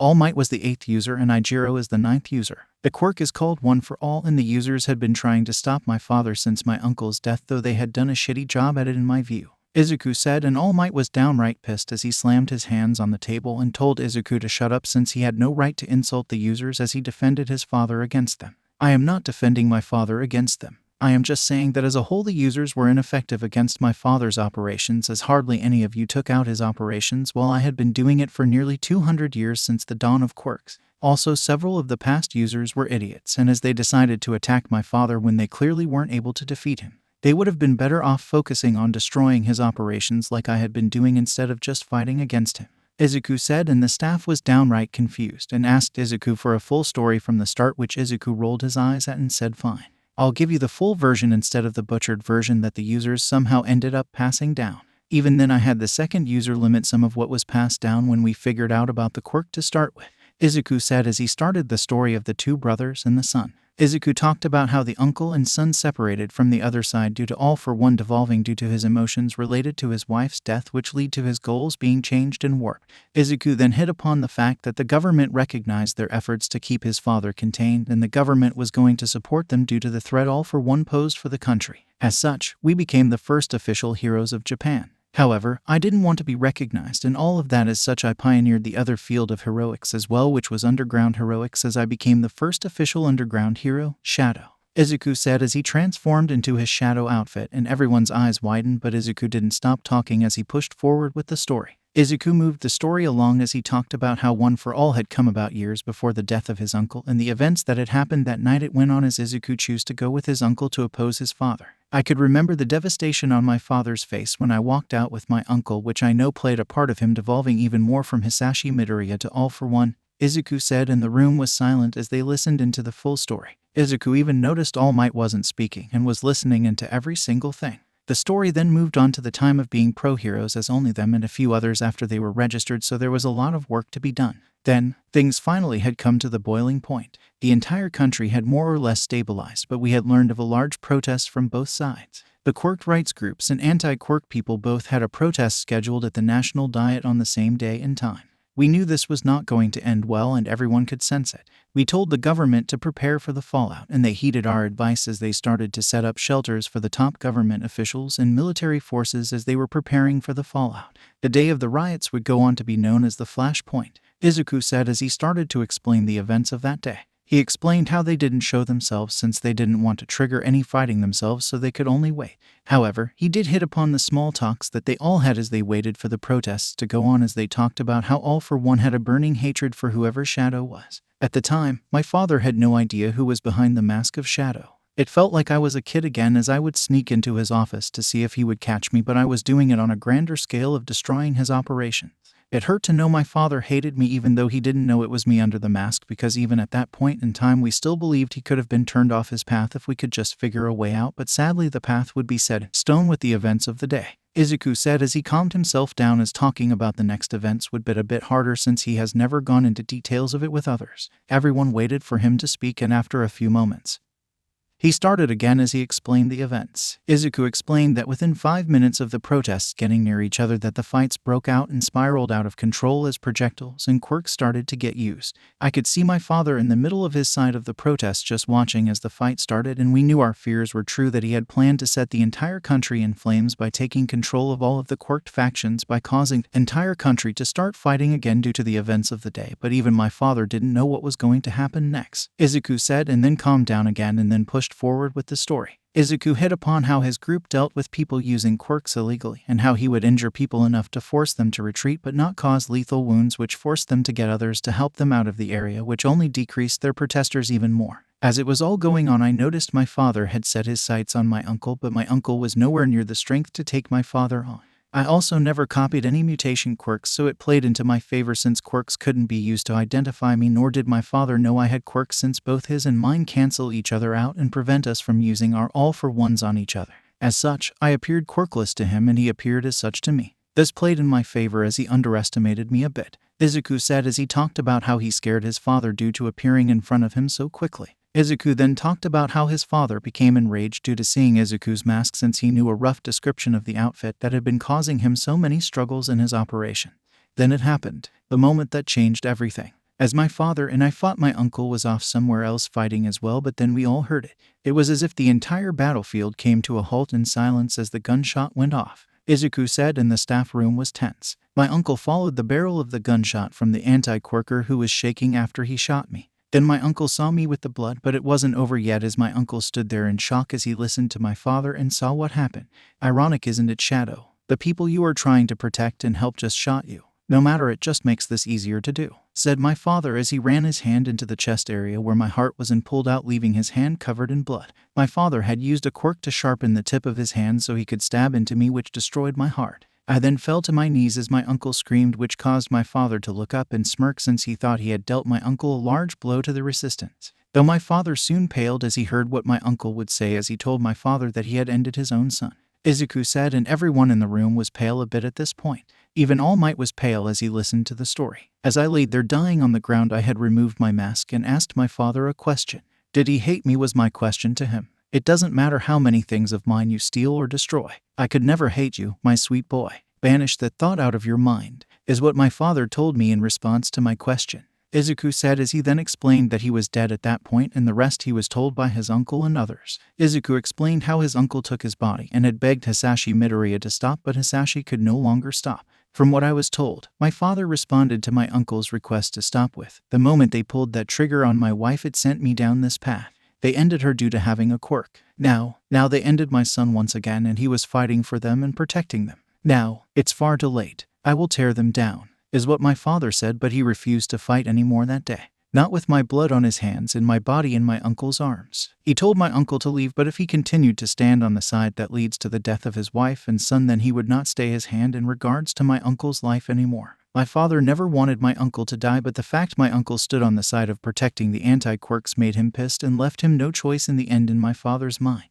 At this point in time, my father had fully broken with my death, Izuku said as he then talked about how they made a pact that day to not allow fighting to happen on Izuku's or Izuku Midoriya's graves, since it would be a place both of them could meet and not try to defeat each other. At that point, my father and uncle had left the field. The police had already retreated since they could not stop it anymore. Both sides had become too deadly and there were bodies everywhere, Izuku said as he then explained how his body was prepared for a funeral, but things took a twist as he had awakened in the morgue where he found the doctor that was working on him and the president of the commission in the room, who was in shock to see Izuku awake. That was the day I died and awoken once again, as unknowingly I had copied an immortality quirk that required me to die of unnatural causes. As such, I began my immortal life. This would also play a huge role in many other events later on, but with the end of Flashpoint, it kick-started the Dark Ages of Japan, Izuku said as he took a drink of the tea since he had been taking it for so long. Izuku then explained how the immortality quirk merged with his enhanced all-for-one, which meant he would never be able to die no matter what was done to him or who tried what. The staff didn't know what to think about Izuku being a true immortal, but Izuku pushed forward. Izuku then explained how his rebirth was kept hidden from his uncle and others since he wanted to work in the shadows as he was already dead once. Izuku had informed the president of the commission about his full quirk since he was a close friend. We had quite a few legal laws on the books of the commission that benefit solely me, since we wanted to play the long game, since we knew the war with my father wouldn't end anytime soon back then. Anyway, moving forward a bit with the anticipation of the fall of the government, I ended up meeting the prime minister and the emperor at the time at the stronghold that housed them. I was taken by the commission president to join the meetings about the attempt to retake Japan from my father's rule, since he had ended up taking over, Izuku said, and then he explained how at the dawn of quirks during the Dark Ages that the power of the emperor was restored. It was in the bunker that things took a twist for me that I didn't see coming. Due to the restoration of the emperor's powers, the emperor was allowed to create a special unit of agents which had become known as the Shadow Guards, which was ironic since my hero name was Shadow. The emperor, who knew I was now immortal, recruited me to his Shadow Guards as they had the authority over all heroes and acts outside of the commission authority. As such, I only report to the emperor himself and no one else. But that being done, I became the commander of the Shadow Guards, as I would from that day serve loyalty to the royal family and protect them from all threats and become their sword and shield, Izuku said, and then he explained how the government just prepared themselves for their fall from power and the rise of all for one. Within 1 year, my father had now controlled all of the Quirk factions and set his sight on the rulership of Japan. It took my father a bit longer than he planned, since I went in with my shadow outfit and destroyed some of his operations, which sent him on a rage since someone had dared to wear the outfit of his son. This resulted in about an extra 4 months for us to gather our forces, but it still happened as my father took control of Japan. We could only keep gathering our forces and prepare for our counterattack, which we did, Izuku explained, and then talked about how he reunited with his uncle without his uncle really knowing. Izuku then talked about how he discovered that One for All had passed on from his uncle, since his forced quirk activation was a passing ability that he had passed on to his boyfriend, who was the second user of the quirk. It was during the retaking of National Diet that my uncle encountered my father. I sadly didn't arrive in time from my fights, as I saw my father impale my uncle on the side. The sight of my outfit sent him into a rage, which resulted in him wiping some of his own force out, which turned the battle in our favor. However, I allowed my father to defeat me as I faked the death of a shadow in an explosion of a building. After that, my father noticed his forces had been defeated and pulled back as he started his empire in the shadows, as he kept gaining power in the underworld as he would keep trying to take power.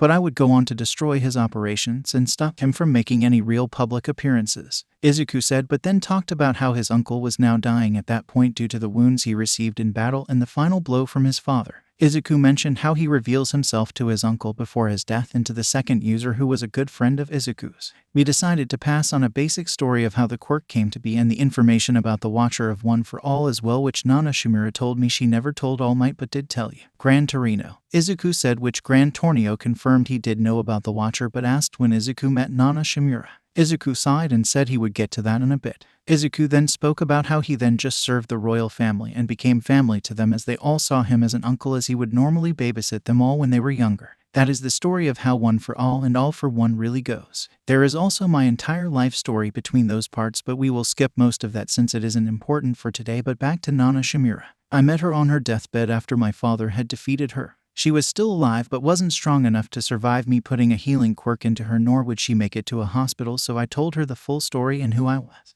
She was shocked to meet me but thanked me for the warning regardless. She did have me take her body and bury her at a requested location, which I will give you after the meeting, Izuku said, and Gran Torino just thanked Izuku for taking care of her body. All Might, though, was still silent through all of this conversation. Gran Torino asked why the sixth user hated him, and Izuku sighed at that. The sixth no longer hates me since we've talked since then, but they hated me since I didn't get to warn the fifth user about my father coming after them, which they died at his hands. As such, the sixth blamed me, but we've patched things up recently, Izuku said, and everyone was confused as it sounded as the sixth user was still alive, and All Might spoke up at that and asked Izuku what he meant. They aren't alive, but they are in a way. One for all passes echoes of the user's soul inside the Quirk and after the USJ.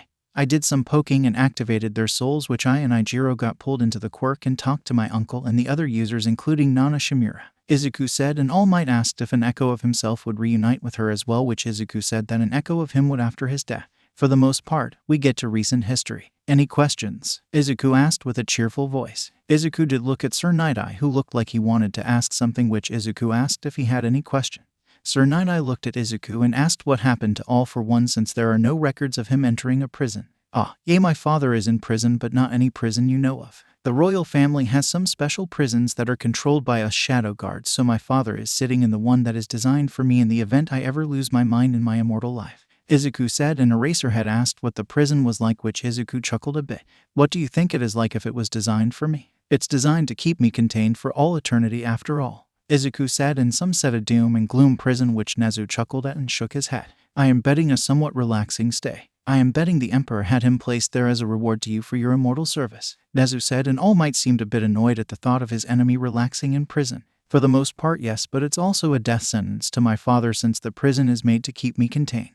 It suppresses every quirk of his expect All for One, which means he is now dying due to natural lifespan. I give him a few decades before he will pass away, but sadly the prison is unable to suppress my immortal quirk, which is why the prison is designed to keep me in relative peace and comfort if I ever went off the deep end and had to be contained, Izuku said, and Nezu nodded his head, and All Might asked what about All for One's main quirk, as it would present a danger. It doesn't. Even if he took a quirk, it would be suppressed right away. We've experimented with my quirk and some other shadow guards to ensure I could never escape it, so my father wouldn't be able to do anything. He and all of the League members will spend their lives in it until the other League members get released, since a few of them will have shorter sentences due to the relative amount of crimes they committed, so one day they will be free, but for now, they will all stay together to accompany each other, Izuku said, and they all nodded their heads. As they all sat there, Izuku asked if anyone had any issues with him being around, which was mostly directed at All Might himself. All Might sighed and shook his head. It will be a bit before I am fully okay with knowing the son of my enemy is so close to me and adopted my successor as well, but I will get over it. If the royal family trusts you enough to have you as their eternal commander of the Shadow Guards, then who am I to complain?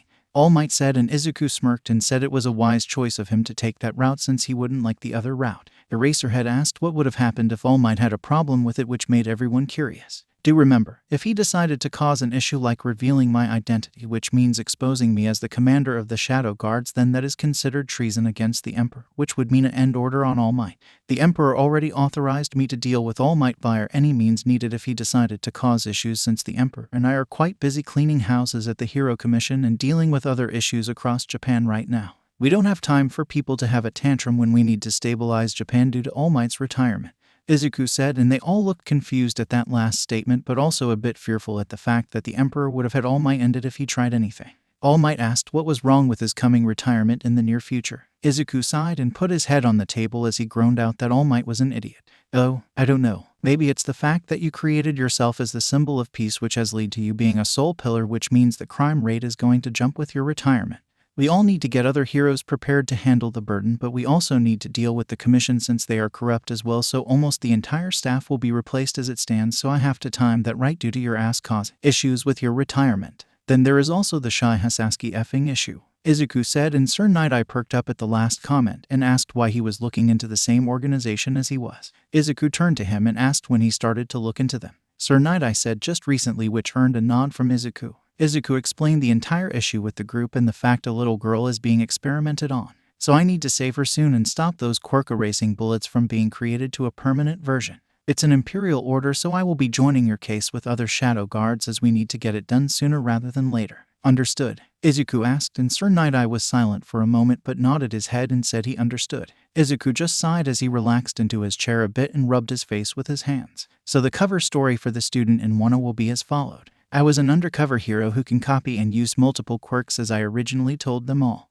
I just changed my appearance to a youthful appearance to blend into the class, but since the issue with the league is done, I am no longer needed in the class. As such, Izuku Midoriya is no longer in 1A. Okay, Izuku said, and they all nodded their heads as Izuku turned to Nezu and asked if there was anything he needed from him. Nah, I'm good. If I need to go around the board of directors, I will just forge your signature like I always do. Nezu said, and Izuku rolled his eyes. Yeah, that is how you hired All Might without my approval, who doesn't have a teaching license, I might add. You knew I wouldn't have accepted that bullshit for my school, Izuku said, and Nezu only grinned at everyone in the room, but Iijiro was confused. Iijiro rolled his eyes and spoke up to clear the confusion. What Dad has forgotten to include in his speech was that he also started UA as a hero school and is the owner of this school because he wanted to have decent heroes put out. Oh, Sensei, good job on beating Dad's expulsion rate, by the way. Congratulations on beating the Immortal on something, Iijiro said with a small smirk on his face, and Izuku rolled his eyes. Everyone was frozen at what they heard as they processed the fact that they had accused their own boss of being a spy in his own school. Izuku just chuckled and said it was time for him to go home since he was tired from all of the trips down memory lane.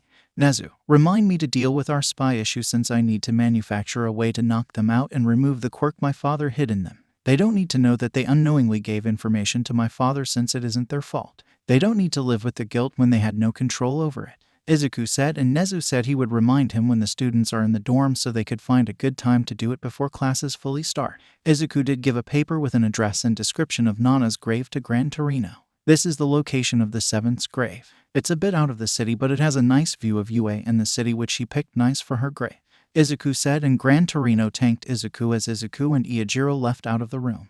Okay, sadly the chapter is over, and if you enjoyed the video, just leave a like and subscribe with post notification, so when the next chapter is ready, you will be notified. Okay, see you in the next video. Bye.